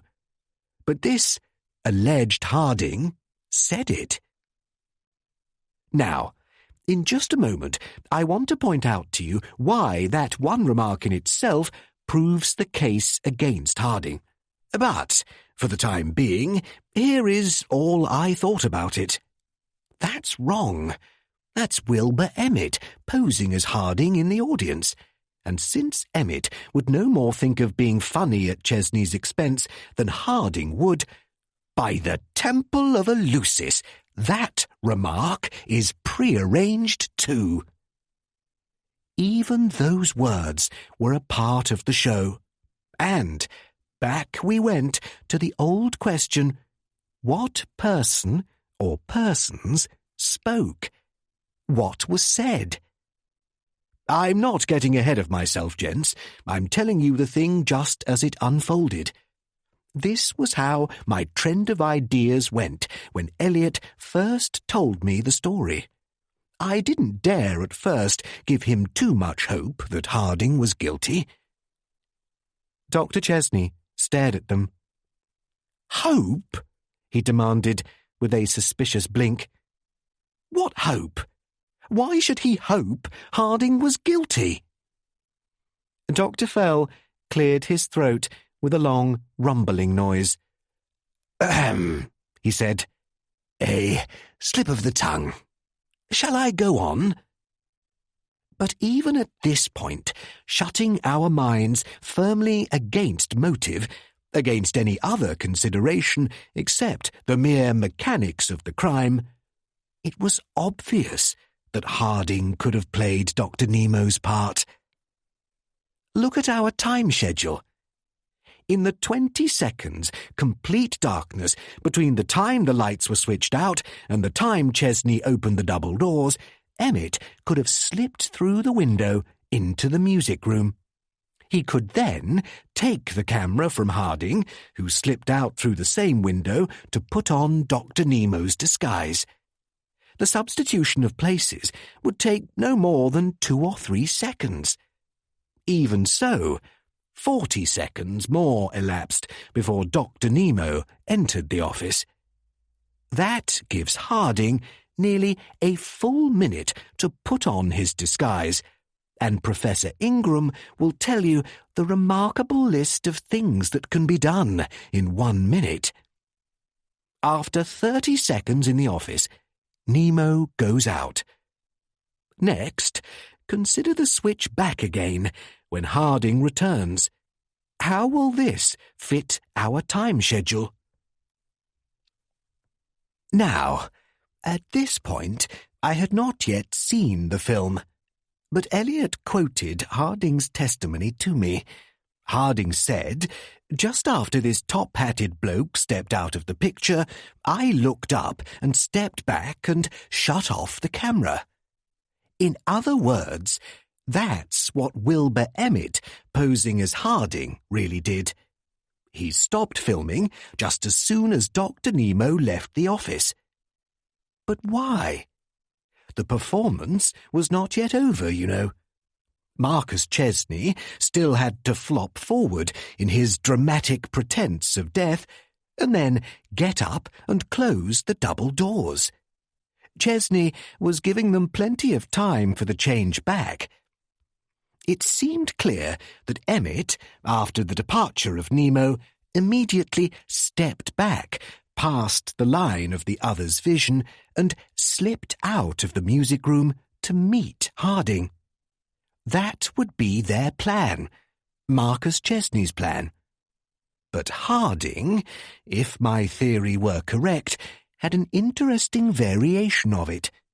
He would just have finished giving Chesney a poisoned capsule.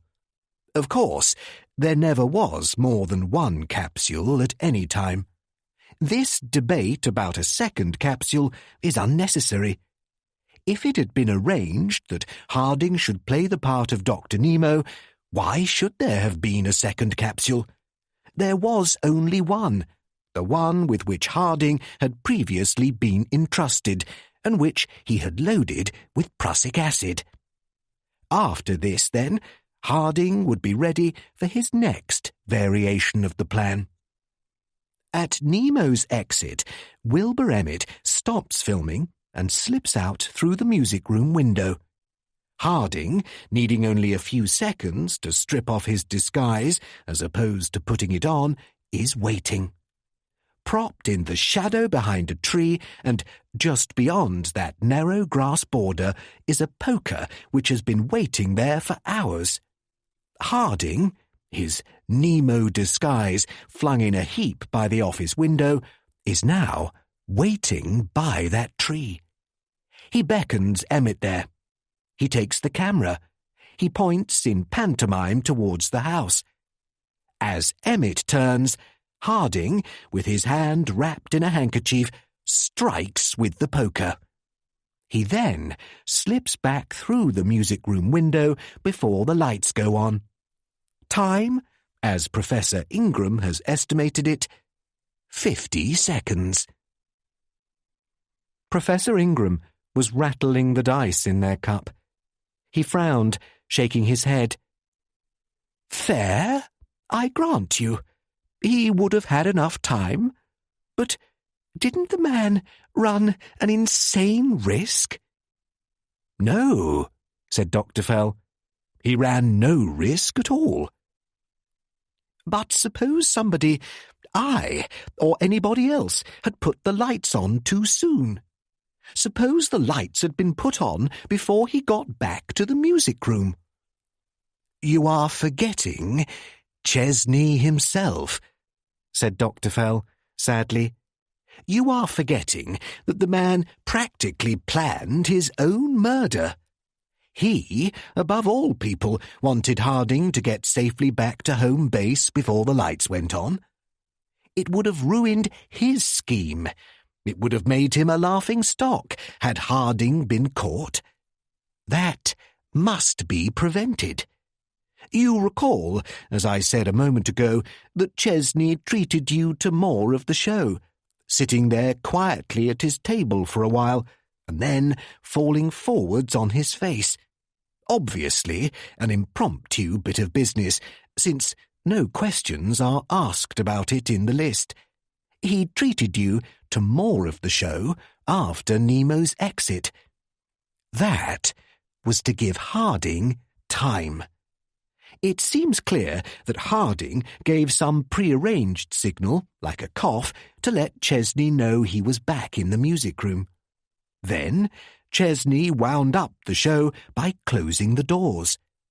It might have taken Harding as short or as long a time as he liked to break Emmett's skull. It might have taken him 20 seconds or 120. But Chesney would not end the show until he was back. "Damn his soul!" suddenly roared Joe Chesney, bringing his fist down on the card table so that the backgammon board jumped. "Then he was simply playing a sure thing the whole time?" "Yes." "Go on," said Professor Ingram quietly. Dr. Fell sniffed. "That, then, was the position this morning.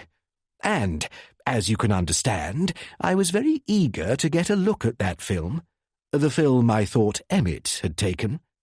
Harding, just before I got my first great setback, was beginning to appear in curious, if not definitely sinister, colours. He was a research chemist. He could have manufactured prussic acid at any time.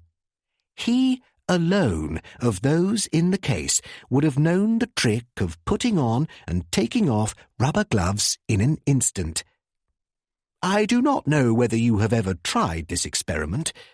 To get the gloves on is comparatively easy, provided they are powdered inside. But to get them off in a hurry is almost impossible, unless you know the trick. You cannot get them off by pulling at the fingers in the ordinary way. You will only split the glove to blazes or stand yanking away at the fingers while you swear. You must roll them from the wrist, as these were found neatly rolled, and I exhibited about them an interest which seemed to surprise Inspector Elliot. But the image of Harding as the murderer came out with a clear, hard stamp before we had even seen the film. It became plain from a conversation Elliot had with Miss Wills in the room over Stevenson's chemist shop. I overheard that conversation, gentlemen. I listened without dignity and without shame. There was a sheet hung between double doors, between the sitting room and the bedroom, and behind that sheet in the bedroom, I, if you imagine the manoeuvre possible, lurked. Up to this time, I knew nothing of Harding, except what I had been told by Elliot. But now, by thunder, I was beginning to know something.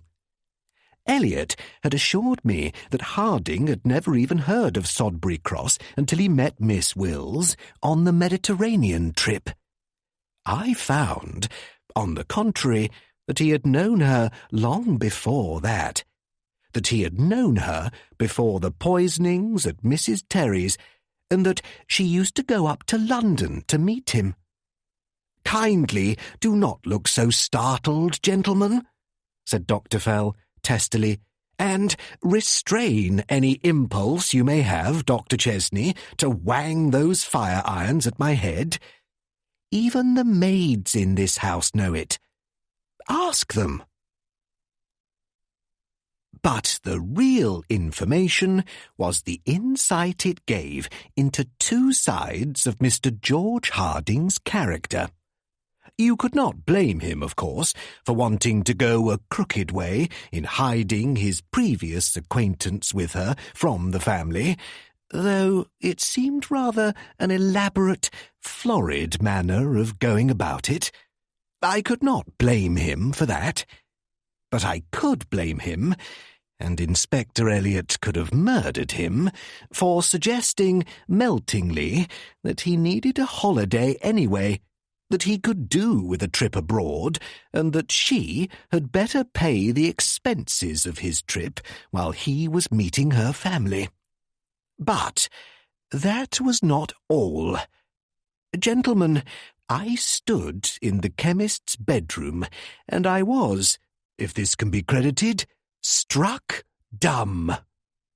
I saw visions and I heard voices. I thought I sniffed Wainwright's scented locks. I thought the ghost of Warren Waite sat in the rocking-chair. I thought I saw, outside the window like banshees, the magnetic eyes of Richardson and the great bald skull of Pritchard. But there was another side to this. Whatever else George Harding was, he was a magnificent actor. Now, I had heard about that little scene at Pompeii. One moment. Never mind how I heard about it, but if what I had just learned by eavesdropping at the chemist's were true, just think for a moment what that Pompeian scene meant. Think of Harding, innocent, staunch, heroic, standing among you and letting you tell him about Sodbury Cross. Think of the way he introduced the subject of poisoners and prodded your wits until you told him, I suppose it was easy to get away with wholesale poisoning in those days.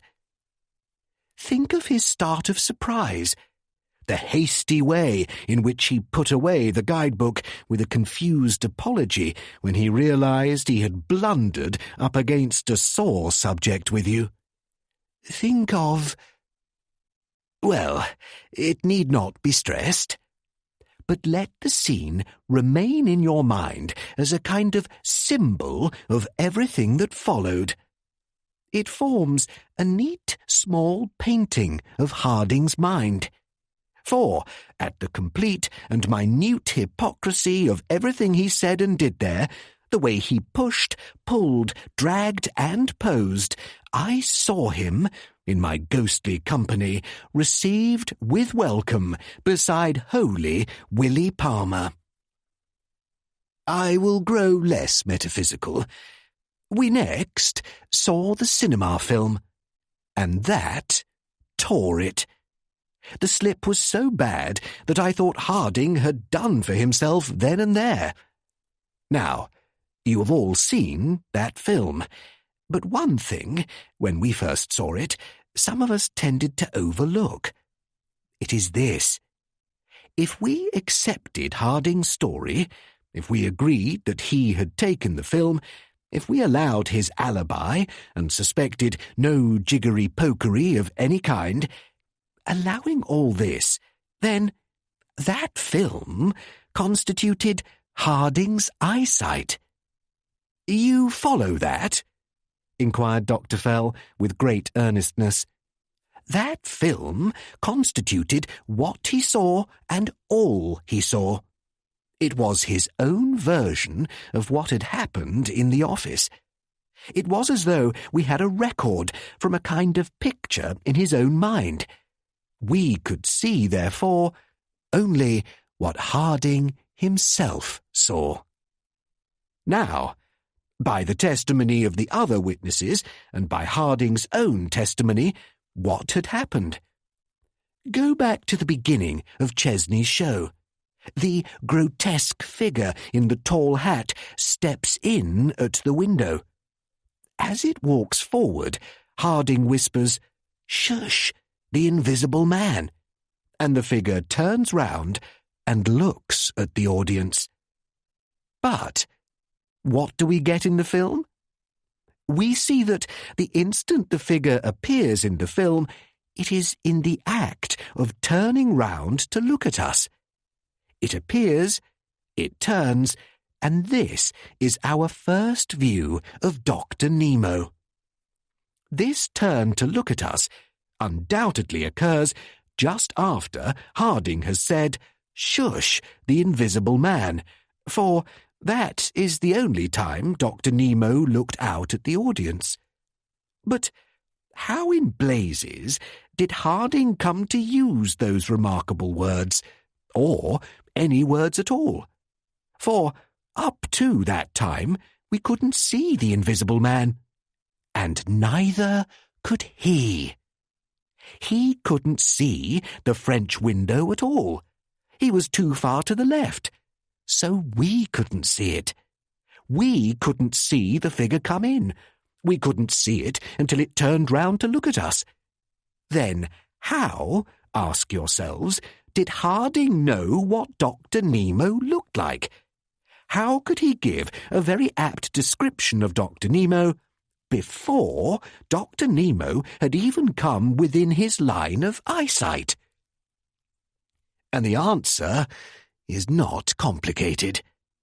Whoever was crouching there with that cine camera, that person was an accomplice in the show.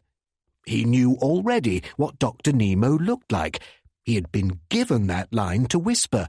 He had seen Chesney's head turn, knew it was time, and whispered it a few seconds too soon, when the others could see Dr. Nemo, but he couldn't. Since Harding later swore up hill down dale that he had said the words, he was therefore an accomplice, whether he had taken the film or whether Emmett had taken it.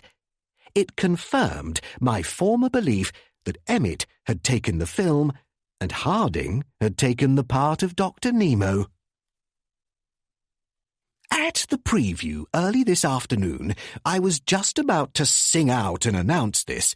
I had already made definite noises when Major Crow stumbled slap over the truth by saying that Marcus Chesney actually planned the way in which the murderer could kill him. It was true, though Crow applied it to something else. But at that very point, my case fell down with a crash. We got a clear view of Dr. Nemo in the film. And he was 6 feet tall. Not only was he 6 feet tall, but he was positively identified by his walk as Wilbur Emmett. And I received a blow in the solar plexus from which it took several hours to recover. I commend you to the virtue of humility. It is a refreshing virtue. I had been so confoundedly sure I was right, not only building my tower, but putting mortar on the bricks to stick them together. It was not until we found the photo-flood bulb container in Miss Wills's drawer later in the afternoon that I realized again, once more, and for the umpty-umph time, we had been hocussed by still another of Chesney's ingenious tricks. It was the final one, but it had made Harding's scheme triple secure. Of course, one point had been putting us on brambles for some time. Never mind who the murderer is, whoever he was, why hadn't he destroyed the film? He had every opportunity to destroy it, unobserved. It was lying there openly in an empty room. Anybody could have wrecked it in 5 seconds by exposing it to the light. No murderer, not even a lunatic, could possibly want the police to pore over a real film of him committing his murder. But it wasn't touched. If I had had the sense to interpret this plain indication from the first, I should have seen that it was shoved into our hands, pressed on us tenderly, because it wasn't a film of the real murder at all. It was, in fact, a film of a rehearsal which Chesney, Emmett, and Harding had staged that afternoon, the afternoon before the show, with Emmett in the role of Dr. Nemo. The photo-flood bulb gave it away. Already, in a musing, curious, but entirely perplexed way, I had been asking questions about those bulbs. What intrigued me was the report I had heard of Miss Wills's obvious astonishment when she was told that the bulb had burned out. Why should she have been astonished? The question possibly was of no importance, but it is just that sort of wrongness which presses the button when a door is obstinately stuck. Now, she bought that bulb that morning.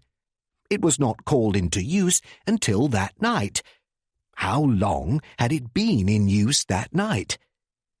That was easy enough to determine. Chesney's show started roughly about 5 minutes past 12. The bulb was turned on. It was left burning until the police arrived at 25 minutes past 12, at which time, do you recall, it was turned out. That's 20 minutes to start with. It was turned on again very briefly when the police had a short look at the room before they were interrupted by you, Professor Ingram. Out it went again, after a period of a very few minutes, less than 5, anyhow.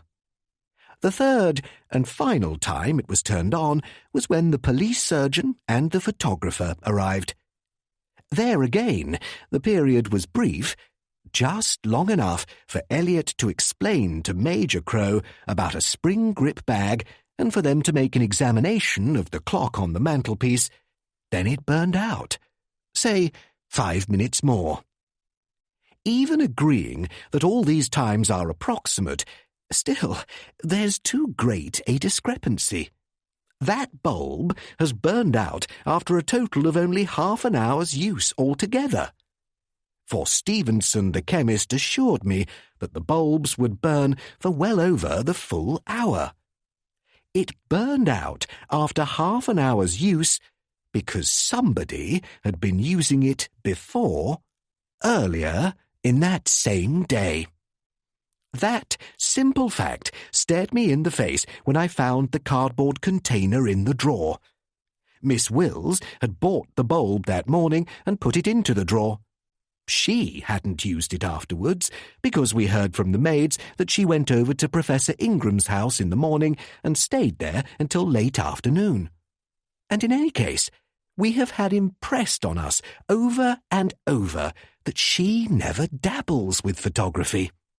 We were supposed to believe, in fact, that nobody had used it up to the time Pamela was sent upstairs to fetch the bulb at 11:45 that night. But, as I have just indicated, this couldn't be so. And it was emphasized by another reason. We found the cardboard container.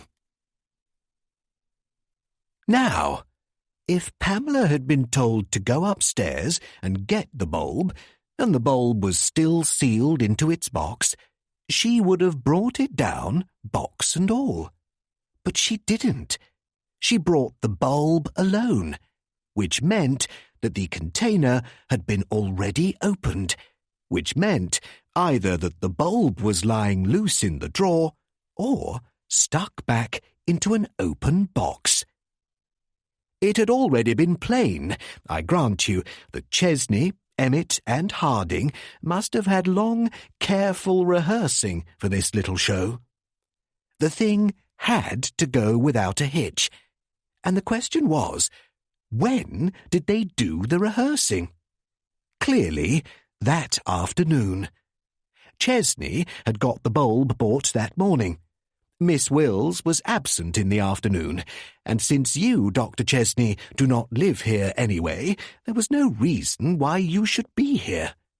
But Harding was here right enough. We heard that from the maid.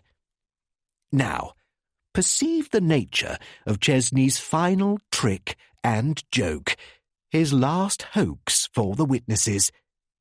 He was going to deceive you even after all possible deception had ended. By having Harding take a film of the show in advance, a show which in several subtle points should be completely different from the real one, he would keep an ace up his sleeve. He would say, "Well, you have made your replies. Now, see what really happened. The camera cannot lie." But the camera could lie.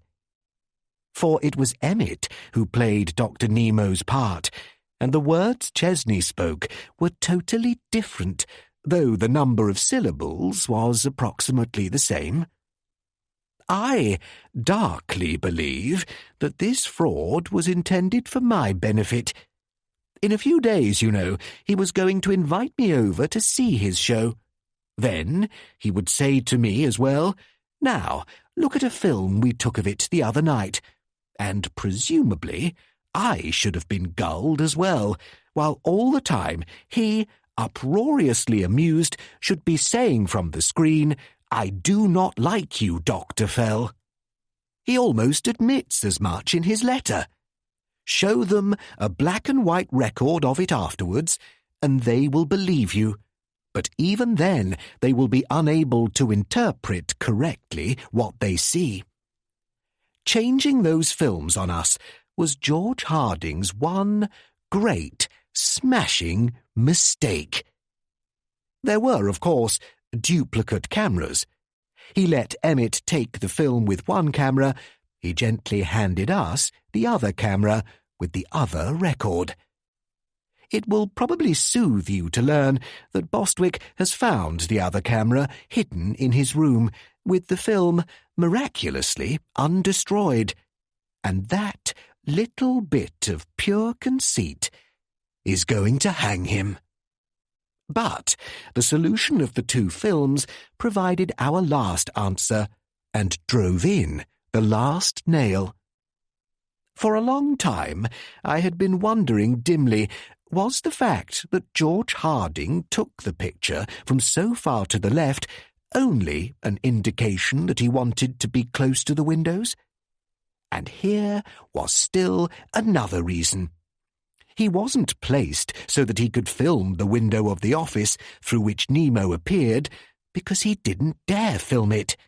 It would have shown the afternoon sunlight when he took the rehearsal film blazing in at the windows as Nemo entered.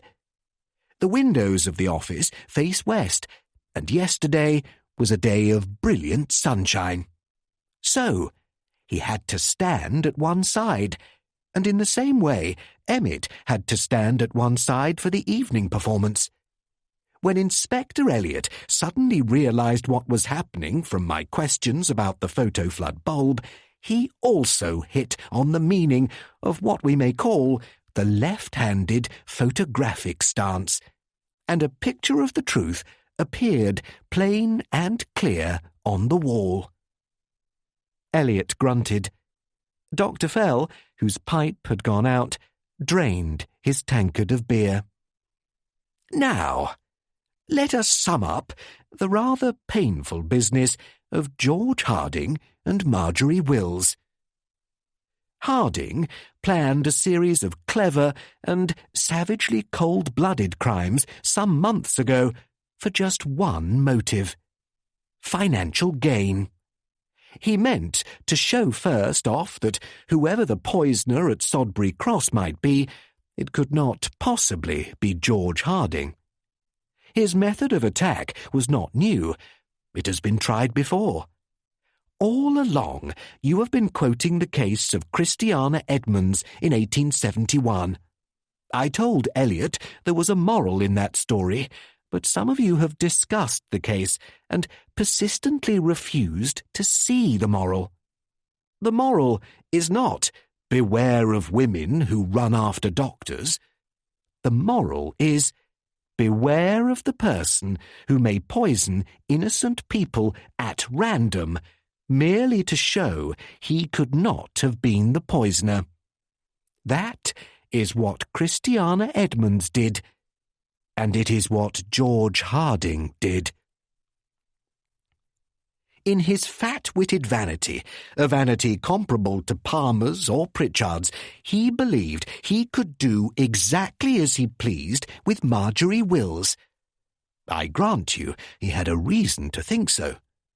A woman who pays your expenses for a several months' holiday may fairly be described as indulgent or even doting, and, if it is any consolation to him, he will be the legal husband of a rich woman until the hangman turns him loose into other pastures. Marcus Chesney was a very rich man, and Miss Wills was his heiress. But until Chesney, a tough-fibred man in every sense of the word, until Chesney died, Harding could hardly hope for a penny. He knew that all along, and I understand Chesney made it very clear to him. Harding really did want to launch his new electroplating process along large lines, and, for all I know, it may be a very fine process, though it is a different sort of electrical treatment I should like to see applied to him. He thought himself a great man who had to have it, so Marcus Chesney must be eliminated. He was thinking along these lines, I suspect, from the very time he met Marjorie. He therefore planted a poisoner at Sodbury Cross along the lines you know. One visit to Mrs. Terry's shop in any sort of disguise would give him the layout and the positions of the chocolate boxes. A visit a few days later would enable him to switch the boxes. He used strychnine for a deliberate reason, because it is one of the few poisons a research chemist does not deal with. Where he bought it, we don't yet know, but it is hardly a wonder the police failed to trace it. They had never heard of George Harding. "Thanks," said Major Crow. "Nor do we know what his original scheme was for eliminating Chesney. But, bang into his lap, a gift from heaven dropped this opportunity to poison Chesney with his victim's actual encouragement and cooperation. Also, Chesney had tumbled to the trick with the chocolate boxes, and Harding had to make haste. Ironically, Chesney never for an instant suspected Harding's guilt. But he must not go on too far with his investigations, or he might uncover too much. Now, one thing rather worried Harding. If he were to carry out the murder in that way, he had to use a poison which struck and killed almost instantly, paralyzing the vocal cords so that the victim could not speak. That meant that it had to be one of the cyanides.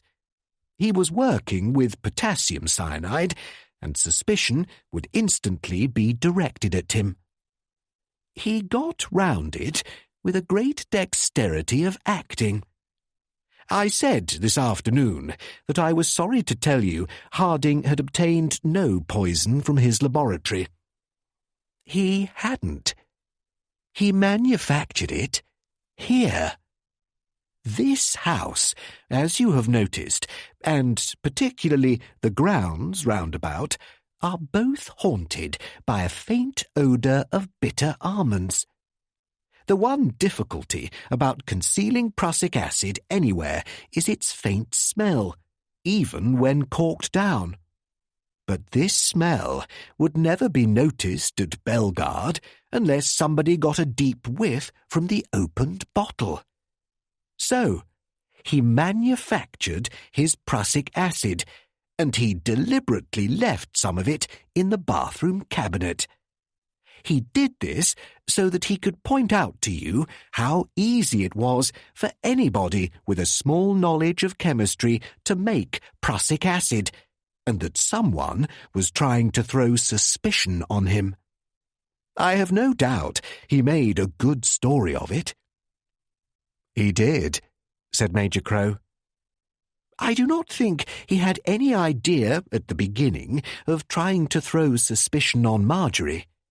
That would have been foolish and dangerous. He might want the girl's money, but he certainly didn't want the girl arrested.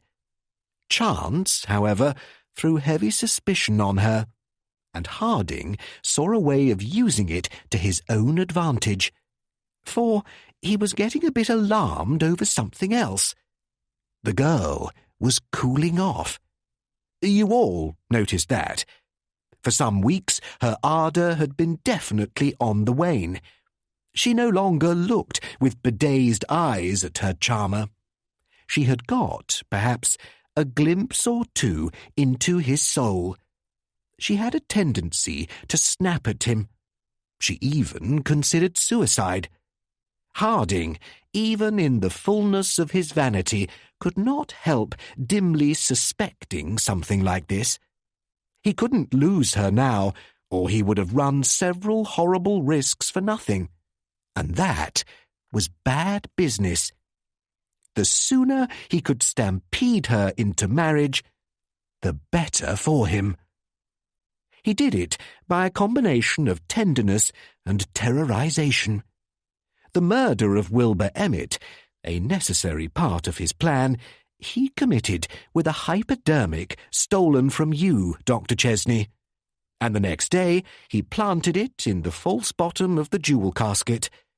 The girl was already half mad with fear, and Harding, missing no opportunity, had got her into such a state that she was willing to cling to him for the pure and insane relief of letting someone carry her troubles. That last effort, with the hypodermic, did the trick. She told us herself she got married to avoid being arrested for murder. I have no doubt Harding pointed out many things to her. Among them, that the police might uncover her visits to the laboratory and find she had access to poison. But if she were arrested and they were married, he would not have to testify against her in the witness box. Gentlemen, when you stop to consider the smooth, the calm, the complete, eye-dazzling cheek of an approach like that— Dr. Fell paused with a guilty kind of start. Major Crow hissed at him, and then they all stared steadily and with a furious embarrassment at the fire. Marjorie had come in. Elliot would not have imagined that she could look so pale, or that her eyes could acquire such a glitter, but her hands were steady. "It's all right," Marjorie said. "Please, go on. You see, I've been listening at the door for 5 minutes. I want to hear." "Rrr," said Major Crow. He bounced out of his chair and began to fuss. "Would you like a window open? Or a cigarette? Or a brandy? Or something?" "Have this pillow," urged Dr. Chesney earnestly. "I think, my dear, that if you were to lie down—" began Professor Ingram. She smiled at them. "I'm quite all right," she said. "I'm not nearly as brittle as you think.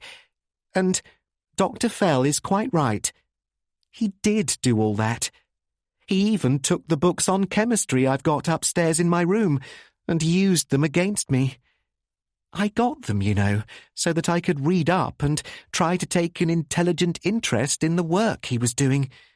But he said, what would the police think when they found them there? What's more, he knew what Inspector Elliot knew about my trying to buy potassium cyanide in London." "What?" roared Major Crow. "Didn't you know?" She stared at him. But the inspector said, at least, he hinted." This time, Elliot's face was so hot that there was no mistaking it in anyone's eyes. "I see," Major Crow remarked politely. "Let it pass." "And he even said they might suspect me of having something to do with the show where Uncle Marcus was killed. He said he knew Uncle Marcus had written a letter to Dr. Fell, and the letter said to keep an eye on my actions." "It did," said Dr. Fell. "I will be fair and give you a straight tip. Keep a close eye on my niece Marjorie. That is why I so carefully kept the letter away from the impressionable Superintendent Bostwick until I could show who was really guilty. It would only have led him in the wrong direction. Your uncle was trying to gull me in the same way he tried to gull you by saying Dr. Nemo was Wilbur Emmett. But the effect on Bostwick—" "Please, wait," the girl urged, clenching her hands. "You don't need to think you can make me faint by telling me the truth. When I saw George this afternoon, when he thought he'd been shot, I was so utterly disgusted that I felt sick. But that's what I wanted to know. Was it an accident that he got shot?" "I wish it hadn't been," said Dr. Chesney from deep in his throat. "Lord, I wish it hadn't been. I wish I'd put a bullet in the swine's skull then and there. Still, it was an accident just the same. I swear to you, I didn't know there was a live cartridge in it."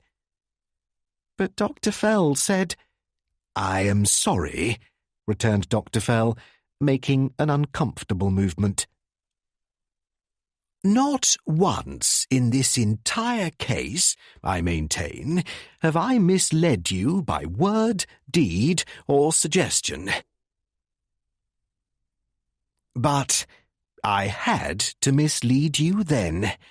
There were too many ears close at hand. I refer particularly to the sharp Pamela and the even sharper Lena, whose ears were open just inside the door, and an extraordinary amount of shouting was going on in a public place. Lena's obvious fondness for Harding would probably have led her to report anything I said, and if Harding heard my version of an attempted murder, he would think he was safe beyond all his dreams of bliss." "Thank God," said the girl. "I was afraid it might be you." "Me?" demanded Dr. Chesney. "The murderer, I mean. Of course, at first I thought it might be Professor Ingram." Professor Ingram's mild eyes opened wide. "This is rather astonishing," he declared. "I am flattered, but why?" "Oh, it was your talk about committing the perfect psychological murder.